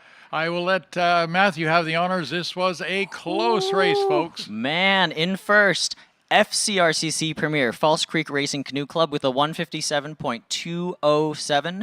In second, Rising Tide Dragon Boat with a 157.307, a difference of 0.1. This is 1/100th of a second, folks. Followed by a Juice. Juice has been dethroned. They were the 2021 and 2022 champions. They've been dethroned down to bronze. Third place with a 158.308, followed by VIP Gorging Dragons Gold in fourth, UBC Current Blue in fifth, DH Fire Truck in sixth, Limit Breaker in seventh, and Edmonton Premier in eighth. So great folks, job. Just to show you, this weekend we only had about 5 teams in the whole weekend break the 2-minute mark. We had 6 boats in this race alone that were under the 2-minute mark. So truly amazing. Yep. Juice, which was, as Matthew said, was the reigning champion, only lost by 0.9 of a second. Yep. And Rising Tide from the U.S. there only lost out by 1/100th of a second. So I don't know how close you guys think that is, but that is close. So anyway, we're so glad you're all here. We do have the boats getting ready and tuning themselves up to go out for the Guts and Glory. And I'll have Matthew just explain a little bit about what that is, and hope you guys stick around for this and the all the gold, silver, and bronze medal presentations that'll follow just after this race. That's right. So coming up is the Guts and Glory Grand Final. This is the 2,000-meter race, or the 2K race. There will be 18 crews present here. These are the top 18 mixed crews. As we can see, the Concord Pacific Premier Mixed Guts and Glory Grand Final. Yesterday, we saw the Women's and Open Division Final, 2K final. They were combined together. Today is just the mixed. Of course, there are 89 total mixed teams, and 18 of them are right here. So starting in lane 1, in boat 1, is going to be SFU Shockwaves from Simon Fraser University up in Burnaby. Lane 2 is UBC Current Gold. Lane 3 are the VIP Gorging Dragons Black. In lane 4, Sunnyside Paddle Club from Toronto. Lane 5, FLCC Senior B from Fort Langley. Lane 6, Cal Dragon Boat from Berkeley, California. Lane 7, the Killer Guppies. Lane 8, Starbucks Wave Runners. And Lane 9, Juice Box. Again, the reigning champions from last year, Juice. This is one of their other teams, Juice Box. Awesome. In Lane 10, Edmonton Dragon Boat Racing Club Senior Competitive Team. In Boat 11, EDBRC's Premier Crew. In Lane 12, Limit Breaker. In 13, DH Fire Truck. In Lane 14, that's UBC Current Blue. So 2 UBC Current teams. Awesome. In Boat 15, another VIP Gorging Dragons boat. This is Gorging Dragons Gold. In Boat 16, again, the reigning champs from last year, and the 3rd place overall in that 500 grand final, Juice. In Boat 17, Rising Tide Dragon Boat from Long Beach, California. And in Boat 18, your current now champs with the gold medal in that 500-meter grand final, FCRCC Premier. These are their home waters, False Creek. Yeah, bringing it home to False Creek. So that's, that's pretty amazing. So just if a hockey team could bring the Stanley Cup back to us, folks, maybe that's going to be in the cards for next year. So... yeah, so they are out there, as you can see. They're just trying to get their arms limbered up again for this race. It is an endurance for sure. It is. Your arms are going to be really sore once you paddle 2K. So let's all cheer them on, especially from this end where they will start and go out. And I gather, Matthew, similar to yesterday's race, they kind of go from the slowest boat or the slowest boat first, goes out, and they are sent out every 10 seconds, if I'm not mistaken? That's right, exactly. So from 1 to 18, 18 is going to be the fastest cruise, the fastest mixed crew. 18 is, like we said before, FCRCC Premier, and because they won first place in the last race, the grand final, they will be seeded last. There are 10 seconds of stagger in between each boat. The clock will start for that boat at 10 seconds, so if for some reason the horn blows and they haven't started paddling yet, let's say they start paddling 12 or 13 seconds, doesn't matter. Their time has started at that 10, so everyone has to be very much on their game, on point, and ready for that starter to blow that horn.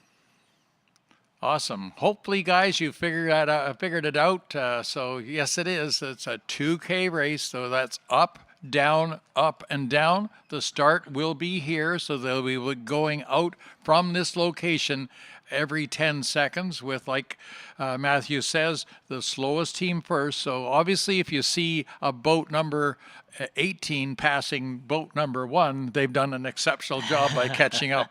Not likely to happen, but you will see boats, 18 taking 15 out or 14, and so we won't know until the end actually who is the winner. Correct. Right, Matthew? That's right, yeah. We can generally say that if a boat passes the boat in front of them, that's very, very good. It means they've at least made up that 10-second stagger. So if boat 5 passes boat 4, for example, that means 5 is almost certainly faster than 4.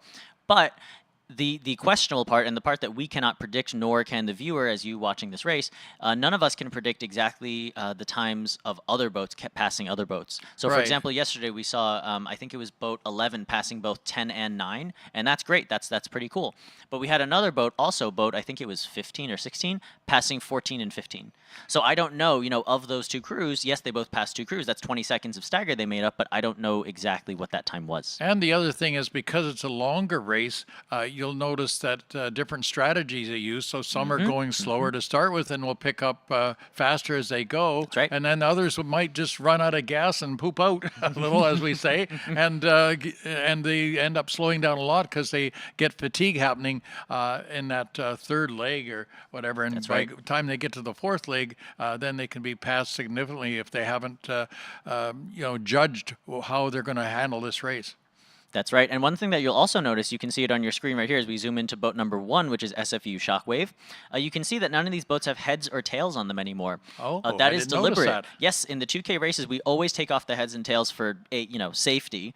But also in a boat in a race where collisions occasionally happen, or as we like to say, a lot of times announcers we say rubbings racing here in terms of the 2K. It's just a lot easier, safer, and more efficient for everybody to take those heads and tails off.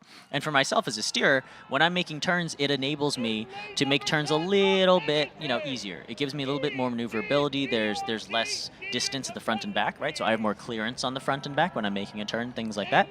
And when there are 18 crews on the water like there are right now, it is imperative that that steerer stays in control of the boat. Yeah, and because the boats are so long, it's not like steering my race car, which is only 20 25 feet long. These things are how long? 40. 40 feet. So you're trying to turn 40 feet, in water, not on a race course. And as we saw yesterday, we had as many as 3 and 4 boats in the corner at the same time. That's so right. there was a little bumping yesterday. Nobody tipped over, but it was pretty darn exciting. That's so right. we are getting ready for the countdown. I don't know when that happens. Yeah, we'll see what happens. They usually launch them in waves of either 2 or 3, and so, well, not waves, but they line everybody up next to each other in little So you'll waves. see right now 1, 2, 3, 4 is exactly. And, yeah, 1, 2, 3, 4 is lining up there. 6 is behind, so they might have 5 coming up somewhere. Yeah, 5 might be on the far side there. think that is yeah, them. I think Yep, 5 there is we on go. the 5. So you see 5 boats right away that are already lining up, and as soon as they start going and 5 catches up, then you'll see the next 5, 6, 7, 8, 9, 10 and come up to the starting area. Yeah, yeah, I think it's going to be rows of 6, which again Is it makes row life 6? Okay. yeah, because it's 18, so it'll be 3 rows of Okay, 6, which so makes life nice and easy for them. They just have to slowly paddle up, wait for that countdown, and say, okay, boat, 12, now it's your turn. 10, 9, 8, 7, 6, 5, And 3, 2, 1, go.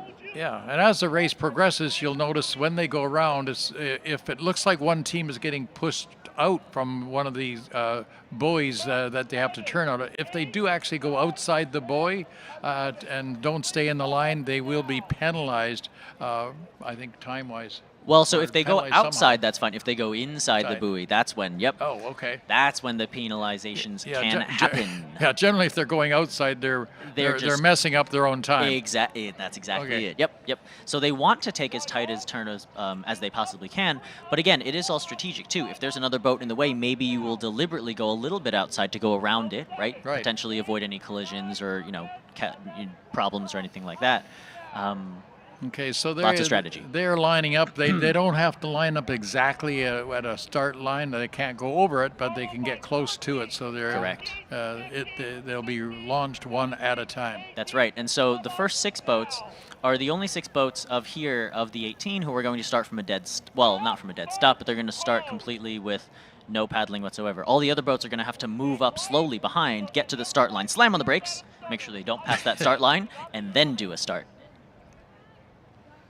So you can even see right now. Slam on the brakes. It's true, they do. Slam on the brakes is put the paddle down? Yeah, Okay, stop the boat. And so you can even see right now, boat number 1, their paddles are fully buried. They are so ready. They want to they want to make sure they jump right off that start. We're getting pretty close here, folks. And as we said before, laterally, left and right, there are a few gaps here and there, but that's all fine because we're all starting at the same actual line. Yeah, same that's line. right. Okay, go. You can see them all with paddles in, right. Their hands are right down at the water level, ready to pull that first stroke and get going. This is the first chance you've been able to see what they're like when they're at the starting gate at the other end. That's right. Yep, it's very exciting. You can see them actually get to do some starts here. So these first 6 crews that we have here, Boat 1 is SFU Shockwave, Boat 2 is UBC Current Gold, Boat 3 VIP Gorging Dragons Black, Boat 4 Sunnyside Paddle Club, Boat 5 FLCC Senior B, and Boat 6 Cal Dragon Boat. And they're off. There it goes. The Guts and Glory is underway. This 2K race is going to be a very big deal. Medals are on the line, and there's Boat 1 SFU Shockwave off to the races. Now, as a reminder, there's a 10-second stagger in between each boat. There's Boat 2 UBC Current Gold. Now, these are the 17th and 18th seeded teams, so we're going to hopefully see some boats passing them, and that's one of the reasons that we seed them like that. It makes life more exciting. Now, these to have are the faster pretty much crews the behind. fastest 18 boats out of almost 200 that were here this weekend. Out of the 89 mixed, that's right. Out of the 89 mixed. So out of almost 90 Out of a lot. boats, this is a top 18. And there's boat number 4, that's Sunnyside Paddling Club.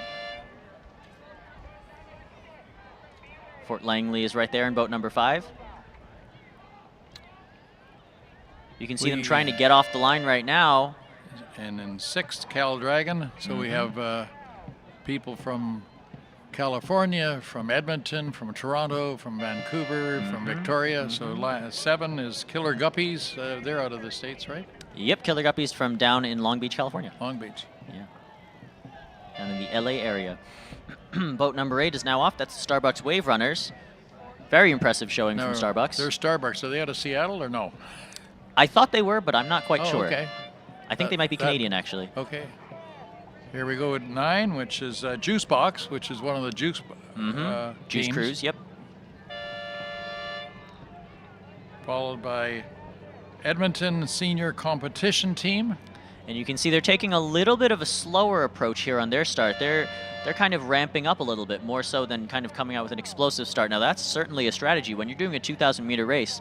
That initial 50 meters, yes, it's important, but it might not be the most important as something like a sprint. This is Edmonton Premier, so you got 11 and 12 are both Edmonton teams out there. That's right.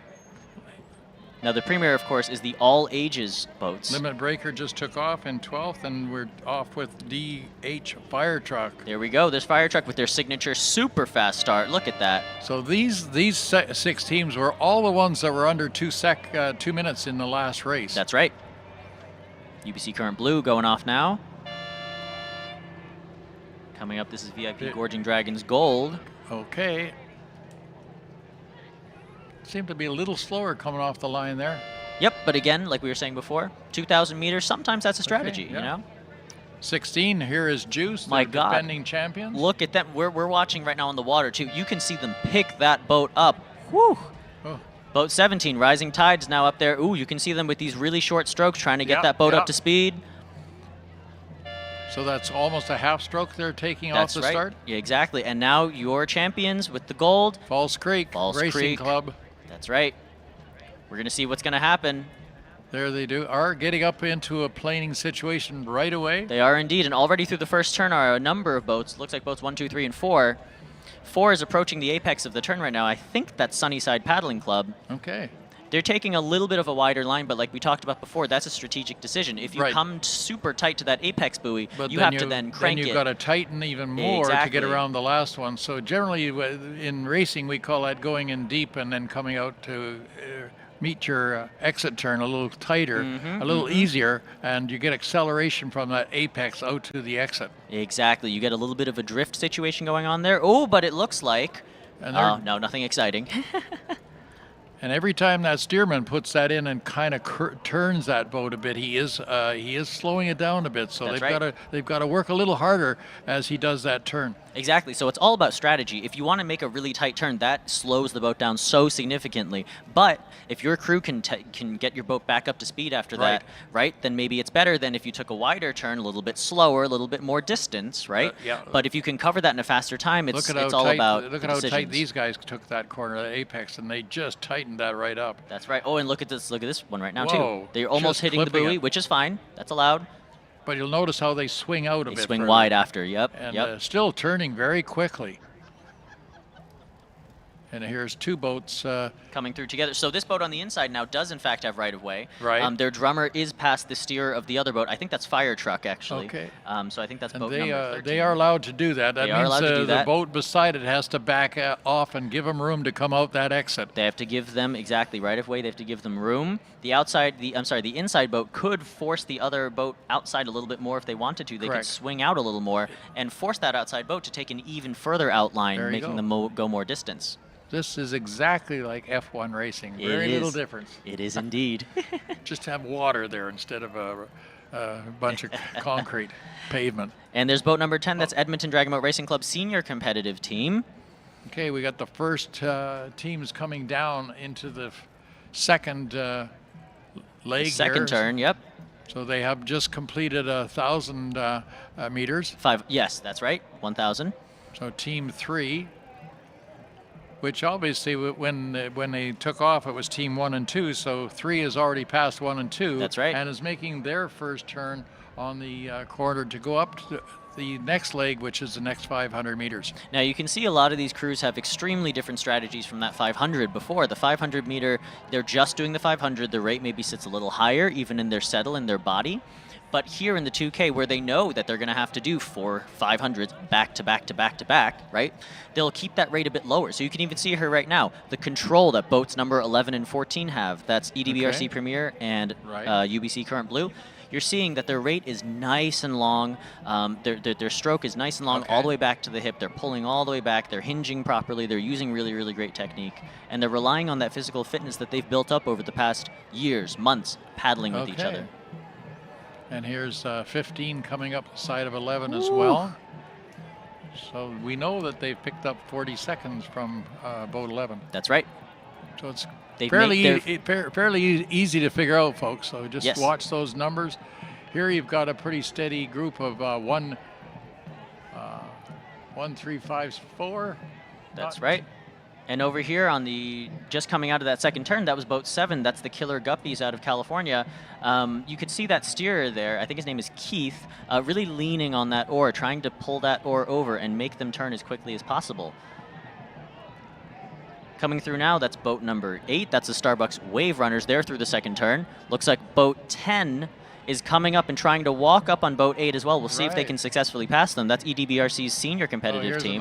Here's a nice pass on the inside here, and that is boat number 12. That's just Limit Breaker. Nicely getting by 9. Beautiful turn. Oh, it looks like juice the steer from boat 13 is having a little bit of trouble. That's Fire Truck. The oar popped out of the water. They were trying to frantically put it back in. They did successfully. Very nice. Wow. They saved it. No problem there. Boat 15 is now through. That's VIP Gorging Dragons Gold. They've passed boats 11 and 14 already. Now boat 16, you can see that steerer again really cranking down, pulling on that oar, trying to make that turn as tight as possible, pulling that nose forward.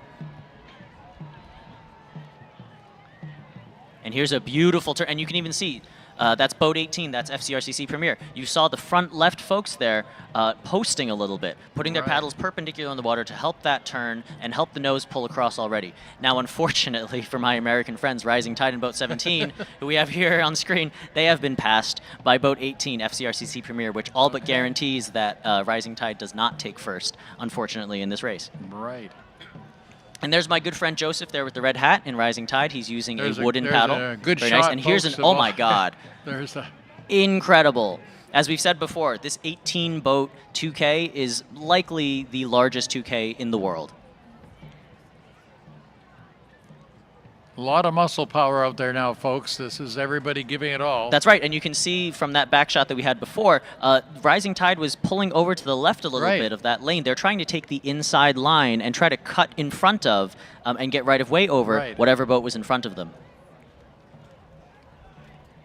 But now we see on the bottom right of your screen, that's boat number 5 passing 1 and 2, if I recall correctly.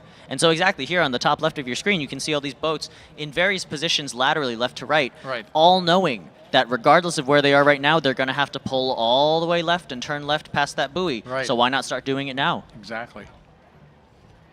And when I steer 2Ks, that's exactly what I do. I stick to the inside as much as possible. If you have to give way, you have to give way. Right? Everyone passes on the left. That's the rule. You have to pass on the left. You've got 3 going into that. And now you got 3 going through the turn. Whoa, very close.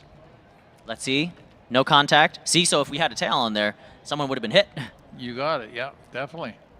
And again, those 2 outside boats have to listen and do whatever the inside boat does. So they took that a little bit wide, actually, and they forced them out just a little bit. Paddles there. They are almost, and let me tell you, paddling that close to another boat is really annoying. And you can even see some of those folks actually stop paddling because they're clacking paddles. And these paddles are so delicate, some of them so fragile. So they have to back off a little? They have to back off or even just stop paddling entirely. Wow. Yeah. Now coming through the turn, we have a whole crew, whole Slew of flotilla. people. Oh my goodness. Look at these people. Taking the inside line, very nice. Matching that on the outside. We have another crew. I think that's Fire Truck coming through the apex of the turn now. They're almost going to be... Whoa, actually, I think they clipped each other. They clipped each other by, about a foot or an inch or so. Oh my God, that was so close. Turning it quite quickly.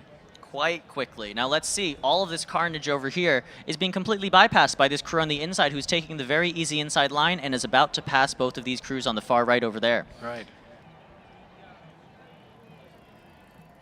So some excellent steermanship going on here. That's right. That's right. This is absolutely a steerer's race. But let's also not forget, and this is something that everyone forgets about. People focus on the turns, and yes, it's really fun for a steerer like myself, but these paddlers are doing 4 500s back to back. Those 500s are not sprints, right? They are 500s. Right. That is that's the most difficult dragon boat distance, everybody says.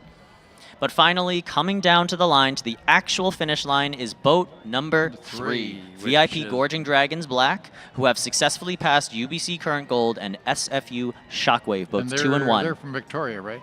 Yes, from Vancouver Island. Vancouver Island. Yes. Oh, that's Victoria. Yeah. I don't know. Yeah. It could be Nanaimo. It's either Nanaimo or Victoria. I forget which. And here we see boats 2 and 5 duking it out. Again, it is always interesting to see. obviously, if there's a boat next to you, you want to beat them. But boat 2 unfortunately knows that if boat 5 is all the way up here, they are probably running a faster race than them. Boat 5, that's Fort Langley Canoe Club Senior B, and boat 2 is UBC Current Gold. So we have Senior B 15 up and UBC, all students. Right. Okay. So it's always interesting to see, like we said before, the variety of ages here. And following closely behind them in between, that's boat number 1. That's Wow. SFU Shockwave, who have been passed successfully by boat number 2 and boat number 5. Yeah. Okay. They're trying to come up the middle, but they're not gaining any ground. Unfortunately, no. And this is one of the few races we were talking about before. You can even see the V, the wake, coming off of both of those boats in the front. Yeah. And you can see SFU Shockwave sitting right in the middle of that. Yeah. That can either be a good or a bad thing. Okay. Now through the line, that's SFU Shockwave. The 3 of them are through. Coming through now, that's boat Now number here we got 7. a huge group of people. So we got 8, 13, 15, and 10. That's right. 8 is Starbucks Wave Runners. 13 is DH Fire Truck. 15, that's the VIP Gorgon Dragons Gold. 12 and 4 both through the line now. 2, that's UBC Current Blue and Sunnyside Paddle Club. And I think 12 was Limit Breaker. That's right. 8 is Starbucks Wave Runners. There's boat 9 and 14. Oh my goodness, 14's catching up to 9 already. I don't think they're going to walk or pass them, but still very impressive. Boat 18, that's FCRCC Premier. Let's see who comes up behind them. Boat number 9, Juice Box. Oh my God, so wait, so False Creek walked all the way up past, oh my God, 8 or 9 crews. That is crazy. That's almost a minute. Yeah. There's Rising Tide, boat 17 over the line now. USA. And finally on the water, we have boat number 11 making its way. That's EDBRC Premier, our friends from Edmonton. And they actually might be down a row. It kind of looks like they're missing a row 10, but I'm not quite sure. Yes, they are. Yeah, Yep, they're missing a row 10. Row 10. Oh, the steerer just waved. Great job, steerer. Really, a great job to all of these steerers. The fact that there were no collisions, no big problems, no wake issues. A true testament to the steering abilities of all of these awesome cruise steerers. There we have it, folks. The end of the 35th annual Dragon Boat actual race. That's right. And giving the horn calls, so. And that's the last race. An amazing job to everybody. Congratulations to all paddlers and all athletes who came by this weekend. Thank you so much. Yeah. It's been a real pleasure, Matthew, and I think we still have activities, folks. We sure do. The stage is still active at the TELUS Center. We also have, they're going till, I think, 10. The vendors are going till 7 p.m., and then we have all of the awards presentations of the gold, silver, and bronze medals that'll be given out to pretty much most of these teams that you see in the water right now. So that'll probably take place in, I guess, the next half hour or so. Yep, that's what I would say.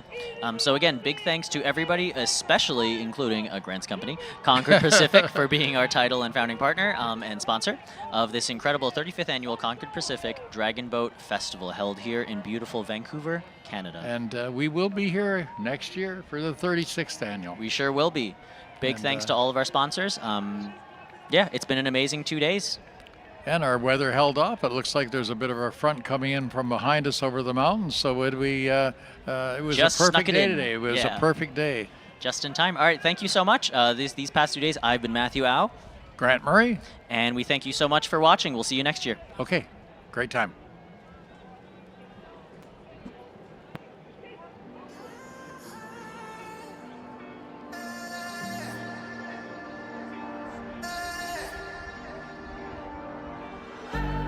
Baby, why you call me? Do you feel alone? I know that you miss me, but you are so done. You know that I'm here, I'm here.